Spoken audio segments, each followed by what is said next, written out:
Audio Renaissance presents To the Nines by Janet Evanovich, read for you by Lorelei King. Chapter 1. My name is Stephanie Plum, and I was born and raised in the Chambersburg section of Trenton, where the top male activities are scarfing pastries and pork rinds and growing love handles. The pastry and pork rind scarfing I've seen firsthand. The love handle growing happens over time. Thank God for small favors. The first guy I saw up close and personal was Joe Morelli. Morelli put an end to my virgin status and showed me a body that was masculine perfection, smooth and muscular and sexy. Back then, Morelli thought a long-term commitment was 20 minutes. I was one of thousands who got to admire Morelli's best parts as he pulled his pants up and headed for the door. Morelli's been in and out of my life since then. He's currently in, and he's improved with age, butt included. So the sight of a naked ass isn't exactly new to me, but the one I was presently watching took the cake. Punky Baylog had an ass like Winnie the Pooh, big and fat and furry. Sad to say, that was where the similarity ended because, unlike Pooh Bear, there was nothing endearing or cuddly about Punky Baylog. I knew about Punky's ass because I was in my new sunshine yellow Ford Escape, sitting across from Punky's dilapidated row house, and Punky had his huge Pooh butt plastered against his second-story window. My sometime partner Lula was riding shotgun for me, and Lula and I were staring up at the butt in open-mouthed horror. Punky slid his butt side to side on the pane, and Lula and I gave a collective upper lip curled back, "Ew!" "Think he knows we're out here," Lula said. "Think maybe he's trying to tell us something." Lula and I work for my bail bonds agent cousin, Vincent Plum. Vinny's office is on Hamilton Avenue, his big plate glass front window looking into the burg. He's not the world's best bonds agent, and he's not the worst. Truth is, he'd probably be a better bondsman if he wasn't saddled with Lula and me. I do fugitive apprehension for Vinny, and I have a lot more luck than skill. Lula mostly does filing. Lula hasn't got luck or skill. The thing Lula has going for her is the ability to tolerate Vinny. Lula's a plus-size black woman in a size 7 white world, and Lula's had a lot of practice at pulling attitude. Punky turned and gave us a wave with his Johnson. "That's just so sad," Lula said. "What do men think of? If you had a lumpy little wanger like that, would you go waving it in public?" Punky was dancing now, jumping around, wanger flopping, doodles bouncing. "Holy crap," Lula said. "He's gonna rupture something." "It's gotta be uncomfortable." "I'm glad we forgot the binoculars. I wouldn't want to see this up close." I didn't even want to see it from a distance. "When I was a hoe, I used to keep myself from getting grossed out by pretending men's privates were Muppets," Lula said. "This guy looks like an anteater Muppet. See the little tuft of hair on the anteater head? And then there's the thing the anteater snuffs up ants with. Except old Punky here's got to get real close to the ants on account of his snuffer isn't real big. Punky's got a pinky."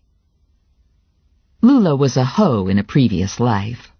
One night while plying her trade, she had a near-death experience and decided to change everything but her wardrobe. Not even a near-death experience could get Lula out of spandex.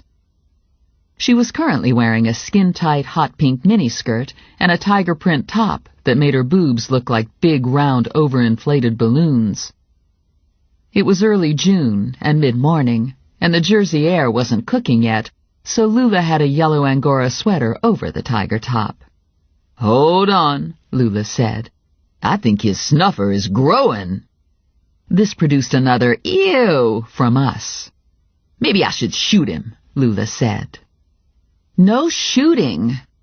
I felt the need to discourage Lula from hauling out her Glock, but truth was, it seemed like it'd be a public service to take a pot shot at Punky. "How bad do we want this guy?" Lula asked. "If I don't bring him in, I don't get paid. If I don't get paid, I don't have rent money. If I don't have rent money, I get kicked out of my apartment and have to move in with my parents," so we want him real bad. Real bad. And he's wanted for what? Grand theft auto? At least it's not armed robbery. I'm going to be hoping the only weapon he's got he's holding in his hand right now. On account of it don't look like much of a threat to me. I guess we should go do it. I'm ready to rock and roll, Lula said. I'm ready to kick some punky butt. I'm ready to do the job. I turned the key in the ignition. I'm going to drop you at the corner so you can cut through the back and take the back door. Make sure you have your walkie-talkie on so I can let you know when I'm coming in. Roger that. And no shooting, no breaking doors down, no Dirty Harry imitations. You can count on me. 3 minutes later, Lula reported she was in place. I parked the Escape 2 houses down, walked to Punky's front door, and rang the bell. No one responded, so I rang a second time. I gave the door a solid rap with my fist and shouted, "Bond enforcement, open the door!" I heard shouting carrying over from the backyard, a door crashing open and slamming shut, and then more muffled shouting.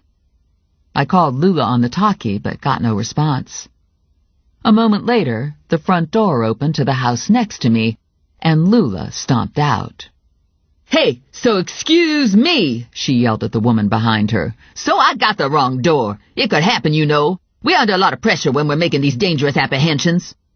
The woman glared at Lula and slammed and locked her door shut. "Must have miscounted houses," Lula said to me. "I sort of let myself in through the wrong door." "You weren't supposed to open any door." "Yeah, but I heard someone moving around inside. Guess that's 'cause it was the neighbor lady's house, huh?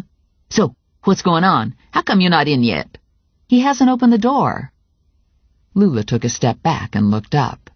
"That's because he's still mooning you." I followed Lula's line of sight. She was right. Punky had his ass to the window again. "Hey!" Lula yelled up. "Get your fat ass off the window and get down here. We're trying to do some bond enforcement." An old man and an old woman came out of the house across the street and settled themselves on their front stoop to watch. "Are you gonna shoot him?" the old man wanted to know. "I don't hardly ever get allowed to shoot anybody," Lula told him. "That's darn disappointing," the man said. "How about kicking the door down?" Lula gave the man one of her hand-on-hip, get-real looks. "Kick the door down? Do I look like I could kick a door down in these shoes? These are Via Spigas. You don't go around kicking down doors in Via Spigas. These are classy shoes. I paid a shitload of money for these shoes, and I'm not sticking them through some cheap-ass door." Everyone looked at me. I was wearing jeans, a T-shirt topped by a black jeans jacket, and cat boots. Cat boots could definitely kick down a door, but they'd have to be on someone else's foot because door kicking was a skill I lacked. "You girls need to watch more television," the old man said. "You need to be more like those Charlie's Angels. Nothing stopped them girls. They could kick doors down in all kinds of shoes." "Anyways, you don't need to kick the door in," the old woman said. "Punky never locks it." I tried the door, and sure enough, it was unlocked. "Sort of takes the fun out of it," Lula said, looking past the door into Punky's house. This is the part where, if we were Charlie's Angels, we'd get into crouched positions, holding our guns in 2 hands in front of us, and we'd hunt down Punky. This didn't work for us because I left my gun home in the cookie jar on my kitchen counter, and Lula'd fall over if she tried to do the crouch thing in her Via Spigas. "Hey, Punky!" I yelled up the stairs. "Put some clothes on and come down here. I need to talk to you."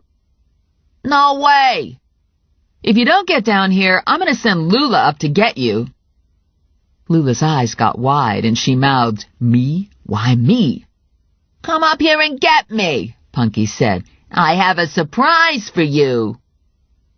Lula pulled a Glock out of her handbag and gave it over to me. "You should take this, on account of you're going to be the one going up the stairs first, and you might need it. You know how I hate surprises." "I don't want the gun. I don't like guns." "Take the gun." "I don't want the gun," I told her. "Take the gun." "Yeesh. Okay, give me the stupid gun." I got to the top of the stairs, and I peeked around the corner down the hall. "Here I come, ready or not," Punky sang out. And then he jumped from behind a bedroom door and stood spread eagle in full view. Ta-da! He was buck-naked and slick as a greased pig. Lula and I swallowed hard, and we both took a step backward. "What have you got all over you?" I asked. "Vaseline. Head to toe and extra heavy in the cracks and crevices."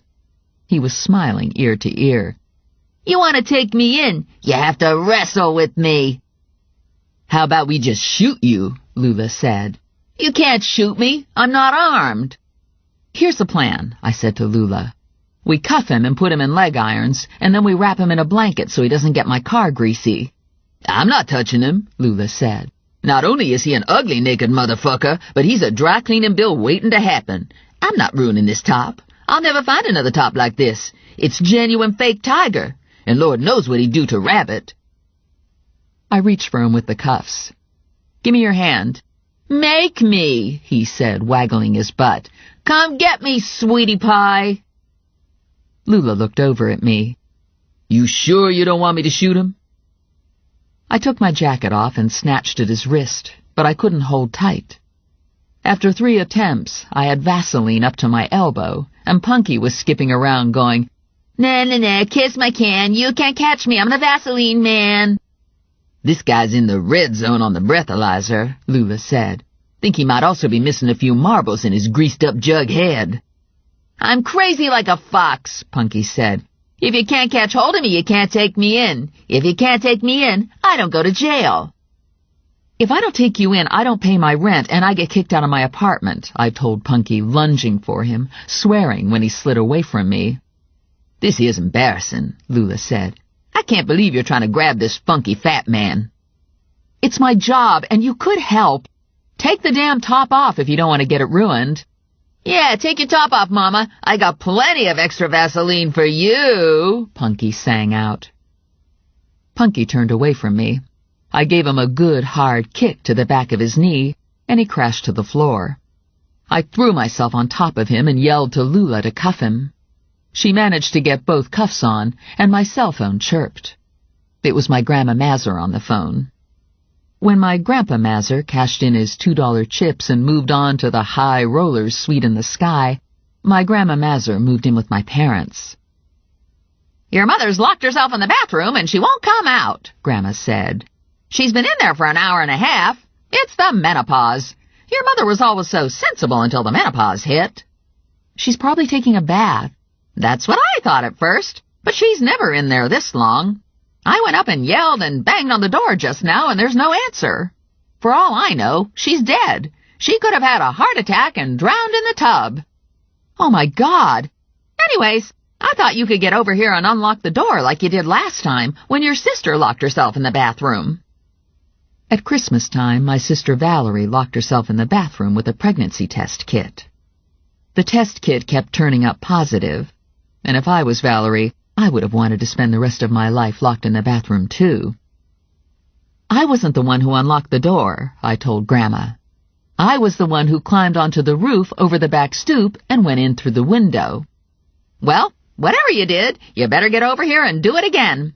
Your father's off somewhere and your sister's out." "I'd shoot the lock off, but last time I tried to do that, the bullet ricocheted off the doorknob and took out a table lamp." "Are you sure this is an emergency? I'm sort of in the middle of something." "Hard to tell what's an emergency in this house anymore." My parents lived in a small 3-bedroom, 1-bathroom house that was bursting at the seams with my mom and dad, my grandma, my recently divorced, very pregnant sister, and her 2 kids. Emergencies tended to blend with the normal. "Hang tight," I told Grandma. "I'm not far away. I'll be there in a couple minutes." Lula looked down at Punky. "What are we going to do with him?" "We're going to take him with us." "The hell you are," Punky said. "I'm not getting up. I'm not going anywhere." "I don't have time to mess with this," I said to Lula. "You stay here and babysit, and I'll send Vinny over to do the pickup." "You're in trouble now," Lula said to Punky. "I bet Vinny likes greased-up fat men. People tell me Vinny used to be romantically involved with a duck. I bet he's going to think you're just fine." I hustled down the stairs and out the front door to the escape. I called Vinny on the way to my parents' house and gave him the word on Punky. What are you, nuts? Vinny yelled at me. I'm not gonna go out to pick up some greased-up naked guy. I write bonds. I don't do pickups. Read my lips. You're the pickup person. Fine. Then you go to my parents' house and get my mother out of the bathroom. All right, I'll do your pickup. But it's come to a sad state of affairs when I'm the normal member of this family. I couldn't argue with that one. Grandma Mazur was waiting for me when I pulled to the curb. She's still in there, Grandma said. She won't talk to me or nothing. I ran up the stairs and tried the door. Locked. I knocked. No answer. I yelled to my mother. Still no response. Damn. I ran down the stairs out to the garage and got a stepladder. I put the ladder up to the back stoop and climbed onto the small shingled roof that attached to the back of the house and gave me access to the bathroom window. I looked inside. My mom was in the tub with earphones on, eyes closed, knees sticking out of the water like two smooth pink islands. I rapped on the window, and my mom opened her eyes and gave a shriek. She grabbed for the towel and continued to scream for a good 60 seconds. Finally she blinked, snapped her mouth shut, pointed straight-armed to the bathroom door, and mouthed the word, "Go." I scuttled off the roof, down the ladder, and slunk back to the house and up the stairs, followed by Grandma Mazur. My mother was at the bathroom door, wrapped in a towel, waiting. "What the hell were you doing?" she yelled. "You scared the crap out of me! Damn it! Can't I even relax in the tub?" Grandma Mazur and I were speechless, standing rooted to the spot, our mouths open, our eyes wide. My mom never cursed. My mom was the practical calming influence on the family. My mom went to church. My mom never said crap. "It's the change," Grandma said. "It is not the change," my mother shouted. "I am not menopausal. I just want a half hour alone. Is that too much to ask? A crappy half hour?" "You were in there for an hour and a half," Grandma said. "I thought you might have had a heart attack. You wouldn't answer me." "I was listening to music. I didn't hear you. I had the headset on." "I can see that now," Grandma said. "Maybe I should try that sometime." My mother leaned forward and took a closer look at my shirt. "What on earth do you have all over you? It's in your hair and on your shirt, and you have big grease stains on your jeans. It looks like Vaseline." I was in the middle of a capture when Grandma called. My mother did an eye roll. "I don't want to know the details, not ever. And you should be sure to pre-treat when you get home or you're never going to get that stuff out." 10 minutes later, I was pushing through the front door to Vinny's office. Connie Rizzoli, Vinny's office manager and guard dog, was behind her desk, newspaper in hand. Connie was a couple years older than me, an inch or two shorter, and had me by 3 cup sizes. She was wearing a blood-red V-neck sweater that showed a lot of cleavage. Her nails and her lips matched the sweater. There were 2 women occupying the chairs in front of Connie's desk. Both women were dark-skinned and wearing traditional Indian dress. The older woman was a size up from Lula. Lula is packed solid, like a giant bratwurst. The woman sitting across from Connie was loose flab, with rolls of fat cascading between the halter top and the long skirt of her sari. Her black hair was tied in a knot low on her neck and shot through with gray. The younger woman was slim and I guessed slightly younger than me, late 20s maybe. They were both perched on the edge of their seats, hands tightly clasped in their laps. "We got trouble," Connie said to me. "There's an article in the paper today about Vinny." "It's not another duck incident, is it?" I asked. "It's about the visa bond Vinny wrote for Samuel Singh. Singh is here on a 3-month work visa, and Vinny wrote a bond ensuring Singh would leave when his visa was up. A visa bond is a new thing, so the paper's making a big deal about it." Connie handed me the paper, and I looked at the photo accompanying the feature. 2 slim, shifty-looking men with slicked-back black hair, smiling. Singh was from India, his complexion darker, his frame smaller than Vinny's. Both men looked like they regularly conned old ladies out of their life savings. Two Indian women stood in the background behind Vinny and Singh. The women in the photo were the women sitting in front of Connie. "This is Mrs. Apasenja and her daughter, Nani," Connie said. "Mrs. Apasenja rented a room to Samuel Singh." Mrs. Apasenja and her daughter were staring at me, not sure what to do or say about the globs of goo in my hair and gunked into my clothes. "And this is Stephanie Plum," Connie told the Apasenjas. "She's one of our bond enforcement agents. She's not usually this greasy." Connie squinted at me. "What the hell have you got all over you?" "Vaseline. Baylog was covered with it. I had to wrestle him down." "This looks sexual to me," Mrs. Apasenja said. "I am a moral woman. I do not want to become involved with this." She clapped her hands to her head. "Look at me. I have my ears covered. I am not hearing this filth." "There's no filth," I shouted at her. "There was this guy I had to bring in, and he was covered in Vaseline. La la la la la la la la la," Mrs. Apasenja sang. Connie and I rolled our eyes. Nani pulled her mother's hand away from her head.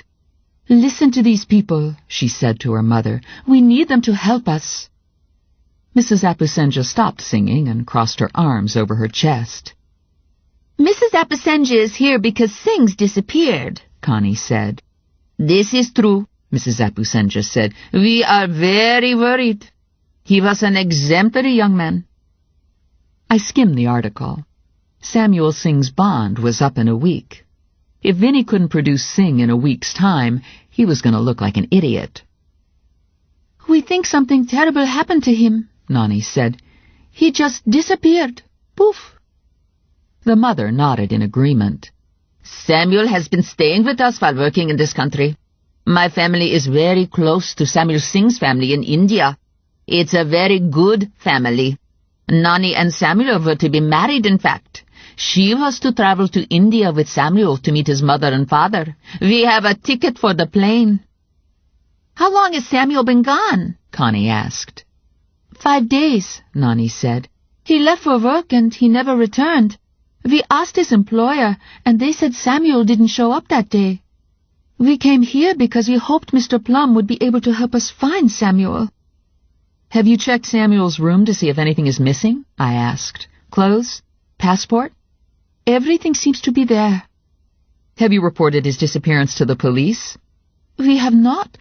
Do you think we should do that?" "No," Connie said, voice just a tad too shrill, hitting Vinny's cell phone number on her speed dial. "We got a situation here," Connie said to Vinny. "Mrs. Apasenja is in the office. Samuel Singh has gone missing." At 2 in the morning, when the weather is ideal and the lights are all perfectly timed, it takes 20 minutes to drive from the police station to the bail bonds office. Today, at 2 in the afternoon under an overcast sky, Vinny made the run in 12 minutes. Ranger, Vinny's top gun, had ambled in a couple minutes earlier at Vinny's request. He was dressed in his usual black. His dark brown hair was pulled back from his face and tied into a short ponytail at the nape of his neck. His jacket looked suspiciously like Kevlar, and I knew from experience it hid a gun. Ranger was always armed, and Ranger was always dangerous. His age was somewhere between 25 and 35, and his skin was the color of a mocha latte. The story goes that Ranger had been Special Forces before signing on with Vinny to do bond enforcement. He had a lot of muscle, and a skill level somewhere between Batman and Rambo. A while ago, Ranger and I spent the night together. We were in an uneasy alliance now, working as a team when necessary, avoiding contact or conversation that would lead to a repeat sexual encounter. At least, I was avoiding a repeat encounter. Ranger was his usual, silent, mysterious self, his thoughts unknown, his attitude provocative. He'd looked me over before taking a chair. "Vaseline?" he asked. "I am thinking it must be something sexual," Mrs. Apasenja said. "No one has told me otherwise. I am thinking this one must be a slut." "I am not a slut," I said. "I had to capture a guy who was all greased up, and some of the gunk rubbed off on me." The back door burst open, and Vinny came in like gangbusters, followed by Lula. "Talk to me," Vinny said to Connie. "Not much to tell. You remember Mrs. Apusenja and her daughter Nani? Samuel Singh rented a room in the Apusenja house, and they were at the photo session last week. They haven't seen him in 5 days. "Christ," Vinny said. "National print coverage on this, a week to go, and this son of a bitch goes missing. Why didn't he just come over to my house and feed me rat poison? It would have been an easier death." "We think there might be foul play involved," Nani said. Vinny made a half-hearted effort to squash a grimace. "Yeah, right. Give me a refresher course on Samuel Singh. What was his normal routine?" Vinny had the file in his hand, flipping pages, mumbling as he read. "It says here he worked at Tribro Tech. He was in the quality control department." "During the week, Samuel would be at work from 7:30 to 5. Every night he would stay home and watch television or spend time on his computer. Even on weekends he would spend most of his time on the computer," Nani said. "There is a word to call him," Mrs. Apusenja said. "I can never remember." "Geek," Nani said, not looking all that happy about it. "Yes, that's it. He was a computer geek." "Did he have friends, relatives in the area?" Vinny asked. "There were people at his workplace that he spoke of, but he didn't spend time with them socially." "Did he have enemies? Debts?" Nani shook her head no. "He never spoke of debts or enemies." "Drugs?" Vinny asked. "No, and he would drink alcohol only on special occasions." "How about criminal activity? Was he involved with anyone shady?" "Certainly not." Ranger was impassive in his corner, watching the women. Nani was leaning forward in her chair, uncomfortable with the situation. Mama Apusenja had her lips pressed tight together, her head tipped slightly, not favorably impressed with what she was seeing. "Anything else?" Vinny asked. Nani fidgeted in her seat. Her eyes dropped to the purse in her lap. "My little dog," Nani finally said. "My little dog is missing." She opened her purse and extracted a photo. "His name is Boo because he is so white, like a ghost. He disappeared when Samuel vanished. He was in the backyard, which is fenced, and he disappeared." We all looked at the photo of Nani and Boo. Boo was a small Cocker Spaniel and Poodle mix with black button eyes and a fluffy white face.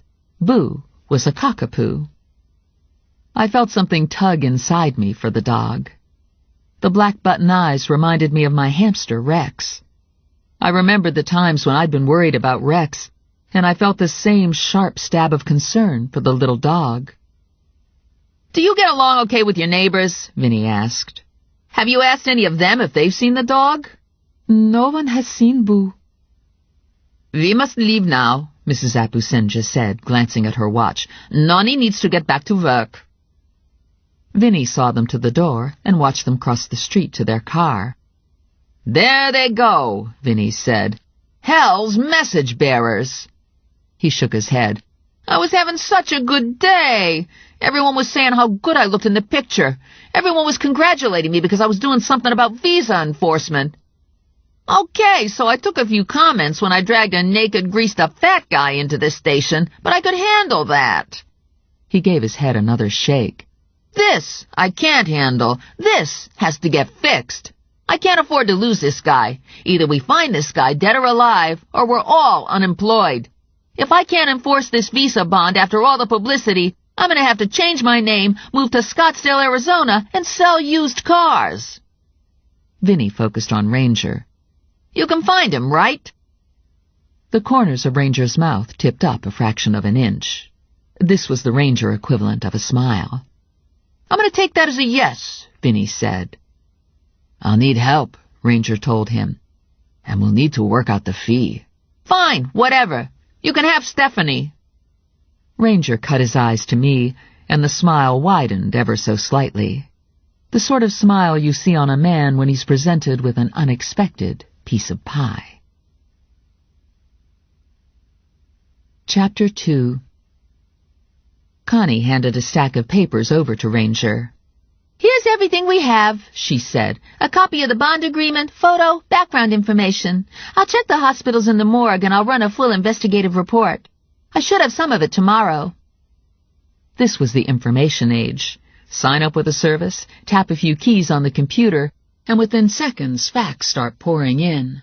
All the names on the family tree, employment records, credit history, a chronology of home addresses. If you pay enough and search hard enough, it's possible to access medical secrets and marital infidelities. Ranger read through the Singh file and then looked at me. Are you available? Connie fanned herself and Lula bit into her lower lip. I blew out a sigh. This apprehension was going to create problems. My involvement with Trenton cop Joe Morelli was on the fast track again. Joe and I had a long, strange history, and we probably loved each other. Neither of us felt marriage was the answer right now. It was one of the few things we agreed on. Morelli hated my job, and I wasn't crazy about his grandmother. And Morelli and I had clashing views on Ranger's acceptability as a partner. We both agreed Ranger was dangerous and a shade off normal. Morelli wanted me to stay far away from Ranger. I thought 6 to 10 inches was sufficient. What's the plan? I asked Ranger. I'll take the neighborhood. You talk to Singh's employer, Tribro Tech. Tribro should be cooperative. They put the money up for the visa bond. I snapped him a salute. Okie dokie, I said. Don't forget about the dog. The almost smile returned to Ranger's mouth. No stone unturned, he said. Hey, I said. Dogs are people too. The truth was, I didn't give a hoot about Samuel Singh. I know that's not a great attitude, but I was stuck with it. And I certainly didn't care about Mrs. Apusenja. Mrs. Apusenja was a bridge troll. Nani and the dog seemed like they needed help. And the dog pushed a button on me that triggered a rush of protective feelings. Go figure that. I really wanted to find the dog. Ranger took off, and I headed for home to degrease before questioning Singh's boss. I live in a 3-story brick apartment building that houses the newlywed and the nearly dead, and me. The building lacks a lot of amenities, but the price is right, and I can get pizza delivered. I parked in the lot, took the stairs to the 2nd floor, and was surprised to find my apartment door unlocked. I stuck my head in and yelled, "Anybody home?" Yeah, it's me, Morelli yelled back from the bedroom. I'm missing a set of keys. I thought maybe I left them here last night. I put them in the cookie jar for safekeeping. Morelli walked into the kitchen, lifted the lid on the cookie jar, and removed his keys. Morelli looked like a real badass, lean and hard in a black t-shirt, washed-out jeans that fit him great across the butt, and new running shoes. He wore his gun at his hip, out of sight under a lightweight jacket. His hair was dark, and his eyes were dark, and he looked like he frequently traveled through places where men's hearts were dark. I'm not surprised to find the 38 in here, he said. But what's with the box of condoms? They're for an emergency, like the gun. He pocketed the keys and looked me over.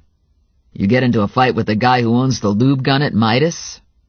Punky Baylog. He thought if he was greased up and naked, I wouldn't take him in. Ha, Morelli said. Greased up and naked is your specialty. Are you done for the day? No, I came home to get cleaned. Did you see the article about Vinny and the visa bond? Yeah. Samuel Singh, the bondee, is missing. Morelli grinned. That's fun. No one wanted to see Vinny selling used cars in Scottsdale, but we all enjoyed watching him sweat. Vinny sat on a rotting branch of my family tree. Only a couple roaches from my Aunt Tootie's kitchen sat lower than Vinny. He was a pervert, a con man, and a paranoid grouch. And in spite of all that, or maybe because of it, he was liked. He was Jersey. How can you not like Jersey? As soon as I change my clothes, I'm going out to talk to Singh's boss, I told Morelli. I'm surprised Vinny didn't give this to Ranger. Our eyes locked for a long moment while I searched for a reply, thinking a fib might be the way to go. Shit, Stephanie, Morelli finally said, hands on hips, hard set to his mouth. Don't tell me you're working with Ranger again. Morelli and I were legitimately separated when I slept with Ranger. When Morelli and I got back together, he never asked and I never told. Still, the suspicion was there, and the association rankled. And beyond the suspicion, there was a very real concern that Ranger sometimes operated a tad too far left of the law. "It's my job," I told Morelli. The guy's nuts. He doesn't have an address. The address on his driver's license is an empty lot, and I think he kills people. "I'm pretty sure he only kills bad guys." That makes me feel a lot better. I didn't actually know if Ranger killed people. Truth is, no one knows much about Ranger. The only thing I know for sure is that he's a primo bounty hunter, and he's the sort of lover who could make a woman forget she values commitment. "I have to take a shower," I told Morelli. Need help? "No. I want to talk to Singh's employer, Tribro Tech. It's on the other side of Route 1, and I want to get there before the workday ends." I think I'm getting turned on by the Vaseline, Morelli said. Everything turns Morelli on. "Go to work. Catch a drug dealer or something." I'll hold the thought for tonight, Morelli said. Maybe you should come home and take a nap after Tribro. And he left. 20 minutes later, I was out the door. My clean hair was pulled into a ponytail. I was wearing sandals, a short black skirt, and a white sweater with a low scoop neck. I had pepper spray in my purse, just in case. I couldn't match Connie in the cleavage department, but thanks to Victoria's Secret, I was making the most of what I had. Tribro was located in a light industrial park just east of the city. I cut across town, picked up Route 1, and counted off 2 exits. I took the off-ramp directly into the complex, located B Street, and parked in Tribro's lot. The structure in front of me was single-story, cinder-block construction, brick front, sign to the right of the front door, Tribro Tech. The reception area was utilitarian. Industrial-grade charcoal carpet, commercial-grade darkwood furniture, overhead fluorescent lighting, large fake potted plant by the door. Very orderly, very clean. The woman behind the desk was professionally friendly. I introduced myself and asked to speak to Singh's superior. A man appeared in an open doorway behind the woman. "I'm Andrew Cohn," he said. "Perhaps I can help you."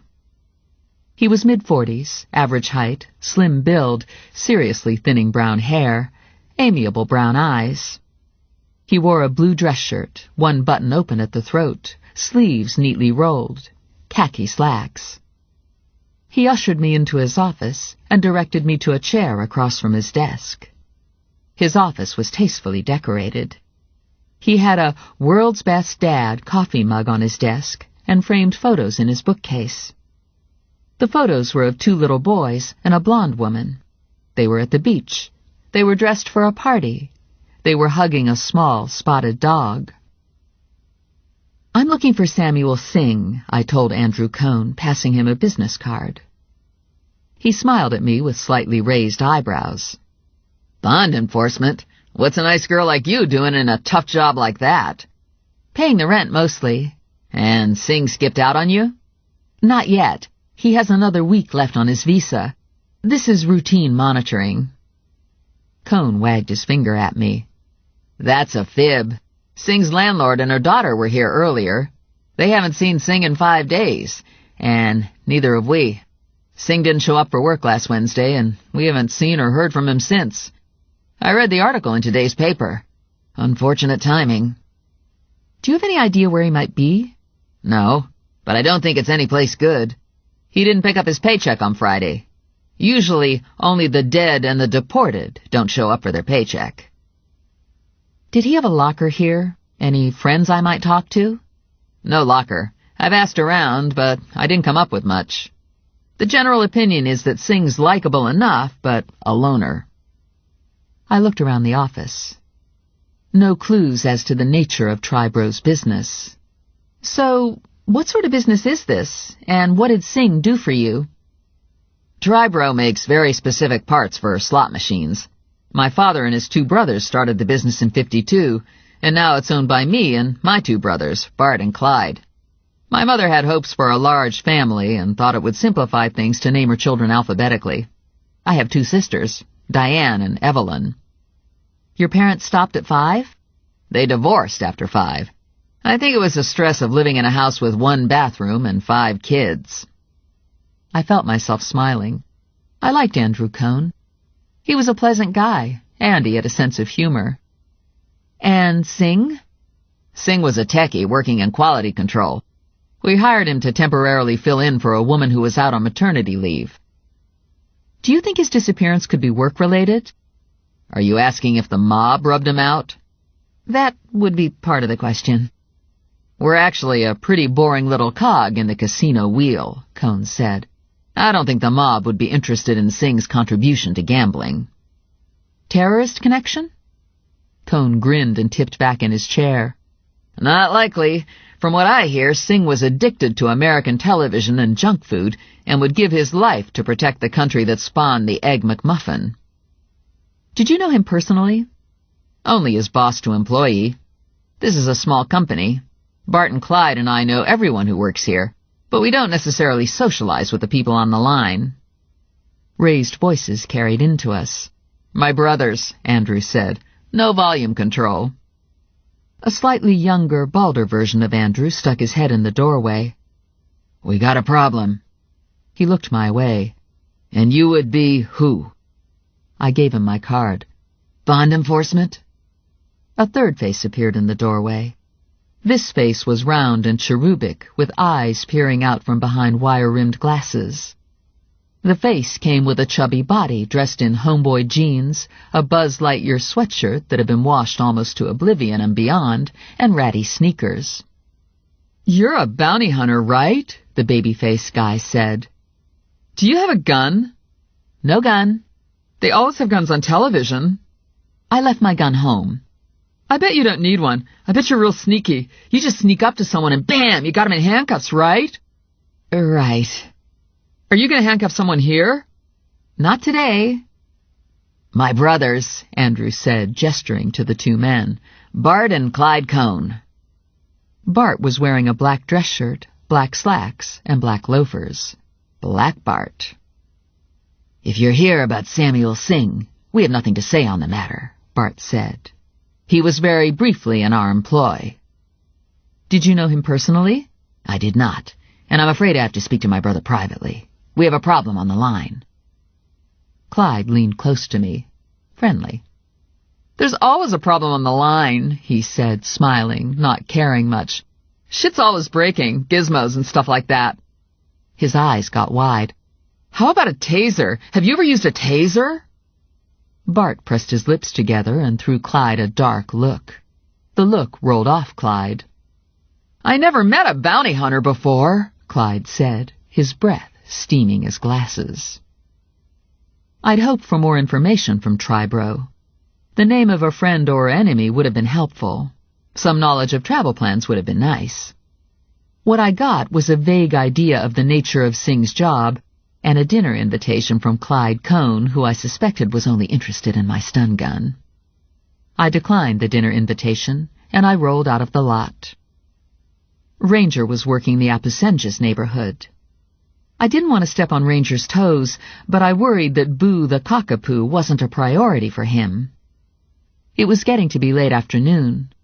I could cut across town and do a quick drive around looking for Boo, and then I'd be in a good position to mooch dinner from my mom. I called Morelli and told him the plan. You can mooch dinner too, I said. Last time I ate dinner at your parents' house, your sister threw up 3 times and your grandmother fell asleep in her mashed potatoes. And I'd like to mooch dinner, but I have to work late. I swear to God, I really do have to work late. Nani and Mama Apusenja lived a quarter-mile from my parents' house in a neighborhood that was very similar to the burg. Houses were narrow, 2 stories, set on narrow lots. The Apusenja house was a 2-tone clapboard, painted a bilious green on the top and chocolate brown on the bottom. A 10-year-old burgundy Ford Escort was parked curbside. The small backyard was fenced. I couldn't see all the yard, but what I could see didn't contain a dog. I cruised 4 blocks without a boo sighting. Also no ranger sighting. I turned a corner, and my cell phone chirped. "Joe," Ranger said. "Yo yourself," I told him. "Do you have Sing and leg irons?" "Sing is nowhere to be found." "And the dog?" A couple beats of silence. "What's with you and the dog?" "I don't know, I just have these dog feelings." "Not a good sign, babe. Next thing you'll be adopting cats. And then one day you'll get all choked up when you walk down the baby food aisle in the supermarket. And you know what happens after that." "What?" "You'll be punching holes in Morelli's condoms." I would like to think the scenario was funny, but I was afraid it might be true. "I visited with the people at Triborough," I told Ranger. "I didn't come away with anything useful." I caught a familiar reflection in my rearview mirror. Ranger in his truck. How he always managed to find me was part of the mystery. Ranger flashed his lights to make sure I saw him.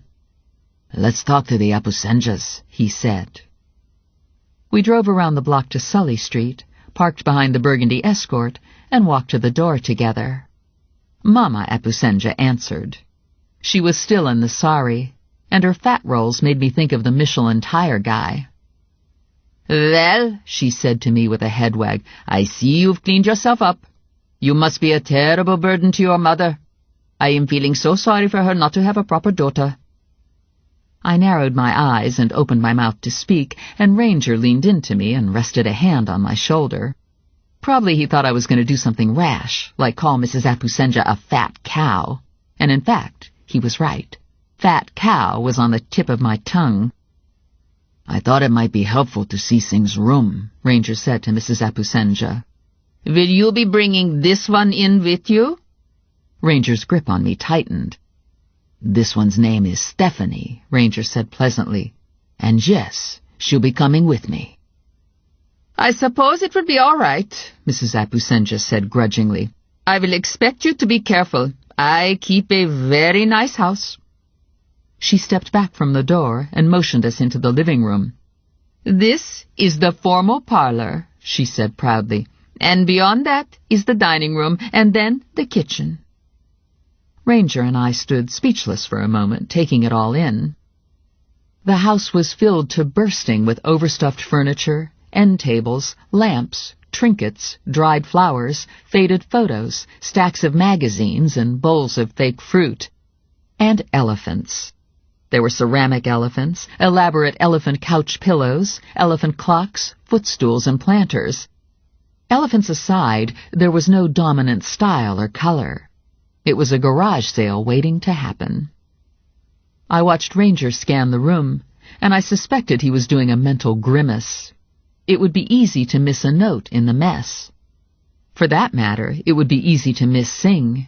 He could be slouched in a chair somewhere and never be noticed. Mrs. Apusenja led the way upstairs, across the short hallway to a small bedroom. She was wearing pink rubber flip-flops that slapped against her heels and hit the floor at an angle, so her heel was always half off the shoe. Her toenails were massive, painted a virulent, shimmering purple. I was directly behind her, and from my angle her ass looked to be about 3 feet across. "This is Samuel's room," she said, gesturing to the open door. "It's so sad that it's empty. He was such a nice young man, so polite, very respectful." She said this cutting a look back at me, sending the message that she knew I had none of those wonderful qualities. Ranger and I stepped inside the room, and I was hit with a wave of claustrophobia. The double bed was neatly made, covered with a green, yellow, and purple-flowered quilted bedspread that shouted, "Yikes!" The curtains matched the bedspread and hung over seasick green shears. The walls were plastered with outdated calendars and thumbtacked posters, subjects ranging from Winnie the Pooh to Springsteen, the Starship Enterprise, and Albert Einstein. There was a nightstand beside the bed, and a small desk and rickety chair wedged between the bed and the wall. "You see, it's such a nice room," Mrs. Apusenja said. "He was lucky to have this room." We have a room in the basement that we also rent out on occasion, but we gave Samuel this room because I knew he would be a suitor for Nonny." Ranger rifled through the nightstand and desk drawers. "Was Samuel unhappy about anything?" "No, he was very happy. Why would he be unhappy? He had everything. We even allowed him kitchen privileges." "Have you notified his family of his disappearance?" "I have. I thought perhaps he was suddenly called home, but they have heard nothing from him." Ranger moved on to the desk. He opened the middle drawer and extracted Singh's passport. "New York is his only entry." "This was his first time away from home," Mrs. Apuzenja said. "He was a good boy. He was not one of those good-for-nothing wanderers. He came here to make money for his family in India." Ranger returned the passport to the drawer and continued his search. He abandoned the desk and went to the closet. "What's missing from the room?" Ranger asked Mrs. Apuzenja. "What did Singh take with him?"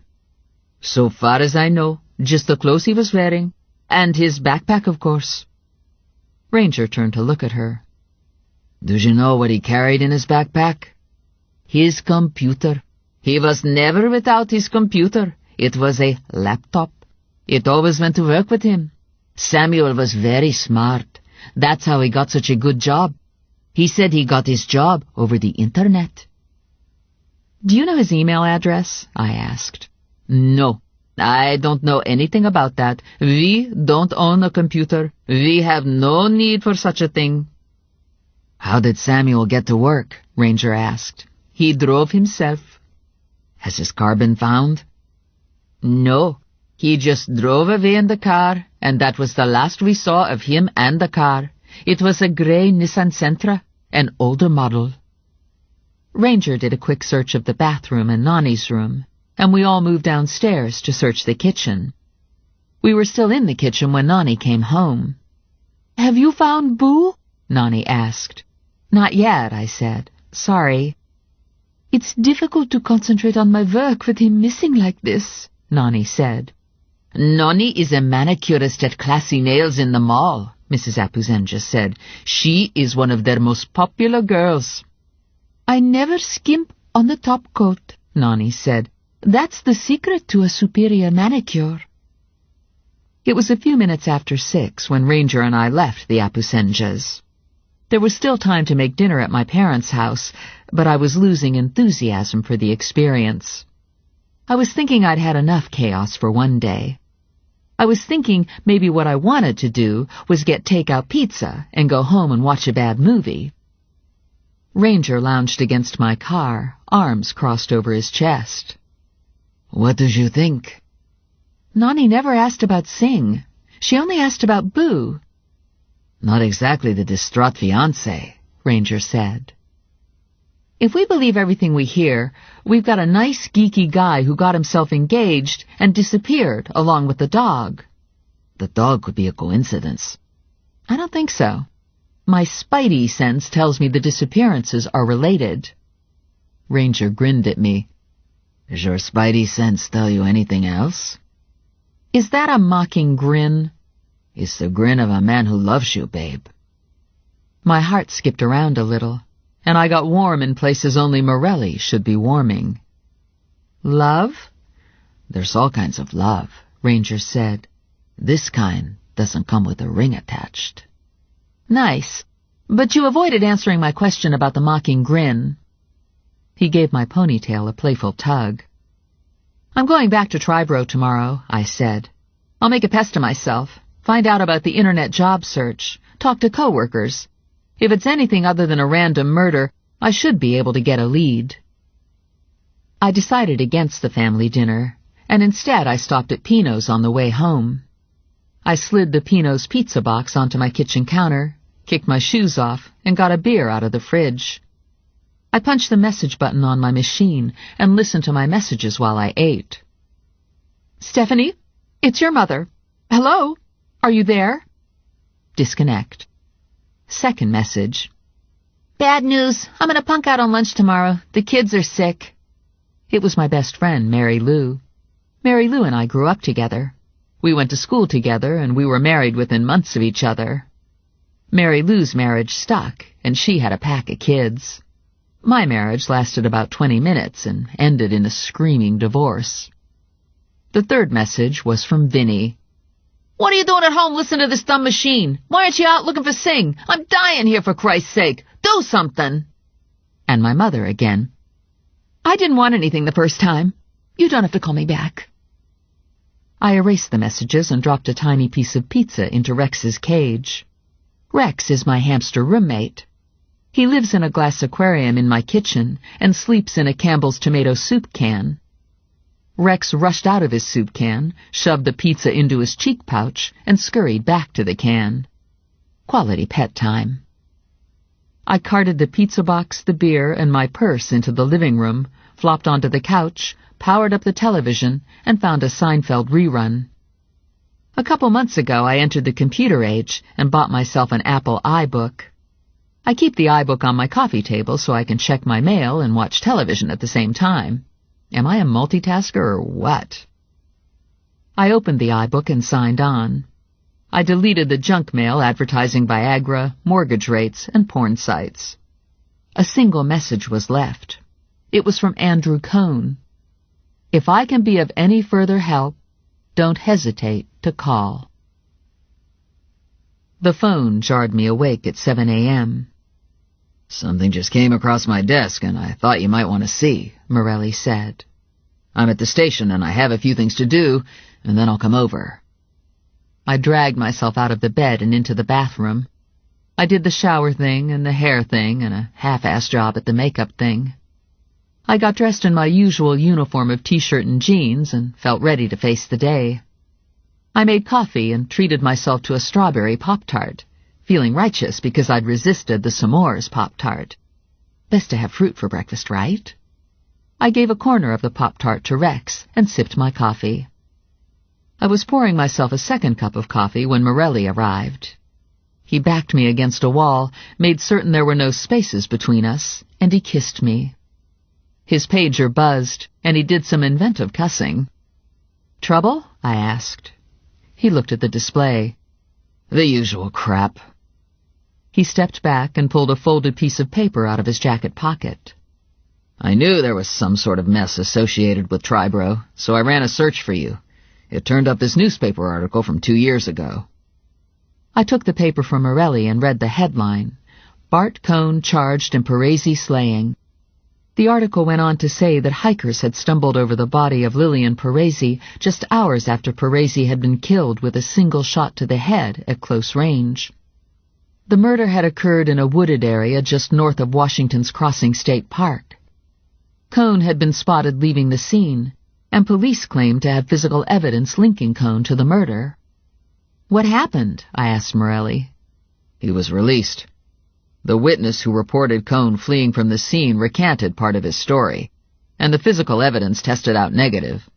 Cohn had been carrying a .22 when the police picked him up for questioning. Parisi had been shot with a .22, but ballistics ruled out Cohn's gun as the murder weapon. And there wasn't a DNA matchup. Parisi had been sexually assaulted after her death, and the DNA didn't match to Cohn. As I remember, the guys assigned to the case still thought Cohn killed Parisi. They just couldn't get anything to stick on him, and the case has never been solved." "Was there a motive?" "No motive. They were never able to develop a connection between Parisi and Cohn." "Bart Cohn isn't exactly Mr. Nice Guy, but it's hard to see him as a killer." "Killers come in all sizes," Morelli said. Chapter 3. Morelli walked me to my car, gave me a dismissive kiss on the forehead, and told me to be careful. He was driving a piece-of-shit cop car that was parked next to my Ford. It was a Crown Vic that probably had originally been dark blue, but had now faded to a color that defied description. Paint was scraped off the right rear, and part of the back bumper was ripped away.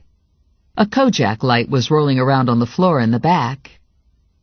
"Nice car," I said to Morelli. "Yeah, I had a hard choice to make between this and the Ferrari." He angled into the Vic, cranked it over, and rolled out of the lot. It was early morning, but already the day was heating up. I could hear the drone of traffic not far off on Hamilton. The sky was murky above me, and I felt the rasp of ozone in the back of my throat. As the day wore on, cars, chemical plants, and backyard barbecues would make their contribution to the stew that cooked over Jersey. Fancy-pants wimps in L.A. rated their pollution and curtailed activity. In Jersey, we just call it air and get on with life. If you're born in Jersey, you know how to rise to a challenge. Bring on the mob. Bring on bad air. Bring on taxes and obesity, diabetes, heart disease, and macaroni at every meal. Nothing defeats us in Jersey. First thing on my activities list was a drive around the Apusenja neighborhood, keeping my eyes peeled for Boo and Sing. Sometimes missing persons turned up surprisingly close to home. They moved in with neighbors, hid out in garages, and sometimes turned up dead in a dumpster. Neither Boo nor Sing showed up after 15 minutes of searching, so I headed across town to Route 1 and Tribro. I still didn't have a clear idea of Tribro's product. Parts for slot machines. What did that mean? Gears? Handles? Bells and whistles? Not that it mattered. What mattered was squeezing a lead out of someone.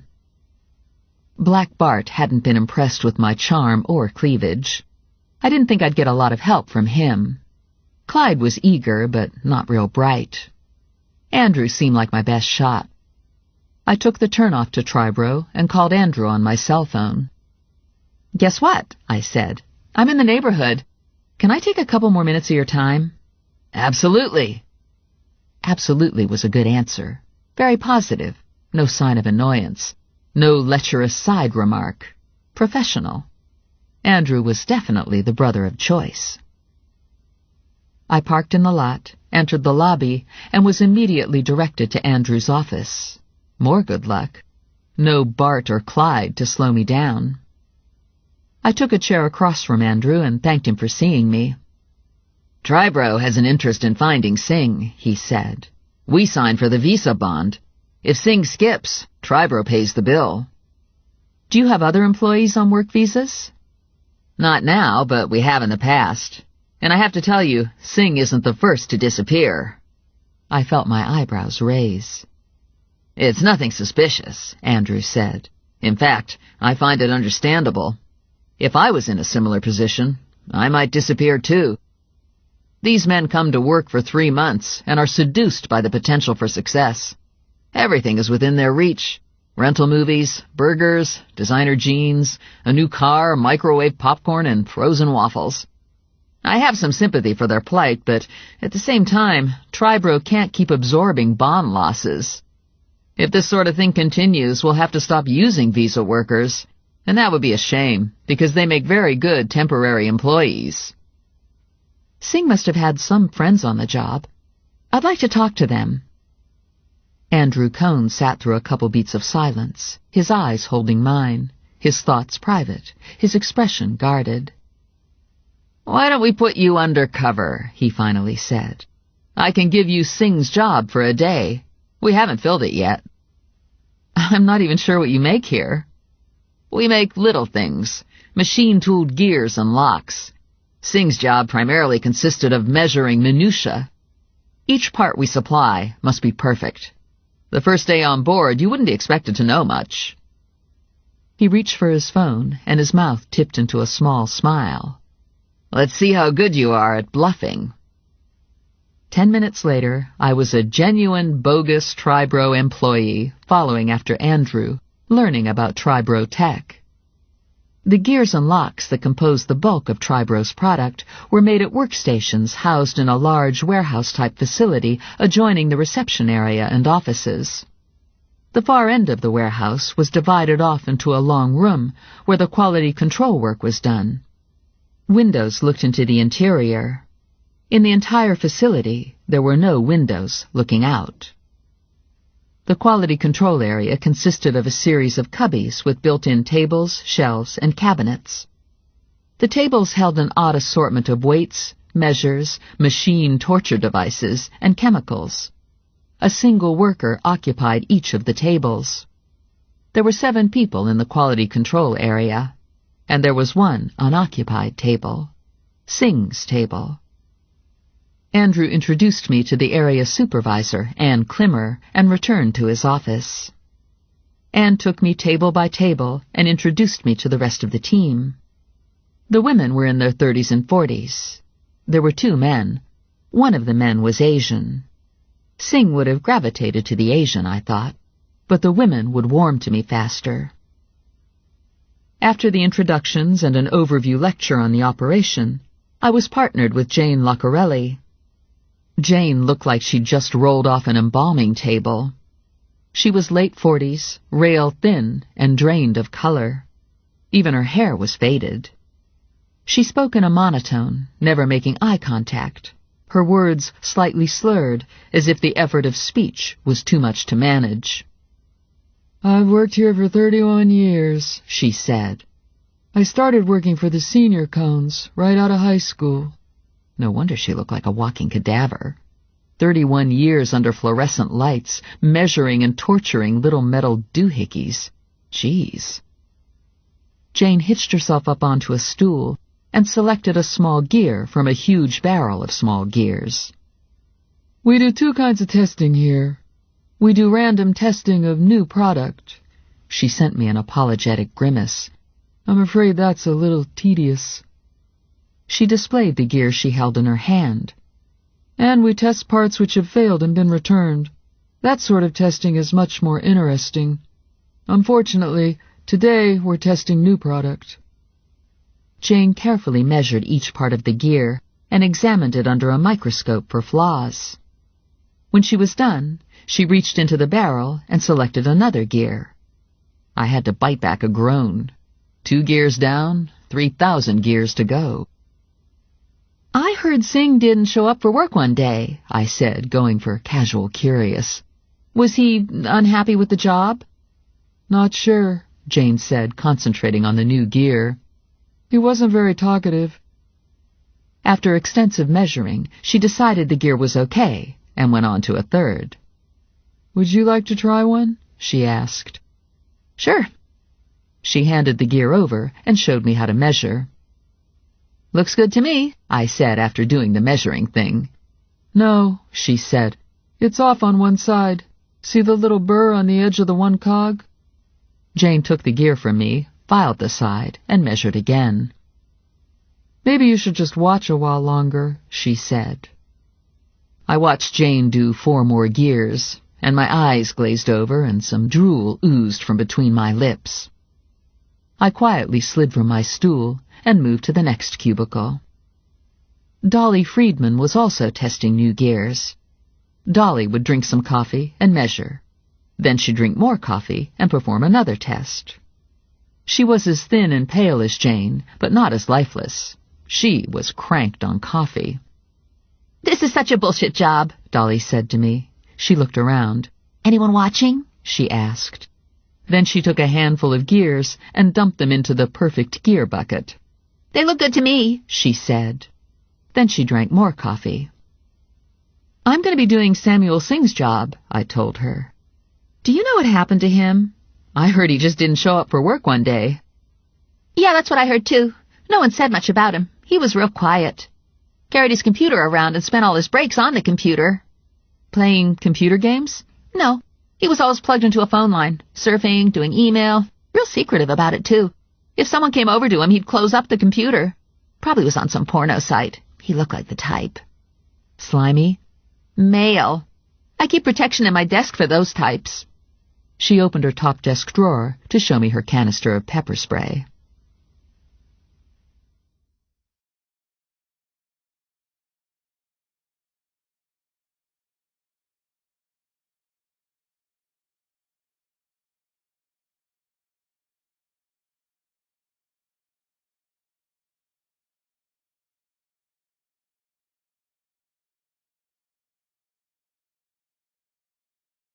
I continued to move around the room, saving Edgar, the Asian guy, for last. Several of the women thought Singh looked unhappy. Alice Louise thought he might be secretly gay. No one could fault his work habits. He arrived on time, and he did his barrel. No one knew he was engaged. No one had any idea where he lived or what he did in his spare time, other than surf the net. Everyone had seen the newspaper article and thought Vinny looked like a weasel. I called Ranger at noon. "Jo," Ranger said. "Just checking in." "How are the folks at Triborough?" "Not giving me a lot, but it's still early." "Go get 'em, babe." And he disconnected. I drifted over to Edgar's table mid-afternoon. Edgar was dropping acid on a small metal bar with threads at either end, 1 drop at a time. Drip, wait, and measure. Drip, wait, and measure. Drip, wait, and measure. There had to be 1,000 bars waiting to be tortured. Nothing was happening. This job made watching grass grow look exciting. "We're testing a new alloy," Edgar said. "This seems more interesting than the gear measuring." "Only for the first 2 million bars. After that, it's pretty routine." "Why do you keep this job?" "Benefits." "Health insurance?" "Gambling. If the product fails, one of us goes to Vegas as a tech rep, and the products fail all the time." "What's a tech rep?" "A technical representative. You know, a repairman." "Did Singh ever go to Vegas?" "Once." "And you?" "On an average, once a month. Failure is usually stress-related, and that's my area of expertise." "Did Singh like Vegas?" "Why are you so interested in Singh?" Edgar asked. "I'm taking over his job." "If you were taking over his job, you'd be sitting at his desk doing measurements. Instead, you're floating around talking to everyone. I think you're looking for Singh." A point for Edgar. "Okay, suppose I am looking for Singh.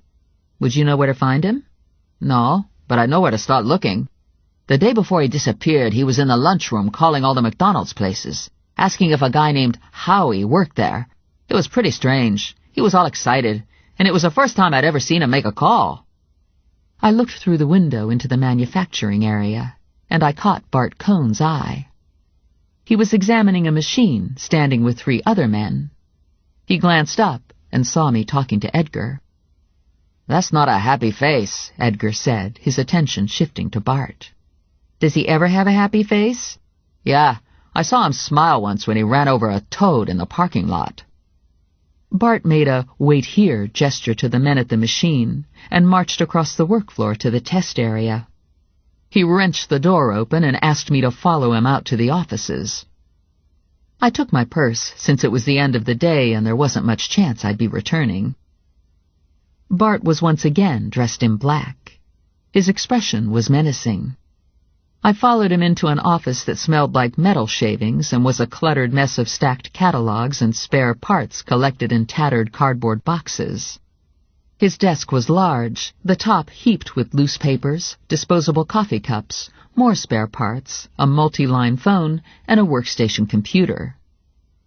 "What the hell were you doing in there?" Bart asked, looking like a guy who might have murdered Lillian Parisi.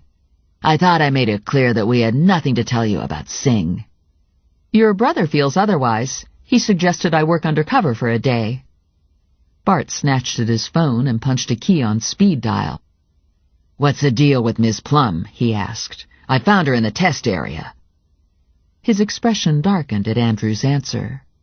He gave a terse reply, returned the handset to the cradle, and glared at me. "I don't care what my brother told you. I'm going to give you good advice, and God help you if you don't follow it. Stay out of my factory." "Sure," I said. "Okie dokie." And I left. I might be a little slow sometimes, but I'm not totally stupid. I know a genuinely scary dude when I see one, and Bart was a genuinely scary dude. My cell phone rang as I was pulling out of the lot. "Stephanie, it's your mother."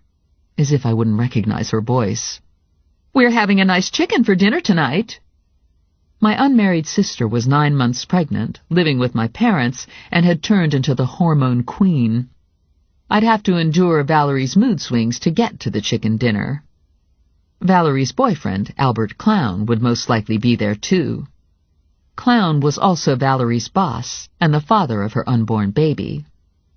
Clown was a struggling lawyer, and he was practically living at the house, trying to get Valerie to marry him. Not to mention Valerie's 2 little girls by a previous marriage, who were nice kids but added to the bedlam potential.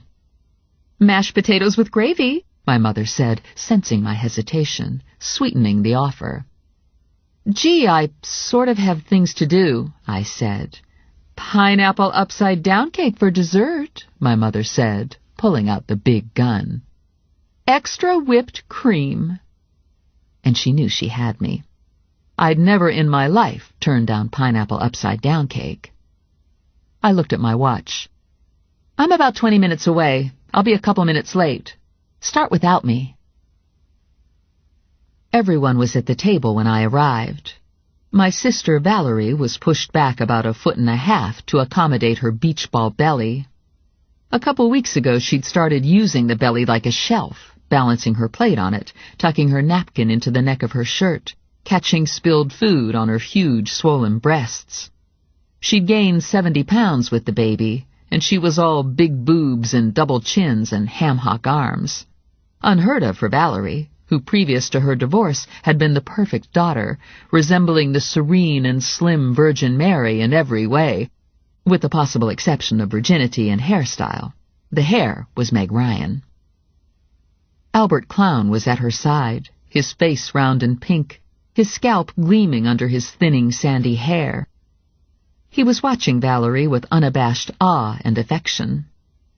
Clown wasn't a subtle guy. He hadn't any idea how to hide an emotion. Probably he wasn't great in a courtroom, but he was always fun at the dinner table, and he was surprisingly endearing in an oddball way. Valerie's 2 girls from her first and only marriage, Angie and Mary Alice, were on the edges of their seats, hoping for a fun disaster, like Grandma Mazur setting the tablecloth on fire, or Albert Clown spilling hot coffee into his lap. Grandma Mazur was happily sipping her 2nd glass of wine. My mom was at the head of the table, all business, daring anyone to find fault with the chicken. And my dad shoveled food into his mouth and acknowledged me with a grunt. "I read in the paper where aliens from a different galaxy are buying up all the good real estate in Albany," Grandma said. "They'll get hit hard with taxes," Clown told her. "They'd be better to buy real estate in Florida or Texas." My father never raised his head, but his eyes slid first to Clown and then to my grandmother. He muttered something that was too low to carry. I suspected it was in the area of good grief. My father is retired from the post office, and now he drives a cab part-time. When my grandmother came to live with my parents, my mother stopped storing the rat poison in the garage. Not that my father would actually take to poisoning my grandmother, but why tempt fate? Better to store the rat poison at Cousin Betty's house. "If I was an alien, I'd rather live in Florida anyway," Grandma said. "Florida has Disney World. What's Albany got?" Valerie looked like she was ready to drop the baby on the dining room floor. "Get me a gun," Valerie said. "If I don't go into labor soon, I'm going to shoot myself. And pass the gravy. Pass it now." My mother jumped to her feet and handed the gravy boat to Valerie. "Sometimes the contractions are hardly noticeable in the beginning," my mother said. "Do you think you could be having hardly noticeable contractions?" Valerie's attention was fully focused on the gravy. She poured gravy on everything: vegetables, applesauce, chicken, dressing, and a heap of rolls. "I love gravy," she said, spooning the overflow into her mouth, eating the gravy like soup. "I dream about gravy." "It's a little high in saturated fats," Clown said. Valerie glanced sideways at Clown. "You're not going to lecture me on my diet, are you?" Clown sat up straight in his seat, his eyes wide and bird-like. "Me? No, honest, I wouldn't do anything like that. I like fat women. Just the other day I was thinking how fat women were soft. Nothing I like better than big, soft, squishy pillows of fat." He was nodding his balding head, trying hard, running down dark roads of panic. "Oh, look at me. I'm nice and fat, too. I'm like the doughboy. Go ahead, poke my stomach. I'm just like the doughboy," Clown said. "Oh, my God," my sister wailed. "You think I'm fat." She went into open-mouthed sobbing, and the plate slid from her stomach and crashed onto the floor. Clown bent to retrieve the plate and farted. "That wasn't me," he said. "Maybe it was me," Grandma said. "Sometimes they sneak out. Did I fart?" she asked everyone. My eyes inadvertently went to the kitchen door. "Don't even think about it," my mother said. "We're all in this together. Anyone sneaks out the back way, they answer to me." When the table was cleared and the dishes were done, I made my move to leave.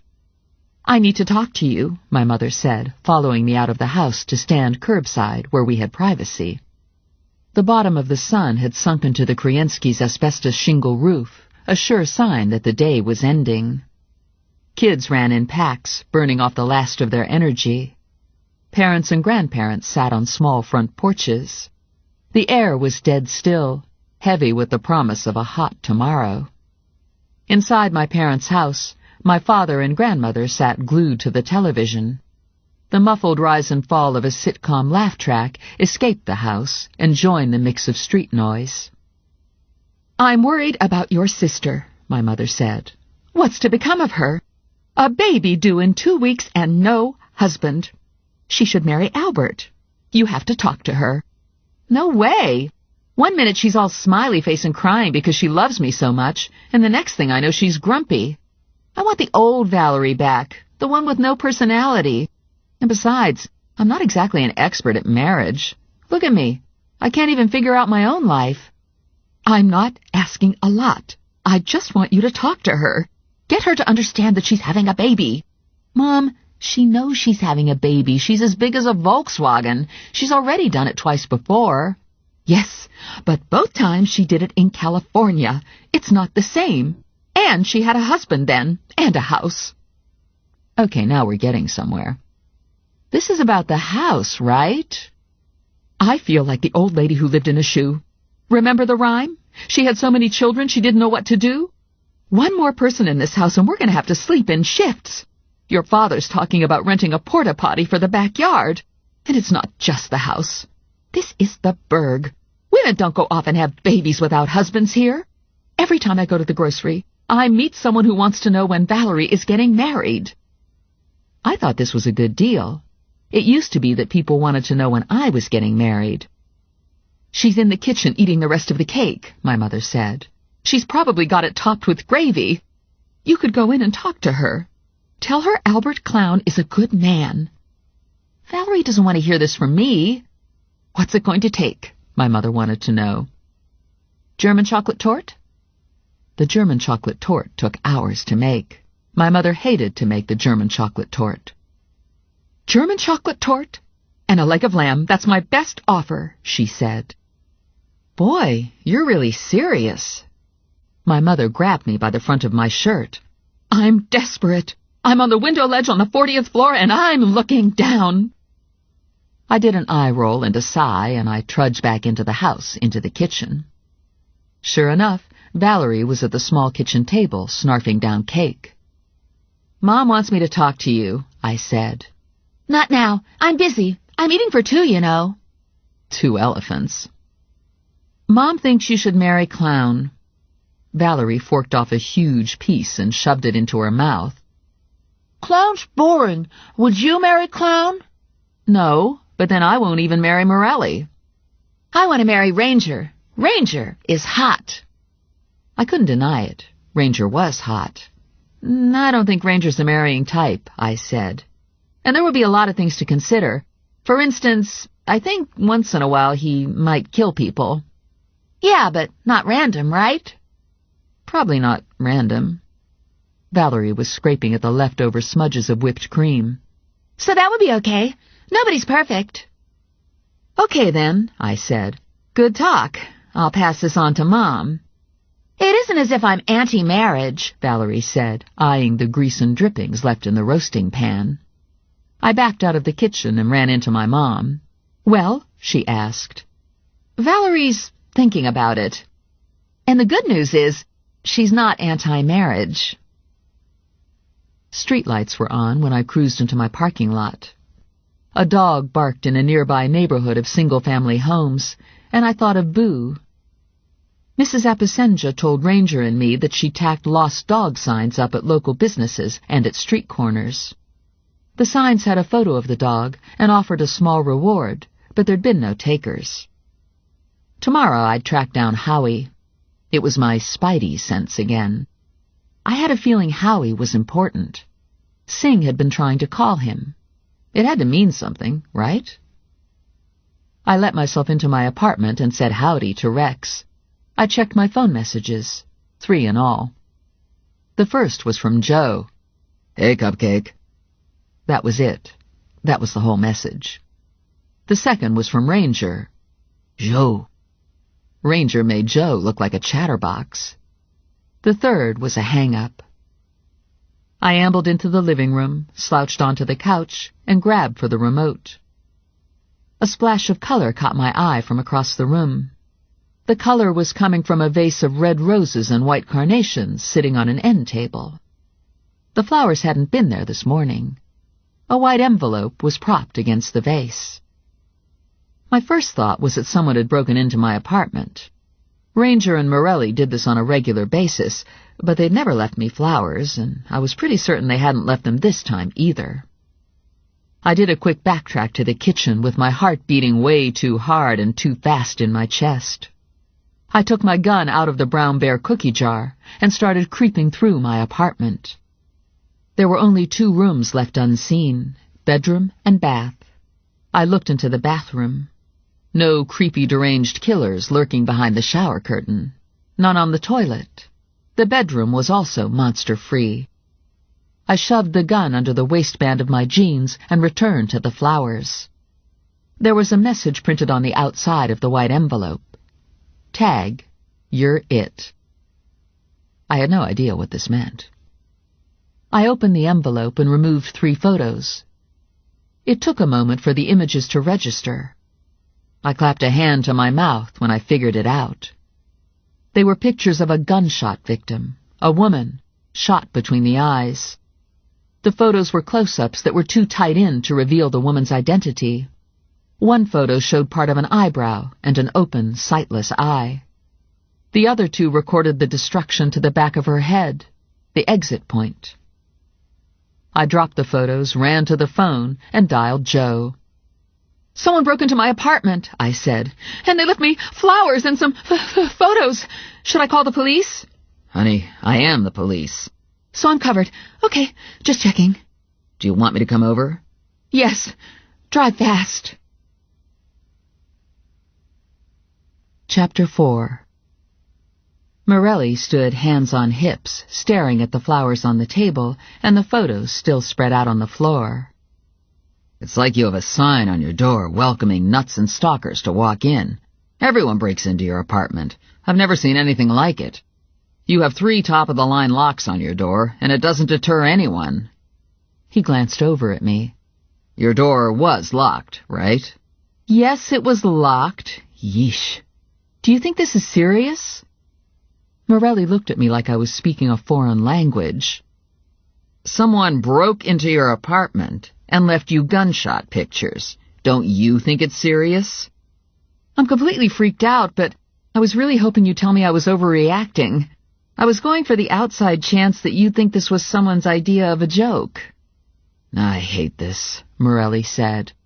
Why can't I have a girlfriend who has normal problems, like breaking a fingernail or missing a period or falling in love with a lesbian? Now what? I asked. Now I call this in and get a couple guys out here to collect evidence and maybe look for prints. Do you have any idea what this is about? No idea at all. Not a clue. Nothing. The phone rang and I went to the kitchen to answer it. "I definitely think it might work between Ranger and me," Valerie said. "You're pals with him. You could fix me up." "Valerie, you're 9 months pregnant. This isn't a good time for a fix-up." "You think I should wait until after I deliver?" "I think you should wait until never." Valerie did a big sigh and disconnected. Ranger on a fix-up date. Can you see this? You're smiling, Morelli said. Valerie wants to get fixed up with Ranger. Now Morelli was smiling. I like it. Wear body armor when you tell Ranger. Morelli opened the refrigerator, took out a piece of leftover pizza, and ate it cold. I think it would be smart to get you out of this apartment. I don't know what this is about, but I'm not comfortable ignoring it. And I would go where? You'd go home with me, Cupcake, and there'd be benefits. Such as? I'd warm up your pizza. Morelli lived in a 2-story row house he inherited from his Aunt Rose. It was about a half-mile from my parents' house, with an almost identical floor plan. Rooms were stacked one behind the other: living room, dining room, kitchen. There were 3 bedrooms and a bath upstairs. Morelli had added a half-bath downstairs. He was slowly claiming the house as his own. The wood floors were all newly sanded and varnished, but Aunt Rose's filmy, old-fashioned curtains remained. I liked the mix, and in an odd way would be sorry to see the house turn over entirely to Joe. There was something comforting about the curtains enduring beyond Aunt Rose. A tombstone is okay, but curtains are so much more personal. We stood on the small front porch, and Morelli cautioned me as he unlocked his door. "Brace yourself," he said. "Bob hasn't seen you in a couple days. I don't want you knocked on your ass in front of the neighbors." Bob was a big, scruffy, red-haired dog that Morelli and I shared. Technically, I suppose it was Morelli's dog. Bob had originally come to live with me, but in the end had chosen Morelli. One of those guy things, I guess. Morelli opened the door, and Bob bounded out, catching me at chest level.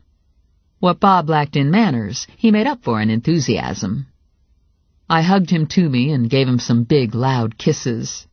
Bob endured this for a beat and then turned tail and hurled himself back inside, galloping from one end of the house to the other, with ears flapping and tongue flopping.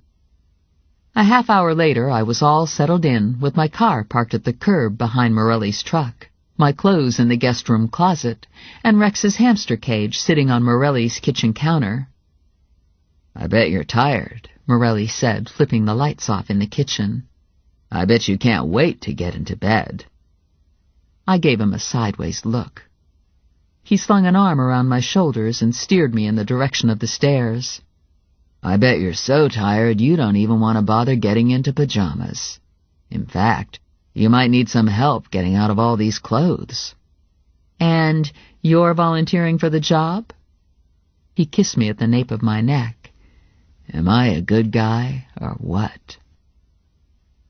I woke up in a tangle of sheets and nothing else. Sunlight was streaming through Morelli's bedroom window, and I could hear the shower running in the bathroom.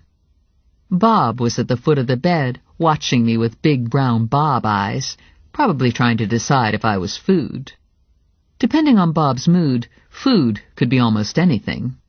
A chair, dirt, shoes, a cardboard box, a box of prunes, a table leg, a leg of lamb. Some food sat better with Bob than others. You didn't want to be too close after he ate a box of prunes.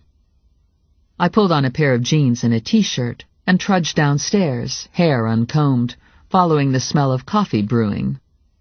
A note on the counter told me Bob had been fed and walked. Morelli was better at this cohabitation stuff than I was. Morelli was invigorated by sex. An orgasm for Morelli was like taking a vitamin pill. The more orgasms he had, the sharper he got. I'm the opposite. For me, an orgasm is like a shot of Valium.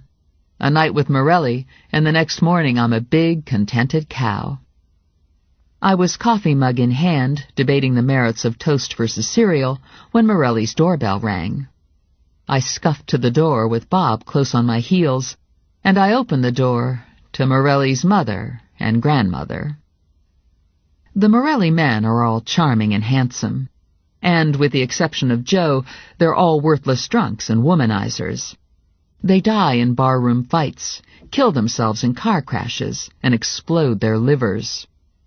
The Morelli women hold the family together, ruling with an iron hand, spotting a fib a mile away. Joe's mother was a revered and respected pillar of the community. Joe's Grandma Bella sent a chill down the spine and into the heart of all who crossed her path. "Aha!" Grandma Bella said. "I knew it. I knew they were living together in a sin. I had a vision. It came to me last night." 2 doors down, Mrs. Frioli stuck her head out her front door so she didn't miss anything. I was guessing Grandma Bella's vision came to her last night after Mrs. Frioli called her. "How nice to see you," I said to the women. "What a nice surprise." I turned and shrieked up the stairs, "Joe, get down here!" It was always a shock to stand next to Mrs. Morelli and realize she was only 5'4" in her chunky 2-inch heeled shoes. She was a dominant and fearful force in a room. Her snapping black eyes could spot a speck of dust at 20 paces. She was a fierce guardian of her family and sat at the head of the table of the large Morelli tribe. She'd been widowed a lot of years and had never shown any interest in trying marriage a second time. Once around with a Morelli man was more than enough for most women. Grandma Bella was half a head shorter than Joe's mom, but no less fearsome. She kept her white hair pulled into a bun, tied at the nape of her narrow chicken neck. She wore somber black dresses and sensible shoes, and some people believed she had the ability to cast a spell. Grown men scurried for cover when she turned her pale old woman's eye on them or pointed her bony finger in their direction. "This is a temporary arrangement," I told Mrs. Morelli and Bella. "I had to leave my apartment for a couple days, and Joe was nice enough to let me stay here." "Ah," Bella said. "I know your type.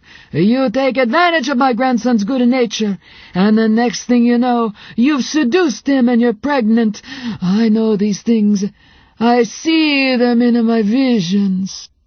Geez, I hope these visions weren't too graphic. I didn't like the idea of being naked and woman on top in Bella's home movies. "It's not like that," I said. "I'm not going to get pregnant." I felt Joe move in behind me. "What's up?" Joe asked his mother and grandmother. "I had a vision," Bella said. "I knew she was here." "Lucky me," Joe said, and he ruffled my hair. "I see babies," Bella said. "Mark my words, this one is pregnant."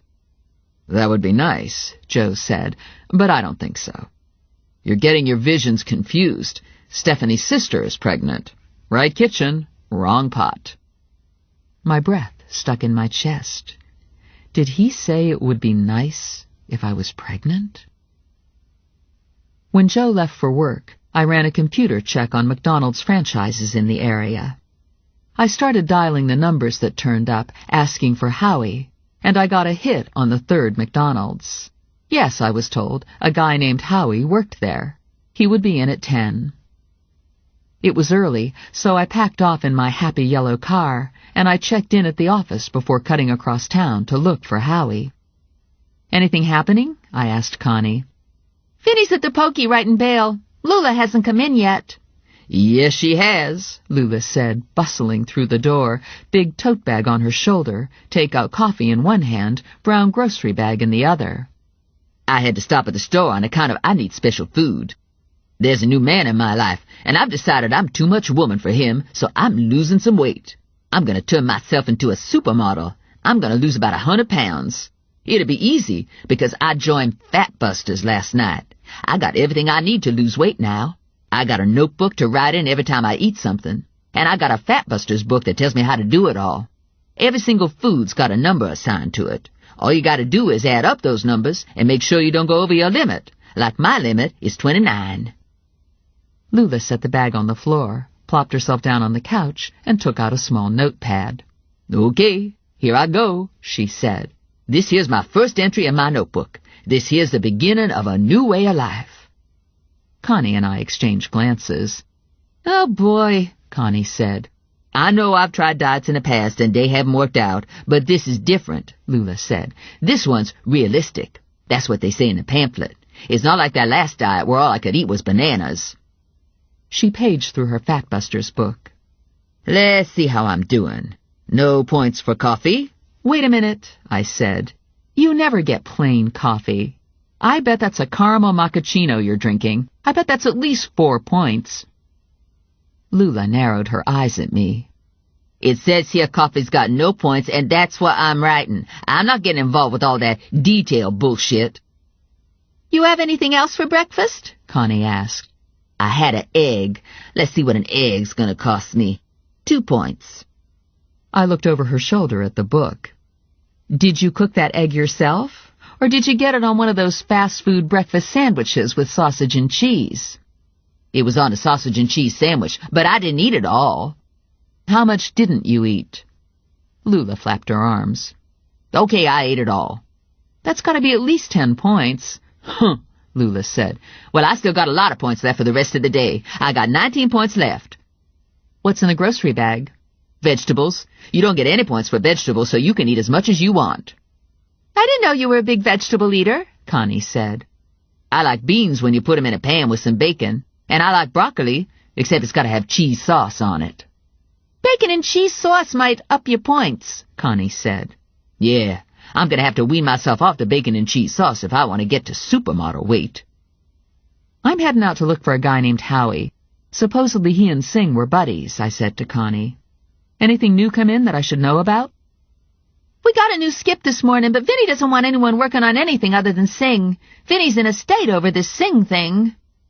Maybe I should go look for Howie with you, Lula said. If I stay here, I'll file all day, and filing makes me hungry. I don't know if I got enough vegetables for a full day of filing. Bad idea. Howie works at a fast food place. You have no willpower when it comes to that stuff.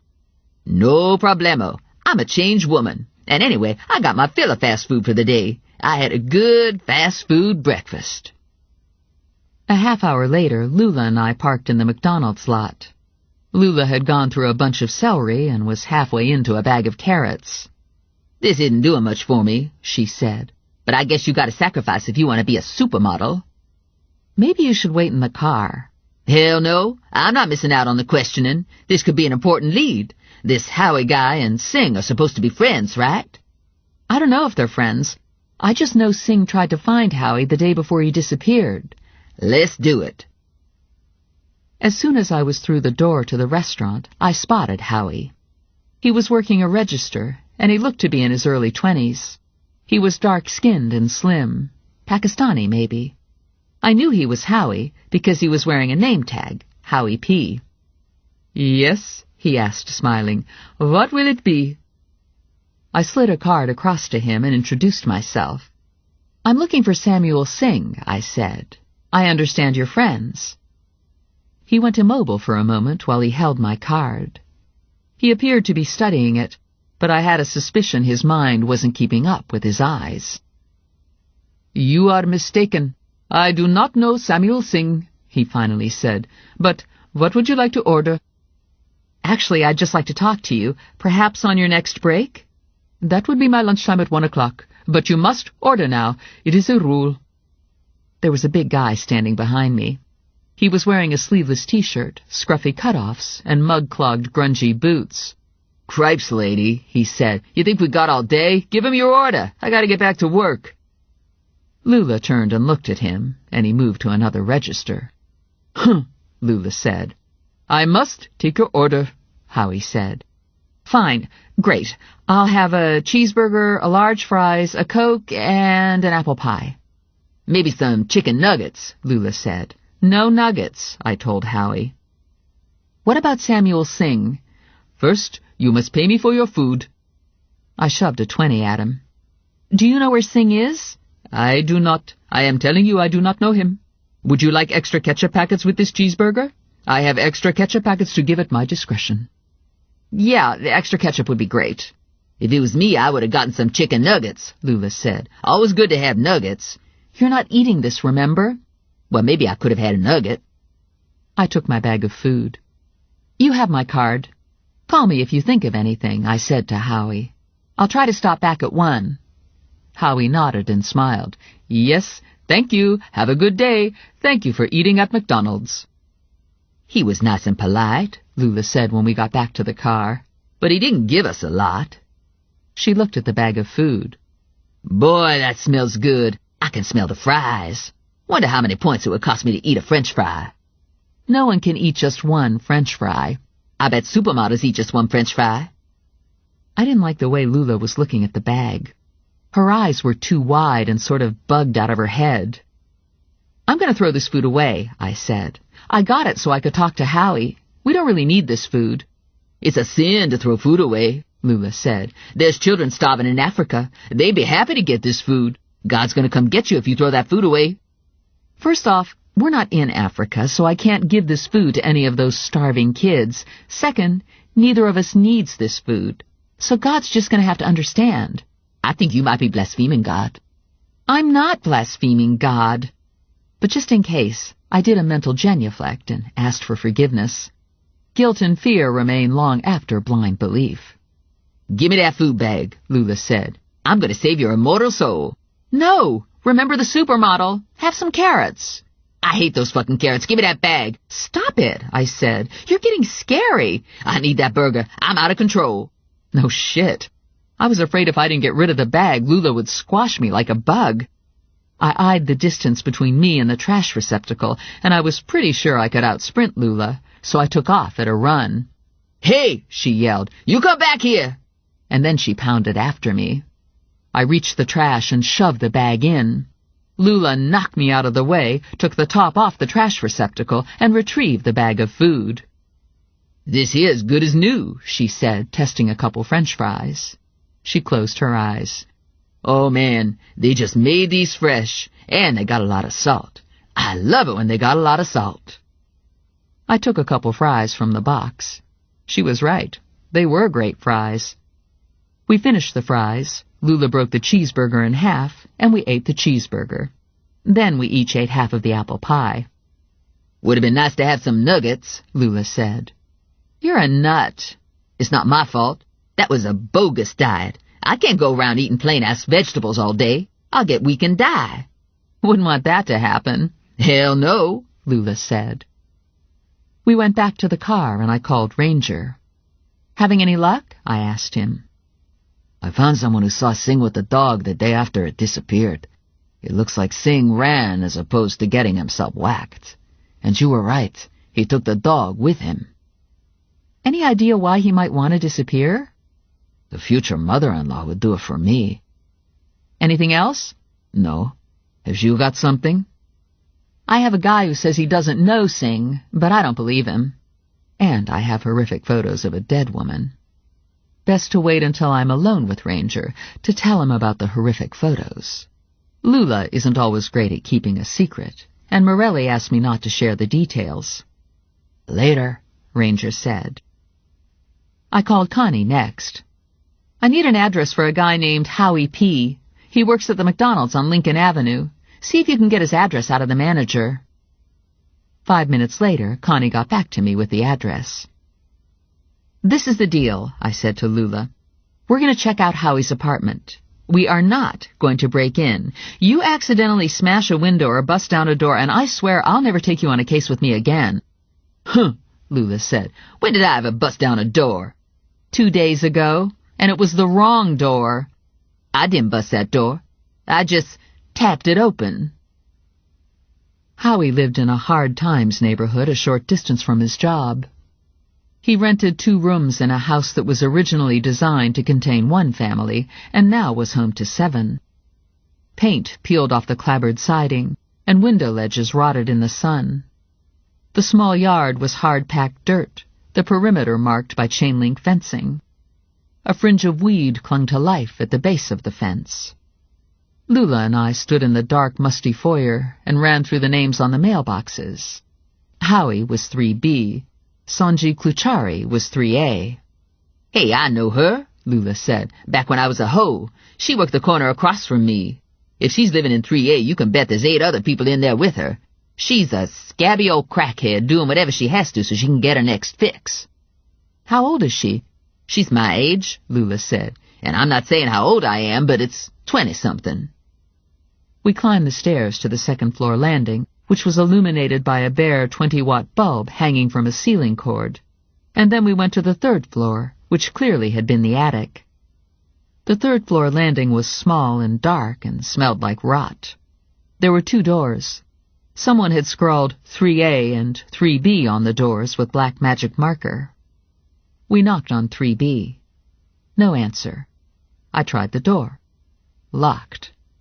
Huh, Lula said. Looks flimsy. Too bad you got all these rules about breaking things. I bet I could lean on this door and it'd fall down. That was a good possibility. Lula wasn't a small woman. I turned and knocked on 3A. I knocked louder the second time, and the door opened and Sonji peered out at us. She was bloodless white with red-rimmed eyes and yellow straw hair. She was rail thin, and I would have put her age closer to 50 than 20. Not easy being a crackhead hoe. Sonji stared at Lula, recognition struggling through the dope haze. Girl, Lula said, you look like shit. Oh, yeah, Sonji said, flat-voiced, dull-eyed. Now I remember. Lula, how you doing, you big ugly hoe? I'm not a hoe anymore, Lula said. I'm working for a bail bondsman, and we're looking for a scrawny little Indian guy. His name's Samuel Singh, and he might know Howie. Howie? The guy across the hall from you. I showed Sonji a photo of Singh. I don't know, she said. These guys all look the same to me. Anybody living over there besides Howie? I asked her. Not that I know. From what I can tell, Howie's no Mr. Social. Maybe Singh came over once, or somebody who looked like him. Don't think anybody but Howie's living there, but hell, what do I know? I gave Sonji my card and a 20. Give me a call if you see Singh. Sonji disappeared behind her closed door, and Lula and I trudged down the stairs. We went outside, walked around the building to the backyard, and looked up at Howie's single window. Could be me living here, Lula said. I still got some pain from what that maniac Ramirez did to me, but turned out it was a favor. He stopped me from being a hoe. When I got out of the hospital, I knew I had to change my life. God works in strange ways. Benito Ramirez was an insane boxer who loved inflicting pain. He'd beaten Lula to within an inch of her life and tied her to my fire escape. I found her body, bloody and battered. Ramirez wanted the beating to serve as a lesson for Lula and for me. I thought getting brutalized like that was a pretty harsh wake-up call. So what do you think? Lula asked. You think Singh could be hiding out up there? It was possible, but it was a long shot. There were a million reasons why Singh could have been looking for Howie. And for that matter, I wasn't even sure I had the right guy. There were a lot of McDonald's around. Singh could have been calling McDonald's in Hong Kong for all I knew. I'd been keeping watch for the gray Sentra, but it hadn't surfaced. It could be in a nearby garage, or it could be in Mexico. A rusted fire escape precariously clung to the back of the building. The ladder had been dropped and hung just a few inches from the ground. I could go up the fire escape, I said. Then I could look in the window. Now you're the nut. That thing's falling apart. No way I'm going up that rusted-out piece of junk. I grabbed a rail and pulled. The rail held tight. It's in better shape than it looks, I said. It'll hold me. Maybe, but it sure as hell won't hold me. Only one of us needed to go anyway. I'd be up and down in a couple minutes, and I'd be able to see if there was any indication of Singh or the dog. You need to stay on the ground and do lookout anyway, I told Lula. Chapter 5. Nothing ventured, nothing gained. I went hand over hand up the ladder and pulled myself onto the first level. I climbed the second ladder, steadied myself on the third-floor platform, and looked into Howie's window. Howie lived directly under the roof. There were rafters where the ceiling should be, and the floor was chipped linoleum. Howie had a sofa that was lumpy and faded, but looked comfy in a dilapidated sort of way. He had a small television and a card table and 2 metal folding chairs. That was the extent of his furniture. A sink hung on a far wall. A half-refrigerator had been placed beside the sink. There were 2 wood shelves over the refrigerator. Howie had stacked 2 plates, 2 bowls, and 2 mugs on one of the shelves. The other shelf held condiments, a couple boxes of cereal, a jar of peanut butter, and a bag of chips. When you come right down to it, this is really all anyone needs, isn't it? A television and a bag of chips. I could see the front door, and a doorway leading to another room. But the second room wasn't visible. The bedroom, obviously. I tried the window, but it was either locked or painted shut. "Coming down," I said to Lula. "No dog biscuits on the kitchen shelf." I put my foot on the ladder, and it disintegrated in a shower of rust flakes and chunks of broken metal. The chunks of metal crashed onto the second-floor platform, and the whole thing pulled away from the building, and with more of a sigh than a screech, the entire bottom half of the fire escape landed on the ground in front of Lula. "Huh," Lula said. I looked down at Lula. Too far to jump. The only way off the platform was through Howie's apartment. "Are you coming down soon?" Lula asked. "I'm getting hungry." "I don't want to break his window." "You got any other choices?" I dialed Ranger on my cell phone. "I'm sort of stuck," I told Ranger. 10 minutes later, Ranger opened Howie's apartment door, crossed the room, unlocked and raised the window, and looked out at the mangled mess of metal on the ground. He raised his eyes to mine, and the almost smile twitched at the corners of his mouth. "Good job, Destructo." "It wasn't my fault." He dragged me through the window into the apartment. "It never is." I wanted to see if there were any signs that Sing or the dog had been here. I don't have much to tie Howie to Sing, but once I get past Howie, I have nothing. Ranger closed and locked the window. "I don't see any boxes of dog biscuits." Poor little Boo.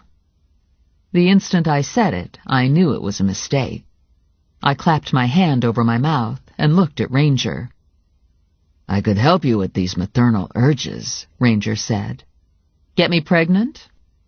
"I was going to suggest a visit to the animal shelter." He grabbed me by the front of my shirt and pulled me close. "But I could get you pregnant, if that's what you really want." "Nice of you to want to help," I said, "but I think I'll pass on both offers." "Good decision." He released my shirt. "Let's take a look at the rest of the apartment." We moved from the living room to the bedroom and found more clutter, but no evidence of Sing or Boo. Howie had placed a double mattress on the floor and covered it with an inexpensive quilt. There were 2 cardboard boxes filled with neatly folded pants and shirts and underwear. The poor man's dresser. No closet in the room. A bare bulb hung from the ceiling. It was the only light source. A laptop computer with a cracked screen was on the floor near the only outlet. I looked around. No bathroom. "There's a common bathroom on the 2nd floor." Yikes! Howie shares a bathroom with the scabby hoe and her crackhead friends. I tried to remember if he used gloves when he handled my food. "Spartan," I said to Ranger. "Adequate," Ranger said. He looked down at the mattress. "I don't think Howie's been sharing his apartment with anyone lately." I was feeling a little panicky about being alone in a room with a mattress and Ranger, so I scooted out of the room and out of Howie's apartment. Ranger followed and closed and locked Howie's door. We descended the stairs in silence. Ranger was smiling when we got to the front foyer. Not the half-smile either. This was a full-on smile. I narrowed my eyes at the smile. What? "It's always fun to see you get worried about a mattress." Lula hustled over. "So what's going on?" Lula asked. "You find anything up there? Any dog hairs in the bedroom?" "Nothing. It was clean," I told her. Lula turned her attention to Ranger. "I didn't hear you breaking any doors down." "It wasn't necessary to break the door down." "How'd you do it then? You use a pick? You use some electronic gizmo? I wish I could open doors like you." "I'd tell you, but then I'd have to kill you," Ranger said. It was an old line, but it was worrisome when Ranger said it. "Huh," Lula said. "Tell me about Boo and Sing," I said to Ranger. "Who saw them? Where were they?" "A kid working the drive-thru window at Cluck in a Bucket saw him. He remembered Sing and the dog because the dog was barking and jumping around. He said Sing got a bucket of chicken and 2 strawberry shakes, and the dog ate 2 pieces of chicken before Sing got the window rolled up to drive off." "Guess he was hungry." "Speaking of hungry," Lula said, "we haven't had lunch yet." "We just had a cheeseburger," I told her. "We shared it. That don't count. If you share, it's a snack." I want to go back to talk to Howie at 1 o'clock. Can you wait until then? I guess. What are we going to do in the meantime? I want to wander around the neighborhood, maybe snoop in a few garages. Lula looked up and down the street. You're going to snoop in this neighborhood? You got a gun on you? Ranger reached behind him under his shirt and pulled out a .38. He pulled my T-shirt out of my jeans, and he shoved the .38 under my waistband and draped my shirt over the gun.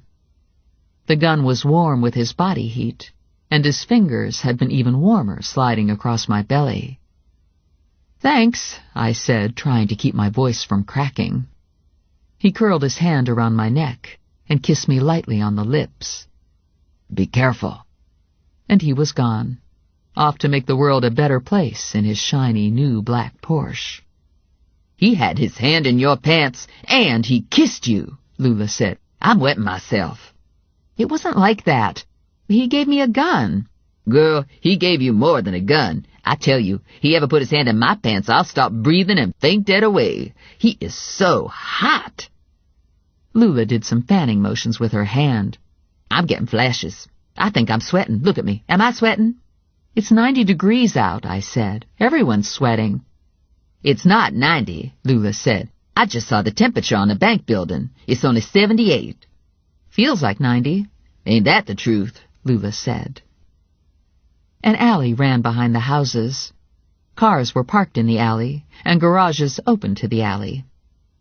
Lula and I walked to the end of the block, and then cut down the alley, peering into filthy garage windows, cracking garage doors to look inside.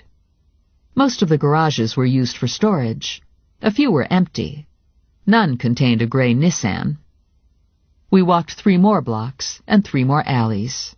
No dog, no car, no sing. It was 1:15 when I parked in the McDonald's lot. Lula went inside to order, and I walked to the outdoor seating area where Howie was eating lunch. Howie was hunched over his tray, concentrating on his burger, attempting invisibility. "Hey," I said, sitting across from him. "Nice day." He nodded his head without making eye contact. "Yes." "Tell me about Samuel." "There is nothing to tell you," he said. "He called you at work last week." "You are mistaken." He had his fists balled and his head down. He gestured for emphasis and knocked his empty soda cup over. We both reached for the cup. Howie caught it first and set it straight. "You must stop bothering me now," he said. "Please." "Samuel is missing," I said to Howie. "I'm trying to find him." For the first time, Howie picked his head up and looked at me. "Missing?" "He disappeared the day after he called you." For a fleeting moment, Howie looked relieved. "I know nothing," he repeated, dropping his eyes again. "What's the deal?" I asked Howie. "Did you owe him money? Did you go out with his girlfriend?" "No, none of those things. I truly do not know him." Howie's eyes darted from one side of the lot to the other. "I must go inside now. I do not like associating with the customers. Americans are crazy people. Only the games are good. The American games are righteous." I looked around. I didn't see any crazy people, but then I'm from Jersey. I'm used to crazy. "Why do you think Americans are crazy?" "They are very demanding. Not enough fries in the box. The fries are not hot enough. The sandwich is wrapped wrong. I cannot control these things. I do not wrap the sandwiches. And they are very loud when they tell you about the wrappings. All day people are shouting at me, go faster, give me this, give me that. Wanting an Egg McMuffin at 11 o'clock when it is a rule. You cannot have an Egg McMuffin past 10:30. I hate that rule. Howie gathered his wrappers onto his tray. And another thing. Americans ask too many questions. How many grams of fat are in a cheeseburger? Are the onions real? What do I know? The onions come in a bag. Do I look like the Onion Man to you? He stood at his seat and took his tray in 2 hands. You should leave me alone now. I am done talking to you. If you continue to stalk me, I will report you to the authorities. I'm not stalking you. This isn't stalking. This is asking a couple questions. There was a momentary lull in the ambient traffic noise. I heard something go pop, pop. Howie's eyes got wide. His mouth opened. The tray slid from his hands and crashed to the concrete patio. Howie's knees buckled, and he collapsed without uttering a word. A woman screamed behind me, and I was on my feet thinking, he's been shot. Help him. Take cover. Do something. My mind was racing, but my body wasn't responding.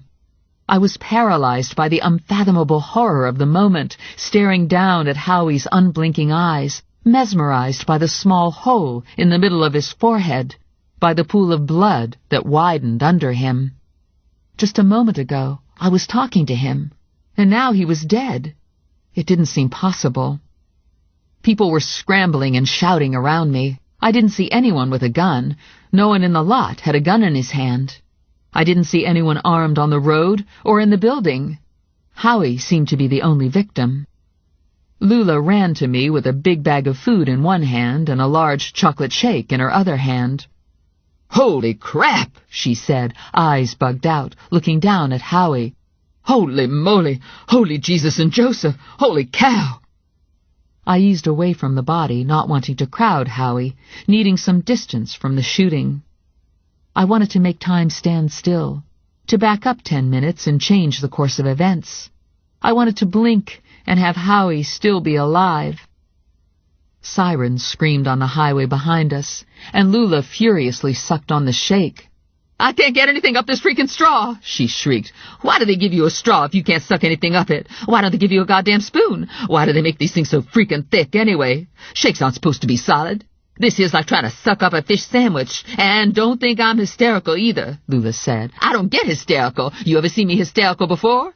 This here's transference. I read about it in a magazine. It's when you get upset about one thing, only you're really upset about something else, and it's different from hysterical. And even if I was hysterical, which I'm not, I'd have a perfect right. This guy got shot dead in front of you. If you'd have moved an inch to the left, you probably would have lost an ear. And he's dead. Look at him. He's dead. I hate dead." I grimaced at Lula. "Good thing you're not hysterical." "You bet your sweet ass," Lula said. A Trenton PD blue and white angled to a stop, lights flashing. Seconds later, another blue and white pulled in. Carl Costanza was riding shotgun in the second car. He rolled his eyes when he saw me and reached for the radio. Calling Joe, I thought. His partner, Big Dog, ambled over. "Holy crap," Big Dog said when he saw Howie. "Holy moly." He looked over at me and winced. "Did you shoot him?" "No." "I gotta get out of here," Lula said. "Cops and dead people give me diarrhea. Anybody wants to talk to me, they can send me a letter. I didn't see anything anyway. I was getting extra sauce for my chicken nuggets. I don't suppose you'd want to give me your car keys?" she asked me. "I'm starting to feel transference coming on again. I need a donut. Calm me down."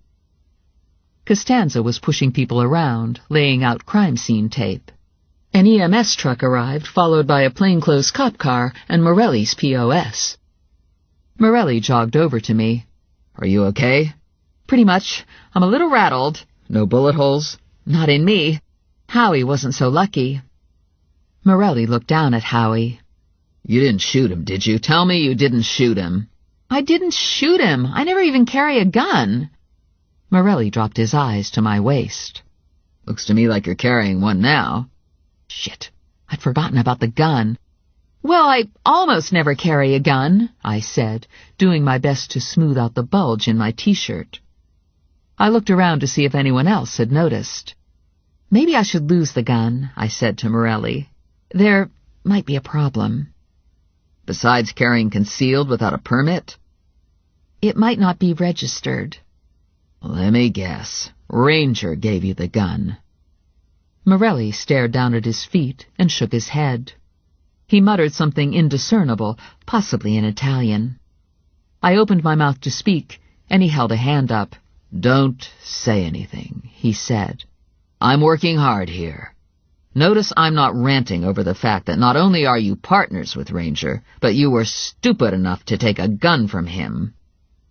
I waited patiently. When Morelli mutters in Italian, it's a good idea to give him some room. "Okay," he said. "This is what we're going to do. We're going to walk over to my car.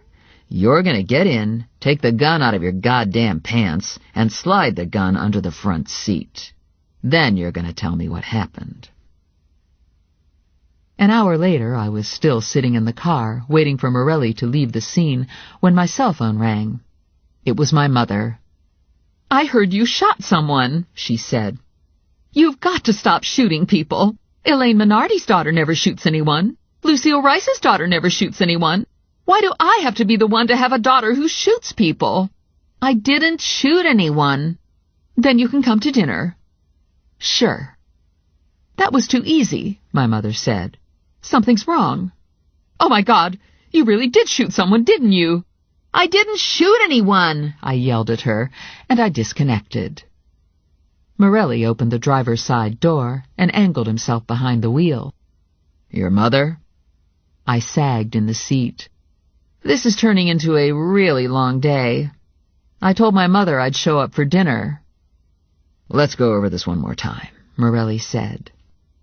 "One of Singh's co-workers told me Singh tried to make a phone call to Howie the day before he disappeared. I questioned Howie just now, and he denied knowing Singh. I'm pretty sure he was lying. And when I told him Singh was missing, I could swear he looked relieved. He ended the interview by telling me Americans are crazy. He stood to go inside and pop, pop. He was dead." "Only 2 shots." "That's all I heard." "Anything else?" "Off the record?" "Oh, boy," Joe said. "I hate when a conversation with you starts like that." "I happened to accidentally wander into Howie's apartment this morning." "I don't want to hear this," Morelli said. "They're going to go to Howie's apartment and dust for prints, and you're going to be all over the place." I chewed on my lower lip. Unfortunate timing. Who knew Howie would get killed? Morelli raised eyebrows in question. "So?" "The apartment is clean," I told him. "No sign that Singh's been there. No diary detailing secret activities. No hastily scribbled notes that someone wanted him dead. No evidence of drugs. No weapons." "It could have been a random shooting," Morelli said. "This isn't a great neighborhood." "He was in the wrong place at the wrong time." "Yeah." Not for a single second did either of us believe that to be true. Deep inside, I knew Howie's death was tied to Singh and to me. That he was killed in my presence wasn't a good thing. Morelli's eyes softened, and he ran a fingertip along my jawline. "Are you sure you're okay?" "Yeah, I'm okay." And I was, sort of. My hands had stopped shaking, and the pain in my chest was subsiding.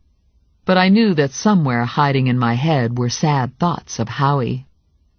The sadness would creep forward, and I would cram it back into crevices thick with brain gunk. I'm a firm believer in the value of denial. Anger, passion, and fear spill out of me in real time. Sadness I save until the edge dulls. Someday, 3 months from now, I'll stroll down the cereal aisle of a supermarket and burst into tears for Howie, a man I didn't even know, for Christ's sake. I'll stand in front of the cereal boxes and blow my nose and blink the tears out of my eyes so no one realizes I'm an emotional idiot. I mean, what about Howie's life? What was it like? Then I'll think about Howie's death, and I'll go hollow inside. And then I'll go to the freezer section and get a tub of coffee-flavored Haagen-Dazs ice cream and eat it all. Morelli turned the engine over and chugged out of the lot. "I'll take you back to the office so you can get your car. I have paperwork to do at the station. If I'm not home by 5:30, go to dinner without me. I'll catch up with you as soon as I can." Lula and Connie weren't looking happy when I got to the office. "We only have a couple days left before everyone finds out Singh skipped," Connie said. "Vinny's freaking. He's locked in his office with a bottle of gin in the real estate section from the Scottsdale paper." "I don't need this cranky shit he's pulling either," Lula said. "I had a bad day. I didn't lose any weight, and the guy we wanted to talk to got dead. And every time I think about poor old Howie, I get hungry on account of I'm a comfort eater. I relieve my stress with comfort food." "You've eaten everything but the desk," Connie said. "It'd be cheaper to get you addicted to drugs." Vinny stuck his head out his office door. You get one crappy lead, and he gets himself killed, Vinny yelled at me. What's with that? And he pulled his head back into his office and slammed the door shut. See, that's what I mean, Lula said. Makes me want some macaroni and cheese. Vinny stuck his head out of his office again. Sorry, he said. I didn't mean to say that. I meant to say, I'm glad you're not hurt. We all went silent, thinking about how awful it actually had been, and how it could have been worse. The world's a crazy place, Lula finally said. I needed to get out and do something to take my mind off Howie. My car keys were lying on Connie's desk. I pocketed the keys and gave my shoulder bag a hitch up. I'm heading out to talk to the Aposenjas. Nani should be getting home from work soon. I'll go with you, Lula said. I'm not letting you go out alone. Nani was home when I arrived. She answered the door on my second knock and peered out at me, first surprised, then cautiously happy. "Did you find him?" she asked. "Did you find Boo?" "I haven't found him, but I have something I'd like to run by you. Did Samuel ever mention a man named Howie?" "No, I've never heard him speak of Howie." Samuel was on the computer all the time. Did you ever get a chance to see what he was doing? Did he get mail? Do you think he might have gotten email from Howie? "I saw a mail from work one time. Samuel was at the kitchen table. He sometimes preferred to sit there because his room was small. I came to the kitchen for a glass of tea, and I passed behind him. He was typing a letter to someone named Susan. The letter was nothing, really. It only said, 'Thank you for the help.' Samuel said it was work-related. That is the only time I have seen any of his computer mails." "Did he ever get mail from the post office?" "He received a few letters from his parents in India. My mother would know more of that. She collects the mail. Would you like to talk to my mother?" "No." "Who is that?" Mrs. Aposenja called from the hall. Lula and I put our heads down and took a deep breath. "It is 2 women from the bonds agency," Nani said. Mrs. Aposenja rumbled to the door and elbowed Nani aside. "What do you want? Have you found Samuel?" "I had a couple questions to ask Nani," I said. "Where is the man named Ranger?" Mrs. Aposenja said. "I can tell you are just his worthless assistant. And who is this fat woman with you?" "Huh," Lula said. "There was a time when I would have kicked your nasty ass for calling me fat. But I'm on a diet to be a supermodel, and I'm above all that now." "Such language," Mrs. Aposenja said, "just as I would expect from sluts." "Hey, what you're calling a slut?" Lula said. "You're starting to get on my nerves." "Get off my porch," Mrs. Aposenja said, and she shoved Lula. "Huh," Lula said, and she gave Mrs. Aposenja a shot to the shoulder that rocked her back on her heels. "Disrespectful whore," Mrs. Aposenja said to Lula, and she slapped her. This was where I took 2 steps back. Lula grabbed Mrs. Aposenja by the hair, and the 2 of them stumbled off the porch to the small front yard. There was a lot of bitch-slapping and name-calling and hair-pulling. Nani was shouting for them to stop, and I had my stun gun in my hand just in case it looked like Lula was going to lose. An old lady tottered out of the house next door and turned her garden hose on Lula and Mrs. Aposenja. Lula and Mrs. Aposenja broke apart, sputtering. Mrs. Aposenja turned tail and scuttled into her house, her soaked sari leaving a trail of water behind her that looked like slug slime. The old lady shut the water off at the spigot on her front porch. "That was fun," she said, and she disappeared into her house. Lula squished to the car and climbed in.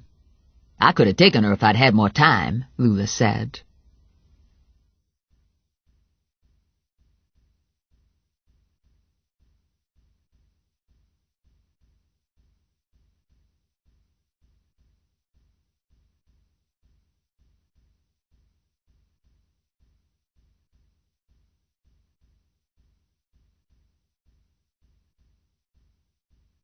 I dropped Lula off at the office and drove on autopilot to Hamilton and eased into the stream of traffic.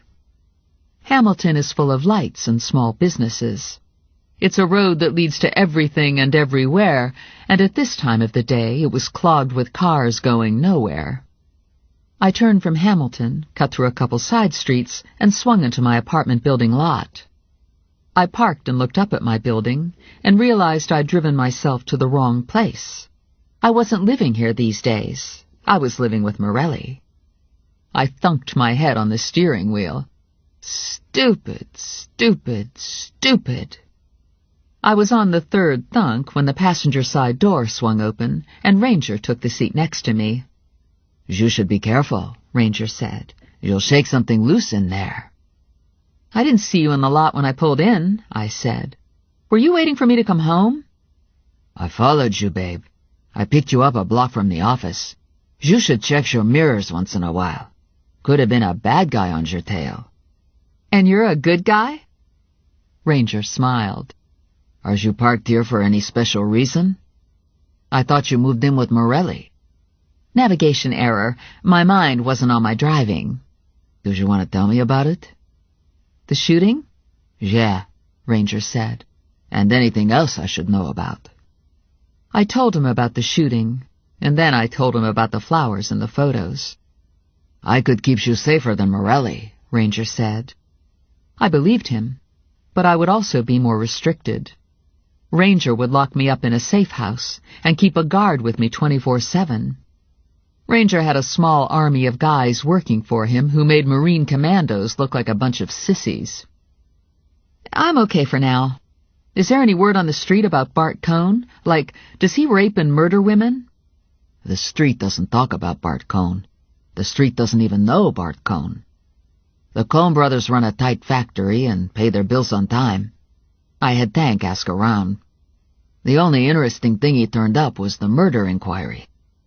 2 months after the police dropped Bart as a suspect, Bart's wife left him. He's the nuts and bolts guy at the factory. Has an engineering degree from MIT. Smart. Serious. Private. The direct opposite of Clyde, who spends most of his day reading comic books and gets together several times a week with his friends to play Magic." "Magic?" "It's one of those role-playing card games." "Like Dungeons and Dragons?" "Similar. Andrew is the people person, manages the human resources side of the business. He's been married for 10 years. Has 2 kids, ages 7 and 9. Ranger's pager went off, and he checked the readout. "Did you have any candidates for the flowers and photos?" "I've made my share of enemies since I've had this job. No one stands out. Bart Cohn crossed my mind. The business with the murder is hard to ignore, even though the charge didn't stick. And the break-in occurred right after I was at the factory. Sort of a strange set of coincidences. If he's the nuts and bolts guy, maybe he knows how to open locks." "Don't go walking in the woods with him," Ranger said. And he was gone. Chapter 6. I opened the front door to Morelli's house, and Bob exploded out at me. He knocked me to one side, took the cement and brick stairs in a single bound, and ran up the street. He stopped and turned and ran back full speed.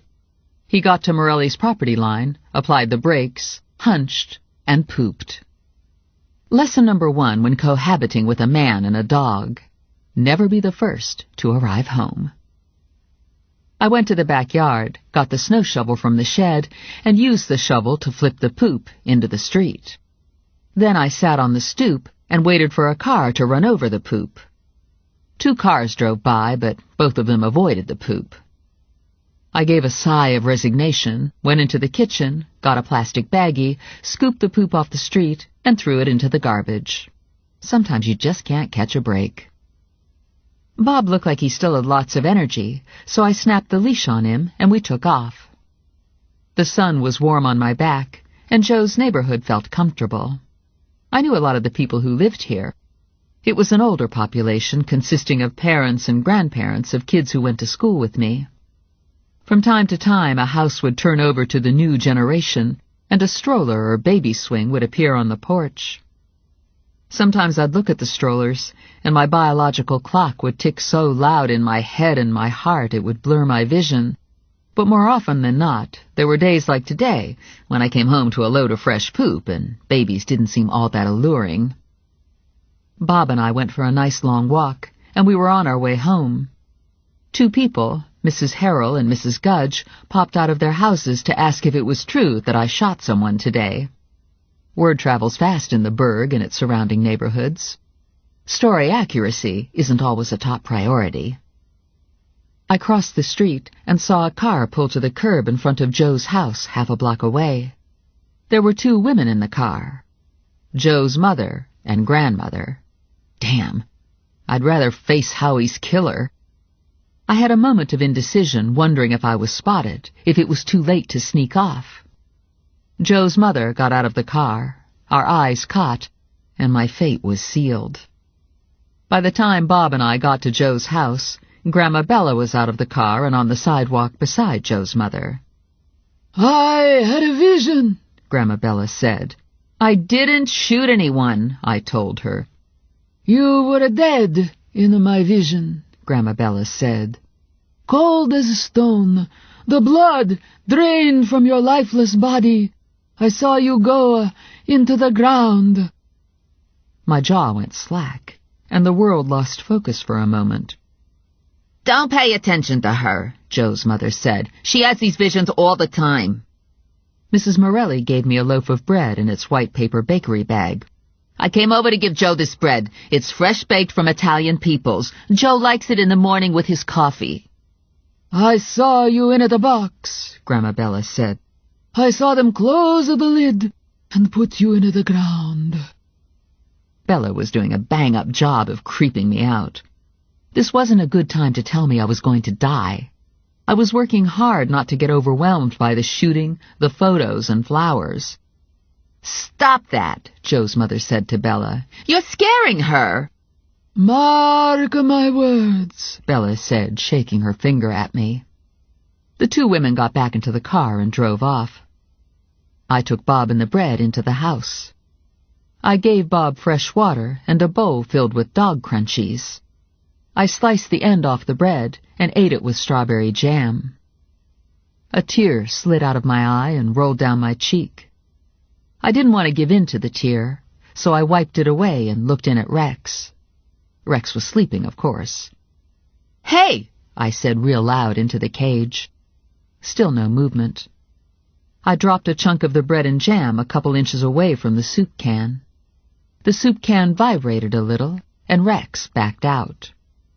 He stood blinking in the light for a moment, whiskers whirring, nose twitching. He scurried over to the bread, ate all the jam, shoved the remaining bread into his cheek pouch, and scuttled back into his soup can. I checked the phone machine. No messages.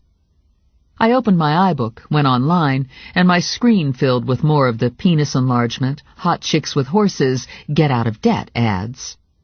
"We can send a man to the moon, but we can't find a way to stop junk mail," I yelled at the computer. I calmed myself and deleted the garbage. I was left with one piece of mail. No subject in the subject line. The body of the letter was short. "Did you like my flowers? Were you impressed with my marksmanship this afternoon?" My stomach went hot and sick, and my vision got cobwebby. I put my head between my legs until the ringing stopped in my ears and I was able to breathe again. This was from Howie's killer. He knew my email address. Not that my email address was a secret. It was printed on my business cards. Still, the message was chilling and eerily invasive. It tied the flowers and the photos to the shooting. It was a message from a madman. I typed back to him, "Who are you?" Seconds later, my message was returned as undeliverable. I saved the email to show to Morelli, and I shut down. "My day is in the toilet," I told Bob. "I'm taking a shower. Don't let any maniacs in the house."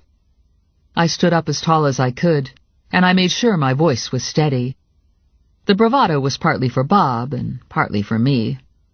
Sometimes if I acted brave, I almost became a little brave. And just in case Bob fell asleep on the job, I went to the closet in Morelli's room, helped myself to a spare gun, and took it into the bathroom with me. Grandma Mazur was waiting at the door when I pulled up. "What do you think of my new hair?" she asked. It was punk rock star red and stuck out in little spikes. "I think it's fun," I told Grandma. "It brings out the color of my eyes." "And it's flattering to your skin tone. Definitely drags attention away from the liver spots." "It's a wig," she said. "I got it at the mall today. Me and Mabel Burlew went shopping. I just got home. I missed all the excitement when everybody thought you shot someone again." Albert Clown came in behind me. "What about shooting someone? Do you need a lawyer? I'd give you a real good rate. Business has been a little slow. I don't know why. It's not like I'm not a good lawyer. I went to school and everything." "I don't need a lawyer," I told him. "Too bad. I could use a high-profile case. That's what really helps your practice to take off. You gotta win something big." "What do you think of my hair?" Grandma asked Clown. "It's nice," he said. "I like it. It's real natural looking." "It's a wig," Grandma said. "I got it at the mall." "Maybe that's what I should get," Clown said. "Maybe I'd get more cases if I had more hair. A lot of people don't like bald men. Not that I'm bald, but it's starting to get thin." He smoothed his hand over his few remaining strands of hair. "You probably didn't notice that it was thin, but I can tell when the light hits it just right." "You should try that chemical stuff you pour on your head," Grandma said. "My friend Lois Grison uses it, and she grew some hair. Only problem was she used it at night, and it rubbed off on her pillow and got on her face, and now she has to shave twice a day." My father looked up from his paper. "I always wondered what was wrong with her. I saw her in the deli last week and she looked like Wolfman. I thought she had a sex change." "I have everything on the table," my mother said. "Come now before it gets cold. The bread will go stale." Valerie was already at the table with her plate filled. My mother had put out an antipasto platter, fresh bread from People's, and a pan of sausage and cheese lasagna. 9-year-old Angie, the perfect child and an exact replica of Valerie at that age, sat, hands folded, patiently waiting for food to be passed. Her 7-year-old sister, Mary Alice, thundered down the stairs and galloped into the room. Mary Alice has for some time now been convinced she's a horse. Outwardly, she has all the characteristics of a little girl, but I'm beginning to wonder if there's more to the horse thing than meets the eye. "Blackie tinkled in my bedroom," Mary Alice said, "and I had to clean it up. That's why I'm late. Blackie couldn't help it. He's just a baby horse, and he doesn't know any better." "Blackie's a new horse, isn't he?" Grandma asked. "Yep. He came to play with me just today," Mary Alice said. "It was nice of you to clean it up," Grandma said. "Next time, you should put his nose in it," Clown said. "I heard that works sometimes." Valerie impatiently looked around the table. She folded her hands and bowed her head. "Thank God for this food," Valerie said, and she dug in. We all crossed ourselves, mumbled "thank God," and started passing dishes. There was a rap on the front door. The door opened, and Joe strolled in. "Is there room for me?" he asked. My mother beamed. "Of course," she said. "There's always room for you. I set an extra plate just in case you could make it." There was a time when my mother warned me about Joe. "Stay away from the Morelli boys," my mother would say. "They can't be trusted. They're all sex fiends, and no Morelli man will ever amount to anything." A while back, my mother had decided Joe was the exception to the rule, and that somehow, in spite of genetic disadvantage, he'd actually managed to grow up. He was financially and professionally stable, and he could be trusted. Okay, so he was still a sex fiend, but at least he was a monogamous sex fiend. And most important, my mother had come to think that Joe was her best, and possibly only, shot at getting me off the streets and respectably married. Grandma shoveled a wedge of lasagna onto her plate. "I've got to get the facts straight on the shooting," she said. "Mitchell Farber just got laid out, and Mabel and me are going to his viewing at Steve's funeral parlor right after dinner, and people are going to be on me like white on rice." "There's not much to tell," I said. "Lula and I stopped for lunch, and the man eating across from me was shot. No one knows why, but it's not a great neighborhood. It was probably just one of those things." One of those things, my mother said. Accidentally dinging your car door with a shopping cart is one of those things. Having someone shot right in front of you is not one of those things. Why were you in such a bad neighborhood? Can't you find a decent place to have lunch? What were you thinking? I bet there's more to it than that, Grandma said. I bet you were after a bad guy. Were you packing heat? No, I wasn't armed. I was just having lunch. You aren't giving me a lot to work with here, Grandma said. Clown turned to Morelli. Were you there? Yep. Boy, it must be something to be a cop. You get to do all kinds of cool stuff. And you're always in the middle of everything. Right there, where the action is. Joe forked off a piece of lasagna. So, what do you think about Stephanie being there? I mean, she was sitting right across from this guy, right? How far away? 2 feet? 3 feet? Morelli sent me a sideways glance, and then looked back at Clown. 3 feet. And you're not freaked? Oh, if it was me, I'd be freaked. But hey, I guess that's the way it is with cops and bounty hunters. Always in the middle of the shooting. I'm never in the middle of the shooting, Joe said. I'm plainclothes. I investigate. The only time my life is in danger is when I'm with Stephanie. How about last week? Grandma asked. I heard from Loretta Bieber that you were almost killed in some big shootout.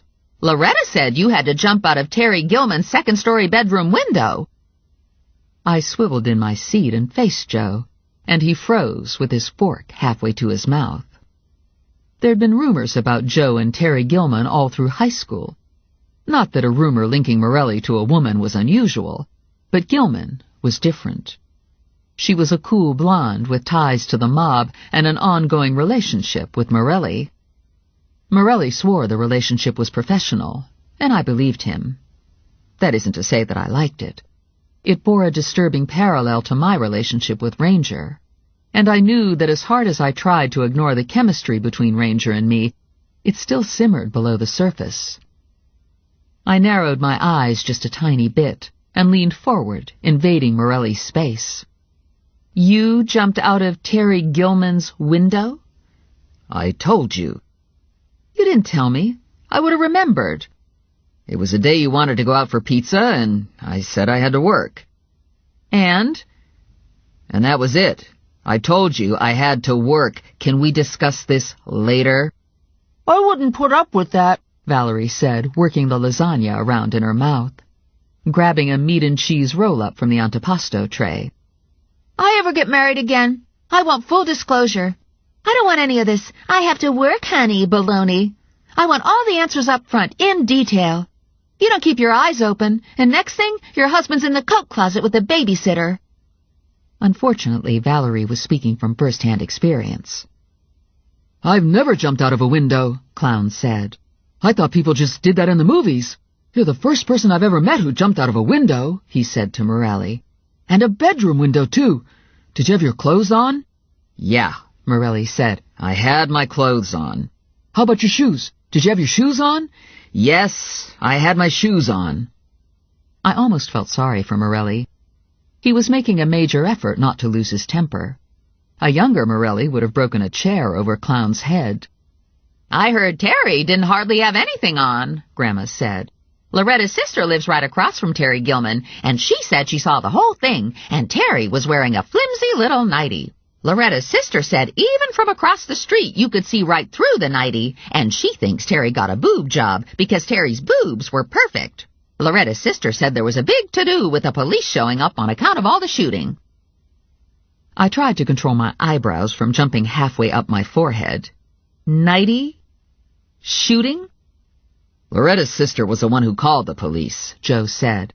And there wasn't a lot of shooting. A gun accidentally discharged. And the nightie? The anger disappeared, and Morelli tried unsuccessfully to stifle a smile. It wasn't exactly a nightie. She was wearing one of those camisole tops and a thong.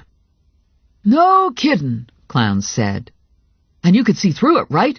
I bet you could see through it. That does it, I said, standing at my seat, throwing my napkin onto the table. I'm out of here. I stomped out of the dining room into the foyer and stopped with my hand on the door. What did you make for dessert? I yelled to my mother. Chocolate cake. I wheeled around and flounced off to the kitchen. I cut a good-sized wedge from the cake, wrapped it in aluminum foil, and swept out of the house. Okay, so I was acting like an idiot. At least I was an idiot with cake. I took to the road and drove off, spewing indignation and self-righteous fury. I was still fuming when I reached Joe's house. I sat there for a couple beats, considering my predicament. My clothes and my hamster were in the house, not to mention my safety and great sex. Problem was, there was all this emotion. I know emotion covers a lot of ground, but I couldn't hang a better name on my feelings. Wounded might be in the ballpark. I was stung that Morelli couldn't keep from smiling when he thought back to Gilman and her thong and camisole. Gilman and her perfect boobs. Ugh, mental head slap. I opened the aluminum foil and ate the chocolate cake with my fingers. When in doubt, eat some cake. Halfway through the cake, I started to feel better. Okay, I said to myself, now that we have some calm, let's take a look at what happened here. To begin with, I was a big fat hypocrite. I was all bent out of shape over Morelli and Gilman when I had the exact same situation going on between Ranger and me. These are working relationships, I told myself. Get over it, grow up, have some trust here. Okay, so now I've yelled at myself. Anything else going on? Jealousy? Jealousy didn't feel like a fit. Insecurity? Bingo. Insecurity was a match. I didn't have a lot of insecurity, just enough insecurity to surface at times of mental health breakdown. And I was definitely having a mental health breakdown. The denial thing wasn't working for me. I put the car in gear and drove to my apartment building. I wouldn't stay long, I decided. I'd just go in and retrieve a few things. Like my dignity, maybe. I parked in the lot, shoved the door open, and swung from behind the wheel. I beeped the car locked with the remote and headed for the back door to my building. I was halfway across the lot when I heard a sound behind me. Thump! I felt something sting my right shoulder blade, and heat swept through my upper body. The world went gray, then black. I put my hand out to steady myself, and felt myself slide away. I was swimming in suffocating blackness, unable to surface. Voices only partially penetrated. Words were garbled. I ordered myself to open my eyes. Open them. Open them! Suddenly, there was daylight. The images were blurred, but the voices snapped into focus. The voices were calling my name. Stephanie? I blinked a couple times, clearing my vision, recognizing Morelli. My first words were, "What the fuck?" "How do you feel?" Morelli asked. "Like I've been hit by a truck." A guy I didn't know was bending over me, opposite Joe. A paramedic. I had a blood pressure cuff on, and the paramedic was listening. "She's looking better," he said. I was on the ground in the parking lot, and Joe and the paramedic brought me up to sitting. An EMS truck idled not far off. There was a lot of equipment beside me. Oxygen, stretcher, medical emergency kit. A couple Trenton cops stood, hands on hips. A small crowd was gathered behind the cops. "We should take her to St. Francis to have it checked by a doctor," the medic said. "They might want to keep her overnight." "What happened?" I asked Morelli. "Someone shot you in the back with a tranquilizer dart. The impact was partially absorbed by your jacket, but you got enough tranq to knock you out." "Am I okay?" "Yeah," Morelli said. "I think you're okay. More than I can say for me. I just had 3 heart attacks." "I don't want to go to St. Francis. I want to go home, wherever that is." The medic looked over at Morelli. "Your call." "I'll take responsibility," Morelli said. "Help me get her to her feet." I walked around for a couple minutes on shaky legs. I was feeling really crappy, but I didn't want to broadcast it. I didn't want to overnight in the hospital. They take your clothes away and hide them and make you sleep in one of those cotton gowns that your ass hangs out of. "Geez," I said. "What was I shot with? An elephant gun?" Morelli had the dart in a plastic evidence bag in his pocket. He held the bag out for me to see. Looks to me to be more large dog size. Oh, great. I was shot with a dog dart. That doesn't even make good bar conversation. Morelli eased me into his truck. We'll leave your car here. I don't think we want to put you behind the wheel yet. I wasn't going to argue. I was developing a monster headache. There was a single red rose on the dash. A square white card in a plastic evidence bag had been placed beside the rose. Morelli gestured at the rose. That was left on your windshield. He reached across and took the card and turned it so I could read the message. You should be more careful. If you make it too easy, the fun will be gone. This is creepy, I said. This is definitely psycho. It started right after you became involved with Singh, Morelli said. Do you think it's Bart Cohn? He'd be on the list, but I'm not convinced he's the one. I can't see him leaving roses. Bart Cohn doesn't strike me as a man who has a flair for the dramatic. I wanted it to be Bart Cohn. He was an easy mark. I had a fantasy scenario going in my head. Stephanie and Lula break into Bart's home, find the tranquilizer gun stashed beside the gun that killed Howie, and call the police. The police immediately arrest Bart, and Stephanie lives happily ever after. Needless to say, the fantasy scenario didn't include Stephanie doing time for illegal entry.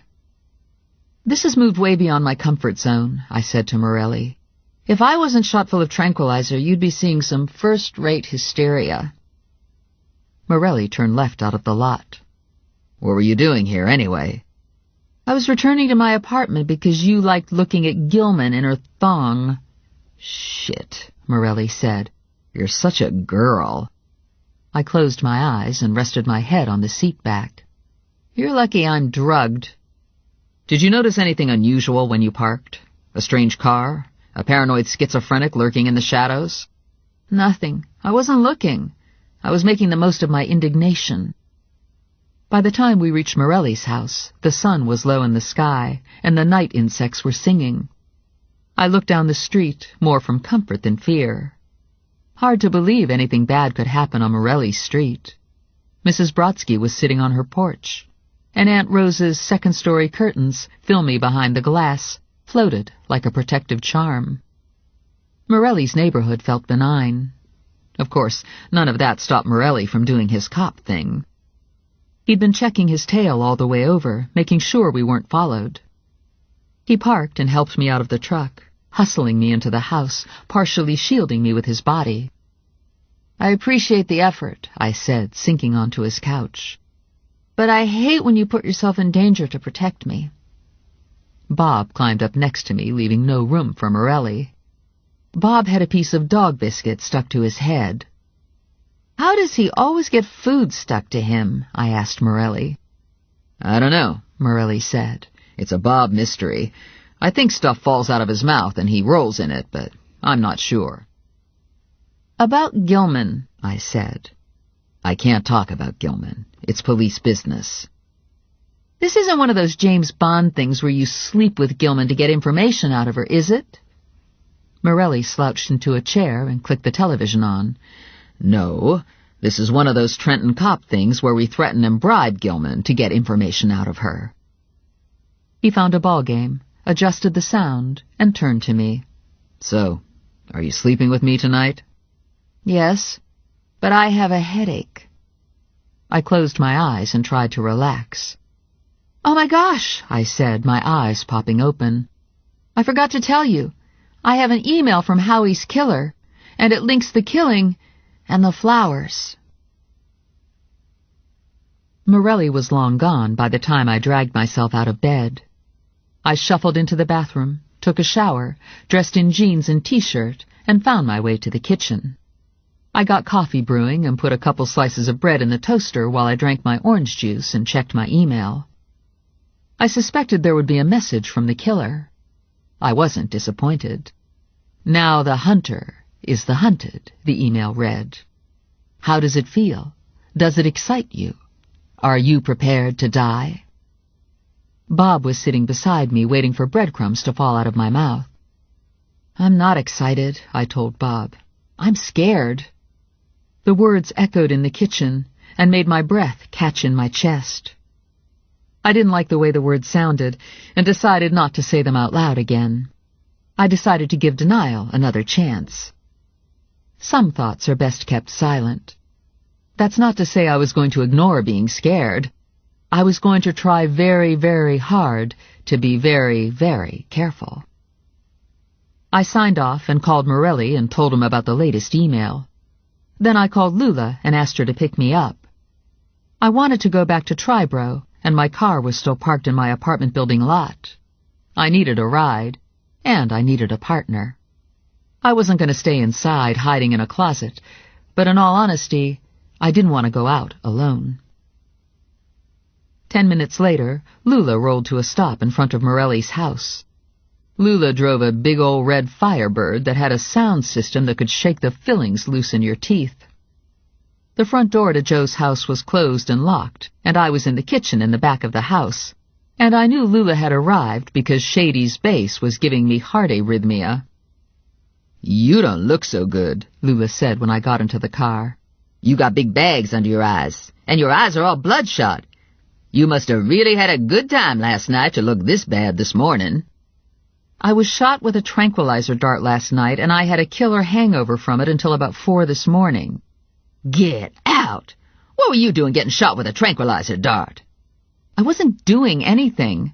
I was walking from my car to my apartment building, and someone shot me in the back. "Get out! Did you find out who did it?" No, the police are investigating. "I bet it was Joyce Barnhart. Joyce would do something like that, trying to even the score for all the times we zapped her with the stun gun and you let Bob poop on her front lawn."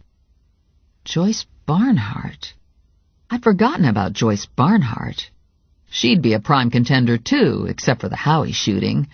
Joyce wasn't a killer. I went to school with Joyce, and she'd made my life a misery. Joyce publicized secrets. When she didn't have a secret, she fabricated stories and started rumors. I wasn't the only one singled out, but I was a favorite target. A while back, Vinny hired Joyce to do some apprehension work, and once again, Joyce and I crossed paths. I don't think it's Joyce, I told Lula. I think the Trank incident is related to the Howie shooting. "Get out!" If Lula said "get out" one more time, I was going to choke her until her tongue turned blue and fell out of her head. And you're probably in danger when you hang with me, I told Lula. I'd understand if you wanted to bail. "Are you shitting me? Danger's my middle name." Chapter 7.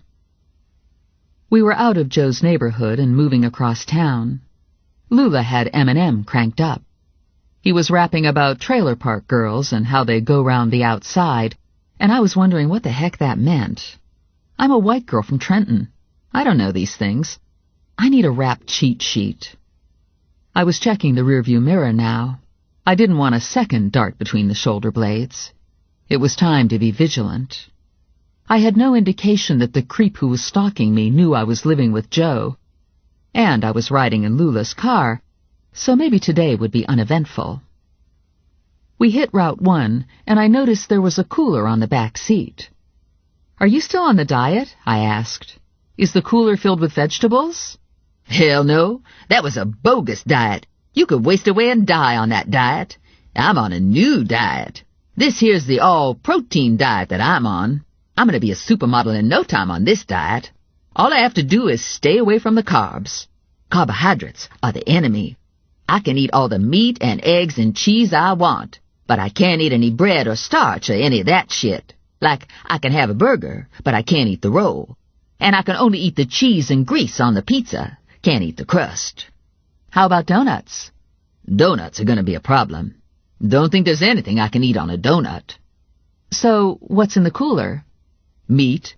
I got ribs and rotisserie chicken and a pound of crispy bacon. I can eat meat until I grow a tail and moo. This is the best diet. I can eat things on this diet that I haven't been able to eat in years." "Like what?" "Like bacon." "You always eat bacon." "Yeah, but I feel guilty. It's the guilt that puts the weight on." Lula turned into the industrial park and wound around some until she came to Triborough. "Now what?" she asked. "You want me to go in with you, or you want me to stay here and guard the chicken?" "Guard the chicken?" "Okay, so I'm gonna eat the chicken. That's the good part of this diet. You eat all the time. You could shove pork roast and leg of lamb down your throat all day long, and it's okay, long as you don't have biscuits with it. I had a steak for breakfast, a whole steak, and then I had a couple eggs. Is that a diet or what?" "Sounds a little screwy." "That's what I thought at first, but I bought a book that explains it all, and now I can see where it makes sense." "Keep your eyes open while you're guarding the chicken. I shouldn't be more than a half hour. Call me on my cell if you see anyone suspicious in the lot." "You mean like someone setting up a dart gun?" "Yeah, that would be worth a phone call." I'd gotten in touch with Andrew first thing this morning before leaving the house. I told him I needed some information, and he said he'd be happy to help. Andrew, the people person.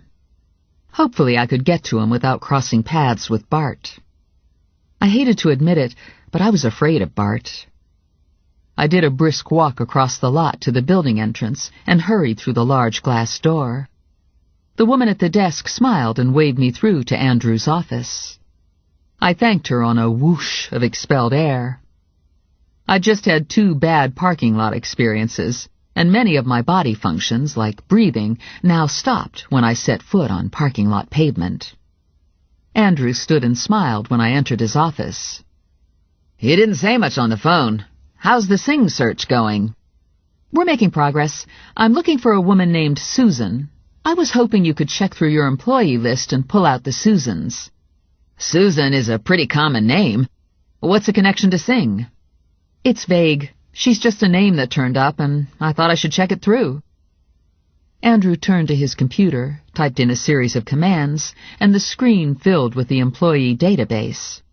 Then it executed a search for all Susans. "We employ 8 Susans," he finally said. "When I set the age at 40 or below, I'm left with 5 Susans. I'll give you a printout and you can talk to them if you want. All are married. None work in Sing's department, but he would have had a chance to mingle with the general population during breaks and at lunch. We're a relatively small company. Everyone knows everyone else." Clyde appeared in the open doorway. He was wearing a faded Star Trek t-shirt and new black jeans that were pooled around his ankles. Scruffy sneakers peeked out from under the jeans. He had a can of Dr. Pepper in one hand and a bag of cheese doodles in the other. He had a Betty Boop tattoo on his chunky left arm. "Hey, Stephanie Plum," Clyde said. "I was taking a break and I heard you were here. What's up? Anything exciting going on? Did you find Samuel Sing?"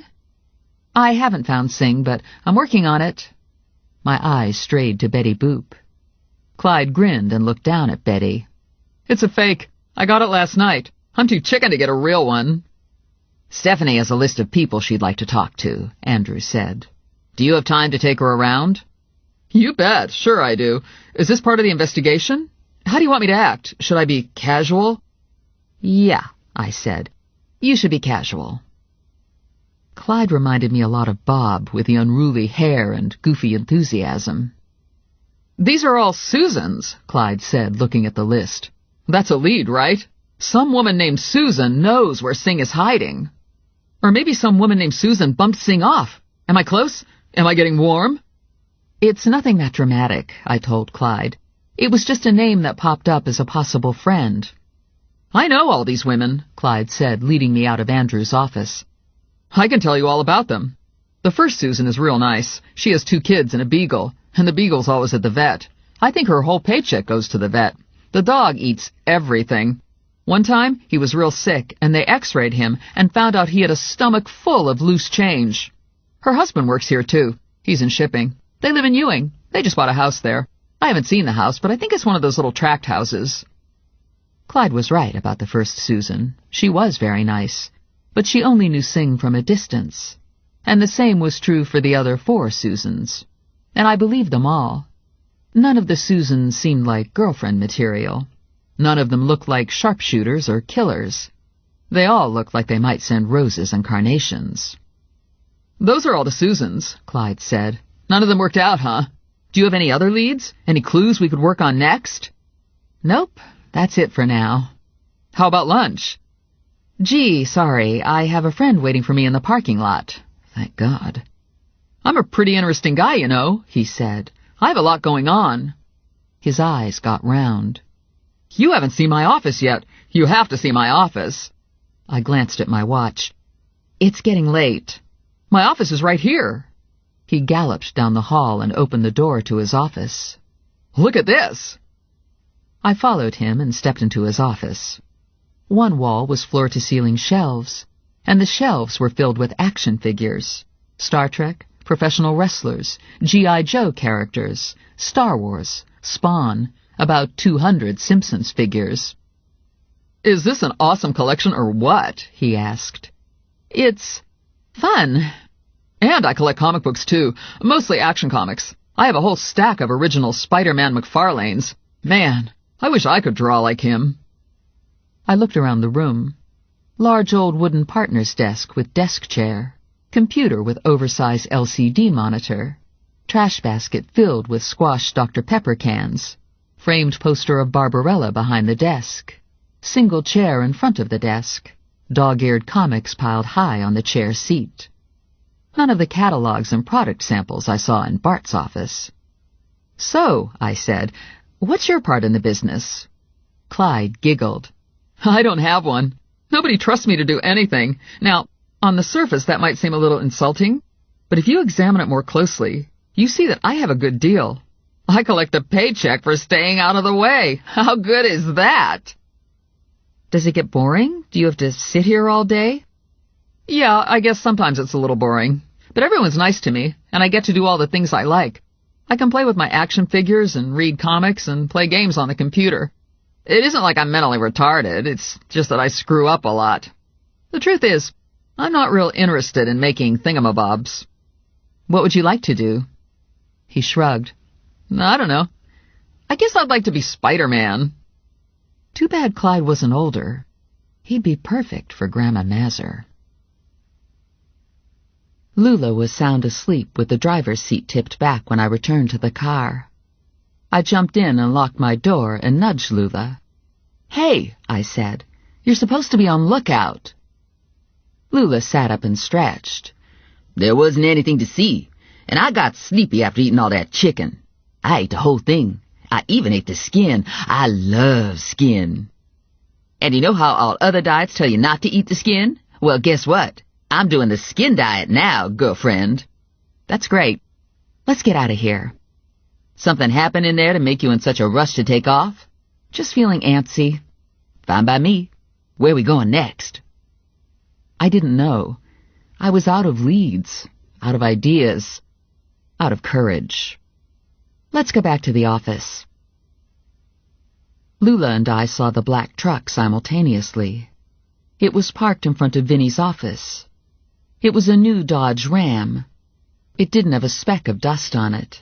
It had bug lights on the cab, oversized tires, and a license plate that was probably made in someone's basement. Ranger drove a variety of cars. All of them were black. All were new. All were expensive. And all were of dubious origin. The Ram was his favorite.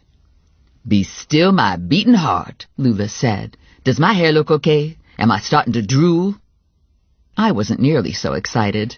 I suspected he was waiting for me, and I worried that it wasn't going to be a good conversation. I followed Lula into the office. Connie was at her desk, head down, furiously shuffling papers. Vinny's door was closed. Ranger was slouched in a chair, elbows on the arms, fingers steepled in front of him, his eyes dark and intense, watching us. I smiled at Ranger. "Yo," I said. He smiled back, but he didn't yo. "We're just checking in," I said to Connie, leaning on the front of her desk. "Do you have anything for me?" "I have skips piling up on my desk," Connie said, "but Vinny doesn't want anyone even looking at them until Singh is found." "No calls? No messages?" Ranger unfolded himself and crossed the room, standing close behind me, sucking me into his force field. "We need to talk." A flash of heat rippled through my stomach. Ranger always evoked a mixture of emotion. Usually that mixture was attraction, followed by a mental eye roll. "Sure," I said. "Now, outside." Lula scurried behind the file cabinets, and Connie bent into the nonsense paper shuffling. No one wanted to get caught in the line of fire when Ranger was in a mood. I followed Ranger out the door to the sidewalk and stood blinking in the sun. "Get into the truck," Ranger said.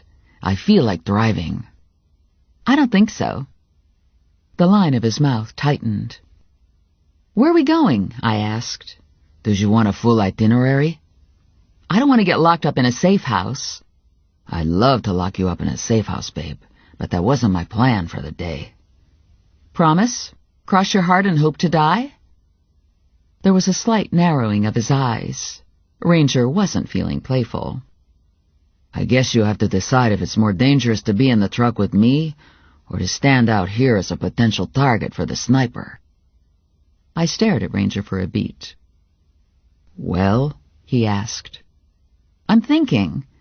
"Christ," Ranger said. "Get in the damn truck."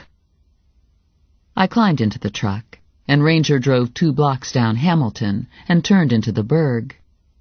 He wound through the Burg and parked on Roebling in front of Marsilio's restaurant. "I thought you wanted to drive," I said. "That was the original plan, but you smell like rotisserie chicken and it's making me hungry." "It's from Lula. She's on this diet where she eats meat all day." Bobby V met us at the door and gave us a table in the back room. The Burg is famous for its restaurants. They're stuck all over the place in the neighborhood, between houses, next to Betty's bridal shop and Rosalie's beauty parlor. Most are small. All are family affairs, and the food is always great. I'm not sure where Bobby V fits in the scheme of things at Marsilio's, but he's always on hand to direct traffic and schmooze. He's a snappy dresser. He's got a handful of rings and a full head of wavy silver hair, and he looks like he wouldn't have much trouble breaking someone's nose. If you're in bad with Bobby V, don't even bother showing up, because you won't get a table. Ranger sat back in his chair, took a moment to scan the menu, and ordered. I didn't need the menu. I always got the fettuccine Alfredo with sausage. And then, because I didn't want to die, I got some red wine to help unclog my arteries. "Okay," Ranger said when we were alone. "Talk to me." I filled him in on the shooting, the dart, the email. "And what really has me freaked is that Joe's grandma saw me dead in one of her visions," I said, an involuntary shiver ripping through me. Ranger was motionless, face impassive. "Every lead I get ends up in the toilet," I told him. "Well, you must be doing something right. Someone wants to kill you. That's always a good sign." I guess that was one way of looking at it. "Problem is, I'm not ready to die." Ranger looked at the food in front of me. Noodles and sausage in cheese and cream sauce. "Babe," he said. Ranger's plate held a chicken breast and grilled vegetables. He was hot, but he didn't know much about eating.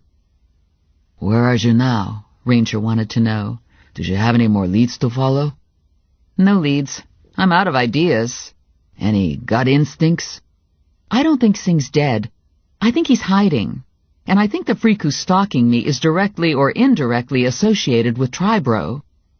"If you had to take a guess, could you pull a name out of a hat?" "Bart Cohn is the obvious." Ranger made a phone call and asked for the file on Bart Cohn. In my mind, I imagined the call going into the nerve center of the Bat Cave. No one knows the source of Ranger's cars, clients, or cash. He operates a number of businesses which are security-related, and he employs a bunch of men who have skills not normally found outside a prison population. His right-hand man is named Tank, and the name says it all. Tank walked into the restaurant 20 minutes later with a manila envelope. He smiled and nodded a hello to me. He helped himself to a slice of Italian bread, and he left. Ranger and I read through the material, finding few surprises. Bart was divorced and living alone in a townhouse north of the city. He had no recorded debts. He paid his credit cards and his mortgage on time. He drove a 2-year-old black BMW sedan. The packet included several newspaper clippings on the murder trial and a profile on the murdered woman. Lillian Parisi was 26 years old at the time of her death. She had brown hair and blue eyes, and from the photo in the paper she looked to be of average build. She was pretty in a girl-next-door way, with curly shoulder-length hair and a nice smile. She was unmarried, living alone in an apartment on Market just 2 blocks from the Bluebird Luncheonette, where she'd worked as a waitress. In a very general sort of way, I suppose she resembled me. Not a good thought to have when investigating an unsolved murder that had serial killer potential. But then, half the women in the burg fit that same description, so probably there was no reason for me to be alarmed. Ranger reached over and tucked a brown curl behind my ear. "She looks a little like you, babe," Ranger said. "You want to be careful." Super. Ranger looked at my pasta dish. I'd eaten everything but one noodle. A smile twitched at the corner of his mouth. "I don't want to get fat," I told him. "And that noodle would do it?" I narrowed my eyes. "What's your point?" "Do you have room for dessert?" I sighed. I always had room for dessert. "You're going to have dessert at the Bluebird Luncheonette," Ranger said. "I bet they have good pie. And while you're eating the pie, you can talk to the waitress. Maybe she knew Parisi." Halfway across town, I rechecked the reflection in my side mirror for the 4th time. "I'm pretty sure we're being followed by a black SUV," I said. "Tank." "Tank's following us?" "Tank's following you." Ordinarily, I'd be annoyed at the invasion of privacy. But right now, I was thinking privacy was overrated, and it wasn't a bad idea to have a bodyguard. The Bluebird sat cheek to jowl with several small businesses on 2nd Avenue. This wasn't the most prosperous part of town, but it wasn't the worst either. Most of the businesses were family-owned and operated. The yellow brick storefronts were free of graffiti and bullet holes. Rents were reasonable and encouraged low-profit businesses. A shoe repair shop, a small hardware store, a vintage clothing store, a used bookstore, and the Bluebird Luncheonette. The Bluebird was approximately the size of a double-wide railroad car. There was a short counter with 8 stools, a pastry display case, and cash register. Booths stretched along the far wall. The linoleum was black and white checkerboard, and the walls were Bluebird blue. We took a booth and looked at the menu. There was the usual fare of burgers and tuna melts and pie.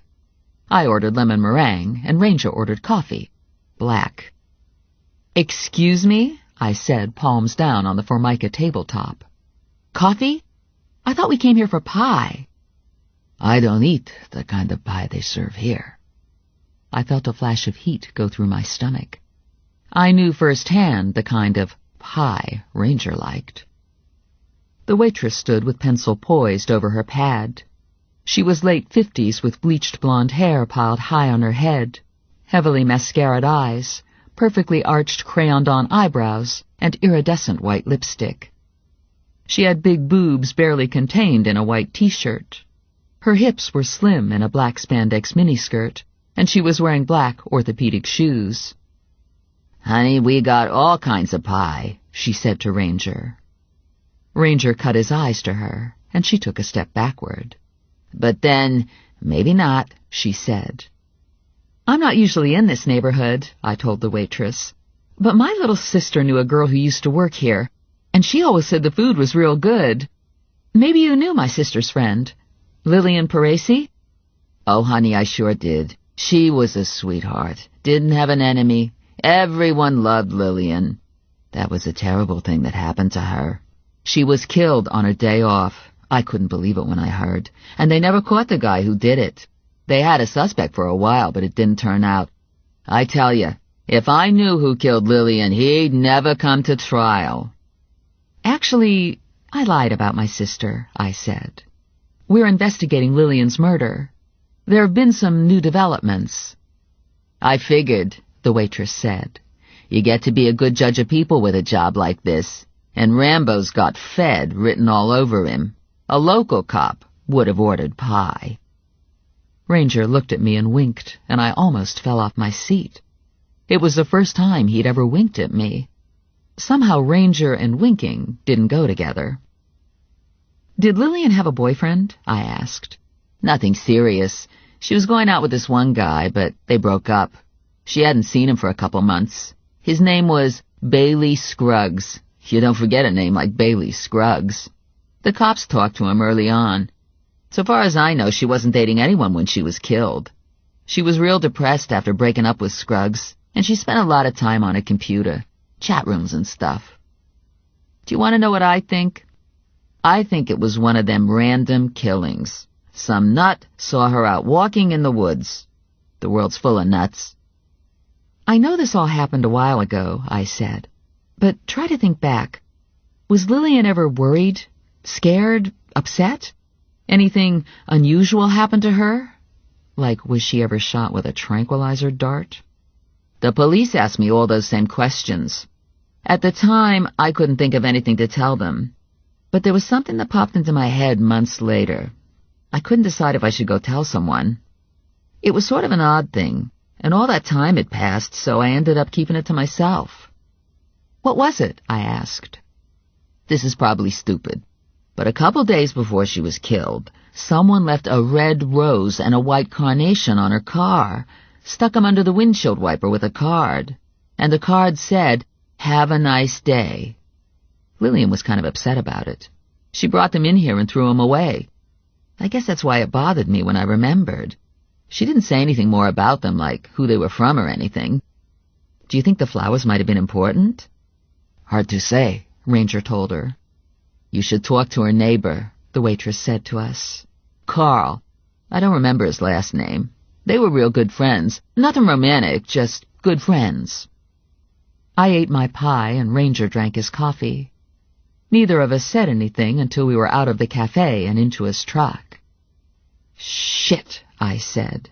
"Shit, shit, shit, shit, shit." "I have a house in Maine," Ranger said. "It's nice there at this time of year." It was a tempting offer. "Is there an outlet mall nearby? Is it close to a cheesecake factory? A Chili's?" "Babe, it's a safe house. It's on a lake in the woods." Oh boy, bears, black flies, rabid raccoons, and spiders. "Thanks for the offer, but I think I'll pass. Just tell Tank to stick close to me." Ranger put the truck in gear, turned at the corner, drove 2 blocks down Market, and parked in front of an old Victorian clapboard house. The front door was unlocked and led to a small foyer. There were 6 mailboxes lined up on the wall. Beyond the mailboxes, a hand-carved mahogany railing followed a broad staircase to the 2nd and 3rd floors. The carpet was threadbare, and the wall covering was faded and had begun to peel at the corners, but the foyer and staircase were clean. An air freshener had been plugged into a baseboard outlet and spewed lemony freshness that mingled with the natural mustiness of the house. We ran through the names on the mailboxes and found Carl Rosen. Apartment 2B. We both knew chances weren't good that he'd be in, but we took the stairs and knocked on his door. No answer. We knocked on the door across the hall. No answer there either. We could get Carl Rosen's work address easy enough, but most people were reluctant to talk in their work environment. Better to wait a couple hours and catch him at home. "Now what?" I asked Ranger. "I want to go through Bart Cohn's house. It'll be easier to do alone, so I'm taking Jules back to the office. You should be safe there. I'll pick you up at 5, and we'll try Rosen again." Chapter 8. Mrs. Apusenja was sitting in the office when Ranger dropped me off. She was on the couch, arms crossed over her chest, lips pressed tightly together. She jumped up when I walked in and pointed her finger at me. "You," Mrs. Apusenja said, "what do you do all day? Do you look for Samuel Singh? Do you look for poor little Boo? Where are they? Why haven't you found them?" Connie rolled her eyes. "Huh," Lula said from behind a file cabinet. "I've only been looking for a couple days," I said. "This is the 4th day." Do you know what I think? I think you don't know what you are doing. I want someone new on the case. I demand someone new. We all looked at the door to Vinny's inner office. It was closed and locked. There was silence behind the door. Connie got up and rapped on the door. No response. Hey! Connie yelled. Mrs. Apusenja wants to talk to you. Open the door. The door still didn't open. Connie returned to her desk, got a key from the middle drawer, and went back and opened Vinny's door. Guess you didn't hear me, Connie said, standing hand on hip, looking in at Vinny. Mrs. Apusenja wants to talk to you. Vinny came to the door and smiled an oily smile out at Mrs. Apusenja. Nice to see you again, he said. Do you have some new information for us? I have this for you. The new information is that I will go to the papers if you do not find Samuel Singh. I will ruin you. How does it look for my nonny? People will talk, and he owes me 2 weeks' rent. Who will pay that? Of course we'll find him, Vinny said. I've got my best man looking for Singh, and Stephanie's helping him. You are a boil on the backside of your profession, Mrs. Apusenja said, and she left. How many years have I been in this business? A lot of years, right? Vinny asked. And I'm good at it. I'm good at writing bonds. I do a service for the community. Does the honest, law-abiding taxpayer have to pay my salary? No. Does the city of Trenton have to hire cops to go find their scofflaws? No. All because of me. I go get the scumbags at no cost to the general population. I risk my neck. Connie and Lula and I raised our eyebrows. Well, okay, I risk Stephanie's neck, Vinny said. But it's all in the family, right? Yeesh, Lula said. I should have let Sebring write the damn visa bond, Vinny said. What was I thinking? Les Sebring was Vinny's competitor. There were several bail bonds offices in the Trenton area, but Sebring's agency was the largest. So what are you doing standing here? Vinny asked, flapping his arms. Go find him, for Christ's sake. Vinny looked around and sniffed the air. What's that smell? It smells like roast leg of lamb. It was my afternoon snack, Lula said. I got it delivered from the Greek deli. I'm on the all-you-can-eat meat diet. I didn't eat the whole leg, though. I don't want to go overboard. Yeah, Connie said. She only ate half a leg. Vinny stepped back into his office and closed and locked the door. Sounds like we should go find this guy, Lula said. I'd like nothing better than to find Samuel Singh, but I didn't know how. And worse, I was having a hard time focusing on the hunt. I couldn't get Lillian Parisi out of my head. I kept seeing her marching into the Bluebird, angrily clutching the flowers. Red rose, white carnation. The note was innocuous, nothing to get angry over, so the flowers had to be part of a continuing harassment. And surely she talked to someone about it. I was hoping Carl Rosen was that someone. Earth to Stephanie, Lula said. You got any ideas? No. Me either, Lula said. I think this diet's clogging things up inside me. This isn't a creative thinker's diet. You need cheese doodles to do that shit, and birthday cake. The kind with the lard icing, and the big pink and yellow icing roses. Connie and I looked at Lula. Not that I'm going to eat anything like that ever again, Lula said. I was just saying that's why I haven't got any good ideas. Since we were all out of how to find Singh ideas, I asked Lula if she'd give me a ride so I could move my car to Joe's house. Hell yeah, Lula said. I could use some air. It's too nice to be inside on a day like today. And besides, it smells like leg of lamb in here. This office needs some ventilation. We were half a block down Hamilton when Lula looked in her rearview mirror. I think we're being followed. That black SUV pulled out right after us, and now he's sitting on our bumper. It's Tank. Ranger thinks I need a babysitter. Lula took another look. He's fine. He's not as hot as Ranger, but he's fine all the same. I wouldn't mind having my way with him. I thought you had a new boyfriend. Don't mean I can't think someone else is fine. I'm just going steady, girl. I'm not dead. In a couple minutes we were at my apartment building, and Lula parked in the lot beside the Escape. I think you should go up to your apartment just to check it out and shit, Lula said. I could go with you, and I bet King Kong over there'll go too. and I get a chance to see him up close.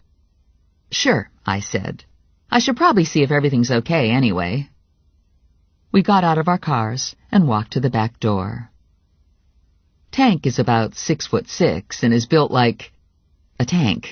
He hasn't an ounce of fat on him. He wears his hair in a marine buzz cut. He was dressed in desert camis.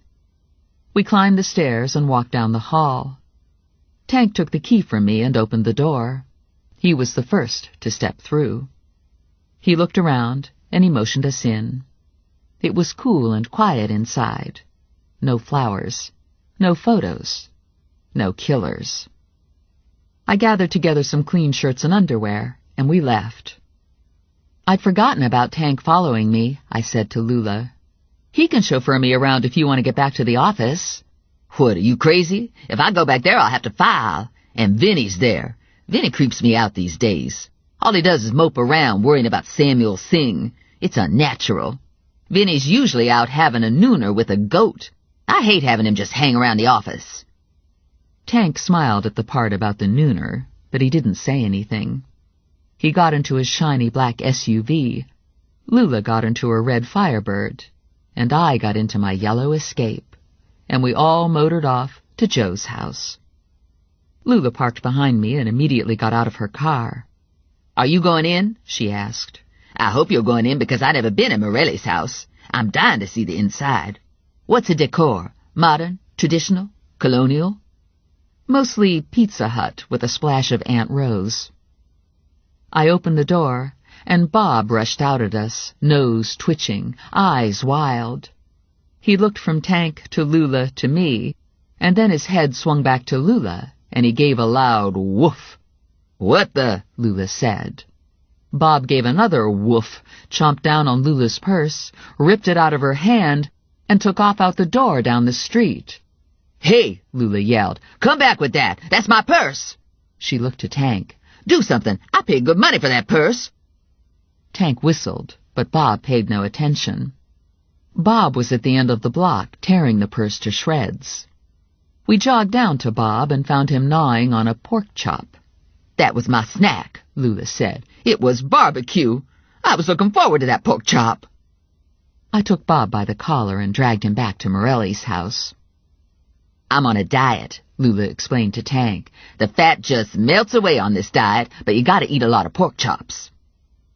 I locked Bob in the house, and Lula and I drove back to the office with Tank following. That was sort of embarrassing, Lula said. It's hard to explain a pork chop in your purse. Sorry it all got destroyed. Yeah, I really wanted that pork chop. I don't care so much about the bag. I bought the bag from Ray Smiley out of the back of his Pontiac. It was one of those things that accidentally fell off a truck. Lula's eyes got bigger. Hey, we should make a stopover at the mall. I could get a new purse, and then just for the hell of it, we could go into Victoria's Secret and see if Tank follows us in. That's how you tell what a man's really made of. It's one thing for a man to be big and brave and kill a spider. Any man could do that. Trailing after a woman when she's shopping for thongs and push-up bras is a whole other category of man. And then if you want to see how far you can go with it, you ask him to carry one of those little pink bags they give you. I've never been shopping with Ranger, so I can't say how he'd do with the Victoria's Secret test. Morelli flunked, hands down. Morelli takes off for soft-serve ice cream when I head for Victoria's Secret. No time, I told Lula. Ranger's picking me up at 5 o'clock. And Ranger doesn't like to be kept waiting.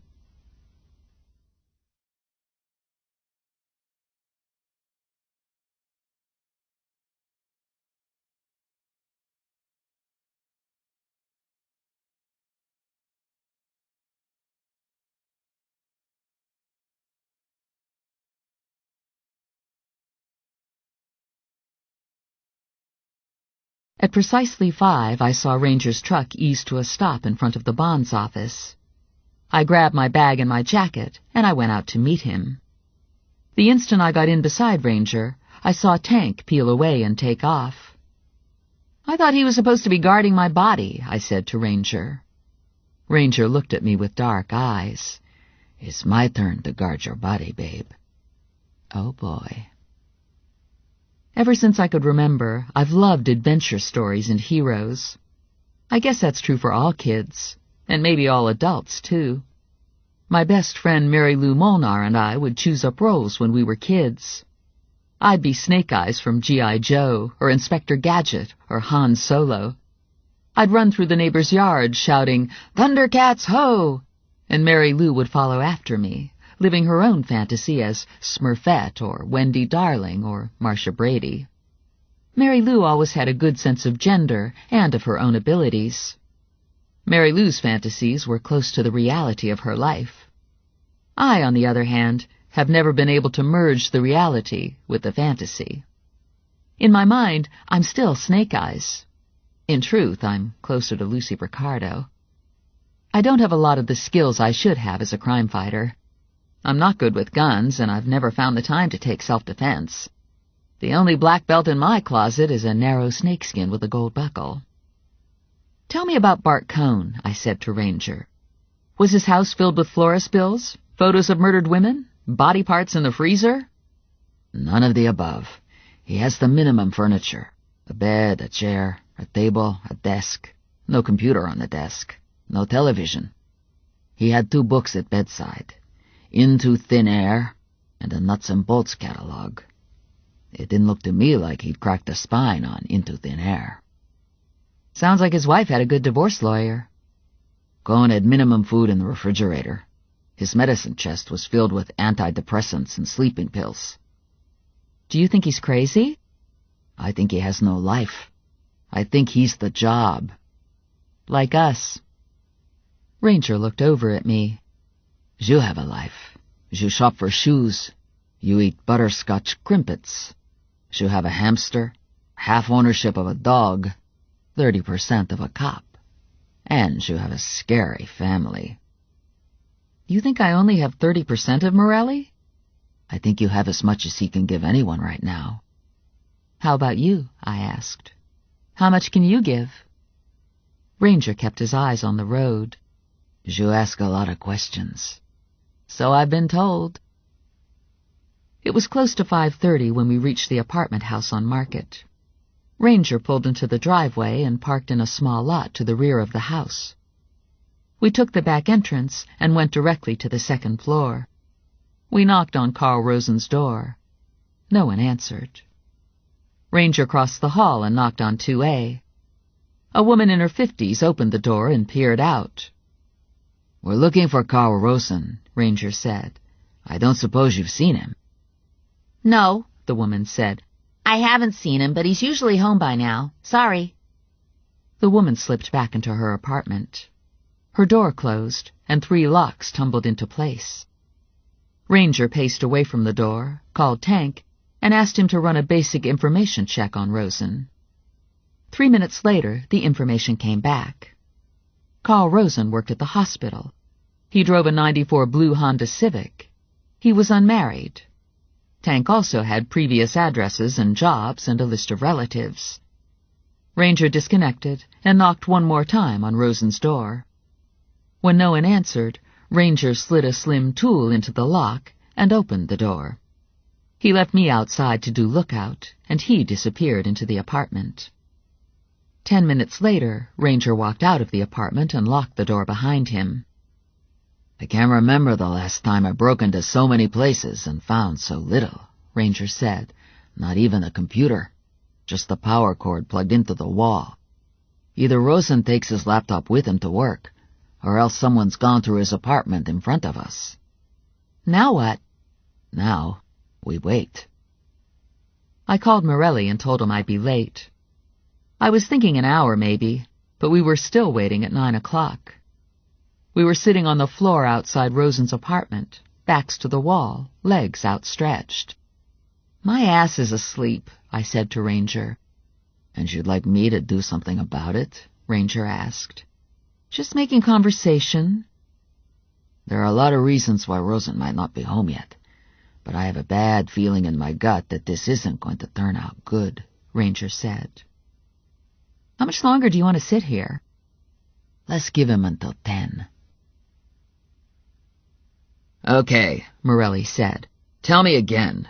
You were doing what with Ranger?" "We wanted to talk to Carl Rosen, but he never came home." I told Morelli about the waitress at the Bluebird and how she remembered about the flowers. Christ, Morelli said.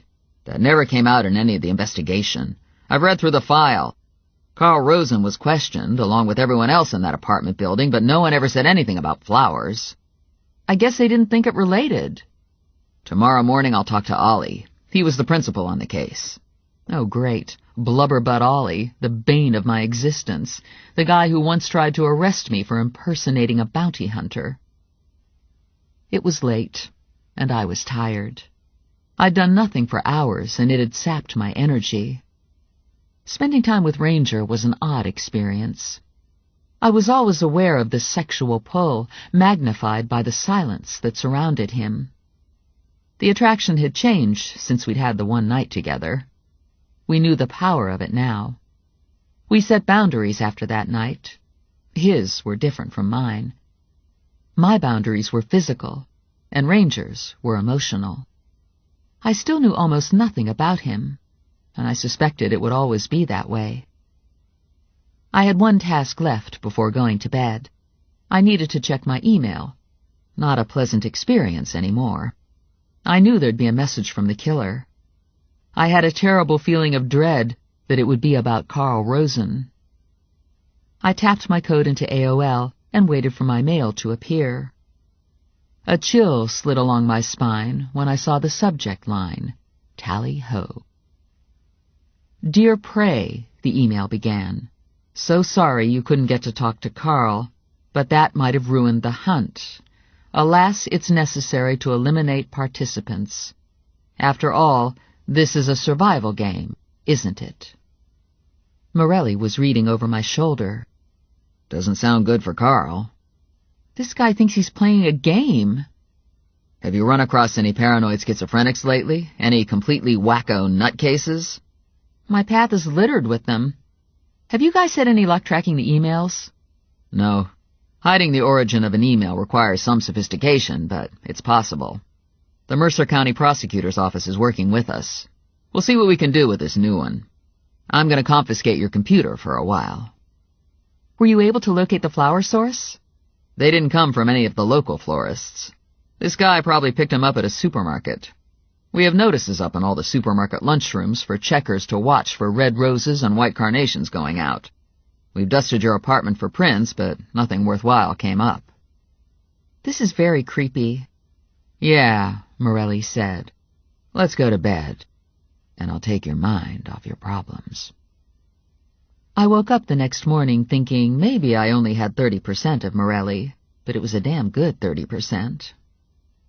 My schedule for fighting crime began considerably later in the day than Morelli's, so by the time I wandered into the kitchen, Morelli was already at work.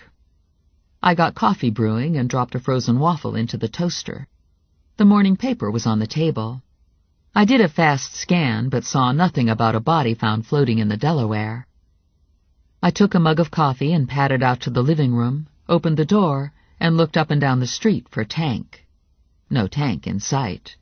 That didn't mean he wasn't there. I called Ranger and told him about the latest email. I don't suppose you've seen Carl Rosen this morning? I asked.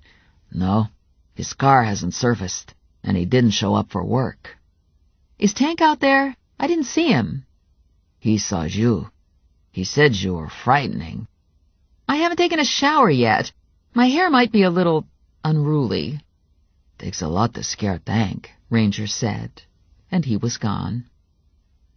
I took a shower and I did the full-on hair thing. Hot rollers, gel, the works. I tweezed my eyebrows, painted my toenails, and spent an hour applying makeup.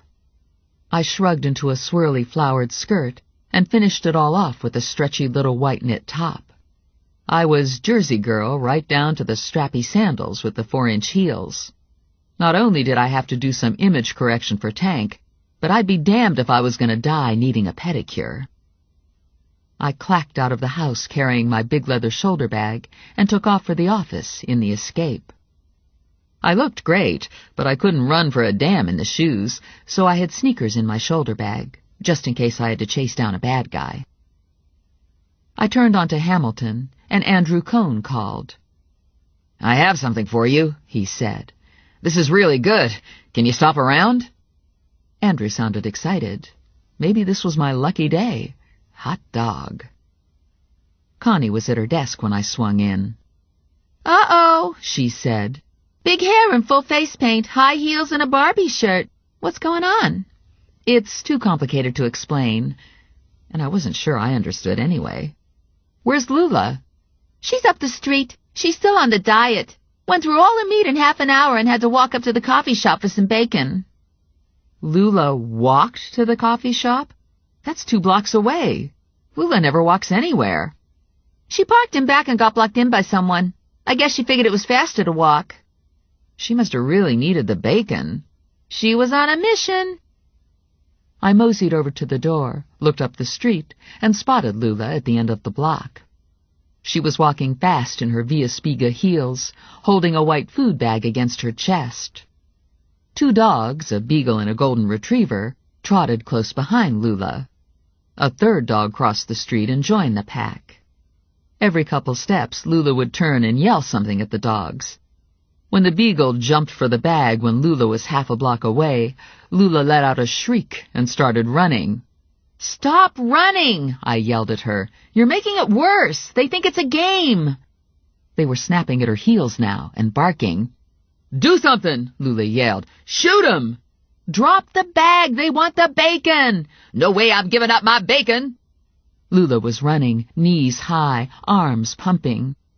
She was wearing the Via Spigas and a short black spandex skirt that was hiked up to her waist, showing Hamilton Avenue what a big woman looks like in a red satin thong. "Open the door!" Lula shouted. "I can make it! I'm almost there! Just hold the damn door open!" Lula tossed the dogs a slice of bacon from the bag, the dogs dove after the bacon, and Lula rushed past me into the office. I slammed the door shut, and we all stood looking at the dogs milling around outside. Lula tugged her skirt down. "Tank's out there, isn't he?" "Yep." "I explained pretty good about the pork chop, but I'm at a loss here." "It speaks for itself," I said to Lula. Grease stains were starting to show through the bag. "I love this diet," Lula said. "I love pork chops, and I love ribs, and I love bacon. I love bacon most of all." Lula was eating bacon like it was popcorn, chomping on it out of the bag, rolling her eyes in gastronomic ecstasy. "How much bacon do you have there?" Connie wanted to know. 3 pounds, minus the 1 strip I gave up to the dogs. "Sounds like a lot of bacon," Connie said. "I'm pushing the boundaries of science here," Lula said. "I'm going to be a supermodel with a smile on my face on account of I'm going to be full of bacon." "I need to go to Triborough," I said. "I'm looking for someone to ride shotgun." "That would be me," Lula said. Lula and Tank waited in the lot while I went in to talk to Andrew Cohn. "This is really good," Cohn said. "I had to tell you this in person. First thing this morning, I found an email from one of the people I do business with in Vegas, Bill Weber. He said Samuel Singh filled out a job application, and Weber was emailing to check references. I got so excited I called the guy, got him out of bed, forgot about the time change." "Singh's in Vegas? And he was dumb enough to list you as a reference?" Cohn bobbed his head up and down, smiling wide. "Yes." "I bet he even gave a street address." "He did." Cohn slid a piece of paper my way with all the information neatly printed out. "I told Weber about the visa bond, and he's going to string Singh along until you get there. You're going to go get him, right?" "Right." Lula was looking kind of sick when I got back to the car. "How much of that bacon did you eat?" I asked her. "I ate it all. It didn't seem like so much while I was eating it, but it doesn't feel like it fits in my stomach now." I called Ranger and told him about Singh. "He's in Vegas, waiting for you to go get him," I said. "I'm having a small legal problem with Nevada on a weapons violation," Ranger said. "You're going to have to make the capture. Take Tank. I don't want you to go alone." Good grief. Chapter 9. Lula was up straight in her seat. "What's this about Vegas?" "Samuel Singh is in Vegas and Ranger can't make the capture." So either I go or Vinny farms the capture out to a Vegas agency. Don't even suggest farming it out. All my life I wanted to go to Vegas. I hear there's a shopping center that's just like being in Venice, with canals and boats and everything. And there's all those casinos and fancy hotels. There's the Strip. The Strip! I could get to see the Strip! Lula stopped and blinked. You were going to take me, right? Ranger wants me to go with Tank. Tank, are you shitting me? Lula pulled back, eyes bugged out with the injustice of it all. Huh. I get to go along on all the chicken shit stuff, sit in the car while you go into Tribro, and I'm the one goes to the back door when you go to the front door on a bust. I always get the back door. Do I complain? Hell no. I guess I know where I stand here. I narrowed my eyes at her. Are you done? No way. I'm not done, and I'm feeling anxious now. I need a burger or something. You just ate 3 pounds of bacon. Yeah, but the dogs ate one of those strips. I drove out of the lot and headed for the office. Okay, fine, I'll take you to Vegas if you can clear it with Connie. I knew it, Lula said. I knew you wouldn't go without me. We're a team, right? We're like those 2 cops in the Lethal Weapon movies. We're like Mel Gibson and Danny Glover. More like Thelma and Louise driving off a cliff. The office was quiet when we walked in. No Mrs. Apusenja. No Vinny. Only Connie sitting at her desk reading the latest Nora Roberts. I found Singh, I told her. He's in Vegas. Vegas? I love Vegas, Connie said. You see? Everybody's been to Vegas but me, Lula said. It's not fair. I lead a deprived life. Bad enough I grew up underprivileged and all, and now I'm the only one not been to Vegas. Let me go get my violin, Connie said. What do you want to do about this now that I've found him? I asked Connie. Can we forcibly bring him back? Has he violated his bond agreement? The bond agreement states that he can't leave the tri-state area without permission, so the answer is yes, you can forcibly bring him back. I'll page Vinny to double-check, but I'm sure he'll want Singh brought back here. Ranger can't go to Vegas to make the capture, I told Connie. Connie nodded. He's got an outstanding weapons violation. Stepped on a few toes last time he was in Nevada. His lawyer's working on it. So that leaves me, I guess, I said. And Lula. I get the picture, Connie said. And Tank, I added. Ranger said I should take Tank. Anyone else? Connie asked, turning to the computer. You want a permit for a parade? Boy, this here's gonna be fun, Lula said. And what with this new diet, I'll probably be real thin by the time I get there. It's only a 5-hour flight, I told her.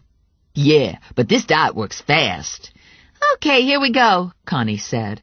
I've got us on a flight out of Newark at 4 o'clock. We have a plane change in Chicago, and we arrive in Vegas at 9. It's not a direct flight, but it's the best I can do. Us? You don't think I'm going to send you and Lula to Vegas without me, do ya? I'm feeling lucky. I'm going straight to the craps table. I'm not going to page Vinny either. I'm going to leave him a note. We didn't have a lot of time if we were going to catch a 4 o'clock flight. Here's the plan, I said. It doesn't make sense to take more than 1 car.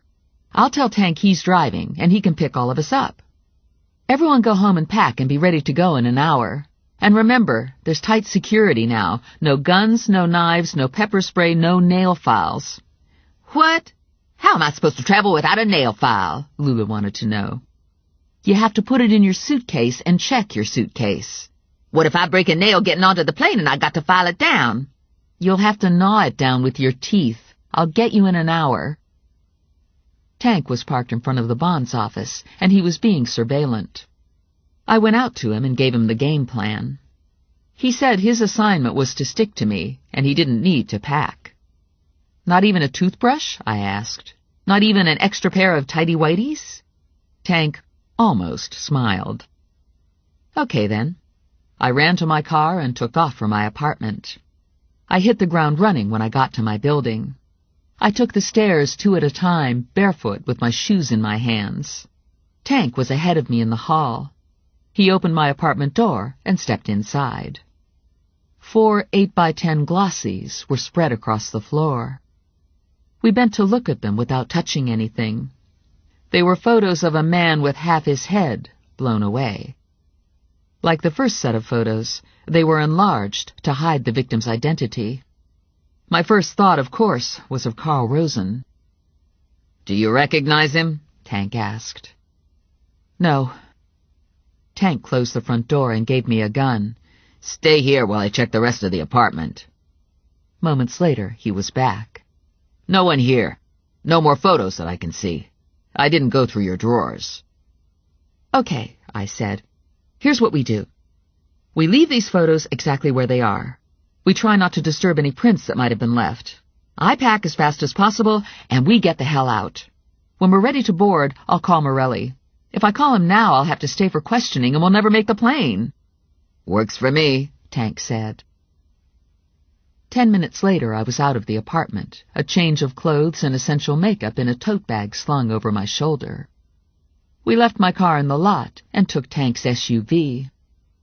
Connie lived in the burg, so she was next on the pickup list. We beeped once when we pulled to the curb, and Connie hustled out to us. Connie's house was a narrow single family, similar to my parents' duplex, but half of Connie's house had been chopped away. Vito Grecki used to live in the adjoining half-house. Vito was a mob bagman who came in with a light bag one time too many. Next day, Vito's house mysteriously caught fire, and Vito turned up in the Camden landfill. Fortunately for Connie, the fire didn't go beyond the brick firewall between the two adjoining houses.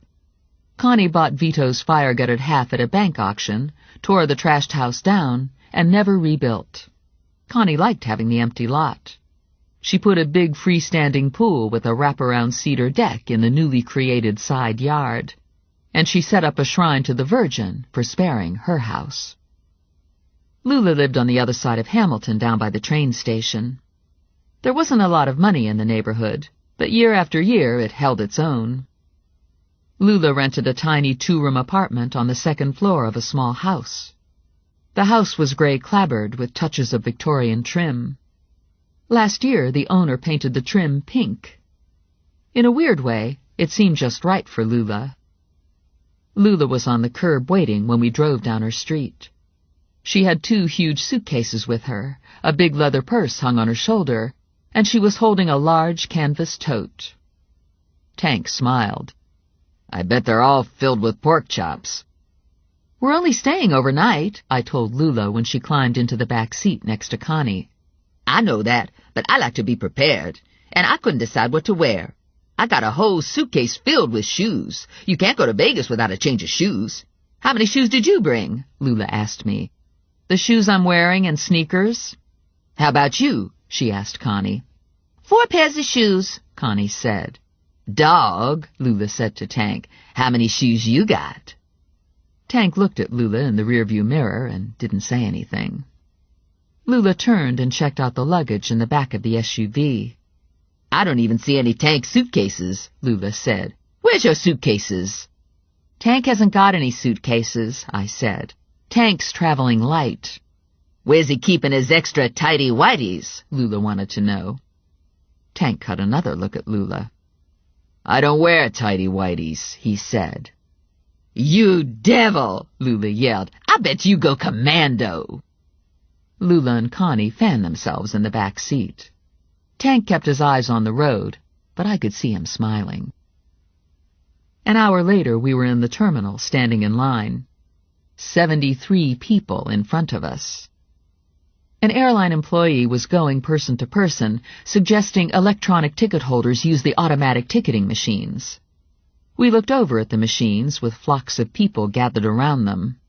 "I don't know," Lula said. "Those people trying to use those machines look pissed off. Don't look to me like they're having a whole lot of luck getting tickets out of those machines. Looks to me like after they waste some time, they give up and get back in line over here." We sent Connie over to investigate, and we stayed in line. After a couple minutes, Connie came back. "I think they're just decoys," Connie said. "I never saw anybody have any luck getting a ticket out of them." "I bet I know," Lula said. "You go over there and try to get a ticket, and you give 'em your name and address. And then you don't get a ticket, but you get put on some list for junk mail and telephone solicitors. I bet the airlines make money selling those lists. I bet they get extra on account of their lists of gullible people who buy anything. You didn't give 'em your name and address, did you, Connie?" "That's ridiculous," Connie said.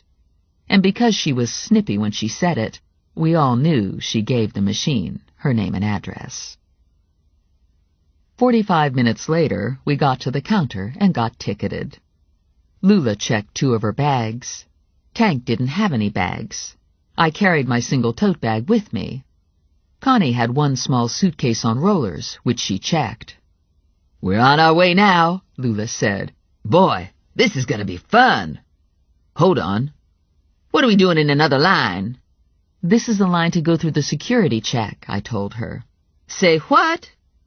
We inched our way along again. I had a low-grade headache from the terminal noise and the tedium, and I had a backache from an hour of carrying the tote on my shoulder. 20 minutes ago I dropped the tote onto the floor, and now I kicked it along ahead of me. I suspected I was growing pale, and in another 20 minutes I'd look like I'd spent 15 years at Tribro testing nuts and bolts. I was first in line. Lula stood behind me, then Connie. Tank was in line behind Connie. We showed our tickets. We flashed our photo IDs. I approached the conveyor belt leading to the scanner. I placed my tote and my purse on the belt. A security attendant asked me to place my shoes on the belt as well. I looked down at the strappy sandals I'd put on first thing this morning. Brown leather, and not a single part of the shoe thicker than 1/8 of an inch, with the exception of the slim wood-stacked stiletto heel, which was 1/4 of an inch. Guess security thought I had a bomb in the shoe. Bombs must frequently be hidden in women's strappy sandals. I took the shoes off and shuffled barefoot along the filthy floor through the metal detector. I didn't set the detector off, but the security attendant told me I was a random female, so I was pulled aside and asked to stand spread eagle. I suppose they thought I had box cutters hidden under my skin-tight, slightly see-through white stretchy shirt. I was wanded and released. My shoes were returned to me after careful scrutiny. An attendant in rubber gloves extracted all the items from my tote. 2 pairs of bikini panties, a pair of jeans, 2 little white t-shirts, white socks, sneakers, a travel box of tampons, just in case, hairspray, roller brush, assorted cosmetics. 40 or 50 people passing by admired the panties, and a couple women suggested a different brand of tampon. The items were returned to my bag, and I was told I could continue on my way. Lula was causing a scene behind me. She had to go through the same routine, and they found fried chicken in her purse. "You're not allowed to take unpackaged food past security," the attendant said to Lula.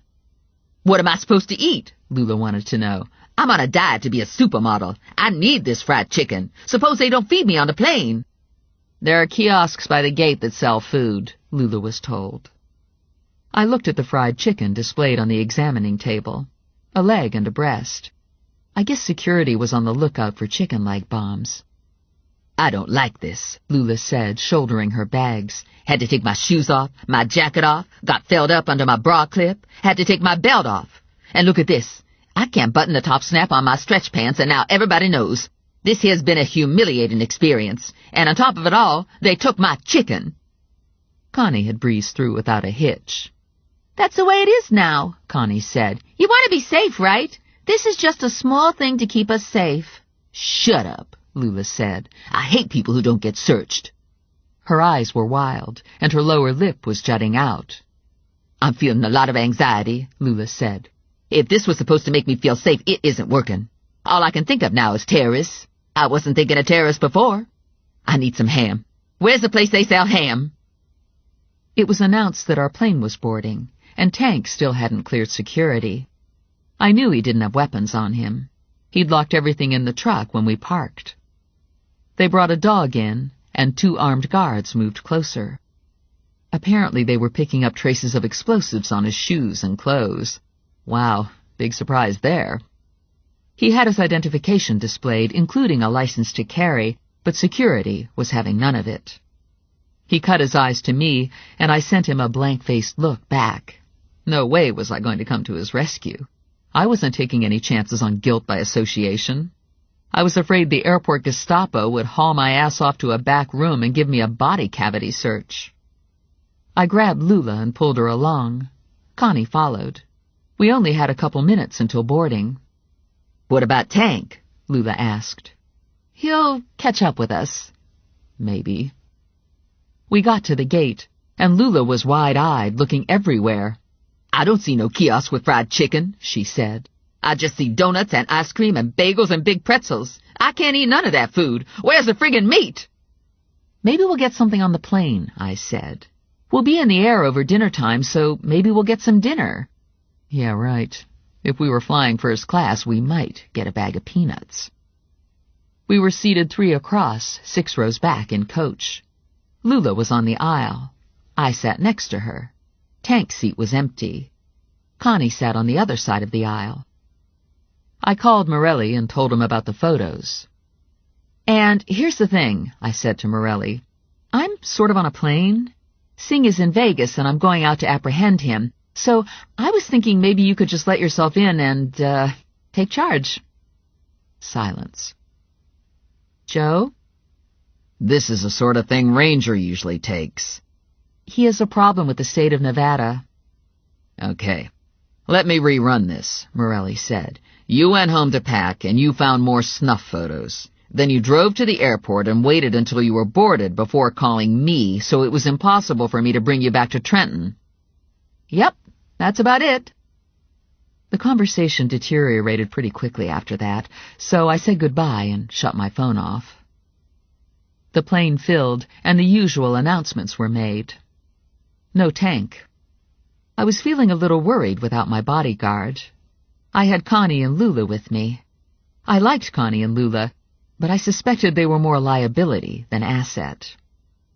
The flight attendants closed the doors, and the plane began taxiing. Lula was singing with her headset on and her eyes shut.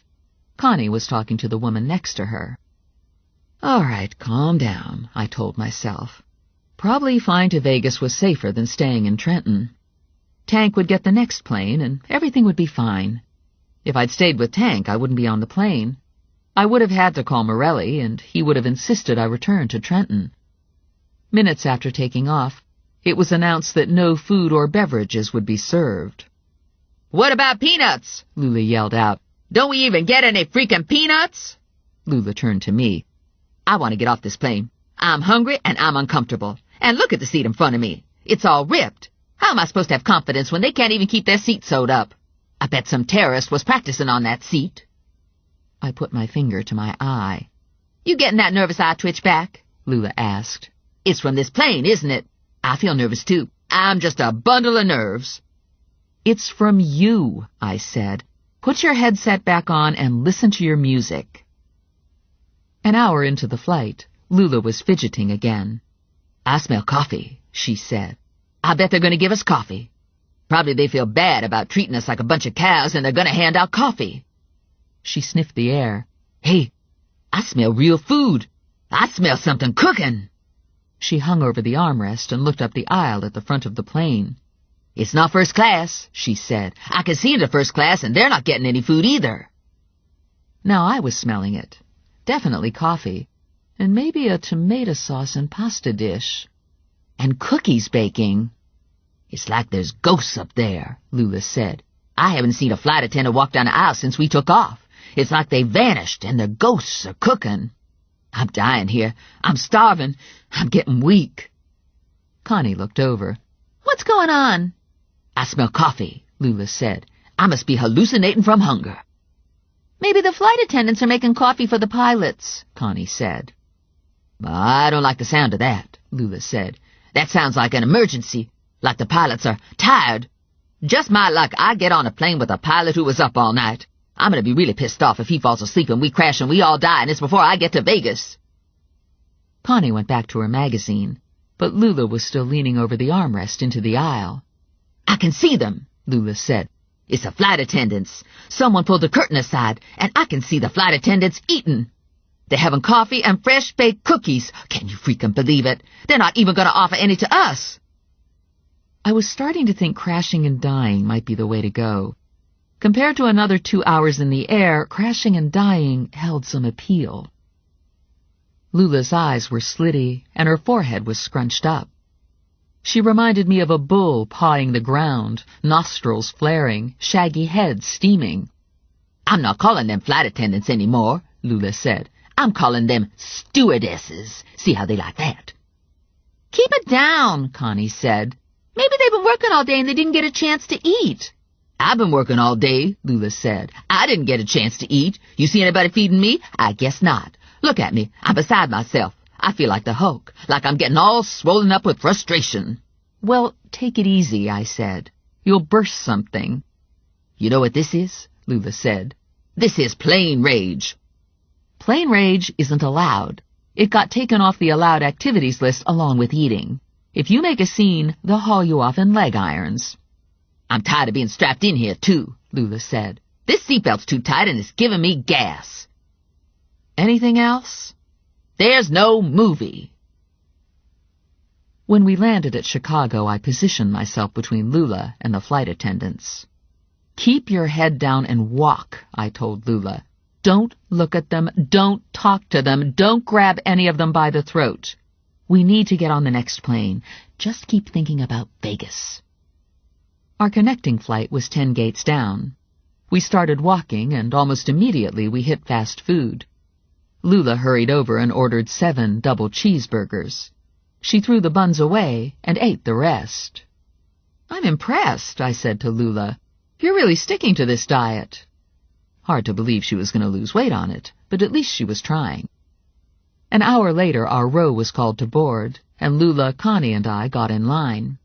We reached the gate, and I was pulled aside to be searched. Random female.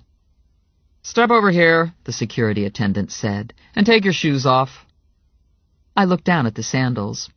What could you possibly be looking for in these sandals? I asked. It's standard procedure. I've already gone through this at Newark. Sorry, you're going to have to take your shoes off if you want to get on the plane. Uh-oh, Lula said to me. Your face is getting red. Remember about getting to Vegas? Just take the freaking shoes off.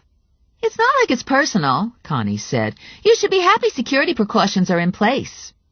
Easy for you to say, I told her. You're not the one getting picked on. You're not the one getting singled out for a second time. Your tampons and panties aren't getting pawed through. I stared down at the shoes. There wasn't any way to hide a weapon in them, but I thought I could do some pretty good damage if I hit the security idiot in the head with one. Spike heel directly into the eyeball, I thought. I visualized the bleeding eyeball falling out of the woman's head and felt much more calm. I stepped out of my sandals and waited peacefully for them to be scrutinized.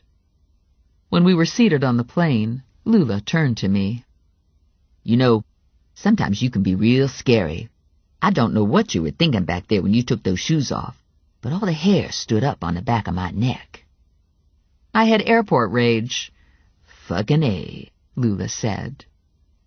Lula had airport rage when we landed, and her luggage wasn't there. Connie had us booked into the Luxor. It was on the Strip, and because the bail bonds conferences were held there every year, we got good rates. Look at this, Lula said, head tipped back, taking it all in. It's a freaking pyramid. It's like being in some big-ass Egyptian tomb. I love this. I'm ready to gamble. Out of my way. I'm looking for the slots. Where's the blackjack tables? I didn't know where Lula's energy came from. I'd exhausted myself trying to stay calm while mentally maiming airport employees, screaming kids, and security personnel. I'm going to bed, I told Lula. We need to get an early start tomorrow, so don't stay out too late. I can't believe I'm hearing this. You're in Vegas and you're going to bed? Girlfriend, I don't think so. I don't gamble. I'm not good at it. You can play slots. There's nothing to slots. You put your money in and you push a button. I'm feeling hot for the craps, Connie said.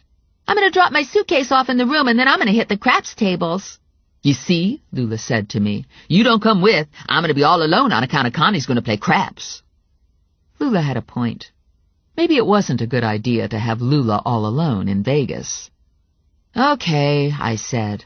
I'll tag along, but I'm not playing. I don't know what I'm doing, and I always lose. You gotta play once, Lula said. It wouldn't be right if you came to Vegas and didn't even play one slot. I bet there's even a law that says you gotta play a slot. 15 minutes later, we were checked into our room. We all applied fresh lipstick, and we were ready to roll. Look out, Vegas, here I come, Lula said, closing the door behind us. I'm wearing my lucky shoes, Connie said, leading the way down the hall. I can't lose in my lucky shoes. It was the first time I'd ever walked any distance behind Connie, and I was knocked over by the sight in front of me. Connie was a small Italian version of Mae West. Her hips were big and round, and her boobs were big and round, and when Connie walked, everything was in motion. Connie swung her ass down the hall. Connie was a broad. Connie belonged in a gangster movie set in Chicago during Prohibition. We got to the elevator, and the three of us stood waiting for the doors to open, cackling and preening in front of the hall mirror. We stepped into the elevator, went down one floor, and two guys got on. One was about 5'10", had a big beer belly, and looked to be in his 60s. The other was average build, early 40s, and was short enough that his eyes were even with my breasts.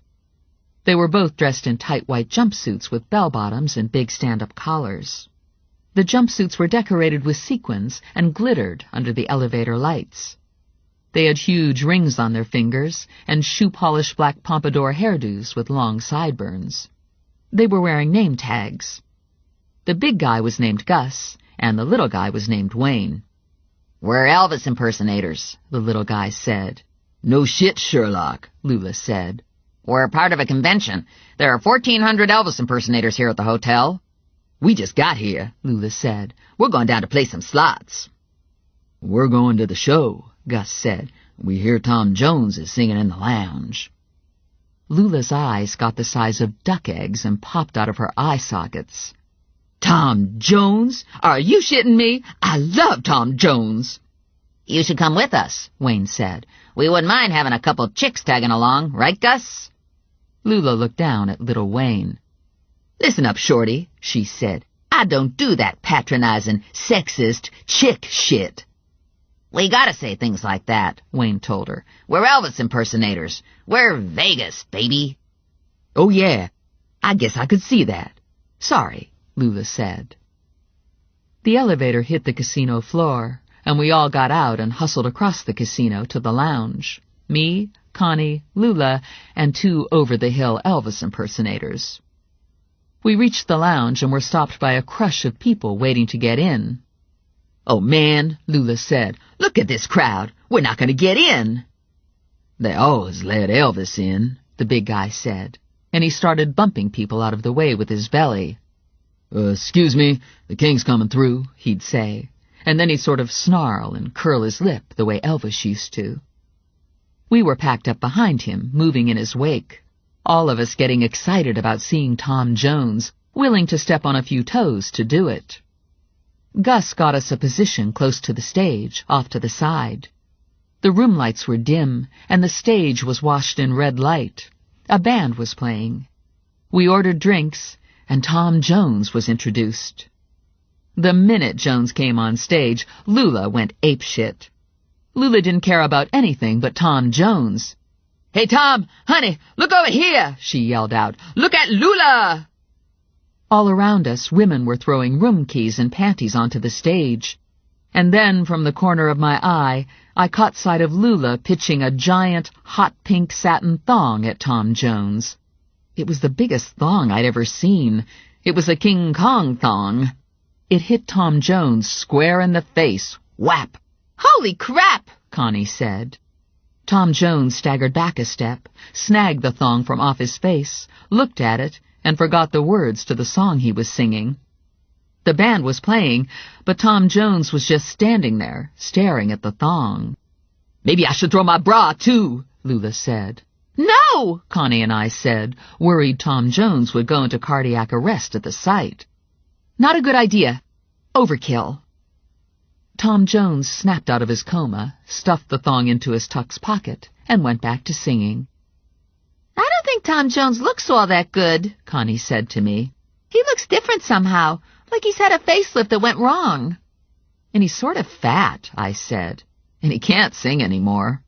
That's blasphemous to say about Tom Jones, Lula said. You can't go dissing Tom Jones. Wayne leaned across Lula. It's not Tom Jones. I thought you knew that. It's a Tom Jones impersonator. They're having a convention here, too. What? Lula yelled. I gave my underpants to an imposter. He's pretty good, though, Gus said. He's got a lot of the moves down pretty good. I want my underpants back, Lula shouted to the stage. I don't go giving away perfectly good underpants to imposters. You got my underpants under false pretenses, and you can't even sing. I bet these two Elvis impersonators could sing better than you. The guy on the stage stopped singing, shaded his eyes against the lights with his hand, and squinted over at us. Elvis impersonators? I've got some goddamn Elvis impersonators at my show? Uh-oh, Wayne said. Elvis impersonators and Tom Jones impersonators don't get along. A low rumble went through the crowd. Elvis impersonators, they were grumbling. The nerve! Get 'em! Someone shouted. Get the dirty, lousy Elvis impersonators!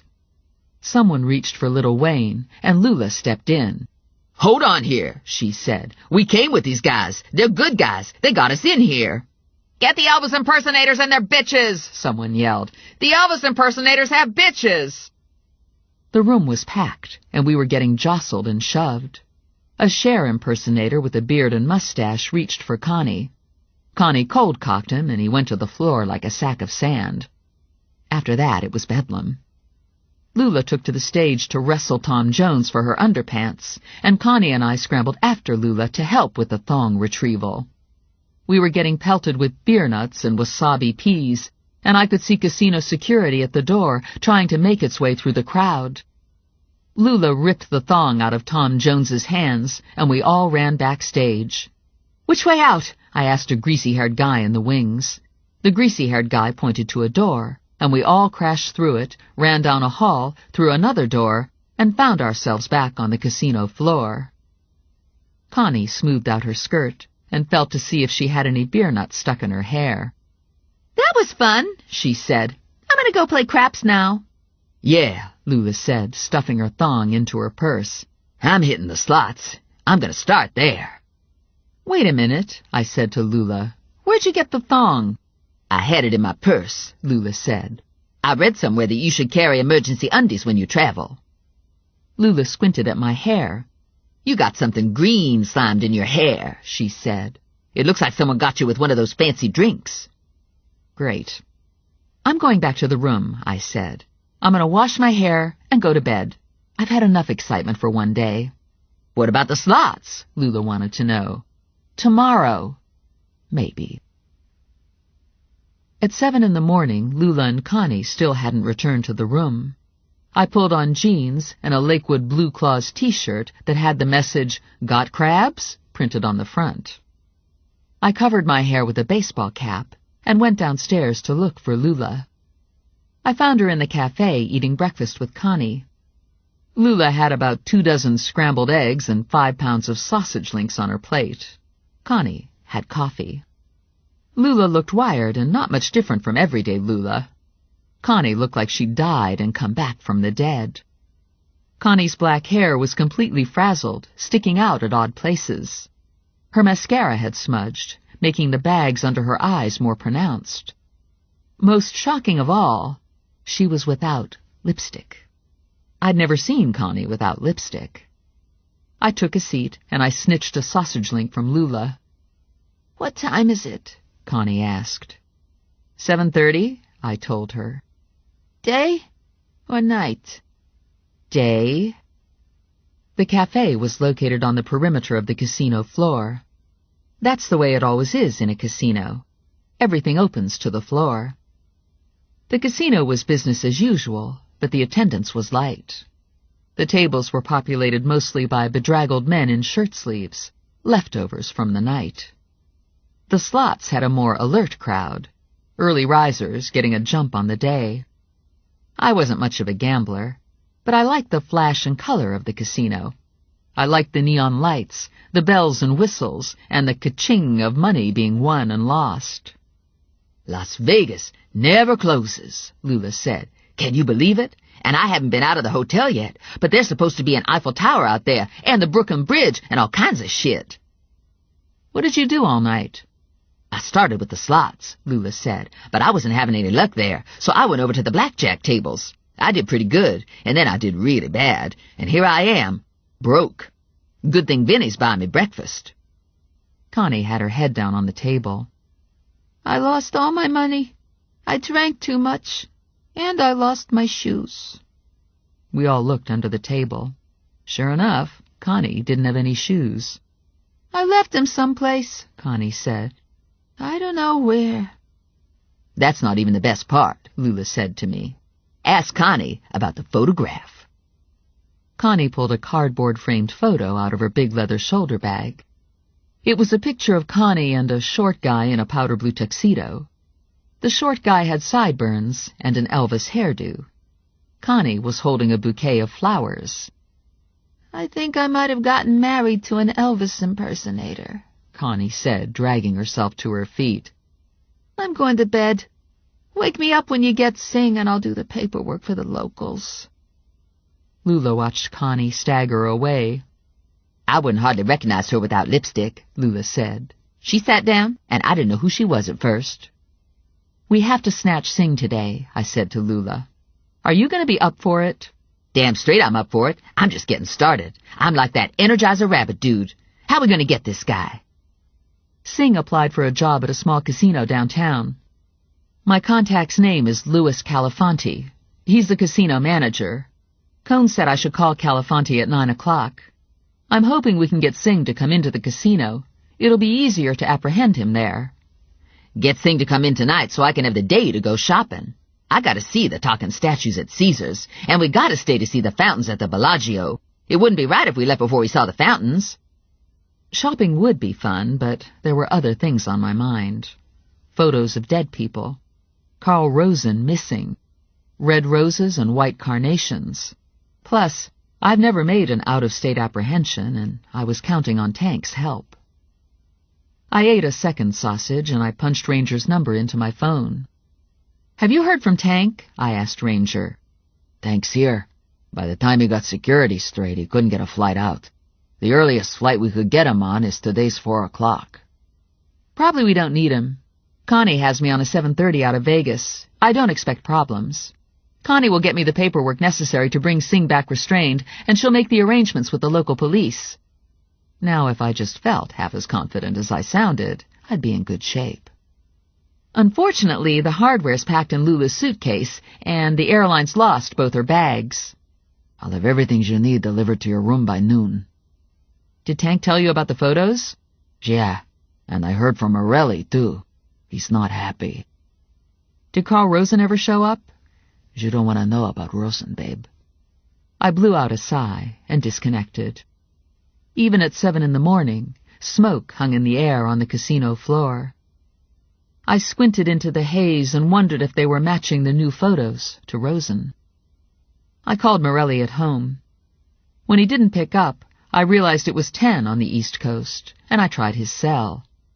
Yeah, Morelli answered, halfway through the morning and sounding pissed off. Guess who? Silence. I grimaced at Lula. He should chill, Lula said, shoveling eggs. We're working hard here. We got a job to do. I heard that, Morelli said. Tell Lula I've got an outstanding arrest from when she was on the street. Tell me about the photos and Carl Rosen. They're working on the photos now, but at first glance, they look like a match. We found Rosen late last night. Someone dumped him at the corner of Laurel Drive and River Road. He had a white carnation stuffed down his pants, and you've seen the photos, so I don't have to describe his head. Any suspects? A few. No arrests, if that's what you're asking. I wasn't looking forward to returning to Trenton. It felt safer in Vegas, far away from Carl Rosen and the Carnation Freak. I could easily stay here and sit by the pool and do a little shopping and tell Vinny the apprehension was more complicated than expected. Connie tells me you have a flight out at 7:30 tonight, Morelli said. Do you already have Sing in custody? No. If I have problems today, Connie will change the flight. There was a moment's pause. Are you expecting problems? I'm hoping for problems. If there are problems, I might get to stay another day, maybe another week. It feels safer here than it does in Trenton. I disconnected and waited while Lula ate the last sausage. From the conversation I just heard between you and Ranger, I'm guessing they didn't deliver my bags yet, Lula said. So I'm going shopping. I gotta get some clothes. All that dumbass airline gave me was a toothbrush. I thought you gambled all your money away. Yeah, but if I shop here in the hotel, it goes on our room bill, and Vinny pays. It's only right he pays anyway on account of this is a business disaster. I returned to the room and took a shower while Lula went shopping. We were all packed together to save some money. The room had an Egyptian motif and 2 queen-size beds. Connie was sound asleep with a pillow over her face. She didn't seem to be bothered by my presence, so I ordered room service coffee in a bakery basket and put a call in to Lou Calafanti. Lou suggested he call Singh and ask him to come in to discuss a job. I was expecting a handcuff delivery sometime this morning, so I asked that Singh be given an early afternoon appointment. Calafanti said he'd call back as soon as everything was in place. I could see the mountains from my room. They were shimmering in the morning heat, smoky blue, lost behind haze. The valley floor leading to the mountains was flat desert, broken by roads and strip malls in the backside of the strip. I could see the billboard and neon sign for the Rio Hotel and Casino. There was no place else on Earth like Vegas. Even Disney couldn't compete with this. I'd been to Vegas twice before, several years ago, and then last year for the PBUS conference. I was always shocked at how fast Vegas grew. Trailer parks, McMansions, artificial lakes and fountains, bigger and more spectacular hotels and malls. They erupted overnight. It was magic. Good old-fashioned American capitalist magic. It was close to 9 when Lula came bustling in. Just give me a minute to jump in the shower and get dressed, and I'm ready to roll, Lula said. This here's a shopping paradise. They got stuff here that I didn't even know existed. Everything's spandex and sequins. It's a retired hoe's dream come true. By 10, we were in a rental Taurus heading out of town. Lula was reading the map, directing me to the address Singh had given Calafanti on his job application. I wasn't making the bust at Singh's house, but I wanted to see it anyway. I wanted to make sure nothing weird was going on. Much of the sprawl in Vegas is given up to high-end gated golf course communities. We were deep into the sprawl, but we were on the wrong side of the tracks. We were driving past block after block of small, dusty Southwest houses, not a ghetto situation of graffiti and uncollected trash, more an area of neglect by necessity. Screen doors were askew. Yards were hard-scrabble weed and desert dirt. Cars had seen a lot of hot, dry miles. Connie had checked on Singh's address before we left, and found he was living with a woman named Susan Liu, a cocktail waitress at Caesar's. So here was the Susan in Singh's life. I was guessing Singh met Liu on his business trip, communicated with her by email, and decided to move in. The house was typical of the neighborhood. It was a modest, single-story stucco bungalow. A Joshua tree grew in the front yard. The small backyard was fenced.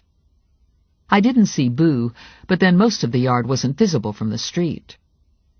Sure would be tempted to knock on his door and drag his bony ass out here, Lula said. Then we could lock him in the trunk and go shopping. We aren't that good, I said to Lula. We don't even have handcuffs. I'm not taking a chance on screwing this up.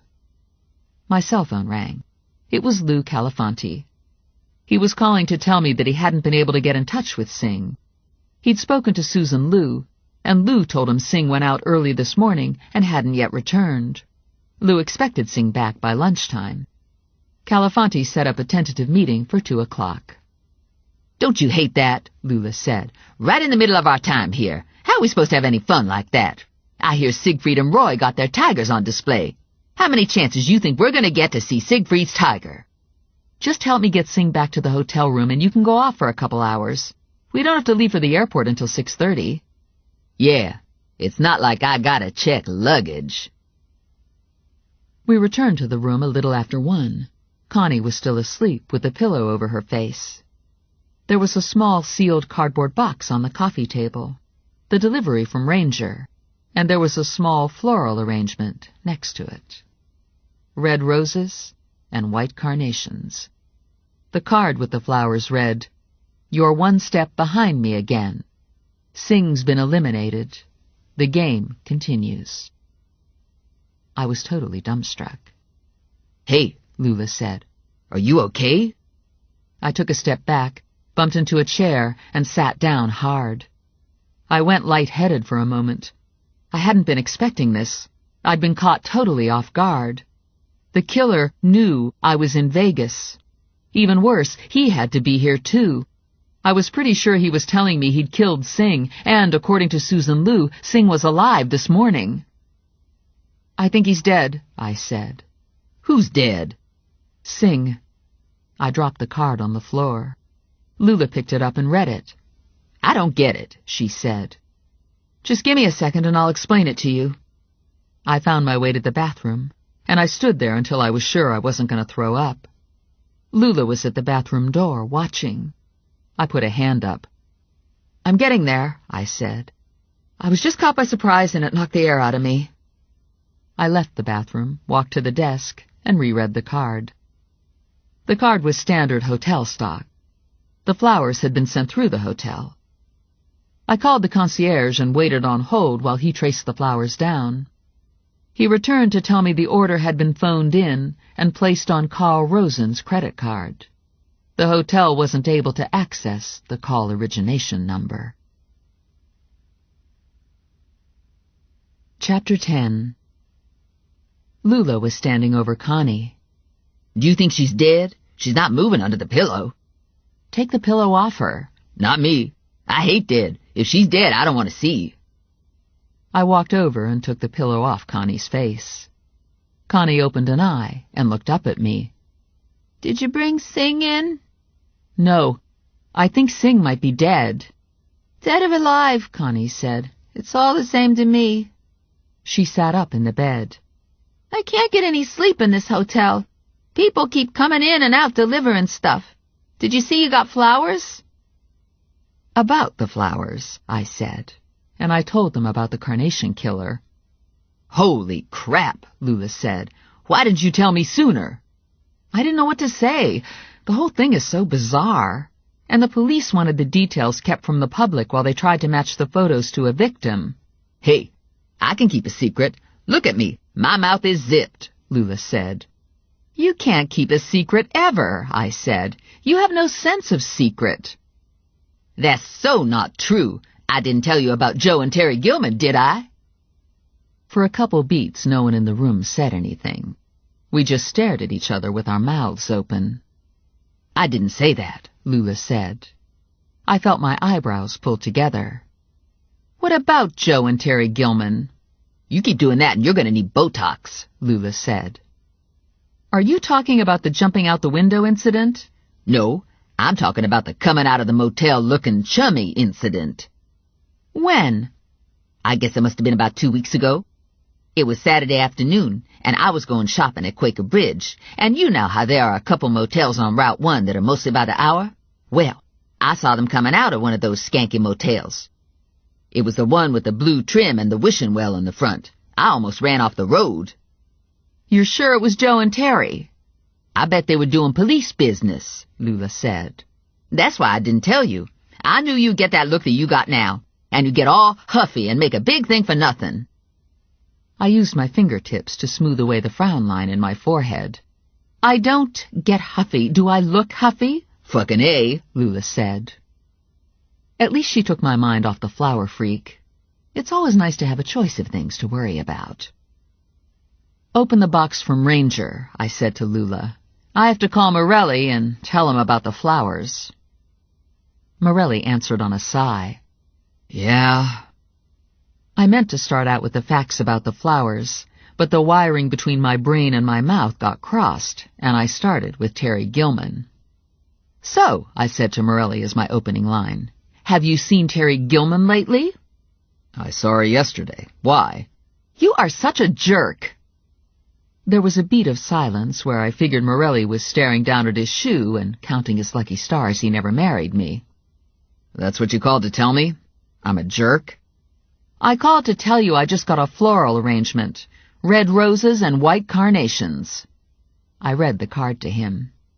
The flowers were ordered through the hotel and placed on Carl Rosen's credit card. You might want to remind the Rosen family to cancel Carl's cards. It looks like the killer lifted Rosen's MasterCard. He's loving this, Morelli said. This is like a chess game, and he's winning. He's taking your pieces one by one.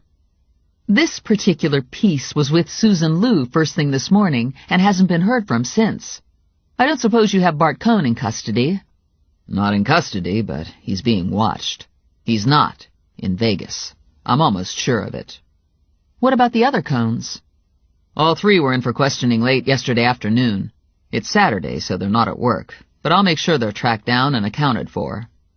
I'm going back out to talk to Susan Liu, I said to Morelli. I'll call you if anything turns up.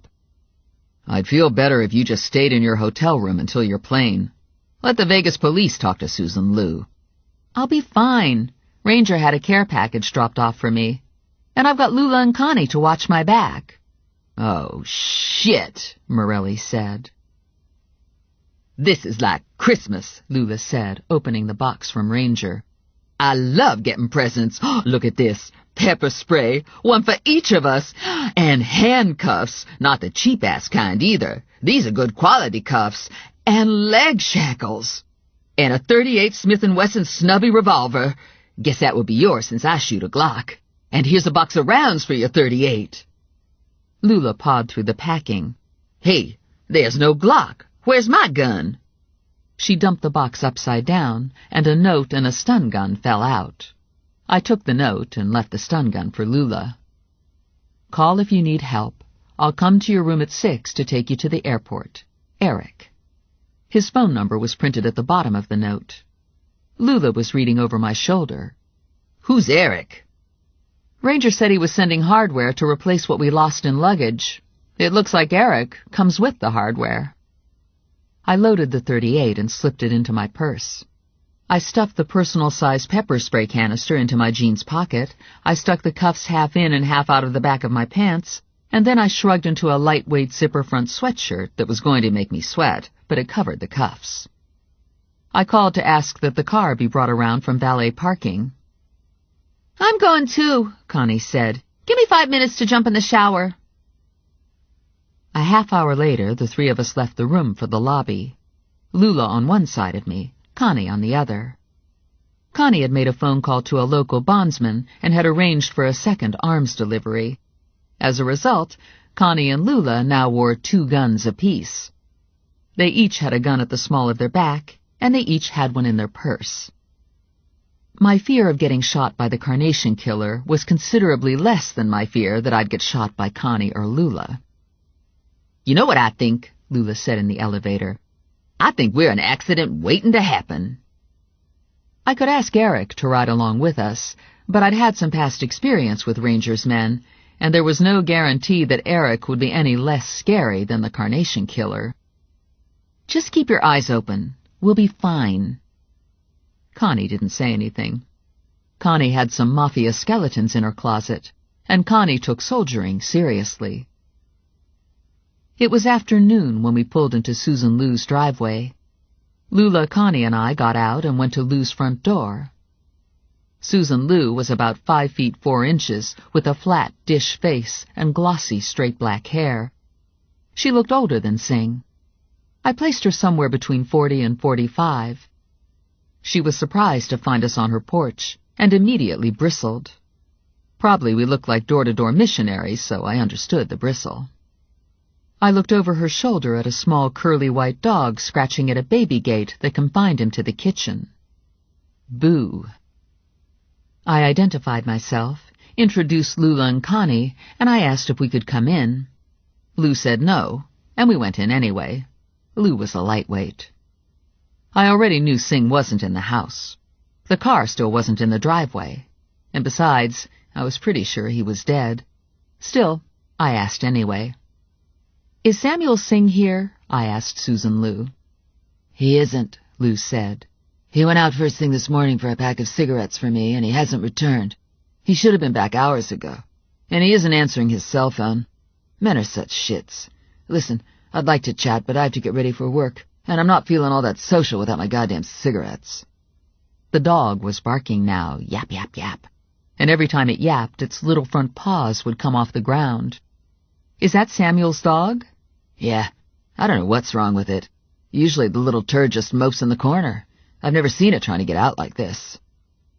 Lula took a step back and nervously shifted foot to foot.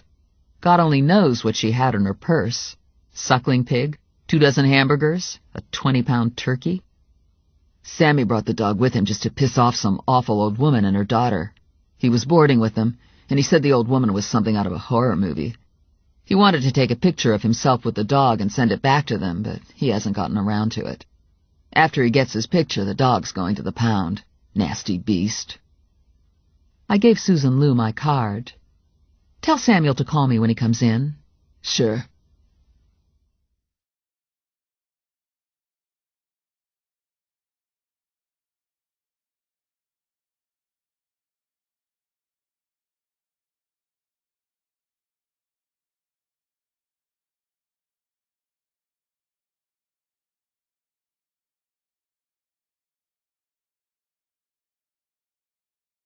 Lula, Connie, and I left Lou, got into the car, and I backed out of the driveway. I drove around the block and parked 3 doors down from Lou, behind a van so we could watch the house. You think Thing's gonna show up? Lula wanted to know. Nope. Me neither. You parking here so you can keep an eye on Lou? Yep. You're waiting for her to leave and then you're gonna snatch the dog, aren't you? Yep. Connie was in the back seat, probably reviewing in her mind which of the local bondsmen she'd used to bail us out after we were arrested for breaking and entering. After 15 minutes of no air conditioning, the car started to bake under the desert sun. Lula immediately fell asleep in the heat. She was head back, mouth open, and she was snoring. Loud. Holy Mother, Connie said. I've never heard anyone snore like this. It's like being locked in a car with a jet engine. I gave Lula a shove. Wake up! You're snoring. The hell I am, Lula said. I don't snore. And she went back to snoring. I can't take it, Connie said. I've got to get out of the car. I joined her, and we walked down the street. We were wearing baseball hats and dark glasses, but no sunblock, and I could feel the sun scorching the exposed skin on my arm. Let me run through this, Connie said.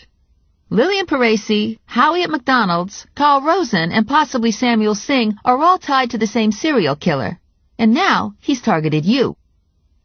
I don't know about Howie, Carl, or Samuel, but Lillian Parisi received red roses and white carnations in a note just before she was killed. Like the flowers and notes you've been getting. Yeah. So I'm guessing he likes to taunt his victims, likes to get them afraid before he strikes.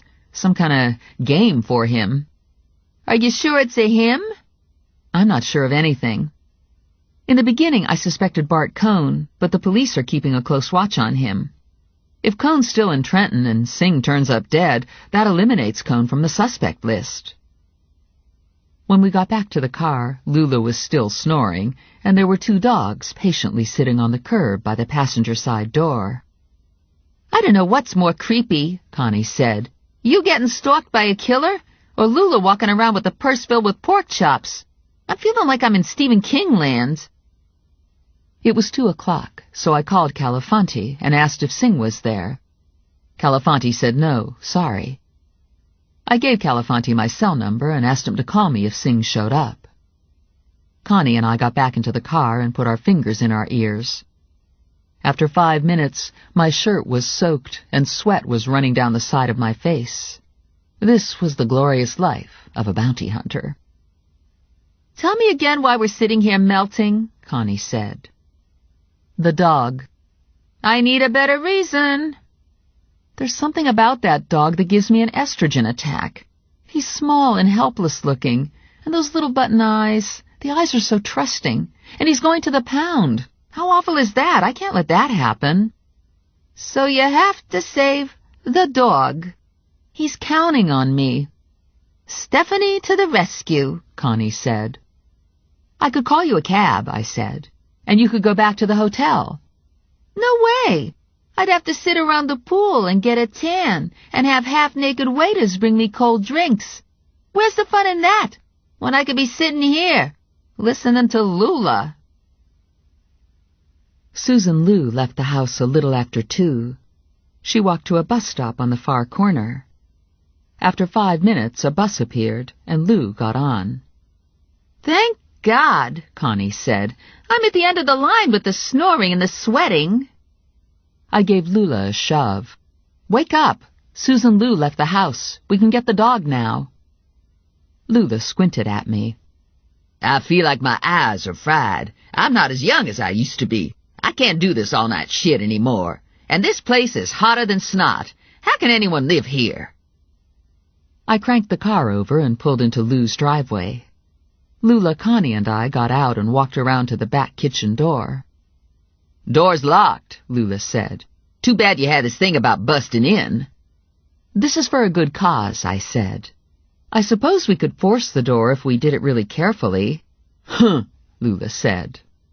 She swung her purse into the window beside the door and shattered the window. "Oops," Lula said. "Guess I accidentally broke a window." Then she reached in and opened the door. "Cripes," Connie said. "Could you make more noise? Maybe there's someone left in the neighborhood who didn't hear that." I tiptoed over the glass shards, scooped up Boo, and handed him to Lula. I quickly walked through the rest of the house. I took Singh's laptop, but found nothing else of interest. I wiped Lula's prints off the doorknob, and we left. "We're like Robin Hood or something," Lula said. "We rescued this cute little guy. I feel like singing the Robin Hood theme song." We stopped and thought about that for a second. "Damn," Lula said. "There's no Robin Hood theme song." We got into the rental Taurus and hightailed it out of the neighborhood. Best not to delay, in case someone confused us with dog nappers and called the police.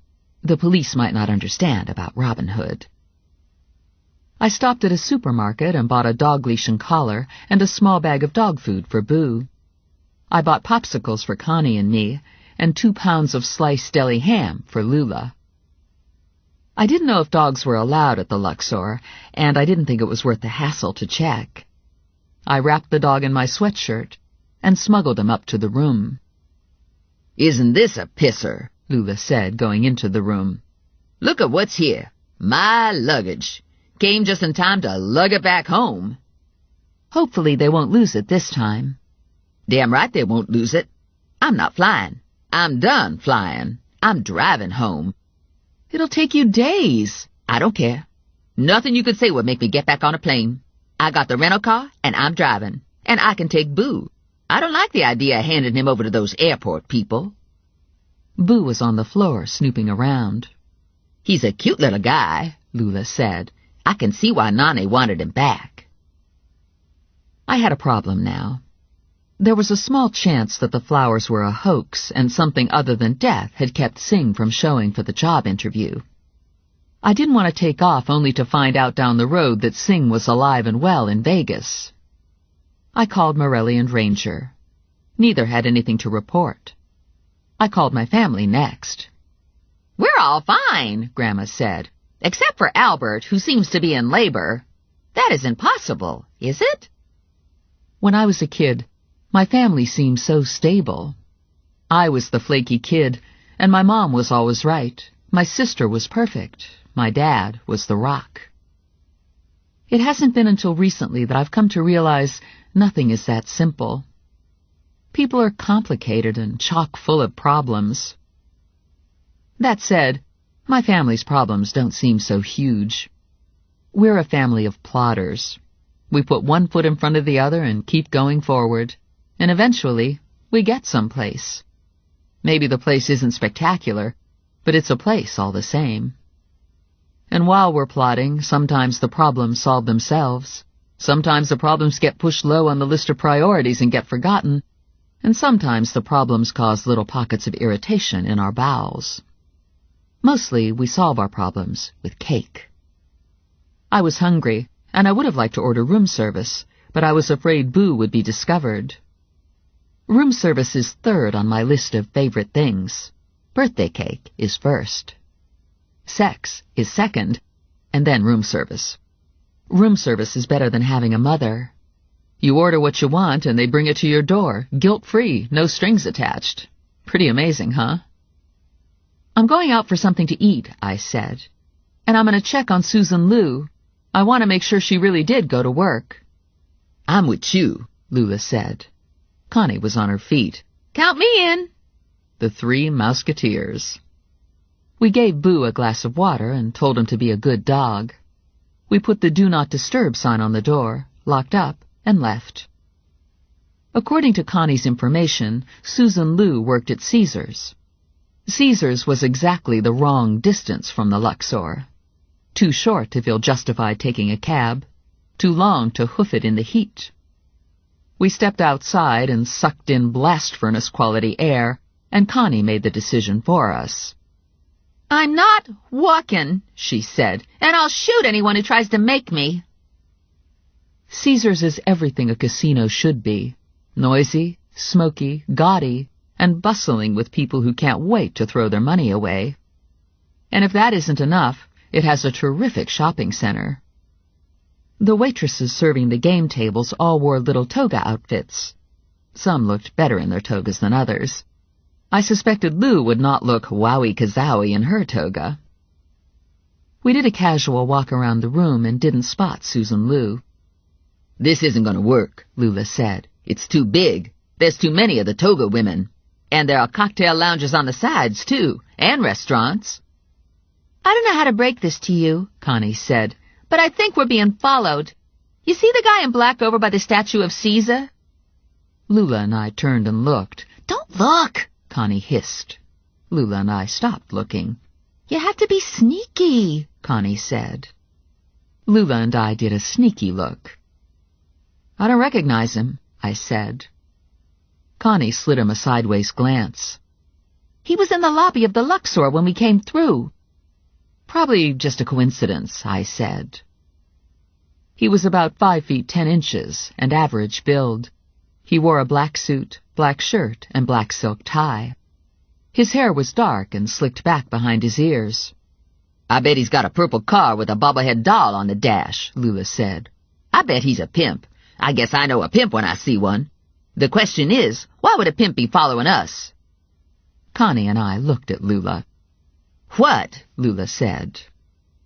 Lula was wearing a skin-tight pink stretchy t-shirt with sexy written across her boobs in silver sequins. It had a low scoop neck showing an acre of cleavage, and it was tucked into a matching spandex miniskirt. Hey, I'm not the one wearing a shirt asking if you got crabs, Lula said. I looked down at my shirt. It's for the baseball team in Lakewood. Joe bought it for me. Huh, Lula said. I didn't think the guy in black looked like a pimp. I thought he looked like someone who bought GQ and took it seriously. Probably he was from L.A. and worked in the CAA mailroom. Let's go across the room and find a blackjack table, Connie said to me. See if he follows you. Fine, but I can't play blackjack. I'll just stand and watch. That's ridiculous, Connie said. Everyone can play blackjack. All you have to do is count to 21. Connie was pulling me along by my purse strap. I'll let Vinny bankroll you. You play blackjack. That won't work, Connie said. I want to see if he's after you. Maybe he's the carnation guy. This way you sit down and Lula and I can sort of fade away, all the while keeping our eyes on you. Then we wait to see what he does. Here he comes, Lula said. He's coming along with us. He's trying not to be noticed, but I'm on to him. Connie tugged me toward an empty chair. Sit, she said. There's an opening at this table. This is a $25 table, I said. Aren't there any loose change tables? There were 2 men and 2 women already playing at the table. They were drinking and smoking, and their faces were without expression. They looked like they knew what they were doing. They'd look at the dealer and tap the table, and obviously that meant something. One of the women wanted to double. She lost her chips after that, so I made a mental note not to double. When the hand was done, Connie dropped $50 on the table. The dealer gave me 2 chips, and the $50 got whisked away by the dealer and stuffed into a slot on the table. Everyone put chips out, so I put one out too. I looked over my shoulder at Connie. Connie was gone. When I swung my attention back to the table, I had 2 cards face up in front of me, a king and an ace. 21 wins, the dealer said, and he gave me a bunch of chips. Wow, I won. I didn't even have to do anything. Everyone else played out their hands, and then we all started again with new chips on the table. I put mine out, too. The dealer gave me 2 cards face up, a 6 and a jack. Panic. I had to add. A jack was worth, what, 10? Okay, 10 seemed reasonable for a jack, so I had 16. I looked around. Everyone was waiting for me to say something. The dealer asked me if I wanted a card. More panic. I didn't want to go over 21. I had to subtract. I hate to subtract. Sure, I said. Give me another card. The dealer asked me if I was certain I wanted another card. You have a 6 showing and the book says not to take another card, the dealer said. I didn't know what book he was talking about, but all the other players agreed with the dealer and the book, so I decided not to take a card. The dealer had a 6 and a 10 on the table. He dealt himself another 10. Dealer busts, he said. And I got another chip. Hot damn. No wonder people like to gamble. This was easy. We started a new game, and I got 16 again with the first 2 cards. The dealer had a 9 showing. I told him I didn't want any more cards. What the hell, it worked the first 2 times. Now he told me the book didn't like that decision. Well, God forbid I should go against the book. Okie dokie, I said. I'll go with the book and take another card. I got dealt a king of hearts. Busts, the dealer said, and he took my chips and my cards. So much for the book. I played another hand, lost another chip. Everyone played their hands out, and we started over. Connie was nowhere to be seen. The guy in black was behind me, watching me. I could feel him back there. The photo images of shattered skulls popped into my head. The memory of the heat and numbing blackness that followed the hit from the dart washed over me. I felt a panic attack trying to get a toehold. The dealer wanted to know if I was going to play. What? I asked. You need to put a chip into play. I shoved a red chip into my circle. Red chips are worth 10, the dealer said. This table has a $25 minimum. I pushed a different colored chip at him. The chips had numbers on them, but I was too flustered to make sense of it.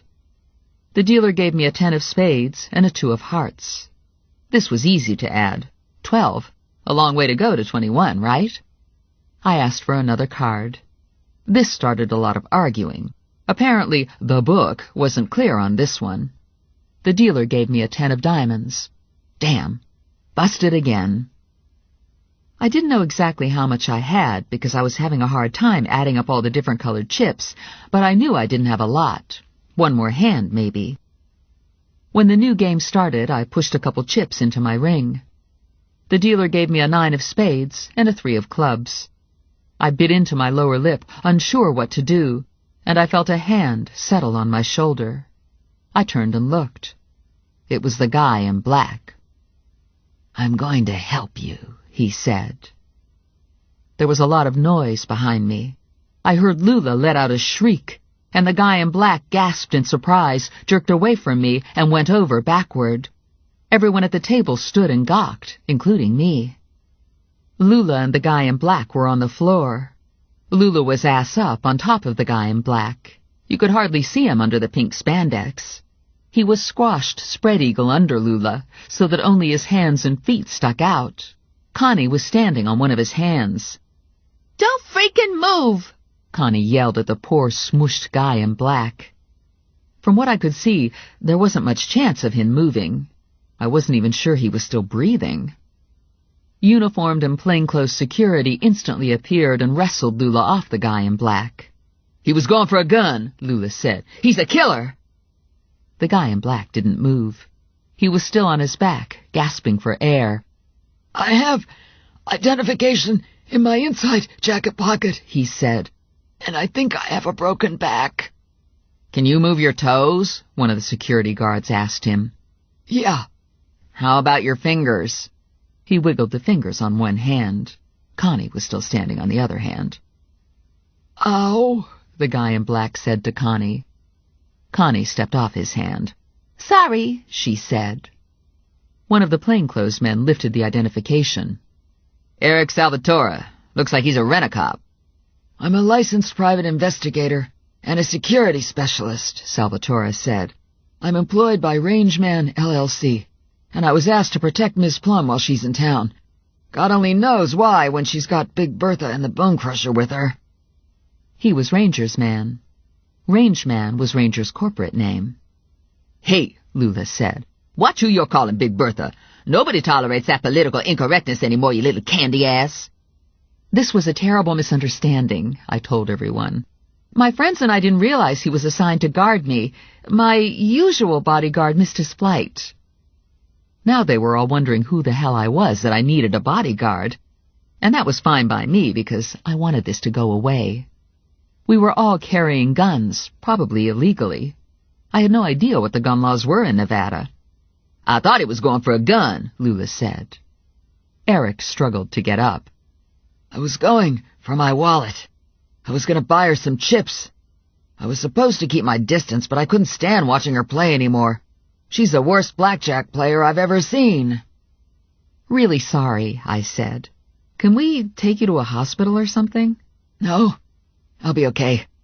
Probably just a slipped disc and possibly a broken bone or two in my hand. Don't worry about 6 o'clock, I called after him. I might not be going to the airport. He looked at me blank-faced, as if taking me to the airport was too terrible to contemplate right now.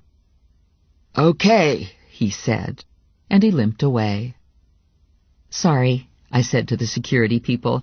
I guess we'll be going now, too. We'll see you out, one of the uniforms said.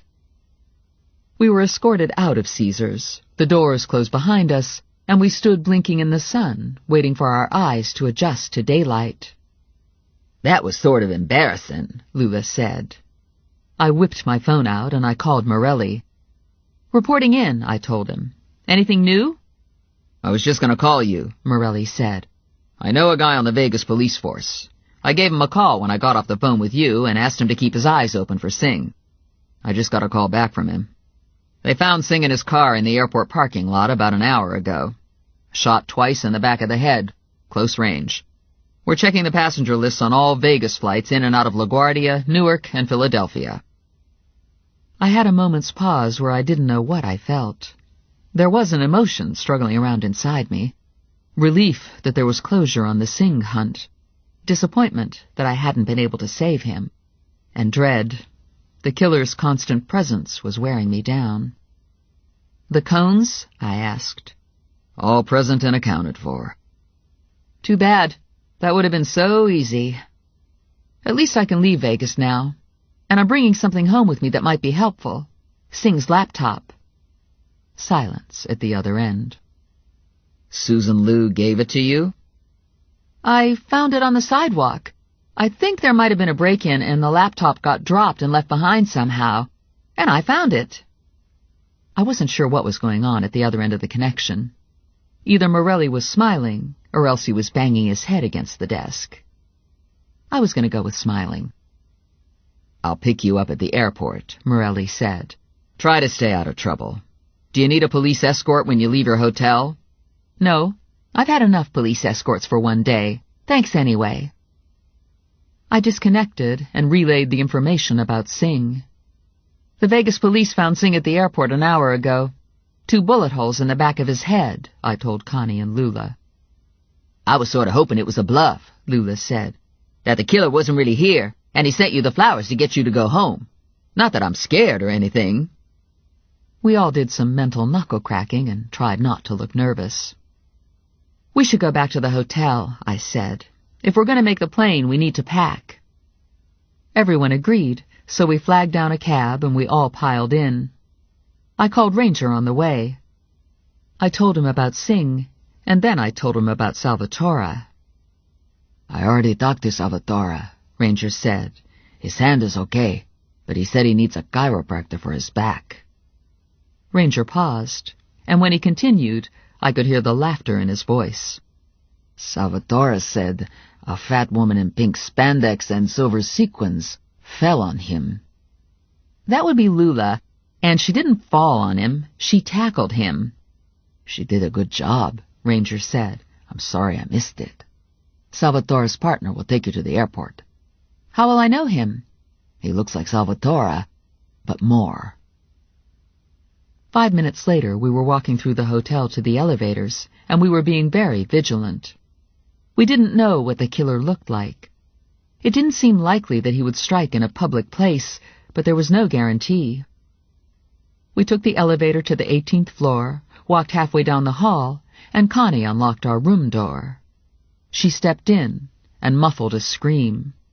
Lula and I were directly behind her, and we had the same reaction. The dog had destroyed the room. Pillows were chewed. The blanket was shredded. A corner of the mattress was missing. Toilet paper was everywhere. Connie closed and locked the door behind us. Don't anybody panic. It's probably not as bad as it looks. Cheap mattress, cheap blanket, right? How much could a pillow cost? Uh-oh, Lula said. I think he pissed on the cable wire and shorted the television. This here's like traveling with a metal band, Lula said. Boo was on the bed, tail wagging. But look at him, I said. He's so cute. And he looks sorry. Don't you think he looks sorry? I think he looks happy, Lula said. I think he's smiling. I'm glad we saved this little guy. That bag of monkey duty Mrs. Apusenja deserves him. We weren't gone that long, Connie said. How could such a little dog do all this damage? Guess he was feeling anxiety, Lula said.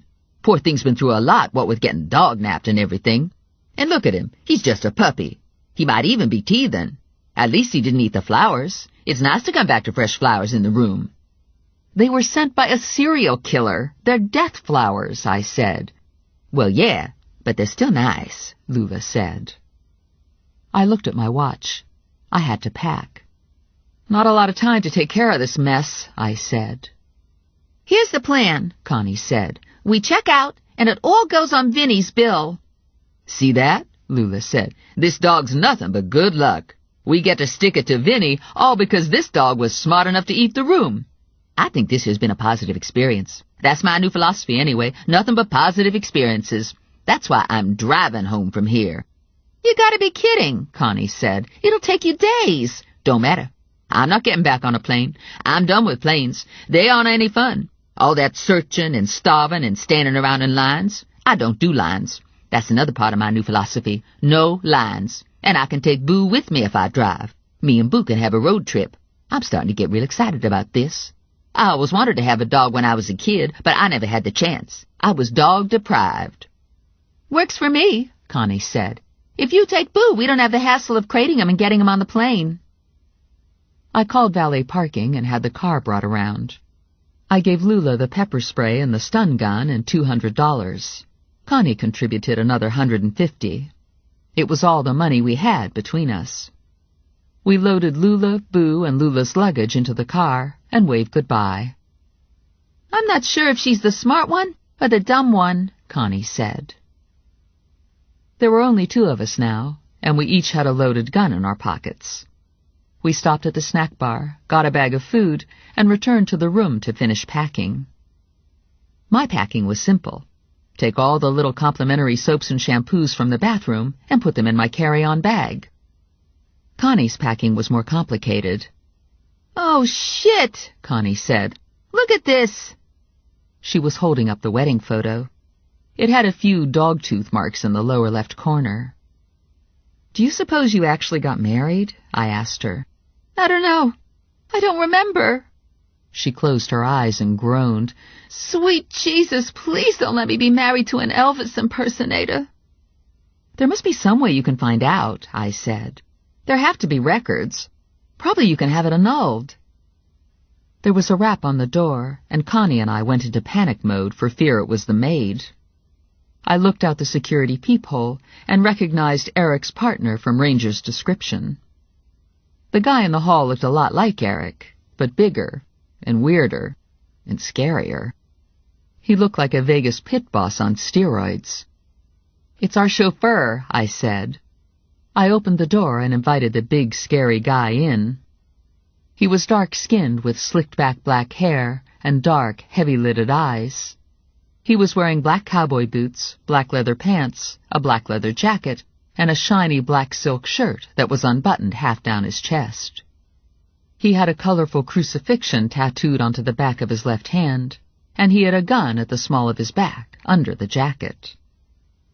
"I'm Miguel," he said. "I'm Eric's partner." "Geez," I said. "We're all really sorry about Eric. I hope he's okay." Miguel gave a brief nod, which I took to mean that Eric had had his back straightened out and was recovering nicely. "I'm ready to go," I told him, handing over the cuffs and shackles and guns. "My partner is driving back. She has the rest of the hardware." Another small nod. Fine by him. Connie was packed, but she was in the middle of the room with a photo in her hand, and she was looking conflicted. "I need to get this straightened out," she said. "I'm going to stay and catch a later flight." "I can stay with you," I said. She shook her head. "Not necessary. You'll be safer in Trenton with Morelli." And Connie would be safer in Vegas without me. I gave her a hug and my room key. Miguel shouldered my bag, stepped aside, and followed me wordlessly to the elevator. This is the thing about men who never talk. It's easier to assume that they're strong, and that they have the sort of wily cunning a woman wants in a bodyguard. I try not to be judgmental, but in all honesty, I'd feel less secure if Miguel rambled on about how difficult it was to find a decent silk shirt. So no conversation was okay by me, because I needed some help being brave. I wanted to think this guy could leap tall buildings in a single bound. I left the hotel and slipped into the air-conditioned security of a new black Mercedes. "Your car?" I asked Miguel. "More or less." He walked me to the security check, waited watchfully while I went through. No hassle this time. And then I was on my own. In theory, this was a safe zone. Still, I found a seat with my back to the wall, and I boarded last, looking for familiar or suspicious faces. I was in the last row with 3 empty seats next to me. Lula's seat, Connie's seat, and a seat reserved for Singh. If Singh had been with me, we would have boarded first, and if at all possible, through a side door. Walking a guy in chains down the aisle in front of the paying customers doesn't set the tone for a stress-free flight. I was happy to once again have my back to the wall, but I felt naked without hardware. It was a creepy thought that the killer might be on the plane. He could be the preppy-looking guy across the aisle, or the hairy guy 3 rows up. They'd watched me take my seat. Hard to tell if they wanted to kill me, or if they just didn't have anything better to do than to stare.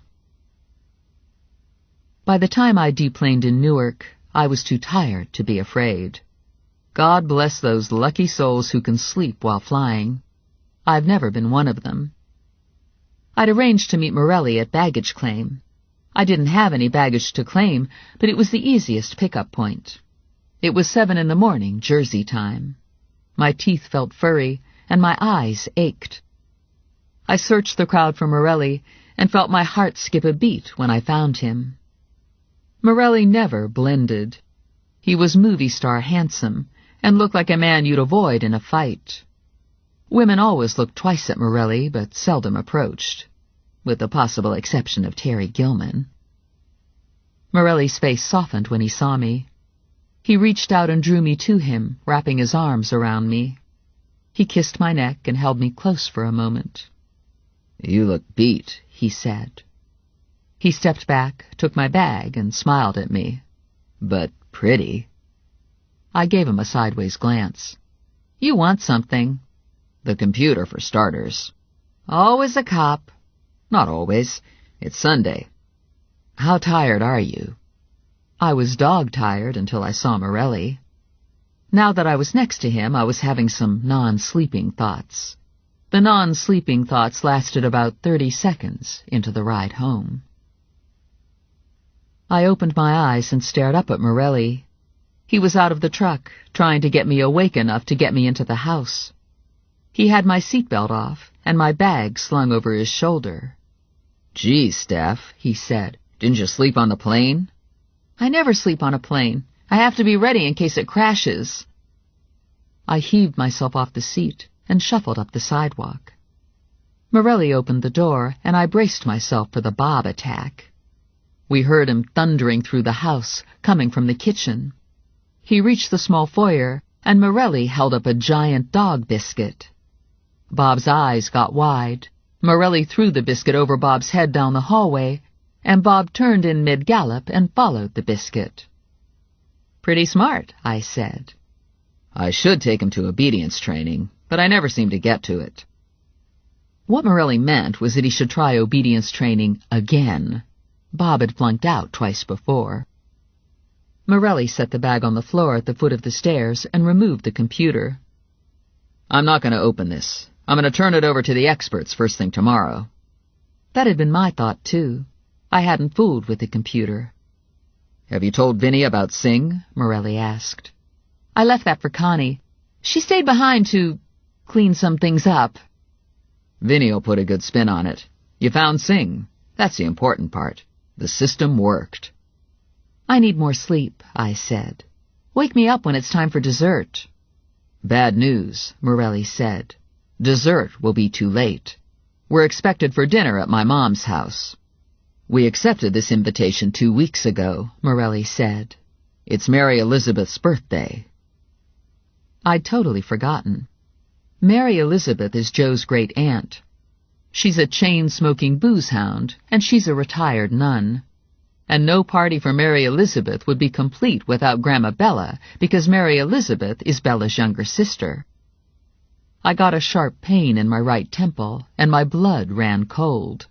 I was having dinner with Grandma Bella. "Are you okay?" Morelli asked. "You look sort of white." "I'm having dinner with Grandma Bella. My life is passing in front of my eyes. I'm as good as dead. I should just stand outside and let the carnation killer shoot me." "You have to have the right attitude about Grandma Bella." "And that would be what?" Joe shrugged. "She's crazy." I slept until late afternoon. When I woke, I was in Joe's bed, still dressed in my travel clothes, partially tangled in a lightweight summer patchwork quilt. The sheets were rumpled under me, and the pillowcase was damp with sweat and humidity. Aunt Rosa's gauzy curtains hung limp against the open window. The air was heavy, but the light was soft. The room felt like Joe and good sex. There were mental imprints of time spent here that didn't get smoothed away with new sheets. If I closed my eyes in this room, even if I was alone, I could feel Morelli's hands on me. And today, the room smelled like popcorn. The popcorn aroma was drifting up from the living room, where Joe and Bob were watching a ball game. I shuffled downstairs and looked in the popcorn bowl. Empty. I checked out the game. Not interesting. Joe looked over at me. "I could call and cancel." "You can't do that. It's a birthday." "I'd come up with something good. I'd say you broke your leg, or you had an appendix attack, or you insisted we stay home and have a lot of sloppy sex." "Thanks. I appreciate the thought, but I don't think any of those would work." "The sex would work." I smiled at him and took the empty popcorn bowl back to the kitchen. "Nice try." I toasted a bagel, smeared it with too much butter, and ate it with the butter dripping down my arm. Do I know how to eat a bagel or what? I went back upstairs, took a shower, and got dressed for dinner. I was halfway through makeup when Morelli appeared in the bathroom doorway. He leaned a shoulder against the jamb, hands in pants pockets. "We're late," he said. "How's it going?" It wasn't going good. Dinner with Joe's family had me in a state. I'd accidentally poked myself in the eye with a mascara wand and almost gone blind. "It's going great," I said. "Give me another minute." "You have a big black blob on your eye." "I know that. Go away." 10 minutes later, I clattered down the stairs in my high-heeled strappy sandals, the swirly skirt, and a stretchy top. It was the best I could do under the circumstances. I didn't have a lot of clothes at Joe's house. "Nice," Joe said, eyes on the skirt. "I'm going to have fun with this outfit when we get home. You have panties on, right?" "Right." "I don't suppose you'd want to take 'em off." "I don't suppose." Doesn't hurt to ask, Morelli said with a grin. It would make dinner more interesting. Everyone was at the table when we arrived. Joe's mom was at the head. Grandma Bella was next to her, then Mary Elizabeth. Joe's sister Kathy was next to Mary Elizabeth. Joe's Uncle Mario was at the foot of the table. Kathy's husband was seated across from her.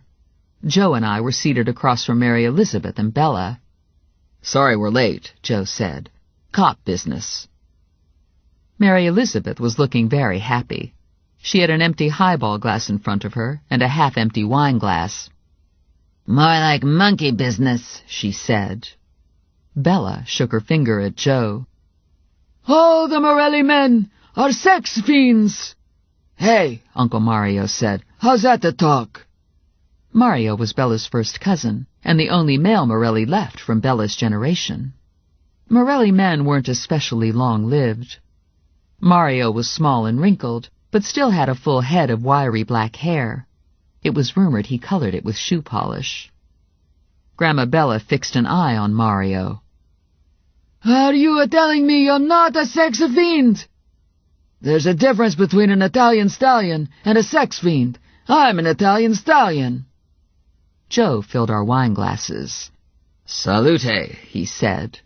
Everyone held their glasses high. Salute. I didn't see you in the church today, Grandma Bella said to Joe. I had to miss today, Joe said. And last week. And the week before that. And, come to think of it, last time Joe was in church was Christmas. I prayed for you, Bella told him. Joe took a sip of wine and looked at Bella over the rim of his glass. Thanks. And I prayed that the Bambinos would get over the death of their mother. Joe's mother gripped her wine glass and narrowed her eyes at Bella. I stopped breathing. Everyone else slumped in their seat with an "oh boy, here it comes" sigh. The Bambinos? Joe asked. You will have many Bambinos. The mother will die. It will be very sad. I saw it in a vision. I bit down hard on my lower lip. My poor little Bambinos. Don't worry, Bella said to me. It's not you. The woman in the vision was a blonde. Chapter 11. Joe drank more wine and draped an arm around my shoulders. At least you're not the dead woman in this vision. Mrs. Morelli threw a dinner roll at him and hit him in the head. That's a stupid thing to say to a woman. Sometimes you're just like your father. She crossed herself and looked penitent. God rest his soul. Everyone at the table crossed themselves except Joe. God rest his soul, everyone said. And you, Mrs. Morelli said to her mother-in-law, no more with the visions. I can't help I have visions, Grandma Bella said. I'm an instrument of a god.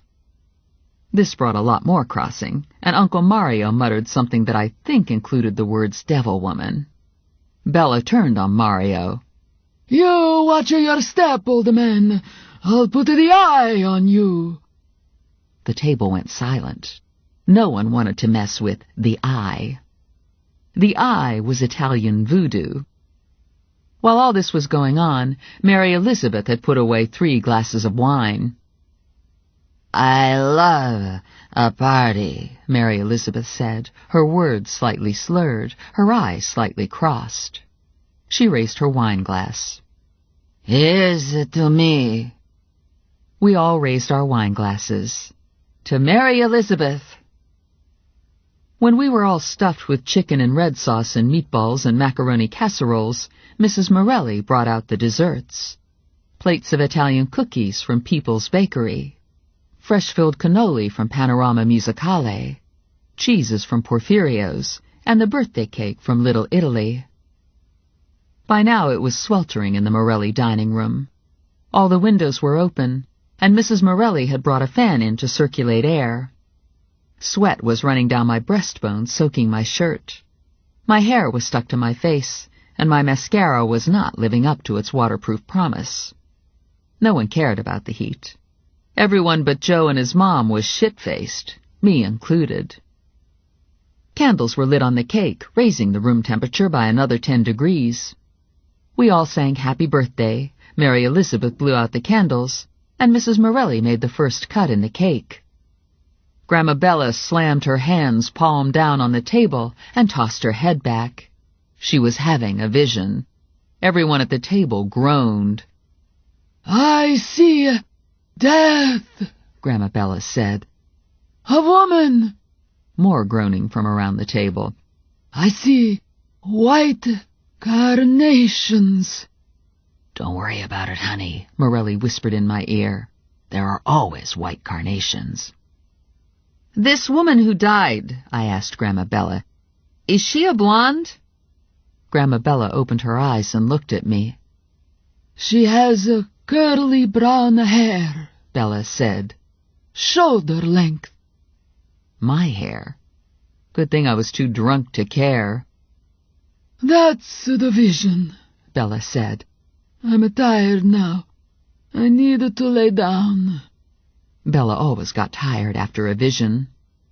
We watched her leave the table and go upstairs. "Good riddance," Mary Elizabeth said. "She's such a downer." And we all made the sign of the cross and had dessert.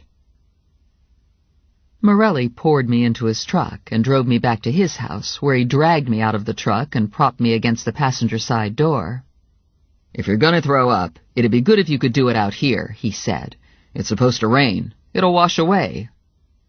I thought about that for a moment and decided I wasn't going to throw up.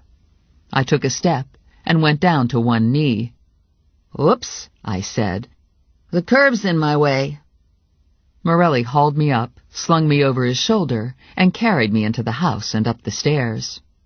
I flopped onto Morelli's bed and put one foot on the floor to stop the whirlies. "Want to have sex?" I asked. Morelli grinned. "I think I'll take a rain check on that one. I'm still worried you're going to be sick. Do you want me to help you get undressed?" "No, but it'd be good if you could make the room stand still." I was awake, but I was afraid to open my eyes. I suspected hell was lurking just beyond my eyelids. My brain didn't fit in my head, and the little devil guys were poking hot sticks in my eyeballs. I cracked an eye and squinted up at Morelli. "Help," I whispered. Morelli had a coffee cup in his hand. "You really tied one on last night." "Did I make an idiot of myself?" "Honey, you were at a dinner party with my family. On your best day, you couldn't even compete in the idiot contest." "Your mother isn't an idiot."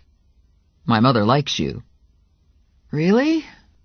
I eased myself into a sitting position, put both hands to my head, and applied pressure in an attempt to prevent my brain from exploding. "I'm never doing this again, never. I'm done drinking.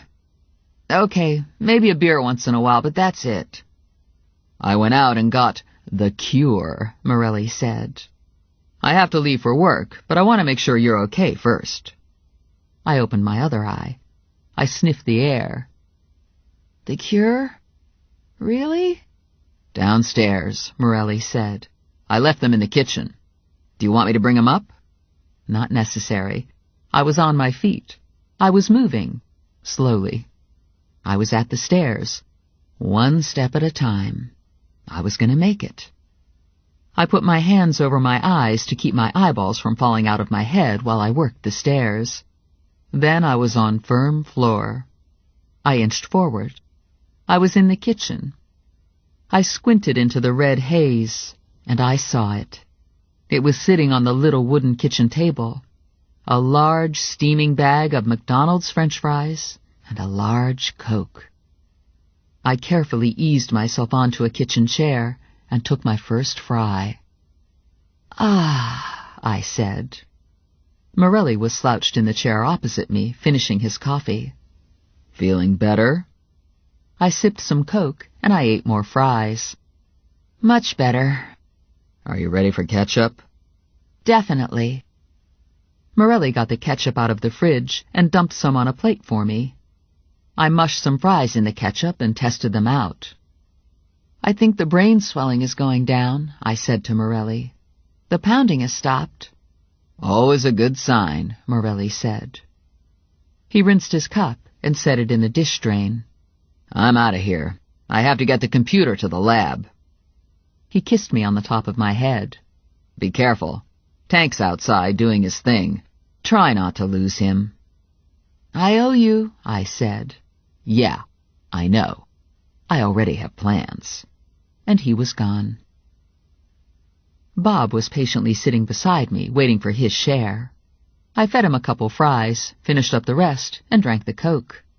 I gave a big burp and felt pretty decent. I took a shower and got dressed in a short denim skirt, white sneakers, and a white t-shirt. I pulled my hair into a ponytail, applied some lipstick and a single swipe of mascara, and I was ready for the day. I put a call into Lula and got her at a truck stop. I'm fine, she said. Me and Boo are having breakfast. We're making real good time. We're traveling straight along Route 40 all the way. This here's real interesting. I never drove through anything like this before. This is cowboys and Indians country. I hung up, dropped a raisin and a small chunk of cheese into Rex's cage, gave Bob a hug, and told everybody I'd be back. I locked up after myself and waved to Tank. Tank gave me a nod back. I drove the short distance to my parents' house and parked in the driveway. My grandmother was at the door waiting for me, responding to some mysterious instinct embedded in Berg women, an early warning signal that a daughter or granddaughter was approaching. That big guy is following you again, Grandma said, opening the door to me. Tank, yeah, I wouldn't mind spending some time with him. You think he could go for an older woman? Young women, old women, barnyard animals. Hard to say with Tank. Your mother's at the store and the girls are off playing somewhere, Grandma said. Valerie's in the kitchen eating us out of house and home. How's she doing? Looks like she's going to explode. I went in and took a chair across from Valerie. She was picking at a bowl of macaroni and chicken salad, not showing much enthusiasm for it. What's up? I asked. I don't know. I'm not hungry. I think I'm in a slump. My life is same old, same old. You're having a baby. That's pretty exciting. Valerie looked down at her stomach. Yeah. She gently rubbed the baby bulge. I'm excited about that. It's just that everything else is so unsettled. I'm living here with Mom and Dad and Graham. After the baby, there'll be 4 of us in that one small bedroom. I feel like I'm swallowed up and there's no more Valerie. I was always perfect. I was the epitome of well-being and mental health. Remember how I was serene, St. Valerie? And I adapted when I moved to California. I went from serene to perky. I was cute, Valerie said. I was really cute. I made birthday cakes and pork tenderloins. I bought my jerk-off husband a grill. I had my teeth bleached. Your teeth look great, Val. I'm confused. About Albert? Valerie rested her elbow on the table and her chin in her hand. Do you think he's boring?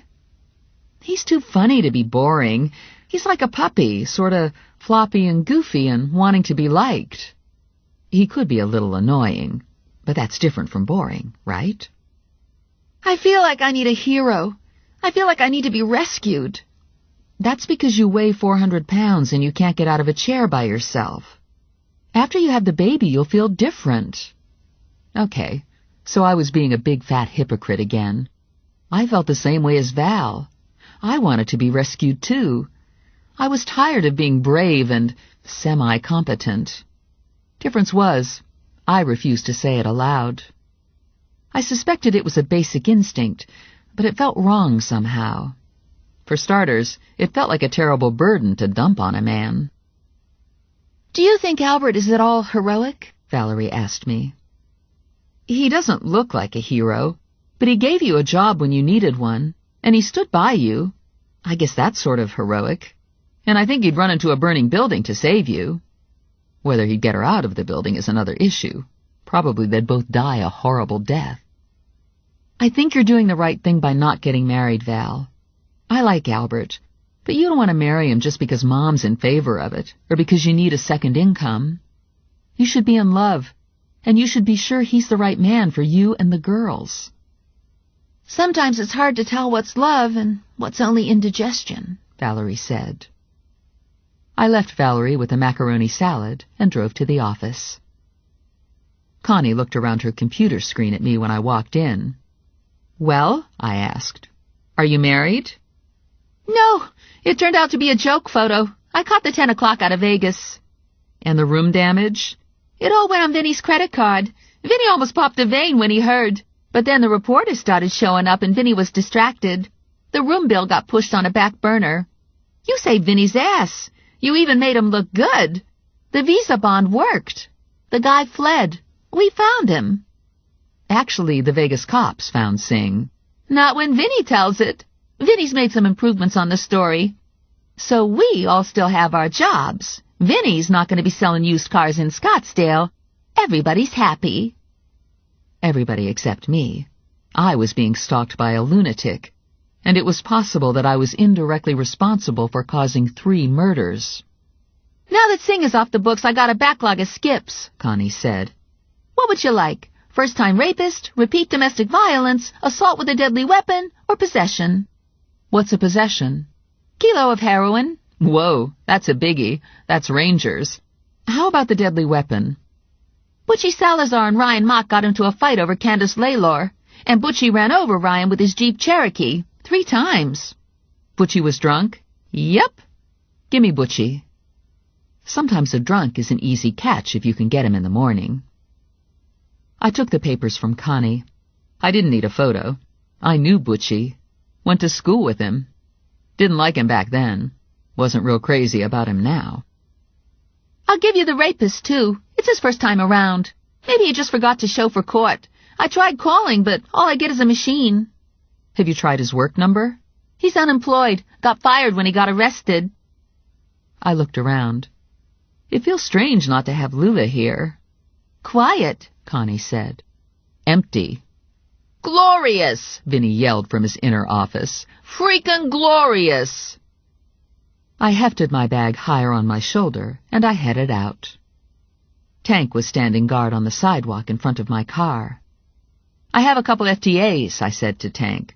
"One's in the Burg and one's in Hamilton Township. I have to stop at my apartment first to get some clean clothes and stuff." "It might be easier if we took one car for the busts," Tank said. I agreed. "Do you want to drive or ride shotgun?" Tank's eyebrows raised a fraction of an inch. Shocked that I would even consider driving. Tank only rode shotgun to Ranger. "It's the 21st century," I told Tank. "Women drive." "Only in my bed," Tank said. "Never in my car." I didn't have a reply to that, but I thought it sounded like an okay philosophy. So I beeped the escape locked, got into Tank's SUV, and we chugged off for my place. We went through the standard routine at my apartment. Tank went in first and did a safety check. The photos were gone from the floor. Residue remained where the police had checked for prints.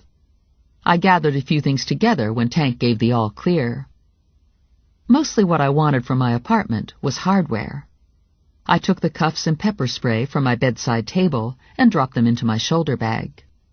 I went to the cookie jar next and added the .38 to my bag of goodies. I knew Tank was fully armed and probably had 50 pairs of cuffs in the back of his truck, but I wanted my own. Am I a professional or what? I locked up and we took the elevator. 200-year-old Mrs. Bessler was in the elevator joyriding.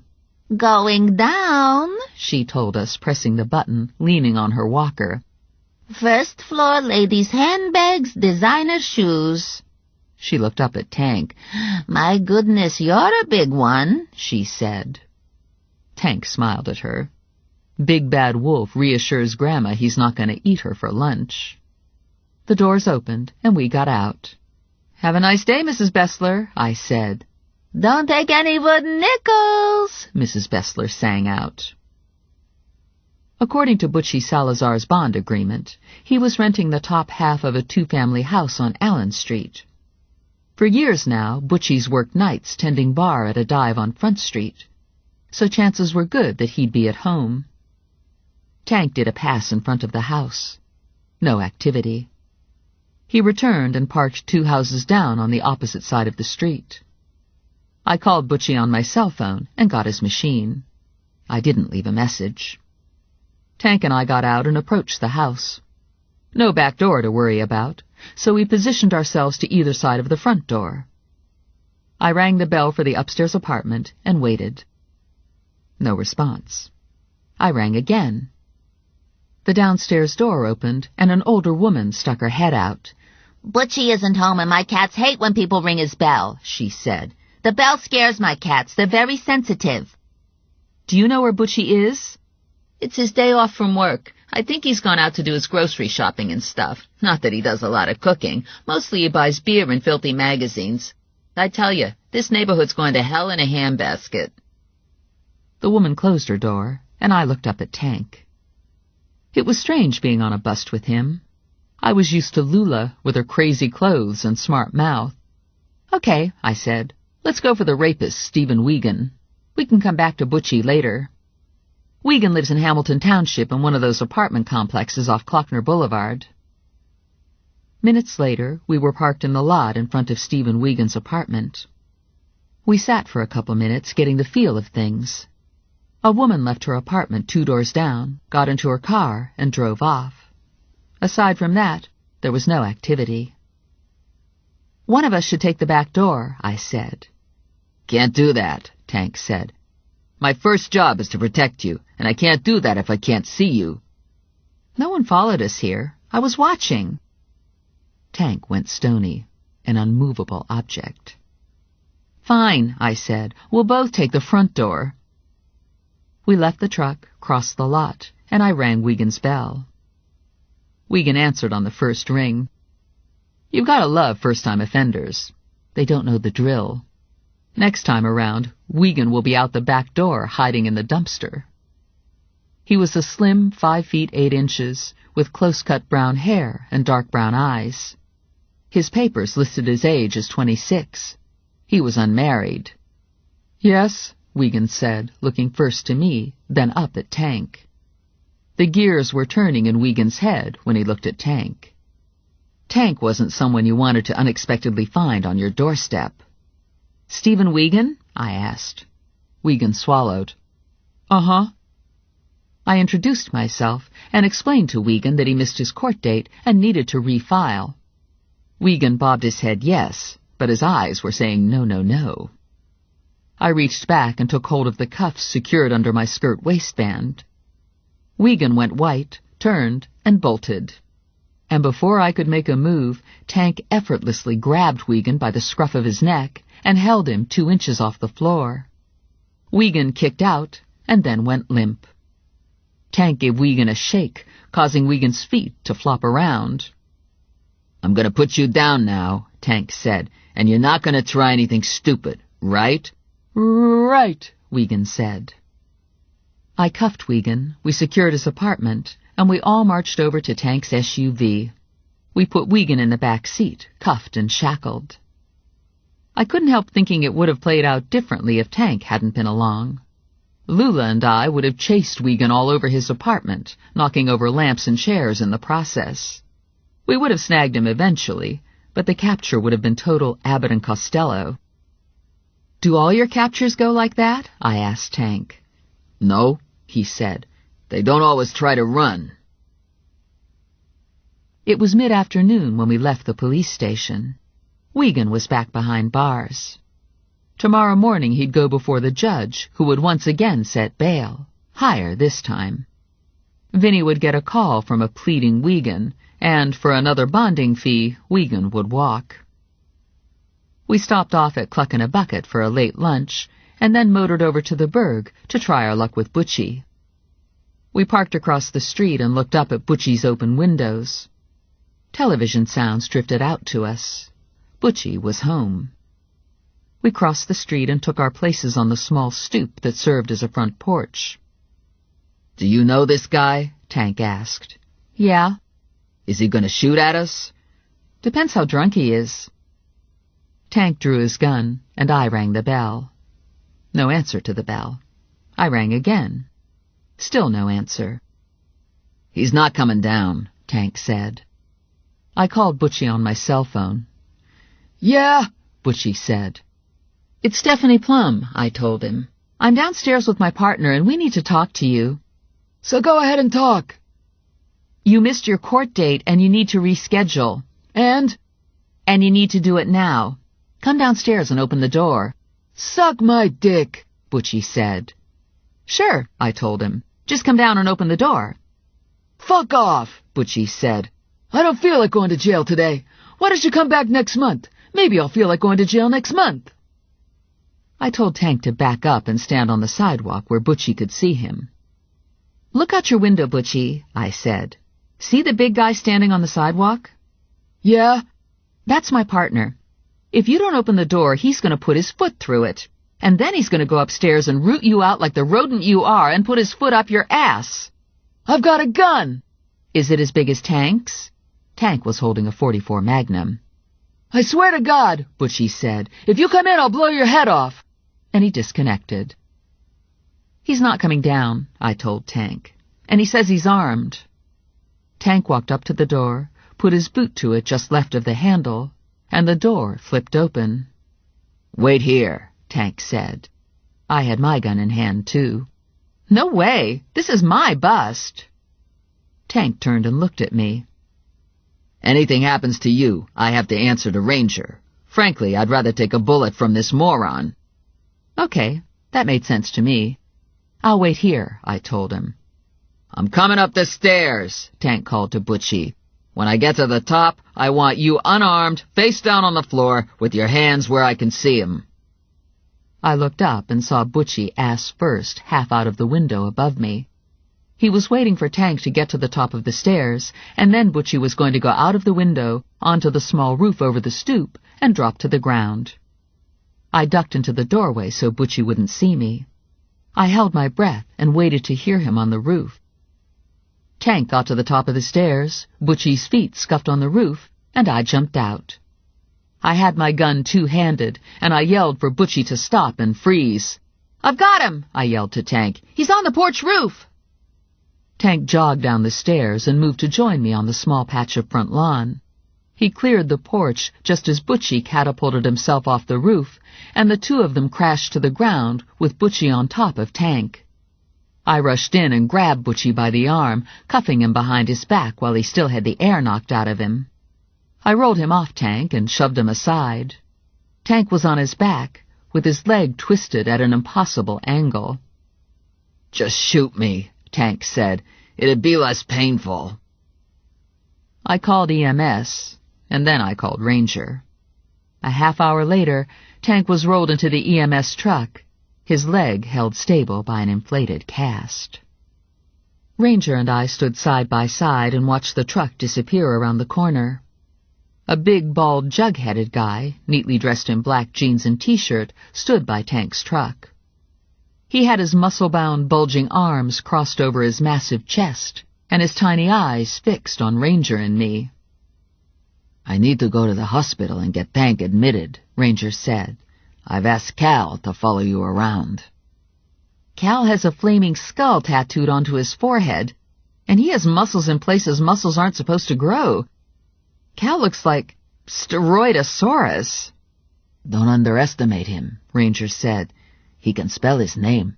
He's not overly violent, as long as he remembers to take his medication. And he gives good shade. I did a grimace. Ranger pulled me to him and kissed me on the forehead. You two are going to get along just fine. Ranger stepped back and turned to Butchie, who was sitting cuffed and shackled on the curb. He grabbed Butchie, dragged him to his feet, and handed him over to Steroidosaurus. It was almost 6 when we left the police station. Butchie was chained to a bench across from the docket lieutenant. Stephen Wiegand was in the lockup. I had body receipts for both of them. Not a bad day in terms of income. Not a great day in terms of Tank's leg. Definitely a weird day, having spent it in the company of Ranger's merry men. Halfway through town, my cell phone rang. Your sister's in labor, Grandma said. She was working her way through a Virginia baked ham when she started getting contractions. Is she going to the hospital? She's trying to decide if it's time. Do you think I should call Albert? Definitely call Albert. It's his baby, too. He's been going to the birthing classes with Valerie. It's just that she's not in a good mood. You know how it is when she gets disturbed in the middle of a ham.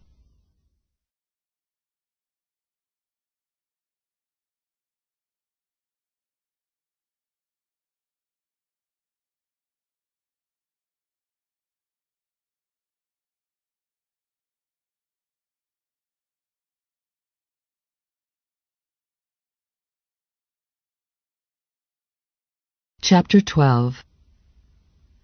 Valerie was sitting on the couch in the living room when I arrived. She was doing her breathing exercises and rubbing her stomach. My mother and grandmother were standing beside her, watching. The two girls were on the floor, staring bug-eyed at Valerie. My father was in his chair in front of the television, channel surfing. "So," I said, "what's up?" The front door crashed open behind me, and Albert stumbled in. Am I too late? Did I miss anything? What's going on? Mommy's having a baby, Angie said. Mary Alice nodded her head in agreement. Albert looked terrible. His shirt was untucked, and his eyes were glassy. His face was chalk white, with red spots high on his cheeks. "You don't look so good," Grandma said to Albert. "How about a ham sandwich?" I've never had a baby before, Albert said. I'm a little flubba-dubbed. I'm having another contraction, Valerie said. Is anyone timing? Aren't these coming awful close together? I didn't know anything about having a baby, but I knew it worked better if you delivered it in the hospital. Maybe we should go to St. Francis, I said. Do you have a suitcase ready? Valerie went into the breathing and rubbing mode again, and my mom ran upstairs for the suitcase. So what do you think, Valerie? I asked when she stopped rubbing and puffing. You've done this before. Are you ready to go to the hospital? I was ready weeks ago, Valerie said. Someone help me get up. Albert and I each took an arm and pulled Valerie up. She looked down. I can't see my feet. Do I have shoes on? Yep, I said. Sneakers. She felt around. And I've got pants on, right? Black stretchy shorts, stretched to within an inch of their lives. My mother came down the stairs with the overnight bag. Are you sure you don't want to get married? She asked Valerie. I could call Father Gabriel. He could meet you at the hospital. People get married in the hospital all the time. Contraction, Valerie said, huffing and puffing, holding Clown's hand in a death grip. Clown went down to one knee. Yow! You're breaking my hand! Valerie kept huffing. Okay, Clown said. Okay. It's not so bad now that the hand's gone numb. Besides, I got another one, right? And probably this one's not actually broken. It's just mashed. It'll be fine, right? Mashed isn't so bad. Mashed, squished, smushed. That's all okay. That's not like broken, right? The contraction passed, and we propelled Valerie out the door, down the sidewalk to the driveway. While the rest of us were flubba-dubbed, my father had slipped outside and started the car. Sometimes my father knocks me out. On the surface, he's all meat and potatoes and television, but the truth is, he doesn't miss much. We put Valerie in the front seat. Albert, my mom, and I got in the back seat. Grandma and the girls stayed behind, waving.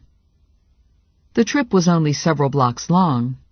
St. Francis was walking distance from my parents' house, if you wanted to take a good long walk. I called Morelli from the car and told him I wouldn't be home for dinner. Morelli said that was cool since there didn't seem to be any dinner anyway. Even with our combined abilities, Morelli and I as a single entity didn't equal a bad housewife. Bob ate regularly because we scooped his food out of a big bag. After that, it was all downhill to takeout. Albert and I walked Valerie in through the emergency entrance, and my mom and dad took off to park the car. A nurse came forward. Oh, my God, she said. Valerie Plum, I haven't seen you in years. It's Julie Singer. I'm Julie Wisniewski now. Valerie blinked at her. You married Whiskey? I had a big crush on him when I was in high school. This caught me by surprise. I was just a couple years behind Valerie, but I had no idea she'd had a crush on Whiskey. Whiskey was drop-dead cute, but not a lot upstairs. If you talked cars with Whiskey, you were on solid ground. Any topic other than cars, forget about it. Last I heard, he was working in a garage in Ewing, probably happy as a clam at high tide. Big contraction, Valerie said, her face turning red, her hands on her belly. So, what do you think? I asked Julie. I don't know a lot about this stuff, but she looks like she's going to have a baby, right? Yeah, Julie said. Either that or 42 puppies. What have you been feeding her? Everything. My mom and dad hustled in and went to Valerie. Julie Wisniewski, my mom said. I didn't know you were working here. 2 years now, Julie said. I moved from Helene Fuld. How are the boys? And Whiskey? My mom wanted to know. Big smile from Julie. Driving me nuts. My dad was looking around. He didn't care about Whiskey and the boys. He was scoping out televisions and vending machines. Good to know where the essentials are in a new environment. Julie wedged Valerie into a wheelchair and took her away. My parents went with Valerie. Clown and I were left to complete the admission ritual. From the corner of my eye, I caught sight of a black hulking mass positioned against a wall. Steroidosaurus was still watching over me. When we satisfied admissions that the bill would be paid, I sent Albert upstairs to be with Valerie, and I went over to talk to Cal. It's not necessary for you to stay, I said. I'm going to be here for a while. When I'm done at the hospital, I'm going back to Morelli's house. I don't think I'm in any danger. Cal didn't move, didn't say anything. I slipped out the emergency room door and called Ranger and filled him in. So I thought it didn't make sense for Cal to stay here all night while I'm with Valerie. Hospitals don't scream for killers, Ranger said. Keep Cal with you. He's scaring people. Yeah, Ranger said. He's good at that. I disconnected, returned to the emergency room lobby, and went upstairs to look for Valerie. Cal followed close at my heels. We found Valerie on a gurney in a hospital gown under a sheet, her stomach a huge swollen mound on top of her. My mother and father were at her head. Albert was holding her hand. Julie was attaching an ID bracelet onto Valerie's wrist. Oh my God, Valerie said. Ugh! And her water broke. It was an explosion of water, a tidal wave. We're talking Hoover Dam quantity water. Water everywhere, but mostly on Cal. Cal had been standing at the bottom of the gurney. Cal was totally slimed from the top of his head to his knees. It dripped off the end of his nose and ran in rivulets down his bald head. Valerie drew her legs up, the sheet fell away, and Cal gaped at the sight in front of him. Julie stuck her head around for a look. Uh-oh, Julie said. There's a foot sticking out. Guess this is going to be a breech baby. That was when Cal fainted. Crash! Cal went over like he was a giant redwood cut down by Paul Bunyan. Windows rattled, and the building shook. Everyone clustered around Cal. Hey! Valerie yelled. I'm having a baby here! Julie went back to Valerie. Is it a girl or a boy? Valerie wanted to know. I don't know, Julie said, but it's got big feet, and it's not a puppy. A doctor appeared and took charge of Valerie, wheeling her down the hall. Clown and my mom followed after Val and the doctor. My father wandered into a room that had a ball game going, and I watched a couple nurses pop ammonia capsules under Cal's snout. Cal opened his eyes but didn't look like anyone was home. He hit his head pretty hard when he fell, one of the nurses said. We should get him checked out. Good thing it was his head, I thought. Not a big loss there if it's broken. It took 6 people to get Cal onto a stretcher, and then they rolled him away in the opposite direction they'd gone with Valerie. One of the nurses asked if I knew him. I said his name was Cal. That was about it. That was what I knew. I wasn't allowed to use my cell phone in that part of the hospital, so I went outside to call Ranger. About Cal, I said. He's sort of out of commission. Used to be you destroyed my cars, Ranger said. Yeah, those were the good old days. How bad is it? Valerie's water sort of broke on him and he fainted. Bounced his head on the floor a couple times when he went down. Lucky he was in the hospital when it happened. He was looking a little dopey, so they took him somewhere for testing. St. Francis? Yep. Disconnect. I was making a shambles of the merry men. I suspected Tank was somewhere in the hospital, too. I'd stop in to say hello, but I only knew him as Tank. Probably Tank wasn't the name listed on the chart. Morelli called while I was still outside. So? I'm at the hospital with Valerie, I told him. It's been pretty uneventful except for the birth and the concussion. What? No fires or explosions? No shootouts? Like I said, it's been quiet, but it's still early. I hate to ruin my tough guy image, but to tell you the truth, I don't even like to kid about this stuff anymore. I didn't know how to tell him I wasn't kidding. I should get back to Valerie, I said. Television sucks tonight. Maybe I'll come over to the hospital. That would be nice. The sky was overcast, and a fine mist was settling around me. Streetlights popped on in the gloom. A block away, headlights glowed golden on cars cruising Hamilton. I'd exited the emergency entrance on Burt Avenue to make the call.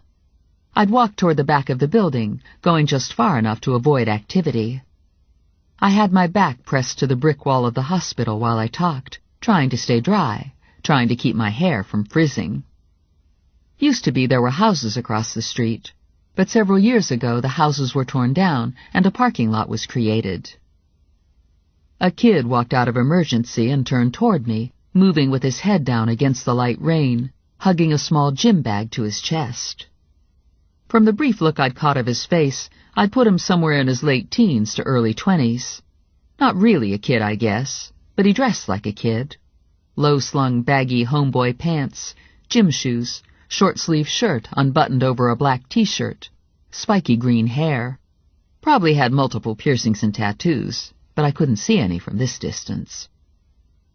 I dropped my phone into my purse and headed back to emergency. The green-haired kid got a couple feet from me and staggered a little, bumping against me. He picked his head up, looked me in the eye, and raised a gun level with my nose. "Turn and walk," he said. "I'm really good with this gun. I'll shoot you dead if you make a single false move." Usually there were people hanging out around emergency, but the rain had driven everyone inside. The street was deserted, not even car traffic. "Is this about money?" I asked him. "Just take my bag." "Huh, you wish, sweetie pie. This is the game, and I'm the winner. Just me and the webmaster left. I get to go on to the next game after I do you." I turned and gaped at him. "What?" he asked. "You didn't know it was me? You didn't think the hunter had green hair?" "Who are you?" He jumped and slashed at the air. "I'm the Fisher Cat." I'd never heard of a Fisher Cat. I was pretty sure we didn't have any in Trenton. "Is that a real animal, or did you make it up?" "It's a member of the weasel family. It moves along real quiet. You hardly know it's around. It's real sneaky, and it's ferocious." "Have you ever seen one?" "Well, no, not exactly. You know, like in a book." "If I was going to name myself after an animal, I'd want to see it first." "That's because you have no imagination. Gamers have imagination. We create stuff." "What stuff?" "The game, stupid. And then we transcend the game. The game becomes the reality. Is that total whack or what?" "Yeah, total whack." It had been a long day with a lot of adrenaline expended. For that matter, it had been a long week that had brought a lot of terror and death. This kid was right about one thing. I hadn't expected the bearer of that terror and death to have green hair and a tongue stud. "So this is a game," I said. "With a webmaster?" "Pretty cool, huh?" "Did you pull the wings off butterflies when you were a kid?" "No, I was a total wimp kid. I was a wimp until I found the webmaster and got into the game." "Are there rules to the game, or do you just go around randomly killing people?" "The webmaster runs the game. He's the one who decides who can play. Not everyone gets to play, you know. There are always 5 players and a prize. This time, you're the prize. I know you've been getting messages from the webmaster. That's part of his job." He's the one who keeps the rabbit running while the players are in the elimination stage. This is my second game. The first game was a couple years ago. I was last man standing on that one, too. I got to hunt a cop that time. What's with the flowers? That's the game designation. If you play the webmaster's game, you're a red roses and white carnations player. I couldn't believe I was standing on the sidewalk talking to this kid who looked more like the Green Goblin than a Fisher cat and was holding me at gunpoint, and not a car drove by. No one strolled through the emergency room doors looking for a place to sneak a smoke. No emergency vehicles barreled down the street with lights flashing. "You look kind of young to be killing people," I said, as if age mattered when you were insane. Yeah, so far as I know, I'm the youngest player. I was 17 when I killed Lillian Parisi. I got so excited I did the deed on her after she was dead. That's sick and disgusting. Fisher Cat giggled. Maybe I'll do it on you, too, after I blow your head apart. I should have done it on Singh. The webmaster sent me to Vegas to get Singh. Really nice of you to find the little jerk for us. You don't just walk out on a game. The game is everything. I thought I was sounding pretty comfortable. My voice wasn't wobbling. My breathing appeared normal. I was asking questions. Deep inside, there was bone-jarring fear.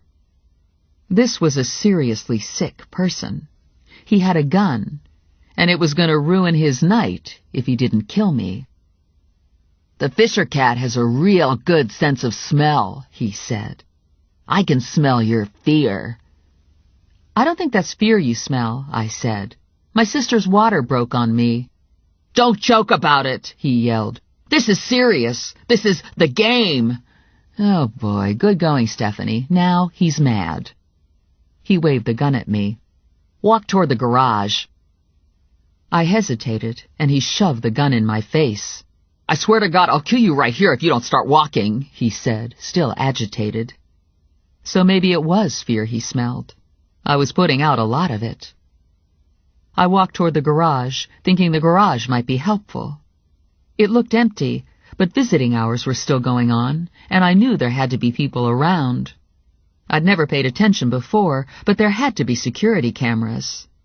Whether they were working or anyone was watching was a whole other thing.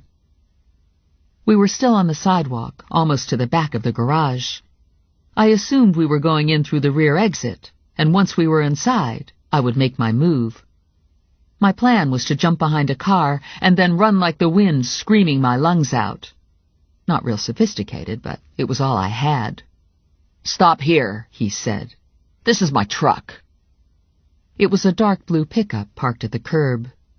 The paint was faded, and there was rust showing around the tailpipe. The bed was covered with an old white fiberglass cap. So much for escape plan A. "Get in the back," Fisher Cat said. "We're going for a ride." No way was I getting into the truck. The gun was scary. The truck was death. I rolled out and jerked away from him. He fired off a shot, and I felt the bullet bite into my arm. I turned and ran, and he ran after me, snagging the back of my shirt, throwing me off balance. I went down to one knee, pulling him down with me, and the gun dropped out of his hand. And that's when I snapped. I was suddenly really pissed off. I whacked him with my purse, a good solid whoomp on the side of his head that jarred his mouth open and had his vision unfocused. I probably should have hit him with my bag again, but I wanted to get my hands on him. I wanted to gouge his stupid eyes out. This little creep killed people for a game, and one of them was a cop. My sister was in the hospital having a baby, and this jerk-off was trying to kill me. How tacky is that? I grabbed him by his ridiculous green hair and banged his head into the truck a couple times. He was flailing out with his arms, kicking at my legs.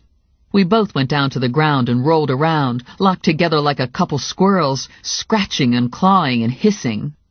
We weren't bitch-slapping, trying to make a statement like Lula and Mrs. Aposenja. This was real life-or-death combat. Luckily, while we were rolling around, my knee connected with Fisher Cat's crotch, and I shoved his gonads halfway up his throat. Fisher Cat went dead still, and almost in slow motion, somebody's fist smashed Fisher Cat's nose. Looking back on it, I suppose it was my fist. At the time, the fist didn't seem to be connected to my brain. The nose gave with a sickening crunch, and blood spurted out, killing my outrage. "Oh, crap," I said. "I'm really sorry."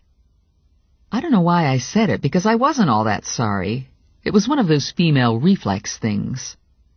His right hand blindly struck out at me. He made contact with my arm, and lights exploded behind my eyes. When I came around, I was on my back on the sidewalk. The misting rain felt good on my face. It was dark, but there were lights everywhere, red and blue and white. The lights were haloed in the rain, giving them a surreal quality. The fog cleared from my head. I blinked, and Ranger and Morelli swam into my field of vision. There were a lot of other people behind them. A lot of noise. Cops. Yellow crime scene tape, slick with rain. "What happened?" I asked. "It looks like you took a few volts," Morelli said. His lips were tight, and his eyes were hard. It took a beat for me to remember. Fisher Cat's arm reaching out to me. "Stun gun," I said. "I didn't see it until it was too late." Morelli and Ranger each got a hand under an armpit and hauled me up to my feet. The first thing I saw was Fisher Cat, motionless on the grass beside his truck. A couple cops were in the process of setting lights to illuminate the body. "Holy cow," I said. "He looks dead." I had a moment of panic that I'd killed him. Now that he'd zapped me, it was sort of satisfying to know I'd broken his nose, but I wasn't crazy about the idea that I might have beat him to death. I looked closer and saw the 2 bullet holes in his forehead. I let out a whoosh of relief. I was almost certain I didn't shoot him. "Those aren't my bullet holes, are they?" I asked Morelli. "No, we checked your gun. It hasn't been fired." Ranger was grinning. "Somebody beat the shit out of this guy before he got shot." "That would be me," I said. "Babe," Ranger said, the grin widening. My arm felt like it was on fire. The entire upper half was wrapped in gauze, and a fine line of blood had begun to seep through the gauze. "I'm missing a chunk of time," I said. "What happened after I went lights out?" "Ranger and I pulled in minutes apart, and we got worried when we couldn't find you," Morelli said. "We knew you went outside to make some calls, so we went looking for you." "And you found me laying here unconscious, and the green-haired guy dead?" "Yeah." Again the tight lips and flat voice. Morelli didn't like finding me unconscious. Morelli loved me. Ranger loved me too, but Ranger was programmed differently. "Your turn," Morelli said. I told them everything I knew. I told them about the game, about Fisher Cat, about the webmaster, about the cop. "We need to do this downtown," Morelli said. "We need to get this recorded." It was raining harder. My hair was soaked. The bandage on my arm was soaked. I was streaked with mud and blood. My legs and arms were scratched from the scuffle. "How's Valerie?" I asked. "Is she okay? Did she have the baby?" "I don't know," Morelli said. "We haven't checked on her." The M.E. angled his truck into the curb just in front of the blue pickup. He got out and walked toward the body. He looked over and nodded to Morelli. "I need to talk to him," Morelli said. "And you need to go inside and get your arm looked at.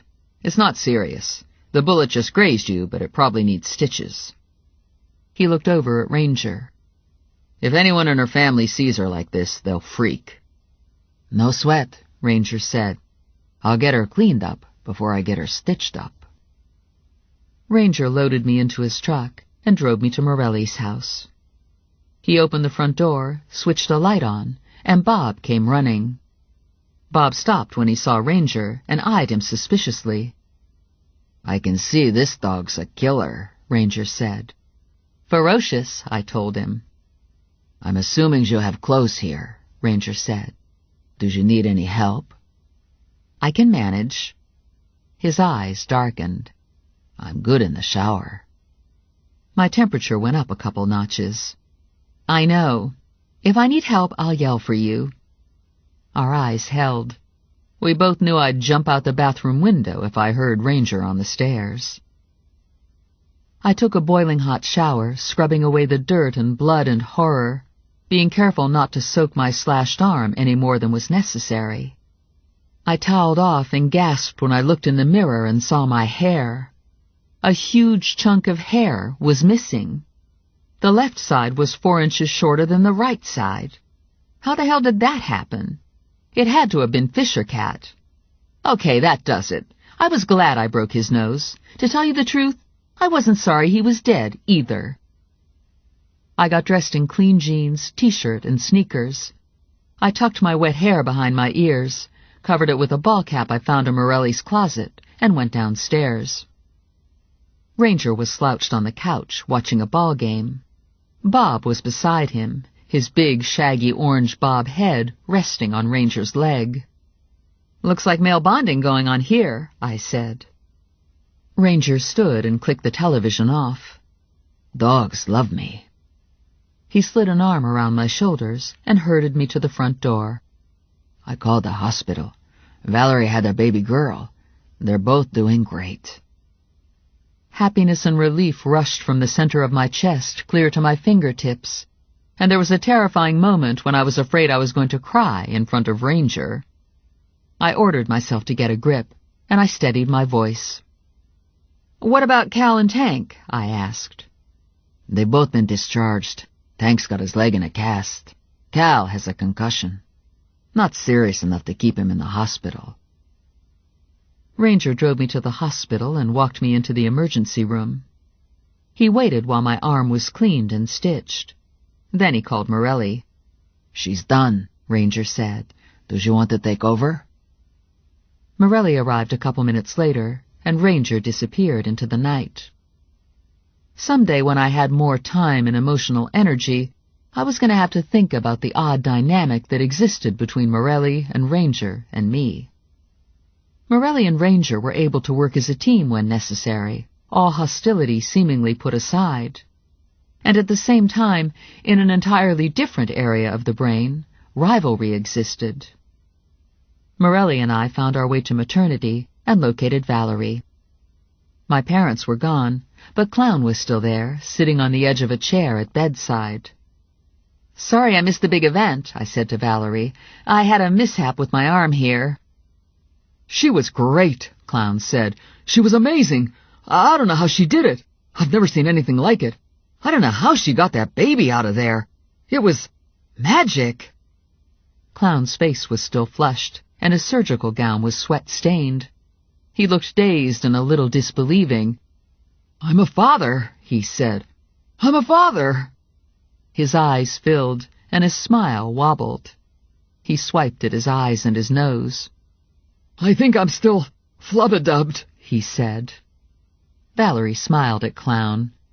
"My hero," she said. "I was good, wasn't I? I helped you, right?" "You were very good," Valerie told him. The baby was in the room with Valerie. She was wrapped in a blanket, and she had a little knit cap on her head. She seemed impossibly small, and at the same time too large to have exited through a vagina. When I was in school, I'd taken all the usual courses in human reproduction, and I knew the process: the uterine dilation, the flexibility of the pelvic bones, the muscle contractions. So I knew some of the biology, but it still looked to me like this was a case of threading a walrus through the eye of a needle. There were days when I wasn't sure how Morelli fit. I didn't want to contemplate trying to pass a baby. "We've named her Lisa," Valerie said. "Was it hard to pick out a name?" I asked. "No," Valerie said. "We both agreed on Lisa. It's the family name that's giving us problems." Valerie looked tired, so I gave her a hug and a kiss. And then I gave Clown a hug and a kiss. And then we left. I'm not a huggy-kissy person, but this was a huggy-kissy occasion. Morelli and I left the hospital and went straight to Pino's. We ordered takeout, and 10 minutes later we walked into Morelli's house carrying a 6-pack of Corona and a bag full of meatball subs. Bob was real happy to see us. Bob can smell a sub a quarter-mile away. I dragged myself into the living room, flopped onto the couch, opened the sub bag, and handed them out. 1 for me, 1 for Morelli, and 2 for Bob. Morelli cracked open 2 beers. We each took a long pull and dug into the subs. Morelli channel surfed while he ate, finally settling on wrestling. "I'm tired," Morelli said. "You scare the hell out of me, and it makes me tired." I was way beyond tired. I was numb. I had a lot of questions for Morelli, but I didn't want the answers tonight. I wasn't up to thinking. I could barely chew and swallow.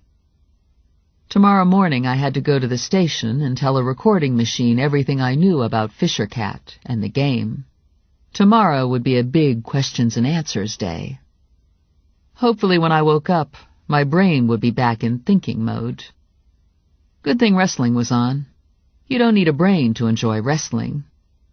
Lance Storm was kicking the bejesus out of some new guy who looked like King Kong's mutant brother. Storm was wearing little bright red panties that made him easy to find in my befuddled state. I opened a second beer and silently toasted Storm's panties. Chapter 13. Morelli nudged me awake. "Rise and shine," he said. "I need to get to work, and you need to come with me." There's something poking me in my back. He slid his arms around me. "Actually, we have a couple minutes to spare." How many minutes? "Enough to get the job done." Are we talking about your job or mine? His hands skimmed the length of my belly and settled between my legs. "We're wasting valuable time." Okay, here's the real difference between men and women. I wake up thinking about coffee and donuts, and Morelli wakes up thinking about sex. Morelli kissed the back of my neck, did some really clever things with his fingers down there, and the thoughts of coffee drifted away. Truth is, the magic fingers had my full attention, and the coffee thoughts were replaced by a fear that the fingers might stop. The fear was groundless, of course. Morelli had learned a lot since our first time behind the eclair case in the Tasty Pastry Bakery. "So," Morelli said when we were done, "do you want to be first in the shower?" I was face down on the bed.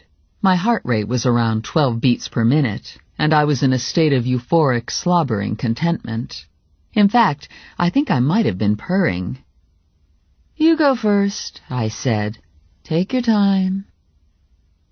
Morelli went downstairs and got the coffee going before taking his turn in the bathroom. After a couple minutes, the coffee fumes penetrated my after-sex glow.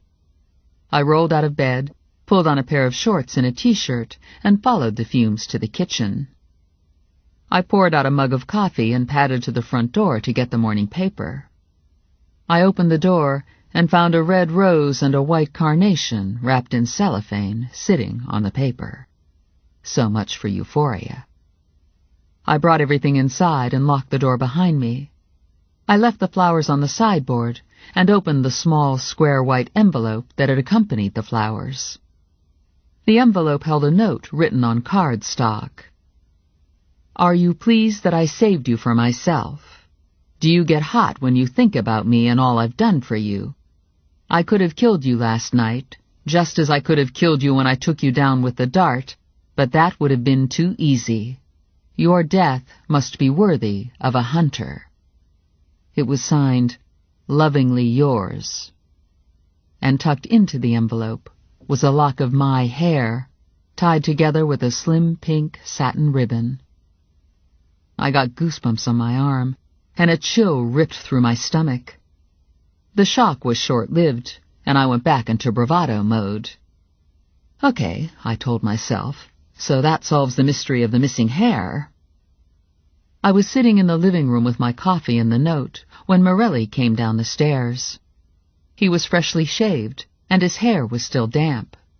He was dressed in jeans and boots and a black t-shirt, And if I hadn't just had the mother of all orgasms, I would have attacked him and lured him back to bed. I saw the flowers on the sideboard, Morelli said. I handed him the card. They were left on the porch this morning. They were on top of the paper, so the webmaster stopped around when it was daylight. Maybe someone saw him. He's taking chances, Morelli said. He's glorying in his success, and that's going to make him careless. Something to look forward to. I'll have the neighborhood canvassed. Morelli read the note. Sick, he said. I took a shower and did the best I could with my hair, pushing it behind my ears, lacquering it up with hairspray. I'd get a cut as soon as possible, but I hadn't a clue what could possibly be done with it. I looked close in the mirror. Extensions, maybe? Hair weave? Morelli was on the phone when I came downstairs. He glanced at his watch and ended his conversation when he saw me. Morelli was ready to roll. The day had started without him. That's what happens when you're a sex fiend. I was talking to Ed Silver, Morelli said. We just got the report back from the state techs. They were able to recover some email from Singh's computer, and the email corroborates what you learned last night. There were 5 players and the webmaster. We know Fisher Cat was last man standing, so we're missing a dead player. Do you know any more about how the game is played? One of the emails spelled out the rules. The webmaster conducts the game. Players only use their game names and can communicate with each other only through the webmaster, so the webmaster always knows all. The webmaster gives out clues about the players' identities, and the hunt begins. All players know from the beginning that there will only be one man standing at the end of the game. All players know there's no pulling out once the game has begun. Pulling out marks a player for assassination. Singh. Yeah, it looks like Singh was assassinated. The game began a full month before you got involved. You might have been the prize from the very beginning. Or the webmaster might have changed the prize midway. Or maybe the webmaster didn't feel any rush to designate a prize until the game was underway. And I happened along. Morelli shrugged. No way to know. You're a good prize. Bounty hunter. The webmaster had to come up with something to top the cop. The prize isn't mentioned in any of the emails to Singh. The rules were that the webmaster only gave up the prize to the last man standing. And the webmaster? That's the bad news. No clue to the webmaster. His emails are, so far, untraceable, and he hasn't given away anything of himself.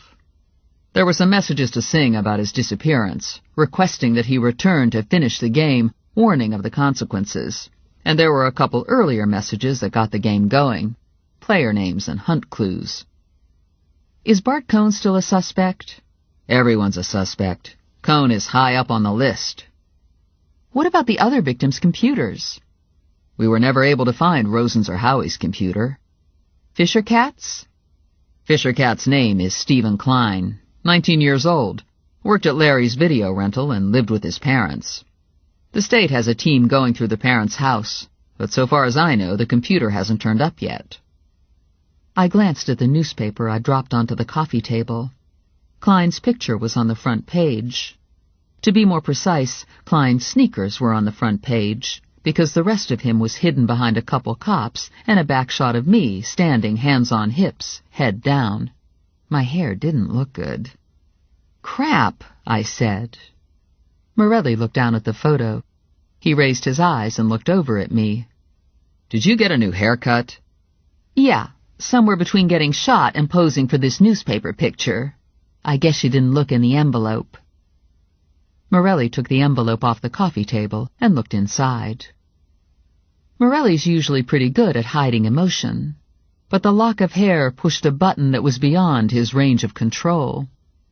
Color rose in his cheeks, and he slashed out at a table lamp, hitting it with his closed fist, sending it flying across the room to smash against the wall. Bob was curled into a big Bob ball at the end of the couch, sound asleep. He levitated 6 inches off the couch when the lamp crashed, and he ran for the kitchen. "Feel better?" I asked Morelli. "No." "Do you have anything else for me?" Klein, Rosen, Singh, Parisi were all shot at fairly close range. Howie was shot across a parking lot. Even using a laser scope, there's still a skill level required to put a .22 between someone's eyes at a distance. Someone in the Carnation and Roses group is a very good shot. I'm guessing it's the webmaster.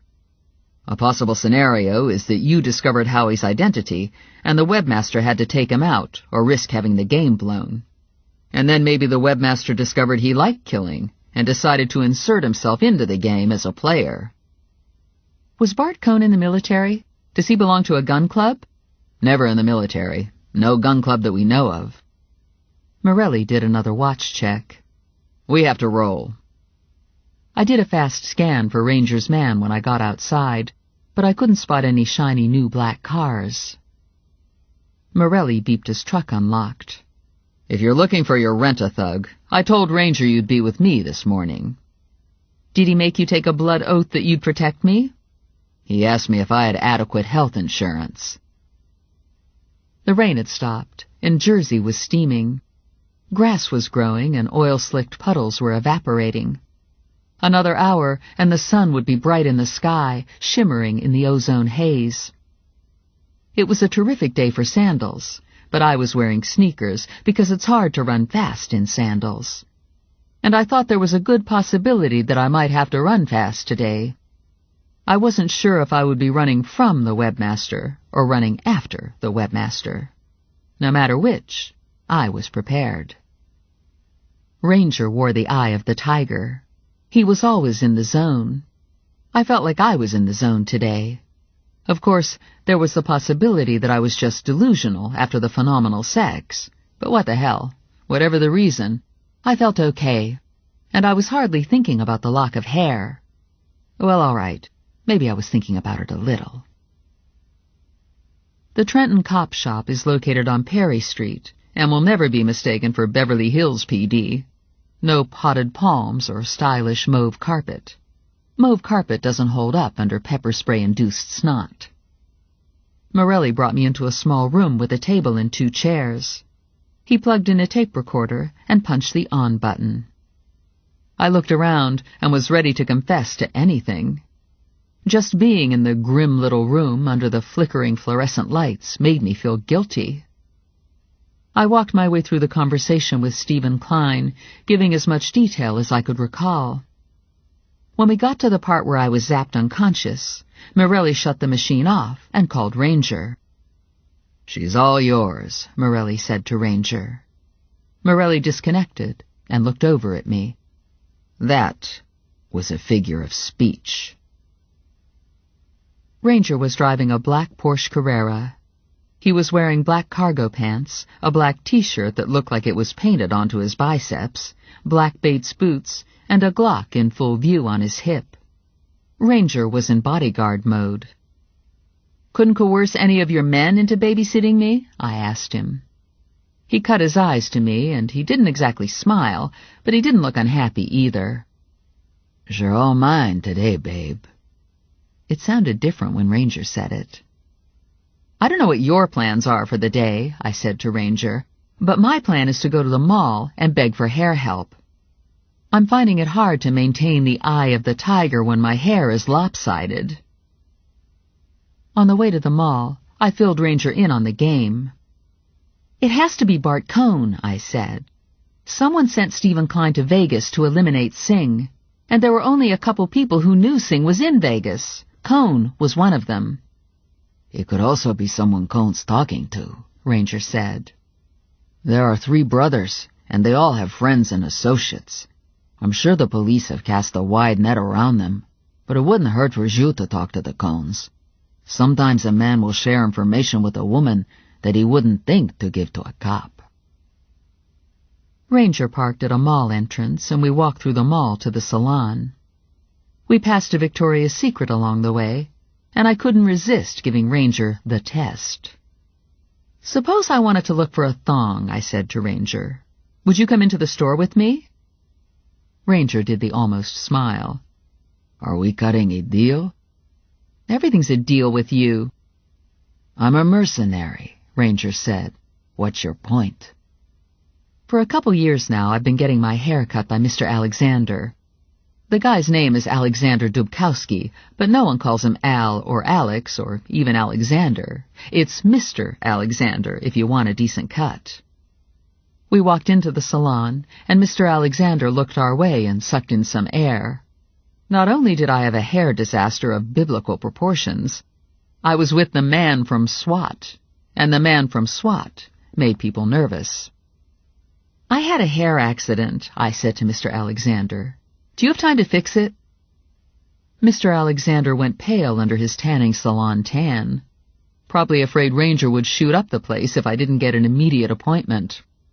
"I have a few minutes between clients," he said, motioning me into a chair, draping a cape around me. He did some hair fluffing with his fingers. He bit his lower lip. "I'm going to have to cut," he said. Panic. "It's not going to be real short, is it?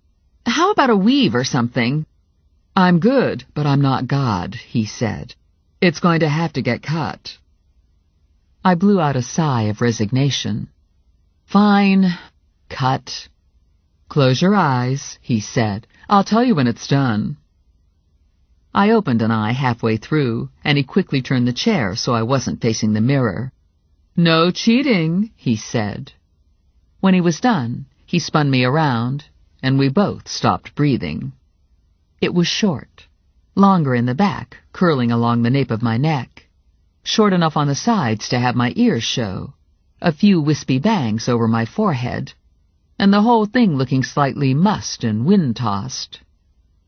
Ranger came and stood behind me, checking me out. "Cute," he said. "Last time my hair was this short, I was 4 years old."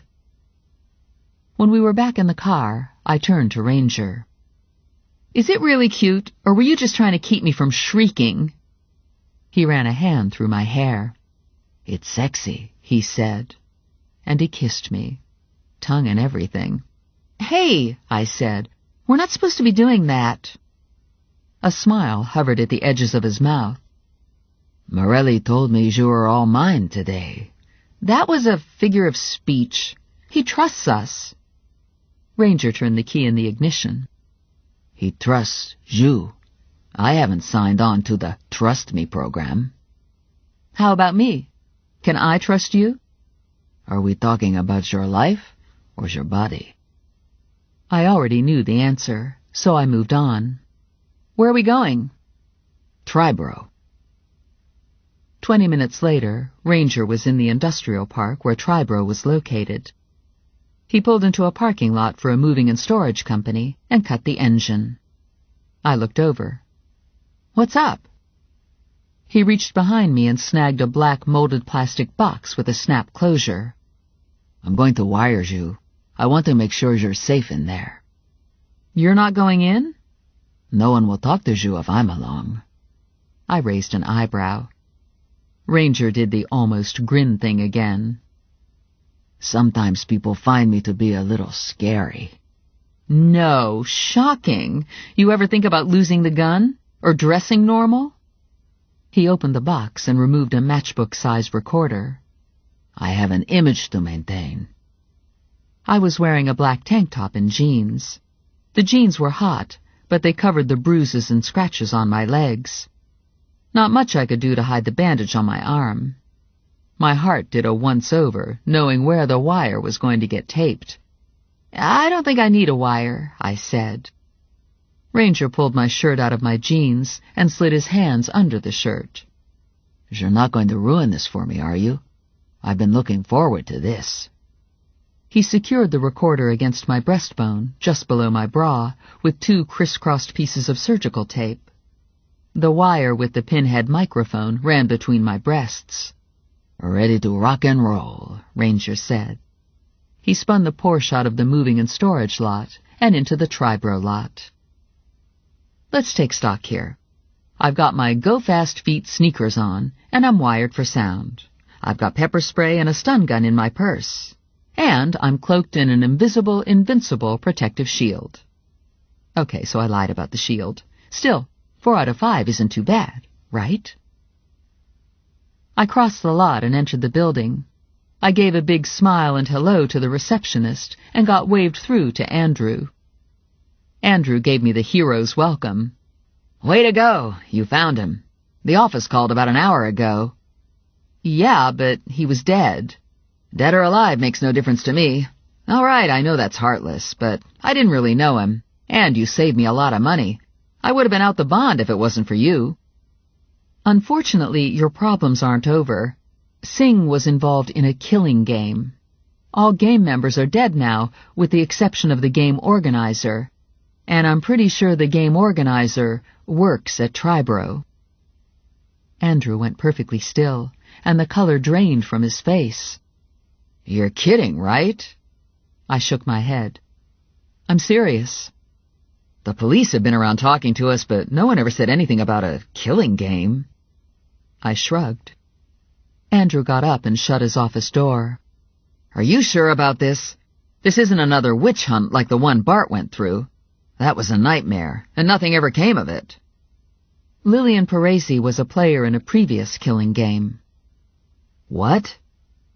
Color was returning to his face, the shock morphing to disbelief and anger. That's ridiculous. That's the most insane thing I've ever heard. Why wasn't any of this brought out by the police? They didn't know at the time. But they know now? Yes. Then why aren't they here? He asked. I did a palms up. Guess I got here first. When you say you suspect the organizer of this game works at Triborough, does that include me and my brothers in your list of suspects? Up to this point, I hadn't considered the possibility that Andrew or Clyde might be involved. But what the hell? Cast a wide net, right? I took a shallow breath and jumped in with both feet. Yeah. Even as I was saying this, I was thinking to myself that I had a lot of nerve making such an accusation. There was a really good chance that the webmaster was Bart Cohn. There was also a chance that the webmaster was someone entirely out of the loop. And there was pretty much no chance that the webmaster was Andrew or Clyde. So, I said, doing some mental knuckle-cracking, it isn't you, is it? He was back in his chair, and he was stunned. His mouth was open, his eyes were wide and blank, and a red scald rose up his neck into his cheeks. Are you crazy? He shouted. Do I look like a killer? I had a vision of Ranger listening to this in the Porsche, laughing his ass off. Just asking, I said. No reason to get huffy. Get out. Get out now. I jumped out of my chair. Okay, but you have my card and you'll give me a call if you want to talk, right? I have your card. Here it is. He held the card up and tore it into tiny pieces. That's what I think of your card. I left Andrew and I scurried down the hall to Bart. The door to his office was open, so I peeked inside. Bart was at his desk eating lunch. Can we talk? Is it important? Life and death. He had a sandwich, a bag of chips, and a can of Coke in front of him. He took a chip and watched me while he ate. And? He asked. I gave him the same suave spiel. I know about Lillian Parisi, I said. I know she was part of a killing game. Do you have proof of this? Yes, sort of. I also know about the current game, and I think the game organizer works in this building. Bart didn't say anything. His face showed no emotion. He selected another chip and chewed thoughtfully. That's a serious accusation. It's you, isn't it? You're the webmaster. Sorry to disappoint. I have no knowledge of any of this. I'm not a webmaster, and I'm not involved in a killing game. You're going to have to leave now, and you can talk to my lawyer if you want to continue this conversation. All righty then. You have my card? I do. I backed out of Bart's office, turned, and was almost knocked off my feet by Clyde. Oh, geez, he said, grabbing for me. I heard you were here and I came looking for you. I guess I wasn't watching where I was going. Shit! He clapped a hand over his mouth. Sorry, I meant to say shoot. I took a step back. No problem. I'm fine. Have you had lunch? Would you want to go to lunch with me? I'd buy. It'd be my treat. Gee, thanks, but my partner's waiting for me. Maybe some other time, Clyde said, not looking the least discouraged. Yeah, Some other time. I hustled out of the building, forcing myself to walk, not run, across the lot to the Porsche. Very smooth, Ranger said, smiling. I ripped the wire off and threw it on the dash. I'm never wearing one of these again. You make me nervous. I wanted to make sure you didn't get abducted into the broom closet and snuffed with a toilet brush, Ranger said. One of these days, we should talk about interrogation methods. It sort of went in the wrong direction. I don't know how that happened. I slumped in my seat. I need lunch. A bag of donuts would be good. Would you settle for pizza? No. Last time you took me for pizza in this neighborhood, there were bloodstains on the table. Ranger rolled the engine over and cruised out of the lot. You didn't talk to Clyde. I talked more than I wanted. I'm afraid I'm going to open the door for the paper some morning and find Clyde sleeping on the doormat. We compromised and went to Pino's for pizza. We were on our way out when my cell phone rang. I have a problem here, Connie said. The police notified the Apusenjas about Singh's death over the weekend, and now I have them sitting in the office. They want to talk to you. Why me? You were in Vegas. Why can't they talk to you? Mrs. Apusenja doesn't want to talk to me. Tell them I'm out of town. No, better yet, tell them I'm dead. Very tragic. Car crash. Oh, no, wait, that would be in the paper. Flesh-eating virus. That's always a good one. How long will it take you to get here? Couple minutes. We're at Pino's. 5 minutes later, Ranger parked in front of the office. You're on your own with this one, babe. Coward. Calling me names isn't going to get me in there. I looked through the large plate glass window. Mrs. Apusenja and Nani were sitting on the couch, hands folded, stern set to their lips. What would get you in there? Ranger leaned an elbow on the steering wheel and turned in my direction. And there it was, the eye of the tiger, focused on me. I blew out a sigh and shoved my door open. Wait here. Both women stood when I walked into the office. I'm very sorry, I said. I want to know everything, Mrs. Apusenja said. I demand to know.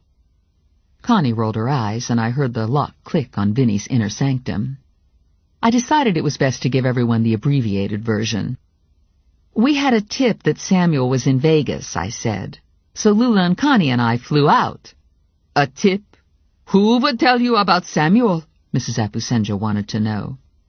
He applied for a job, and his previous employer was checked as a reference. This makes no sense, Mrs. Apusenja said. Samuel was living with a woman he met on a business trip, I said. I spoke to the woman, but not to Samuel. Nani and Mrs. Apusenja went perfectly still. What do you mean, living with a woman? Nani asked. He listed her house as his residence, and he was living there. I can't be more specific than that. I never liked him, Mrs. Apusenja said, narrowing her eyes. I always knew he was a little pisser. Nani turned on her mother. You were the one who thought he was wonderful. You were the one who arranged the engagement. I told you these things were not done in this country. I told you young women were allowed to choose their husbands here. At your age, you can no longer be choosy, Mrs. Apusenja said. You were lucky to have an arranged engagement. Nani slid me a look under lowered lashes. Lucky to have him disappear and die, she murmured. Yikes. Okay then, moving along, I said. We learned from the police that Samuel had been shot and killed at the airport, so we went back and got Boo. Okay, so I rearranged it a little. It made for easier telling. Boo! Nani shouted. Where is he? We didn't want to put him on a plane, so he's driving back with Lula. I think they might be here tomorrow or maybe Thursday. Samuel Singh should rot in hell, Mrs. Apusenja said. He is a dog-napper and a philanderer, after all we did for him. Can you imagine such a terrible person? I turned and looked through the window at Ranger. He was in the car, watching with a bemused expression. Ranger found me amusing. He enjoyed watching the Stephanie Plum show. I didn't usually mind. I decided his interest was a mixture of raw lust, curious disbelief, and affection. All good things, and all things that were mutual. Still, every now and then I felt his enjoyment required some payback, and this was one of those times. If I had to deal with Mrs. Apusenja, so did he. Okay, so I was escalating the game, and Ranger would probably take this as a challenge issued. But I deserve to have some fun too, right? "Do you see that man in the black Porsche?" I asked the women. They squinted out at Ranger. "Yes," they said. "Your partner." "He's homeless. He's looking for a place to stay, and he might be interested in renting Singh's room." Mrs. Apusenja's eyes widened. "We could use the income." She looked at Nani, and then back at Ranger. "Is he married?" "Nope. He's single. He's a real catch." Connie did something between a gasp and a snort, and buried her head back behind the computer. "Thank you for everything," Mrs. Apusenja said. "I suppose you are not such a bad slut. I will go talk to your partner."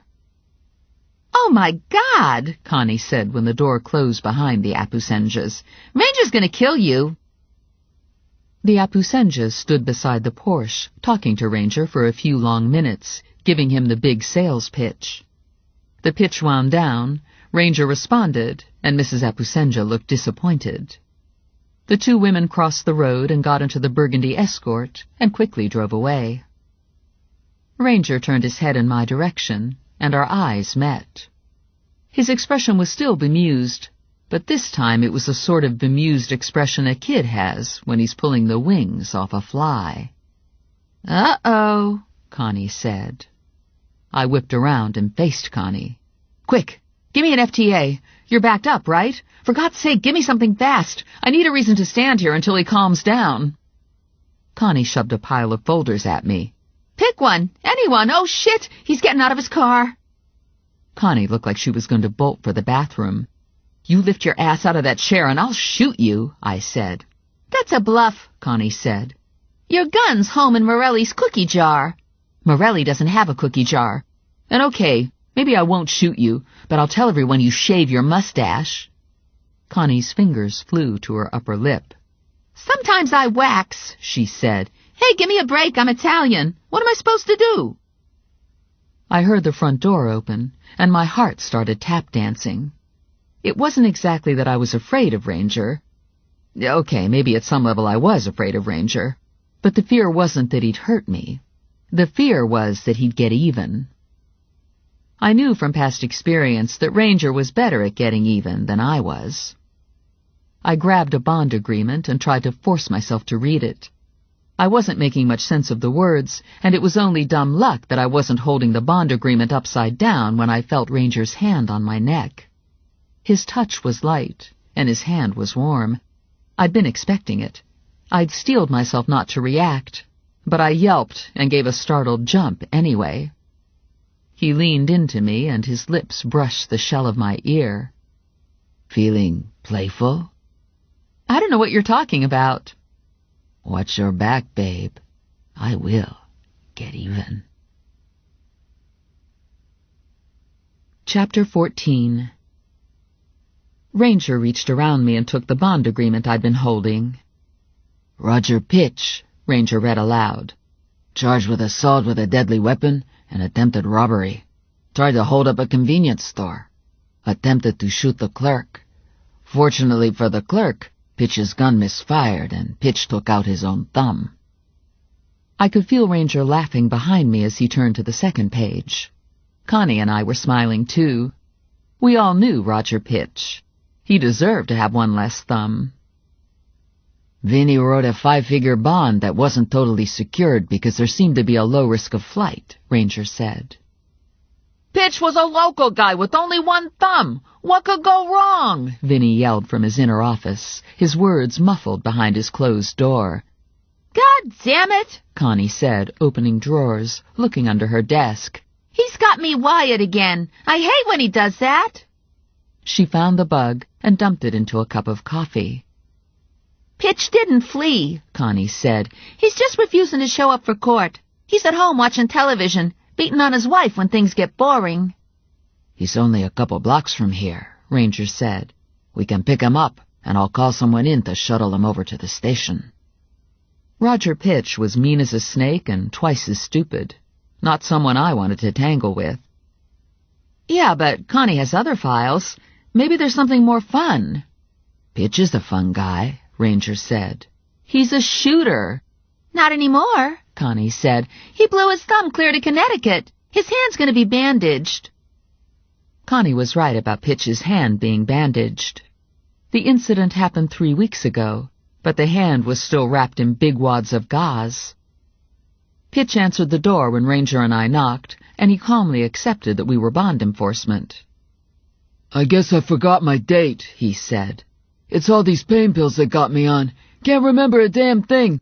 Lucky I don't put my pants on my head in the morning. Ranger and I were both dressed for the visit in full superhero utility belts. Sidearms strapped to our legs, handcuffs tucked into the belt, pepper spray and stun gun at the ready. Plus, Ranger had a 2-pound mag light, just in case we needed to see in the dark. The light could also crack a head open like a walnut, but walnut cracking was a little illegal, so Ranger saved it for special occasions. Let me just shut the television off, Pitch said. And then he whirled around, slammed the door shut, and threw the lock. Fuck, Ranger said. Ranger didn't often curse, and he rarely raised his voice. The fuck had been entirely conversational, like he was now mildly inconvenienced. He put his Bates boot to the door, and the door popped open to reveal Pitch at the end of the hall with a gun in his left hand. You're just a couple amateur pussies, Pitch yelled. Ranger gave me a hard shove to the shoulder that knocked me off the small front stoop into a scraggly hydrangea bush. Then he stepped to the side of the door and drew his gun. Pitch squeezed one off, but he was shooting with his left hand, and clearly he wasn't ambidextrous, because the round hit the hall ceiling. The second round bit into the wall. God damn! Pitch shrieked. Piece of shit gun! Pitch had destroyed his thumb with a semi-automatic. And I guess one misfire was enough for him, because he was now holding a revolver. The revolver held 6 rounds, and Pitch fired them all off at us. Ranger and I were counting shots. I was counting while I was trying to disengage from the hydrangea. There was silence after the 6th shot. Ranger stepped into the doorway, gun drawn, and told Pitch to drop his weapon. I climbed onto the porch and saw that Pitch was trying to get another round into the chamber. Problem was, he couldn't do it with the bandaged hand, so he had the gun rammed between his legs, and he was fumbling with his left hand. Ranger gave his head a small, disbelieving shake. Like Pitch was so pathetic he was an embarrassment to felons the world over. Pitch gave up on the gun, threw it at Ranger, and ran into the kitchen. Ranger turned to me and smiled. And you said he wasn't going to be fun. Maybe you should shoot him or something, I said. Ranger ambled into the kitchen where Pitch was rummaging in a junk drawer, presumably looking for a weapon. Pitch came up with a screwdriver and lunged at Ranger. Ranger grabbed Pitch by the front of his shirt and threw him about 12 feet across the room. Pitch hit the wall and slid to the floor like a glob of slime. Ranger cuffed Pitch to the refrigerator and called Tank. Send someone over, Ranger said. I have a delivery. We stayed to watch Pitch get taken away by yet another of the merry men. We secured the house, and we walked out to the car. You could have told me to move instead of dumping me in the bushes, I said to Ranger. It was one of those instinct things, keeping you out of harm's way. Yeah, right. Maybe more like getting even with me for sending the Apusenjas out to talk to you. Ranger opened the passenger side door for me. When I get even, it's going to be something much more rewarding than dumping you in the bushes. I buckled myself in and looked at my watch. My sister came home today with the baby. I should stop around and see how she's doing. Tank's going to be glad he broke his leg when he finds out how I spend my afternoon. You don't like babies? I come from a big family. I'm used to babies. Well then? My grandmother is a little Cuban woman who cooks all day and speaks Spanish. Your grandmother watches pay-per-view porn. She used to watch the Weather Channel, but she said there wasn't enough action. Maybe you should check the dose on her hormone replacement. Last time I saw her, she was trying to imagine me naked. I burst out laughing. That's what happens when you're a hottie. Women imagine you naked. Lula imagines you naked. Connie imagines you naked. 200-year-old Mrs. Bessler imagines you naked. How about you? I don't have to imagine. I've seen you naked. Your naked body's burned into my brain. Ranger turned onto my parents' street. I'm going to wait in the car. And if you send your grandma out to harass me, I swear... Yeah? I don't know what I swear. I can't think of anything awful enough to do to you that wouldn't leave you maimed or psychologically scarred. Nice to know there are boundaries. Ranger parked in front of my parents' house and got out of the car. I thought you weren't coming in, I said. I'm not. I'm going to stay out here. I can't see the entire street if I sit in the car. Grandma Mazur opened the front door for me. Is that Ranger with you? Isn't he coming in? He thinks he's coming down with a cold. Doesn't want to infect everyone. Isn't that thoughtful? He's such a nice young man. Lots of times men aren't nice like that when they're hot-looking. Maybe I'll bring him something from the kitchen. No, he just ate. He's not hungry. And you can't take a chance on getting infected. What if you got sick and gave the cold to the baby? Oh, yeah. Well, you tell him I was asking about him. You bet. Valerie was on the couch nursing the baby. The girls were watching Valerie. My father was in his chair, concentrating on CNN. My mother came in from the kitchen, took a look at me, and made the sign of the cross. Your arm is bandaged, you have grass stains on your pants, and pieces of some sort of bush are stuck in your hair, and Ranger is outside wearing a gun. She looked more closely. Is that a wig? It's my real hair. I got it cut. With the exception of the baby, everyone stopped what they were doing and looked at me. Sometimes it's fun to change things, I said. Right? What do you think? It's cute, Valerie said. I wouldn't mind wearing my hair like that, Grandma said. I bet it'd look real good if it was pink. The phone rang. It's Lois Kellner across the street, Grandma Mazur said. She wants to know if we're being invaded. She said it looks to her like there's one of them terrorists in our driveway. It's just Ranger, I said. I know that, Grandma said, but Lois is calling the army. My mother did another sign of the cross. Maybe you should get Ranger out of the driveway, Valerie said.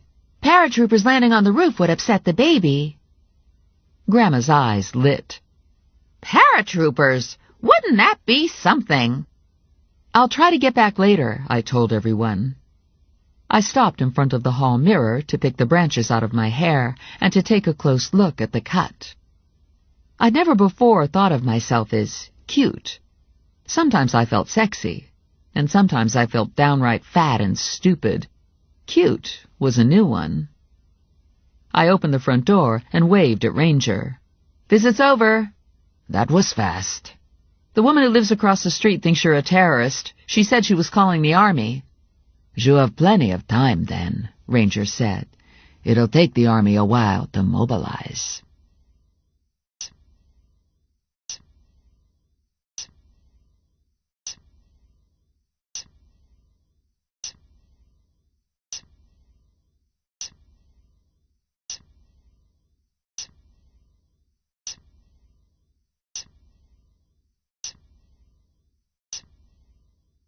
Ranger drove me back to Morelli's house. We clipped Bob to his leash, I stuffed a couple plastic sandwich bags into my jeans pocket, and we ambled down the street after Bob. Me and the terrorist, out for a stroll with the dog. I feel like I should be doing something to find the Carnation Killer, I said. You have state and local police working on it now. They have a lot of resources, and they have some good stuff to trace back. The photos, the emails, the flowers. And now they have interrelated murders. They can re-examine them and look for commonality. And they'll go back through case histories to see if they can find other victims of the game. Your job right now is to stay alive. I glanced over at Ranger. He'd gone through 3 of the victims' apartments, plus Bart's townhouse.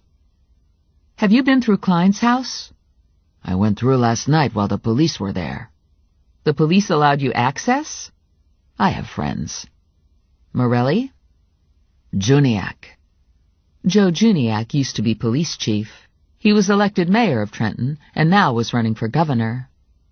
Klein lived with his parents, Ranger said. His room was a typical kid's room. Messy, posters of rock bands, small arsenal under his bed, and a personal stash of pot in his underwear drawer. You think that's a typical kid's room? It was in my neighborhood. What about a computer? Klein had a laptop. His parents said he took it everywhere with him. It wasn't in his room, and it wasn't in his truck. Probably the webmaster took the computer after he shot Klein. Parisi's computer was missing. Rosen's computer was missing. By the time the police got to Howie's apartment, his computer was missing. Klein slipped up somehow when he took out Singh. He didn't get Singh's computer, I said. He was probably waiting for Lou to leave, but Ju and Connie and Lula were in place by then. Bob stopped, hunched in front of old Mr. Gallucci's house, and conversation was momentarily suspended while we watched Bob poop. How embarrassing is this? Poop is not something I feel comfortable sharing with Ranger. Actually, I'm not comfortable sharing poop with anyone. I'm not even comfortable with it when I'm alone. When Bob was done, I scooped the poop up in a sandwich bag. And now the horror continued because I had a bag of poop and no place to put it. "Babe," Ranger said. Hard to tell if he was horrified or impressed by my poop scooping. I don't suppose you have a dog in the Bat Cave, I asked him. The Bat Cave is dog-free. Bob pulled at the leash, and we continued walking. Everyone involved had a laptop, I said. Did they have anything else in common? Singh, Howie, Rosen, and Klein were all computer geeks and loners. Parisi doesn't entirely fit the profile, but she became a computer junkie when she broke up with Scruggs. Probably there's a connection between her and Rosen. Maybe Parisi talked to Rosen about the game, and Rosen came on board after Parisi was killed. They were all between the ages of 19 and 27. Rosen was the oldest. None were especially successful. Bart Cohn doesn't fit the profile, does he? Ranger was looking ahead at houses and cars. Not entirely, but he fits better than Andrew. Ranger turned at the sound of a car a block behind us, traveling in our direction. He had his hand resting on his gun, and his eyes stayed steady on the car. The car passed without incident, and Ranger dropped his hand off the gun. Andrew lives in a nice mid-range house with his wife. It's a stable relationship. They like to cook. They vacation at the Jersey Shore. They have 2 kids. Clyde lives in a rental house on State Street. He shares the house with 2 other guys. I'm guessing he's known them forever. I found a photo of the 3 of them when they were in high school. The house is pretty much a wreck inside and out. Thrift shop furniture, broken blinds, refrigerator filled with beer, and takeout boxes. So Andrew and Clyde aren't loner computer geeks. They aren't loners. I don't know how much time they spend on the computer. We turned the corner and headed for home. You've been busy using your breaking and entering skills, I said. I just enter. I don't usually break. You broke down Pitch's door. Lost my temper. Bob hunched again. Oh, for Christ's sake, I said. Morelli was sitting on his front step when we got back with Bob. Lucky you, he said. A 2-bag day. I think we should stop feeding him. Yeah, Morelli said. That would work. He stood and took Bob's leash and looked over at Ranger.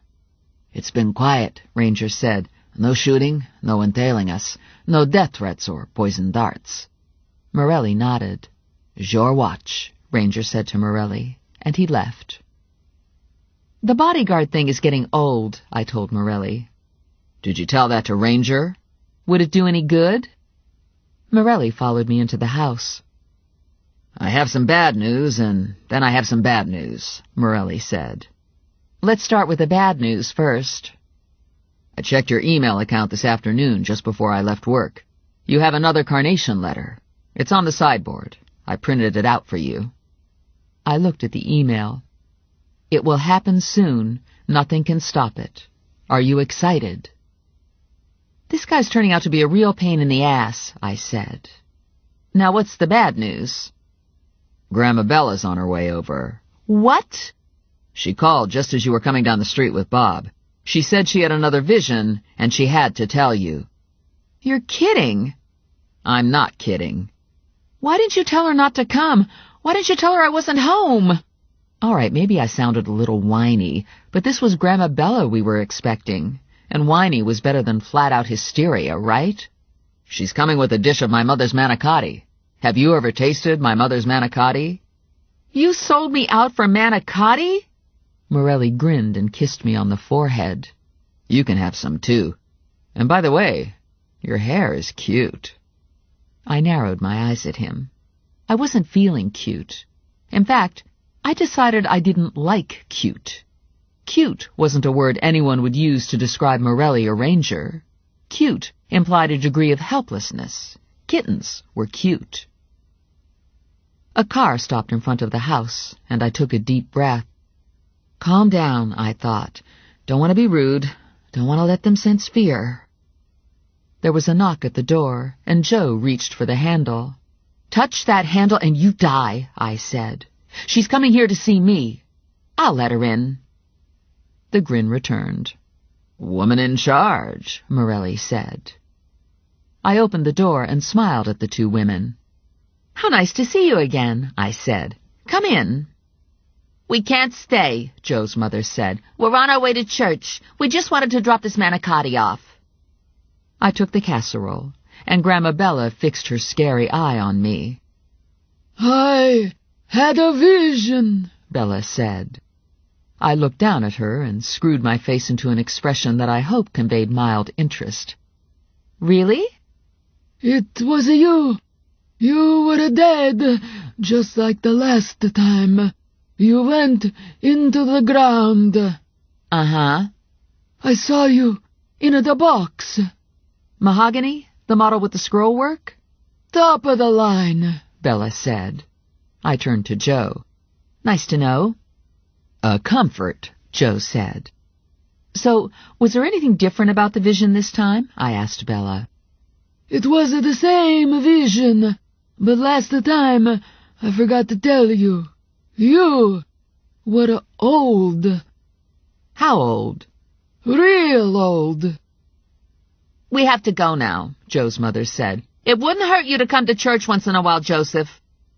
Joe smiled and gave her and Bella a kiss on the cheek. Be careful. He closed the door after them and took the manicotti from me.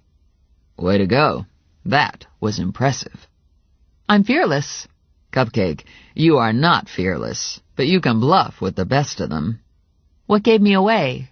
You had a death grip on the manicotti. Your knuckles were turning white.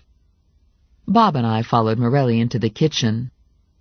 I was old in Bella's vision, I said to Morelli. I guess I can stop worrying about the carnation killer now. And I definitely don't need a bodyguard. I can hardly wait for you to explain this to Ranger, Morelli said. I woke up to sun streaming in through Morelli's bedroom window. Morelli was long gone, and Bob was asleep in his place, head on the pillow, one eye open and watching me. I got up, went to the window, and looked out. There was a shiny black Ford Explorer parked 2 houses away on the opposite side of the street. Not Ranger. Ranger never drove the Explorer. Not Tank. Tank was sitting somewhere in the Batcave with his leg elevated. Probably Cal. Hard to tell at this distance. I took a shower, dressed in a tank top, jeans, and sneakers, and wrinkled my nose at my hair. I had a tube of hair gunk that was a combination of wallpaper paste and mustache wax. I pulled a big glob of it through my hair with my fingers, and my curls stood up at attention. I was a couple inches taller with the gunk in my hair, and I wasn't a real good judge, but I suspected I was no longer cute. A half hour later, I rolled into the office. "Whoa," Connie said at my hair. "What happened to you?" "I got a haircut." "I hope you didn't give him a tip." Am I cute? That's not the first word that comes to mind. Vinny stuck his head out and grimaced at me. Holy shit, what'd you do? Tag yourself with the stun gun? I wouldn't show that hairdo to your mother if I was you. And he went back into his office. I didn't think it was that bad, I said to Connie. You look like you soaked your head in liquid starch and then stood in a wind tunnel. Vinny jumped out of his office. I got it. I know who it is that you look like. Don King. And Vinny jumped back inside and slammed and locked his door. I felt my hair. It was pretty stiff. Maybe I overdid the hair gunk. Oh, my God, Connie said, looking out the big front window. It's Lula! Sure enough, the red Firebird was parked at the curb, and Lula was at the door with Boo under her arm. What did I miss? Lula wanted to know, coming over to the desk. What's going on? Did I miss anything? I didn't know where to begin. There'd been death, birth, sex, and hair loss. Lula shifted Boo on her hip. Are you still looking for that carnation guy? Yep, I said. Haven't found him yet. I tried calling you, but your phone wasn't working. I stopped to take a break, got out of the car, the phone fell on the ground, and the dog peed on it. You made good time, Connie said. That is one motherfucker long trip, Lula said. I was in the car for 8 hours, and my ass was asleep when I hit Little Rock, and I said, stick a fork in me 'cause I'm done.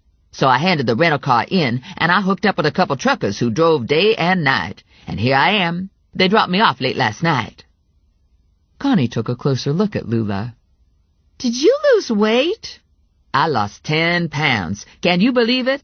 All you gotta do is eat meat all day.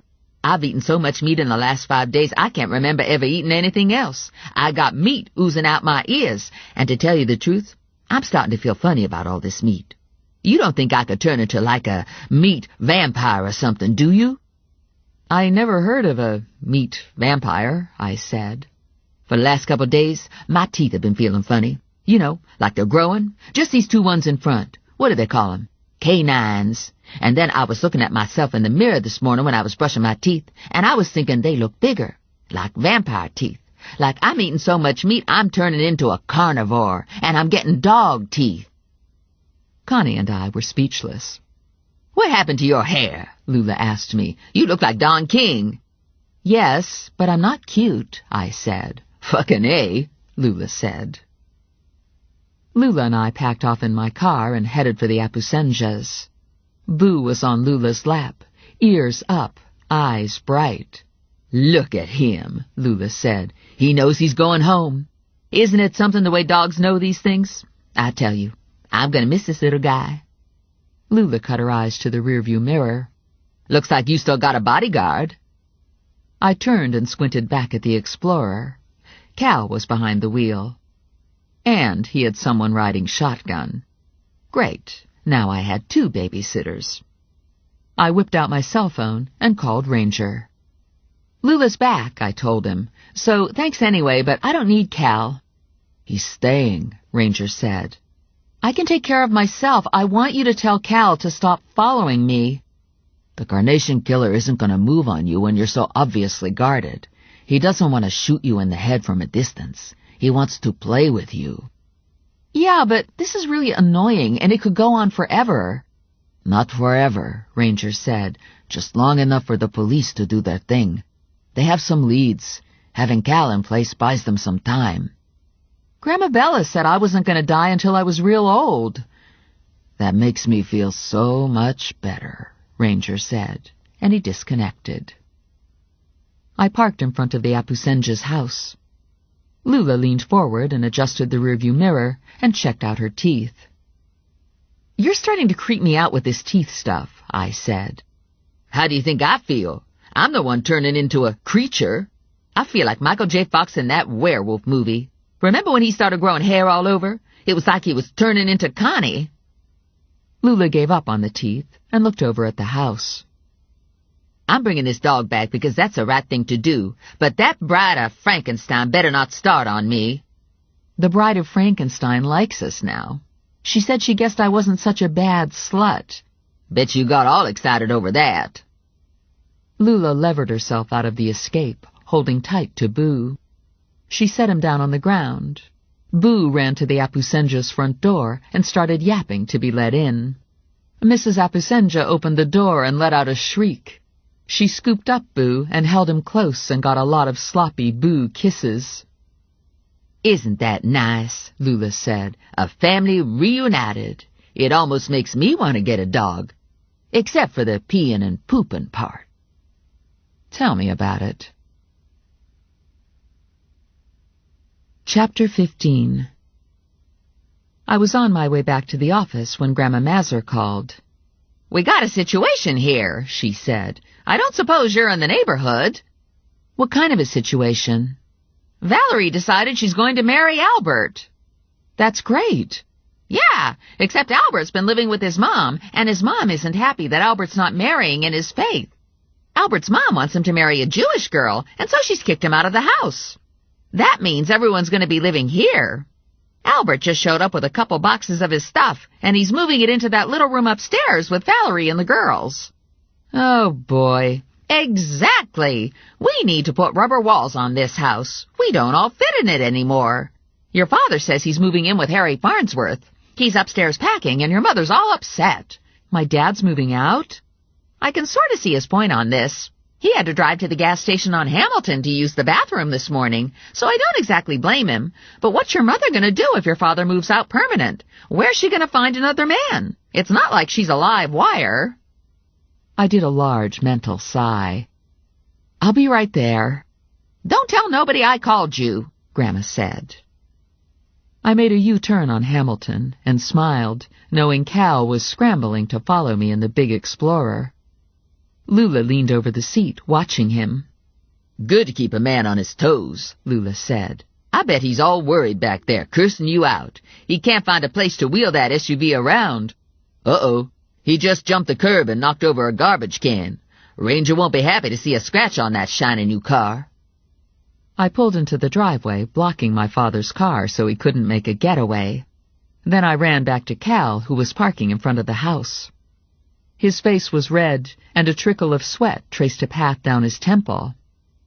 "It's okay if you park here," I said to Cal and Junior, "but don't get out of the car. Both of you stay here and try to look normal." Even as I said it, I knew it was an impossible request. "And don't worry about that big gash in the right front fender. It's really not all that bad," I said. The red in Cal's face kicked up a notch. Lula was waiting for me on my parents' front porch. "You are so evil," she said. "There's no gash in the right front fender." Grandma Mazur opened the door to me. "What a surprise," she said real loud. "Look, everyone, Stephanie's here." Mary Alice was back to being a horse, galloping around the house, making horse sounds. The baby was screaming surprisingly loud for a newborn, and Valerie was furiously rocking it in the rocking chair. Angie was drawing on a pad in the dining room. She had cotton wads stuck in her ears, and she was singing, trying to drown out the noise. Albert Clown was pacing in front of Valerie. "Maybe there's something wrong with her," Clown said to Valerie. "Maybe we should take her back to the hospital. Maybe she's hungry. Maybe she's wet." "Maybe she's got gas," Grandma Mazur said. "I know I do. This family's getting on my nerves. I can't stand all this noise and commotion. It gives me indigestion. I gotta get some Maalox." "I'm out of here," Lula said. "Nice seeing you and all, but I'm gonna wait in the car. I'm not good with crying babies. I've been locked in a truck cab with a dog and 2 horny truck drivers for the last couple days, and on top of that, I'm worried I'm turning into a carnivore." "I wouldn't mind hearing about the 2 horny truck drivers," Grandma said. I went into the kitchen where my mother was ironing. She always irons when she's upset. Ordinarily, no one would approach my mother when she's got an iron in her hand, but I thought I should say something. "This house is bedlam," I said to her. "I got a nice almond ring from the bakery," my mother said. "Help yourself, and there's fresh coffee." Even when my mother was in a state, she was still a mother. "What do you think of my hair?" I asked her. She looked at me and made the sign of the cross. "Holy Mary, Mother of God," she said. Then she smiled. I can always count on you to top anything we have going on here. I hear Val's getting married. Thank goodness. And I hear they're all going to live here. What can I do? My mother said. They have to live someplace. Am I going to turn my daughter out on the street? They're going to buy a house as soon as Albert gets a little more established. There were heavy footsteps on the stairs. Your father, my mother said. He's moving out. We've been married for over 30 years, and now he's moving out. Only if he pushed my car out of the driveway. I went back to Val in the living room and shouted over the baby. I'm living with Morelli these days, I said. Why don't you and the kids and Albert move into my apartment? This was right up there with poking myself in the eye with a hot stick. I didn't really want to turn my apartment over to Valerie, but it was the only way I could immediately get her out of my parents' house. It would just be temporary, Clown said. Just until we find a place of our own. Boy, that's really nice of you. Valerie, isn't that nice of Stephanie? It is, Valerie said, shifting the baby so it could nurse. Lisa stopped crying, and Valerie looked like she was morphing back to the serene Saint Valerie. I was thinking that there was probably a lot of my mother in Valerie. There's nothing like a baby, Grandma said. Mary Alice galloped by and stopped to look. I'd rather have a horse, she said. When she gets older, you'll be able to help feed her, Valerie said. And she'll be as much fun as a horse. Horses have nice silky tails, Mary Alice said. Maybe we'll let Lisa grow her hair long into a ponytail, Valerie said. Would you like to take the little cap off her head so you can see her hair? Mary Alice took the cap off Lisa's head, and we were all transfixed by the wispy dark hair that swirled from Lisa's crown and framed her face. Lisa's tiny hands were balled into fists. Her eyes were open and fixed on Valerie. And just like that, as of that instant, I wanted a baby. I didn't care if it had to come out of my vagina. I'll tell your father about the apartment, Clown said. I don't think he really wanted to move in with Harry Farnsworth. I'll go over and box my stuff so you have room in the closet. You can move in any time. Only thing, if there are any flower deliveries, you should be sure to call me right away. Thanks, Valerie said. You're a good sister. I'll make it up to you, and we'll start looking for a place of our own right away. I yelled goodbye to my mom, and I went out to Lula. Lula was in the car looking antsy. I don't know what's wrong with me, Lula said. I just feel all jumpy. I'm just not myself. You're not still worried about your teeth, are you? I know they're growing. I can feel it. It's unnatural. And I got these cravings. I want to bite down on something. I want to feel it crunch in my mouth. Geez, you mean like a bone? Like an apple or a cheese doodle. Nothing crunches on this diet. Meat doesn't crunch. I'm crunch deprived. I was a baton twirler when I was in high school.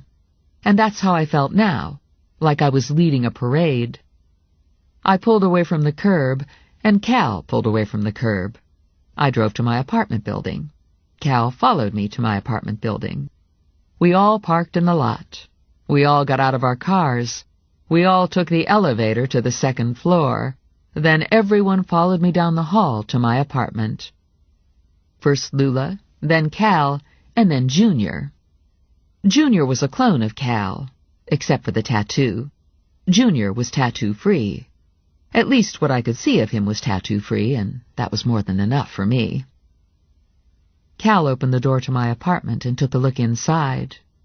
Nothing out of the ordinary popped up, so we all trooped in. I filled a laundry basket with clothes and personal stuff, and moved some things around to free up space for Valerie. While I was freeing space, I could hear Lula trying to make conversation with Cal. Hey, Lula said, what's going on? What do you mean? Cal asked. I don't mean anything, Lula said. That's one of those things you say when you're trying to be friendly. That's an opening line. Oh. I heard you hit your head when you fainted in the hospital, Lula said. Yeah. Are you okay now? Yeah. I could be wrong here, Lula said, but I think you're dumb as a box of rocks. Sticks and stones, Cal said. There was a moment of silence where I figured Lula was regrouping. "So," Lula finally said to Cal, "are you married?" The whole packing process took less than 10 minutes. I'd been moving clothes piece by piece to Morelli's house over the last couple days, and there wasn't a lot left. I handed the laundry basket over to Junior, and everyone marched out to the hall and waited while I locked up. I took a last look at the closed door and had to choke back a panic attack. I was turning my apartment over to my sister. I was homeless. What if I had a fight with Morelli? What then? Junior put the laundry basket in the back of the Escape, and we all got into our cars. "Where are we going?" Lula wanted to know. "We're going to Triborough. I'm not sure what I'm going to do once I get there. I guess I'll figure it out then." I cut across town and picked up Route 1. It was the middle of the day and traffic was light. Cal had no problem following me. I took the off-ramp that led to the industrial park and wound through the park to Triborough. I parked toward the back of the lot, and I sat there watching. "The killer's in that building," I said to Lula. "You think it's Bart?" "I don't know. I just know it has to be someone at Triborough." After a half hour, Lula was restless. "I gotta get something to eat," she said. "I gotta stretch my legs. I'm all cramped up in this car." I was hungry, too. I didn't know what I was doing in the lot anyway. Waiting for divine intervention, I supposed. A message from God. A sign. A clue.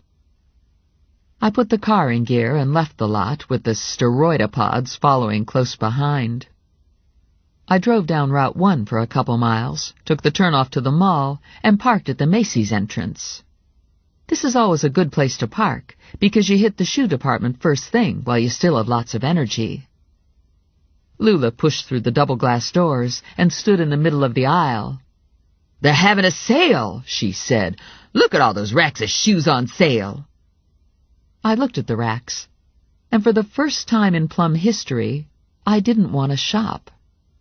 My mind wouldn't move off the Carnation Killer. I was thinking of Lillian Parisi and Fisher Cat and Sing and Howie, and probably there were a lot of others. I knew of 2 games, but there might have been more. I was thinking of my sister's baby and the fact that I didn't have one, and maybe never would. "Look at those sandals with the 4-inch heels and rhinestones," Lula said. "You can't go wrong with rhinestones, and heels always make your legs look real shapely. I read that in a magazine." Lula had her shoes off, looking for a pair of the sandals in her size. She was wearing a poison-green spandex tube top and yellow stretch pants that matched my car and came to mid-calf. She found the sandals, slipped them on, and paraded in front of the mirror. Cal and Junior were at the edge of the aisle, looking uncomfortable. They probably had expected to follow me around and catch some scofflaws when they got their marching orders from Ranger. And here they were in Macy's shoe department, gaping at Lula, who was all boobs and booty in the rhinestone shoes. "What do you think?" Lula wanted to know. "Should I get these shoes?" "Sure," I said. "They'll go with the pink outfit you got in Vegas." What if Ranger's wrong, I thought. What if the Carnation Killer is tired of the game and doesn't want to play with me? What if he just wants to kill me? He could be watching me now, lining me up in his sights. Lula paid for the shoes, and we hit the food court next. Lula got a chicken. I got a cheeseburger. Cal and Junior got nothing. Guess they didn't eat while working. Didn't want to have a burger in their hand if they had to go for their guns. That was fine by me. I was scanning the mall, and my eyes were rolling around in my head so fast I was getting a headache. I watched Lula tear into her food, and I had a creepy thought that she might be right about her teeth. She could really rip apart a chicken. "What are you staring at?" Lula wanted to know. "Are you staring at my teeth?" "No, swear to God, I was just daydreaming." After we ate, we went back to the cars. I drove about a half-mile down Route 1, and Lula and I turned our attention to the motel coming up on the right. It was the Morelli and Gilman Motel. "Probably I didn't see what I thought I saw that day," Lula said. Probably I was just imagining. Lula stopped talking because Morelli's truck was parked in front of one of the units. Uh-oh, Lula said. I'd been doing 80, and I was a quarter mile past the hotel by the time I screeched to a stop. Cal and Junior went flying past me, utter surprise and horror on their faces. I put the Escape into reverse, backed up on the shoulder at a modest 50 miles per hour, and turned into the motel parking lot. No sign of Cal and Junior. Suppose it's police business, Lula wanted to know. Like maybe it's a sting. He's not working Vice anymore, and this isn't even in Trenton. You aren't going to do something stupid like beat down the door, are you? I parked at the far end of the lot, behind a tan van. Do you have a better idea? We could sneak around back and listen in. Then, if we hear them doing the deed, we can beat down the door. I'd rather knock and have Morelli answer the door half-dressed than catch Morelli and Gilman in the act. I couldn't think of too many things that would be more depressing than hearing or seeing Morelli play hide the salami with someone other than me. On the other hand, I didn't want to make a false accusation. Okay, I said, we'll go around back. We walked around the side of the motel and began counting off units. Each unit had 2 windows on the back side. I was guessing one window was in the bathroom and one in the bedroom. There were 12 units in the first building. All were at ground level. A strip of grass hugged the back of the building. Beyond the grass was a chunk of overgrown woods filled with refuse. A plastic milk crate, soda cans, a torn mattress. I had no idea what was on the other side of the wooded area. Curtains were drawn on all the units. We listened briefly at each window, hearing nothing. We got to the 7th unit and heard voices. Lula and I pressed closer to the window. The voices were muted, difficult to hear. The back window was closed. The air conditioner was running in the front window. There was a slight break in the curtain halfway up the back window. Lula tippy-toed to the woods and got the milk crate. She put the milk crate under the window and motioned that I should get on the crate and look in the window.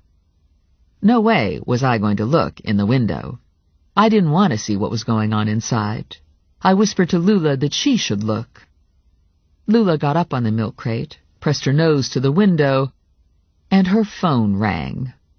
Lula grabbed at the phone hooked onto her stretch pants and stopped the ringing, but it was too late. Everyone heard the phone. Shouting erupted from inside the motel room. A gunshot rang out, and a large man in a tan suit crashed through the window and knocked Lula off the milk crate. "What the hell?" Lula said, sprawled on the ground in a tangle of curtain, sprinkled with window glass. I wasn't sure what any of this was about, but I'd heard the shot, and the guy who came through the window wasn't Joe, so I roundhoused him with my purse and sent him to his knees. I had him at gunpoint when Morelli stuck his head out the broken window. "Oh, Christ," Morelli said when he saw me, and he ducked back inside. Guys came running from either side of the building. Obviously cops, but I didn't know any of them. 2 were in FBI T-shirts. Morelli joined them. I didn't see anything of Terry Gilman. Morelli grabbed me by the arm and pulled me aside. "What the hell are you doing here?" "I saw your truck." "And?" "I thought I'd stop by to say hello." "I'm working." I was getting annoyed. He was just a notch below yelling at me. "How was I to know? This isn't Trenton. You're not driving your crappy cop car. And a couple weeks ago, Lula saw you coming out of this motel with Terry Gilman." Morelli's eyes narrowed. "You went around back to spy on me and Gilman?" Actually, Lula was going to do the spying. I didn't want to look. The guy in the suit was getting dragged away in bracelets. "Isn't that Tommy Gallucci?" I asked Morelli. Tommy Gallucci was famous in the burg. Everyone knew he was a mob boss, but the police had never been able to get anything to stick on him. Maybe because in the past the police never really cared all that much. Being a mob boss in Trenton didn't get you on America's Most Wanted. Trenton was just a mid-sized pothole in the organized crime highway. And Gallucci was a good citizen. He gave to the church. He kept his yard nice. He went out of town to cheat on his wife. But lately, it was rumored Gallucci was having a midlife crisis, wanting to make more of a name for himself, pushing his associates around. Yes, it's Tommy Gallucci. Some of his business partners aren't happy with him and want to see him removed some way other than a one-way ticket to the landfill. They decided it would be a good thing for everyone if Tommy got to spend a couple years relaxing on a farm. Like a Federal Run farm surrounded by razor wire? Yeah, something like that. The business partners decided they wanted me to run the operation. Probably that was Uncle Spud's suggestion. And Gilman was acting as the go-between. People see me and Gilman together, and the first thought isn't Sting. It wasn't my first thought. Why this motel? It's owned by Gallucci's brother-in-law. Gallucci did a lot of business here. Felt safe to him. Guess I screwed things up. I don't know what it is with you. You fall into a hole filled with shit, and you come up smelling like a rose. Gallucci wasn't cooperating. I wasn't getting anywhere with him. When he heard the phone, he freaked, thinking he was set up. He shot the Fed who was in the room with me, and then he tried to escape by going out the window. The Fed in the room with me just got a superficial flesh wound, but now we have Gallucci on assault with a deadly weapon. I looked beyond Morelli and saw 2 suits grilling Lula. You better rescue Lula, I said. Probably it's not a good idea to let those guys look in her purse. Morelli did some negotiating with the feds involved in the bust, and it was suggested that Lula and I should leave the scene immediately and never return. Lula and I were happy to comply with the suggestion. Callan Jr. had backtracked and found me, and were parked 2 cars down in the motel lot. Their faces were red, and they had deodorant failure. Ranger wouldn't have been happy if they'd lost me. See that? Lula said when we were all heading south on Route 1. I told you Morelli was there on account of work. You should be more trusting of Morelli. If you'd been in my shoes, would you have trusted him? Hell no, Lula said. Truth is, I did trust Morelli. But there's a limit to trust.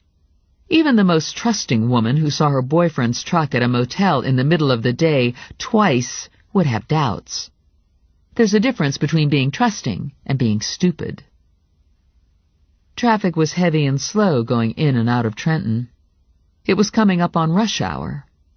Drivers looked sweaty and impatient. Men drummed their fingers. Women chewed on their cheeks.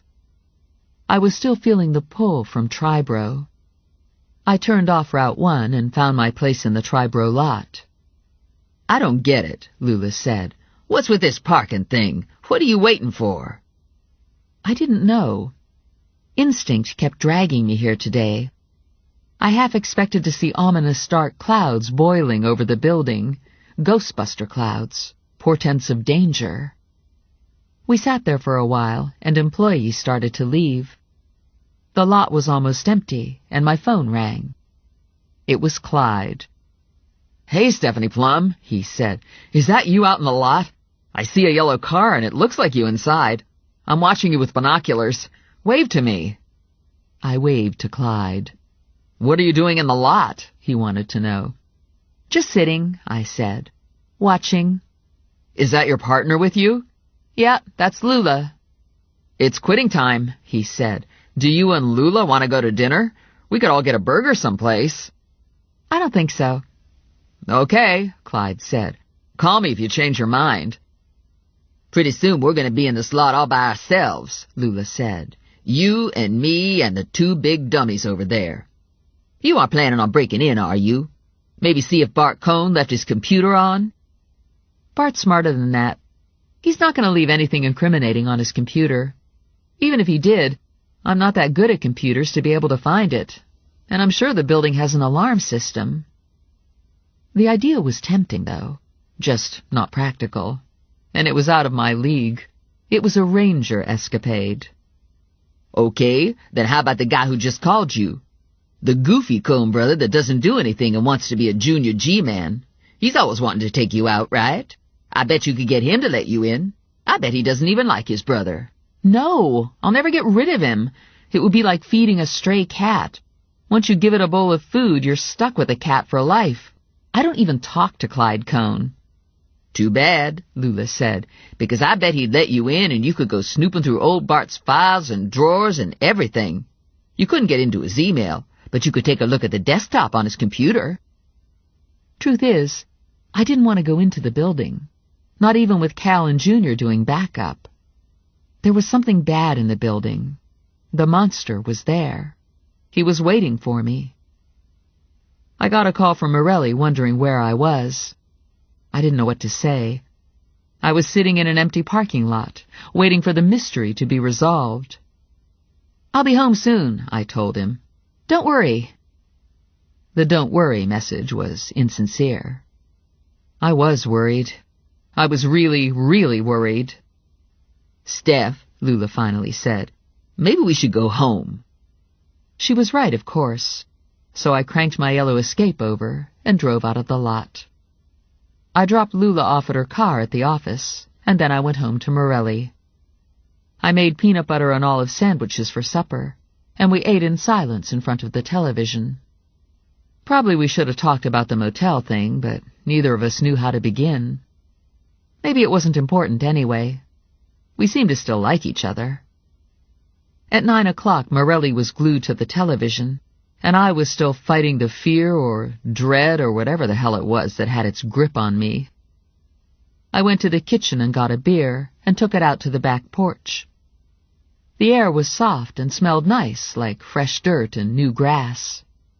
Joe didn't do much with his backyard, but his next-door neighbor, Mrs. Lukács, had flower beds and a dogwood tree. Joe and I had gardening skills that were almost as good as our housekeeping and cooking skills. I finished my beer and stood. I turned toward the house, and I felt a familiar, piercing pain in my back. In my mind, I called for Morelli, but either he didn't hear over the drone of the television, or else it was only a mental plea for help, because the blackness came, and there was no Morelli. Even before I opened my eyes, I knew I was in trouble. Fear filled every part of me. The fear was a hard knot in my chest. The fear clogged my throat. The fear slid in a greasy wave through my stomach. I forced my eyes open, and I looked around. I was on the floor, in the dark. I didn't seem to be hurt. I wasn't restrained. I moved my leg and realized I had a chain padlocked around my ankle.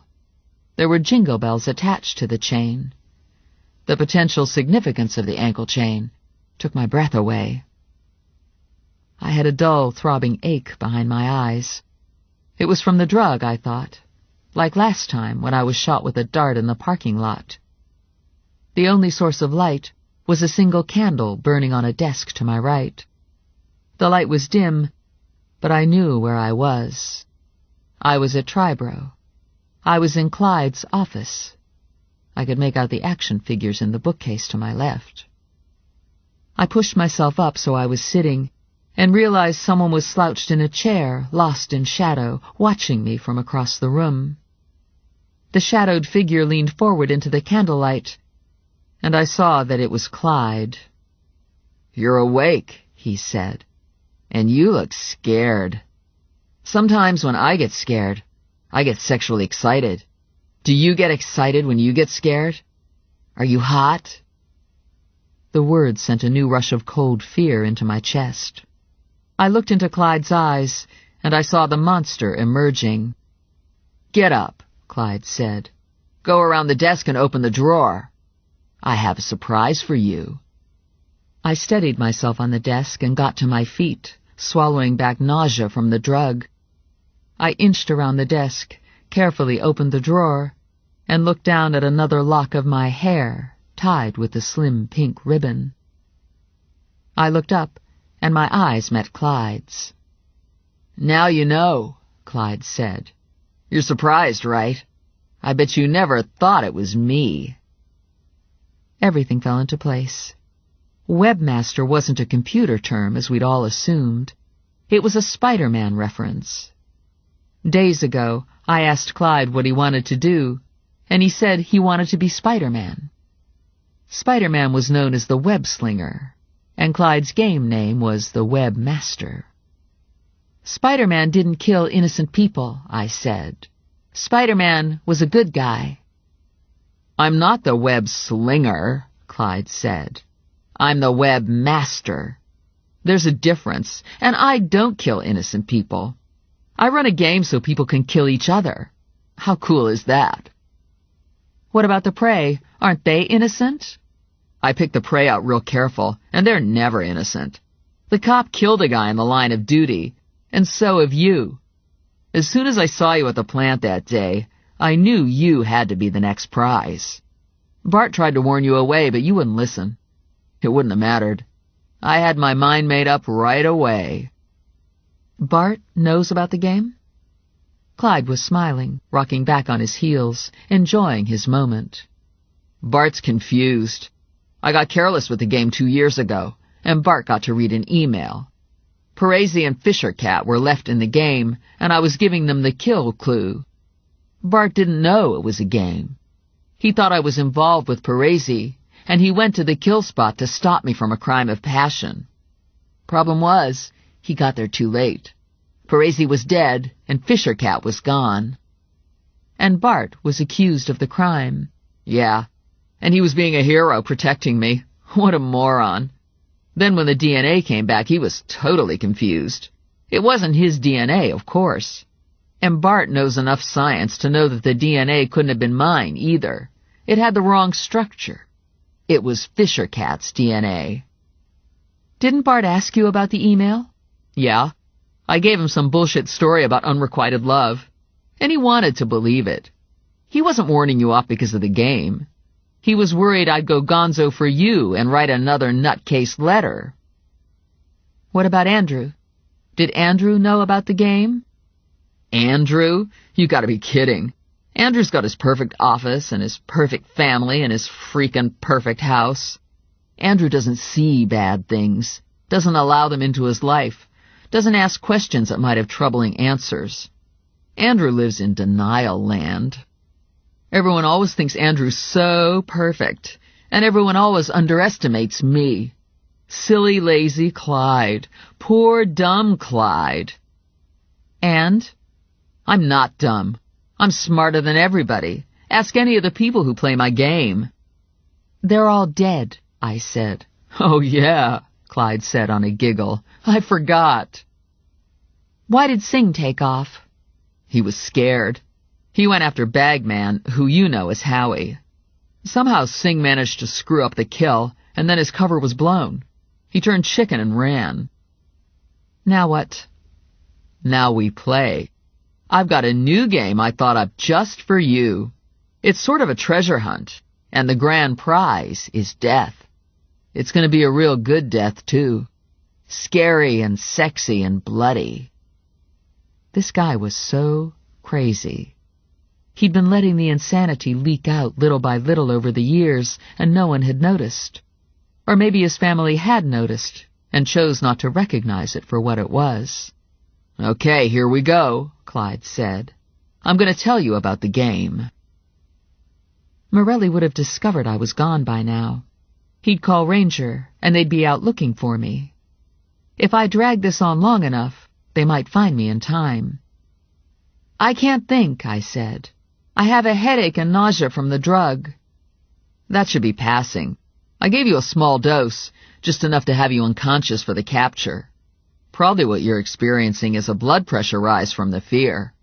You're scared, right? I looked at Clyde. I didn't say anything. Yeah, Clyde said. You're scared big time. I can feel it. I'm very sensitive to these things. I raised an eyebrow. I am, Clyde said. I have heightened senses like a superhero or a werewolf. I understand pigs have a superior sense of smell. Maybe you're part pig. I was relieved not to have stuttered. I was so scared my mouth felt detached from my face. Here's the game plan, Clyde said. All the doors are locked. You can't get out. Your only hope is to find a weapon and eliminate me before I get tired of playing with you. I have a loaded gun, a stun gun, and a big sharp knife hidden somewhere in the plant. Plus, there are things you'd naturally find here, like acid and hammers and shit like that. I've got 2 of your buddies hanging out here, waiting for you to find them. If you die, they die too. In fact, if you don't find them soon enough, they'll die. You have a half hour to find the first one. Who are they? That's for you to discover. Oh yeah, and I forgot to tell you, you'll be doing this in the dark. You can take the candle if you want. Romantic, right? He was smiling again. I guess this was his idea of a date. I've disconnected the alarm system, he said. If you trip the smoke detectors, the signal won't get sent out anywhere. The sprinklers will go off and we'll all get wet, but nobody will come to save you. That might be fun, seeing you in a wet t-shirt. Clyde stood so I could see he was armed. I have a .22 for the kill, he said, and I have a paintball gun and a pellet gun for the rabbit in the shooting gallery. That's you. You're the rabbit. Oh yeah, and I have a taser. It's new. I always wanted to use a taser. He pointed the taser at me. This is the start of playtime. I'm going to give you a chance to run. I'm going to count to 20, and then I'm going to shoot you with the taser. Go! He started counting, and I took off, forgetting the candle. Halfway down the hall, I had to stop running. It was pitch black, and I had no idea what was in front of me. I put my hand to the wall, feeling my way, jingling with every step. The hall led to the front foyer, and I was prepared to crash through the glass door if necessary. I needed to get out of the building. Crazy Clyde was going to kill me, and he wasn't going to spare his hostages. It didn't matter who I found. We were all going to die unless I could escape and get help. Clyde wasn't going to leave witnesses. I saw the ambient light from the foyer and broke into a run. I turned the corner, heard gunshot, and felt the sting of impact. I felt blood run down my side, down my leg. I cried out and put my hand to my side. Paint. I was hit with a paintball. I'm right behind you, Clyde said. If you go toward the door, I'll shoot you with the taser. I'm dying to use the taser. Sometimes they use these things for torture. The electric lead stays hooked into you with a barb, and you can keep getting shocked. How cool is that? I was in the middle of the floor, and I was breathing heavy. What do you want me to do? I want you to run, Rabbit. Run away from the door. I took a step and stumbled down to one knee. I was too scared to run, too scared to think. Not good, I told myself. I had to try to stay calm. I managed to get myself to my feet, and I ran in blind panic down the other side of the hall, toward Andrew's and Bart's offices. There was a faint bar of light under a door jamb in front of me. I pushed the door, and it swung open. It was Bart's office. The office was lit by a single candle on the desk. Albert Clown was duct-taped to the desk chair behind the desk. He had duct tape across his mouth and wrapped around his ankles. His eyes were huge, and tears rolled down his cheeks. I ripped the tape off his mouth and was about to go for the tape around his torso when I saw the bomb. "Don't touch me," he said. "I'm booby-trapped." I snatched at the desk phone. No dial tone. I locked the door from the inside and pawed through the junk on Bart's desk, looking for something helpful. My hands were shaking, and my heart was thundering in my chest. "I hate this," I said. "I hate this game, and I hate the pathetic excuse for a human being who's out there stalking me." "You have to get help," Clown said. "This guy is crazy. He's going to kill us." "There are just nuts and bolts on this desk," I said. "I need something I can use as a weapon." "I know where there's a weapon," Clown said. "I can swivel myself in this chair, and I was looking out the window into the warehouse when the crazy guy was hiding things. There's a room off to the side with glass windows all along." "The quality control area." "I don't know, but there's a workstation just by the door to that room, and he hid a gun there. It's right on the top of the table part of the machine." There was a knock on the door. "You're not allowed to lock yourself in Bart's office," Clyde said. "It doesn't matter anyway. I've got a key. But now you're going to have to get punished before we can go on with the playtime." I heard the key scrape in the lock, and I grabbed a wooden crate half filled with gears and threw it at the window that led to the warehouse. The glass shattered, and I dove through the window. If I got cut, it wasn't going to be any worse than what was going to happen to me at Clyde's hands. I hit the ground and rolled. I'd seen the roll done in the movies, and it seemed like a good idea. Problem was, in the movies they weren't usually landing on 2,000 metal gears. Still, I wasn't decapitated from the glass shards when I pitched myself through the broken window, so that was a point in my favor. I scrambled to my feet, sliding on the debris, and ran for the first workstation. Beyond the first workstation, the room blacked out, and I was going to have to feel my way to the side room where the quality control people worked. I was almost to the workstation when I was hit by another paintball. Thank God I must have been beyond the reach of the taser. The paintball hit square in my upper back. If I lived to see another day, I'd be bruised. I dropped to the floor and put the workstation between me and Clyde. I heard Clown give an unearthly, blood-curdling shriek. The candlelight went out, and then everything was quiet. I was guessing that Clyde didn't want a chance going through the broken window. He was going to have to go back to the hall and enter the warehouse through the door at the end of the adjoining corridor. That gave me some time. I crossed the room as fast as I could, creeping along low to the ground, my hands outstretched to keep from smashing into a workstation. I found the wall with the windows and knew I was in the right place. I followed the wall to the door and then paced off to the workstation. Sure enough, there was the gun, just like Clown said.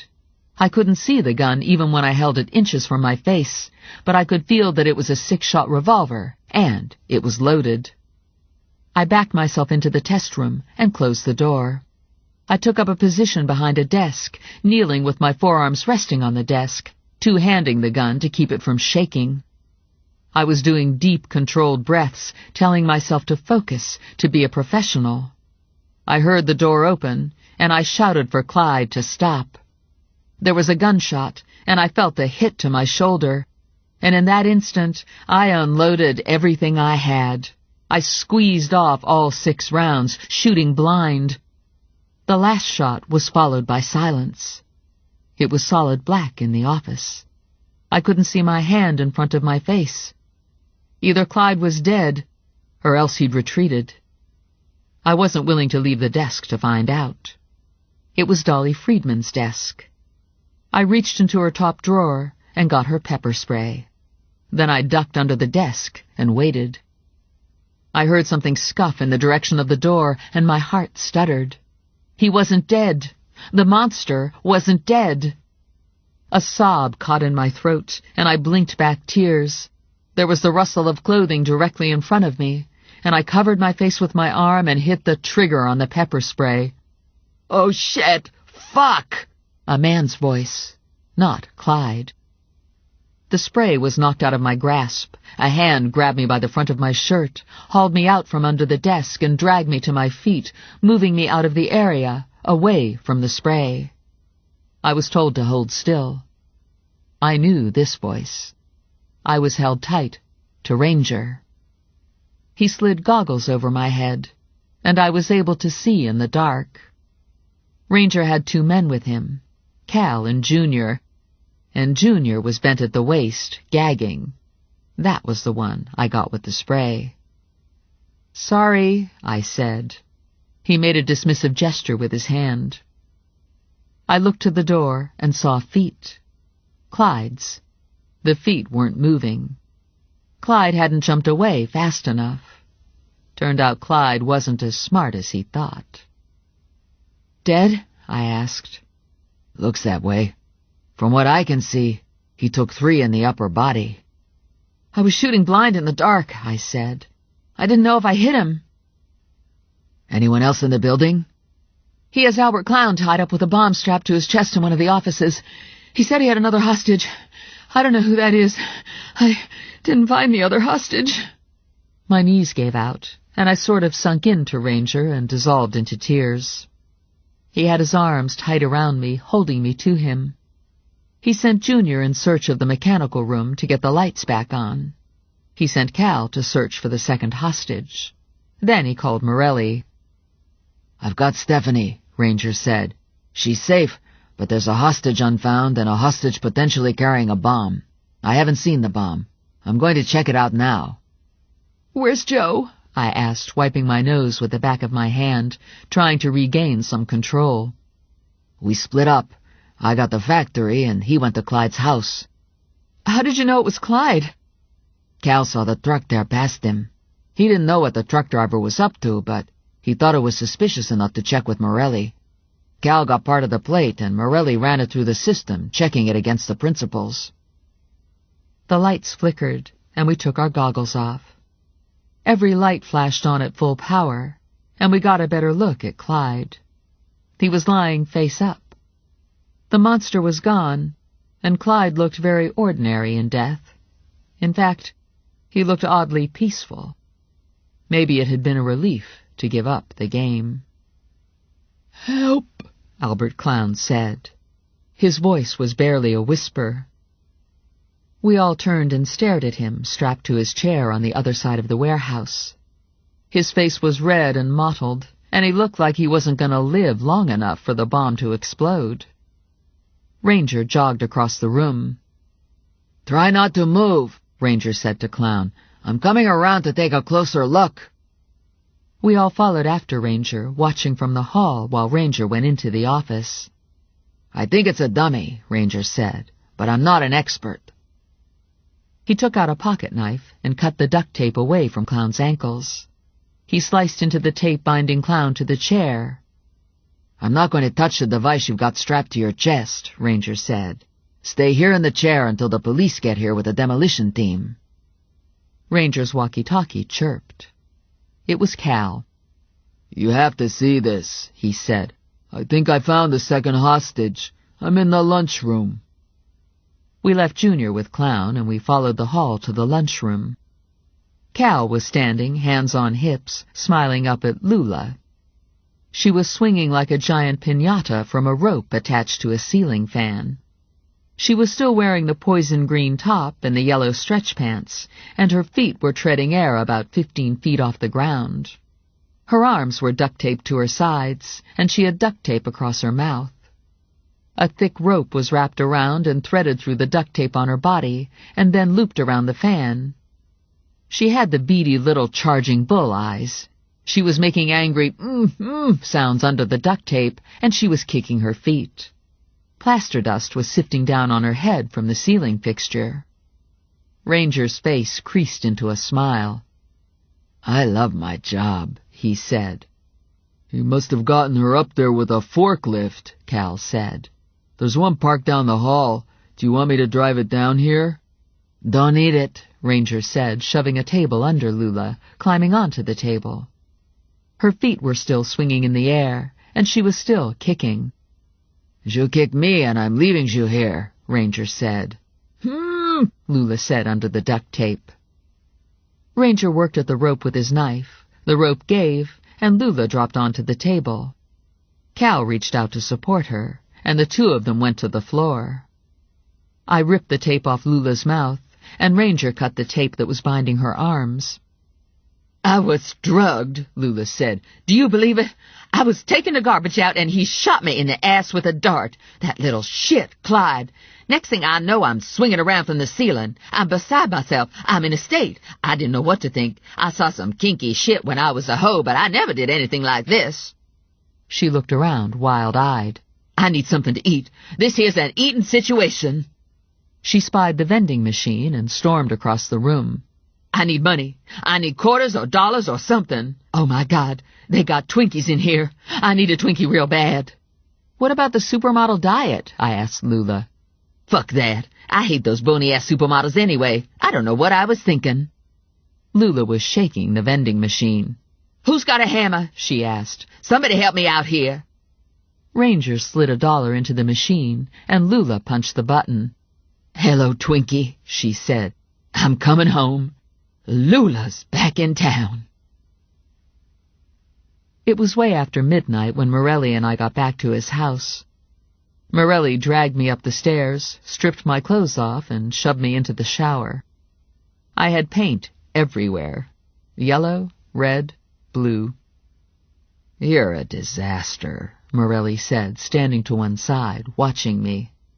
"Is it coming out of my hair?" "It's out of your hair, but I think you might have a permanent blue stain down the back of your neck." You're not going to believe this, Morelli said, but I'm too tired for sex. I'm beat. I'm not even 40, and you've turned me into a burnout. I'm standing here looking at you naked in the shower, and nothing's happening. The soap slid from my fingers. I bent to retrieve it, and Morelli changed his mind on the burnout. Move over, Morelli said, peeling his clothes off. I can see you need help here. I woke up feeling great. I opened my eyes, and I knew it was over. No more red roses and white carnations. The sun was shining, birds were chirping. Albert Clown didn't explode with the bomb. Morelli was beside me, still sleeping. Life was good. Okay, so I was slightly homeless, and I had a blue stain down the back of my neck. Ranger was still at large, waiting to get even for the Apusenja event, but that was in the future. It could be worse. Eventually I'd get my apartment back. And in the meantime I was with Morelli. Who knows? Maybe I'll just stay here. Then again... The doorbell rang. I propped myself up on an elbow and looked at the bedside clock. 8:30. Joe put his hands to his face and groaned. Was that the doorbell? I got out of bed and went to the window. Joe's mother and Grandmother Bella were on the front porch. They looked up at me and smiled. Shit. It's your Mom and Bella, I said. You'd better go see what they want. I can't go, Joe said. My mother would fall off the porch if she saw me like this. I looked under the sheet. He was right. His mother would fall off the porch. Fine, I said, rolling my eyes. I'll go, but you'd better throw some cold water on yourself and come down and rescue me. I wrapped a robe around myself and ran a hand through my hair on the way down the stairs. I opened the door and tried my best to smile, but my mouth only partly cooperated. Coffee cake, Joe's mother said, handing me the bakery bag. Fresh made today, and Bella has something to tell you. Joe's mother elbowed Bella. It's about the vision, Bella said. I was wrong about the dead blonde wife and the babies. It wasn't Joseph in the vision. It was Bobby Bartolucci. That's a relief, I said. But poor Mrs. Bartolucci. I could have been wrong about the dead part, too, Bella said. Maybe she was just sleeping. I heard Morelli on the stairs behind me, felt his hand rest on my shoulder. Morning, he said to his mother and grandmother. And one more thing, Bella said to me. It's about your car. It's gonna be blown up. Kaboom! There's gonna be nothing left of it. But don't worry, you won't be in it. I had a vision. Bella and Joe's mom drove away, and Joe and I stood in the open doorway, staring at my car. Something to look forward to, Joe said. And then he kissed me and took the bakery bag into the kitchen. This is Lorelei King. We hope you have enjoyed To the Nines, a Renaissance audiobook from St. Martin's Press. To the Nines was produced by Laura Wilson and directed by Tamsin Collison. Text copyright 2003 by Evanovich Inc. Production copyright 2003, Audio Renaissance, a division of Hold Spring Publishers, LLC. All rights reserved.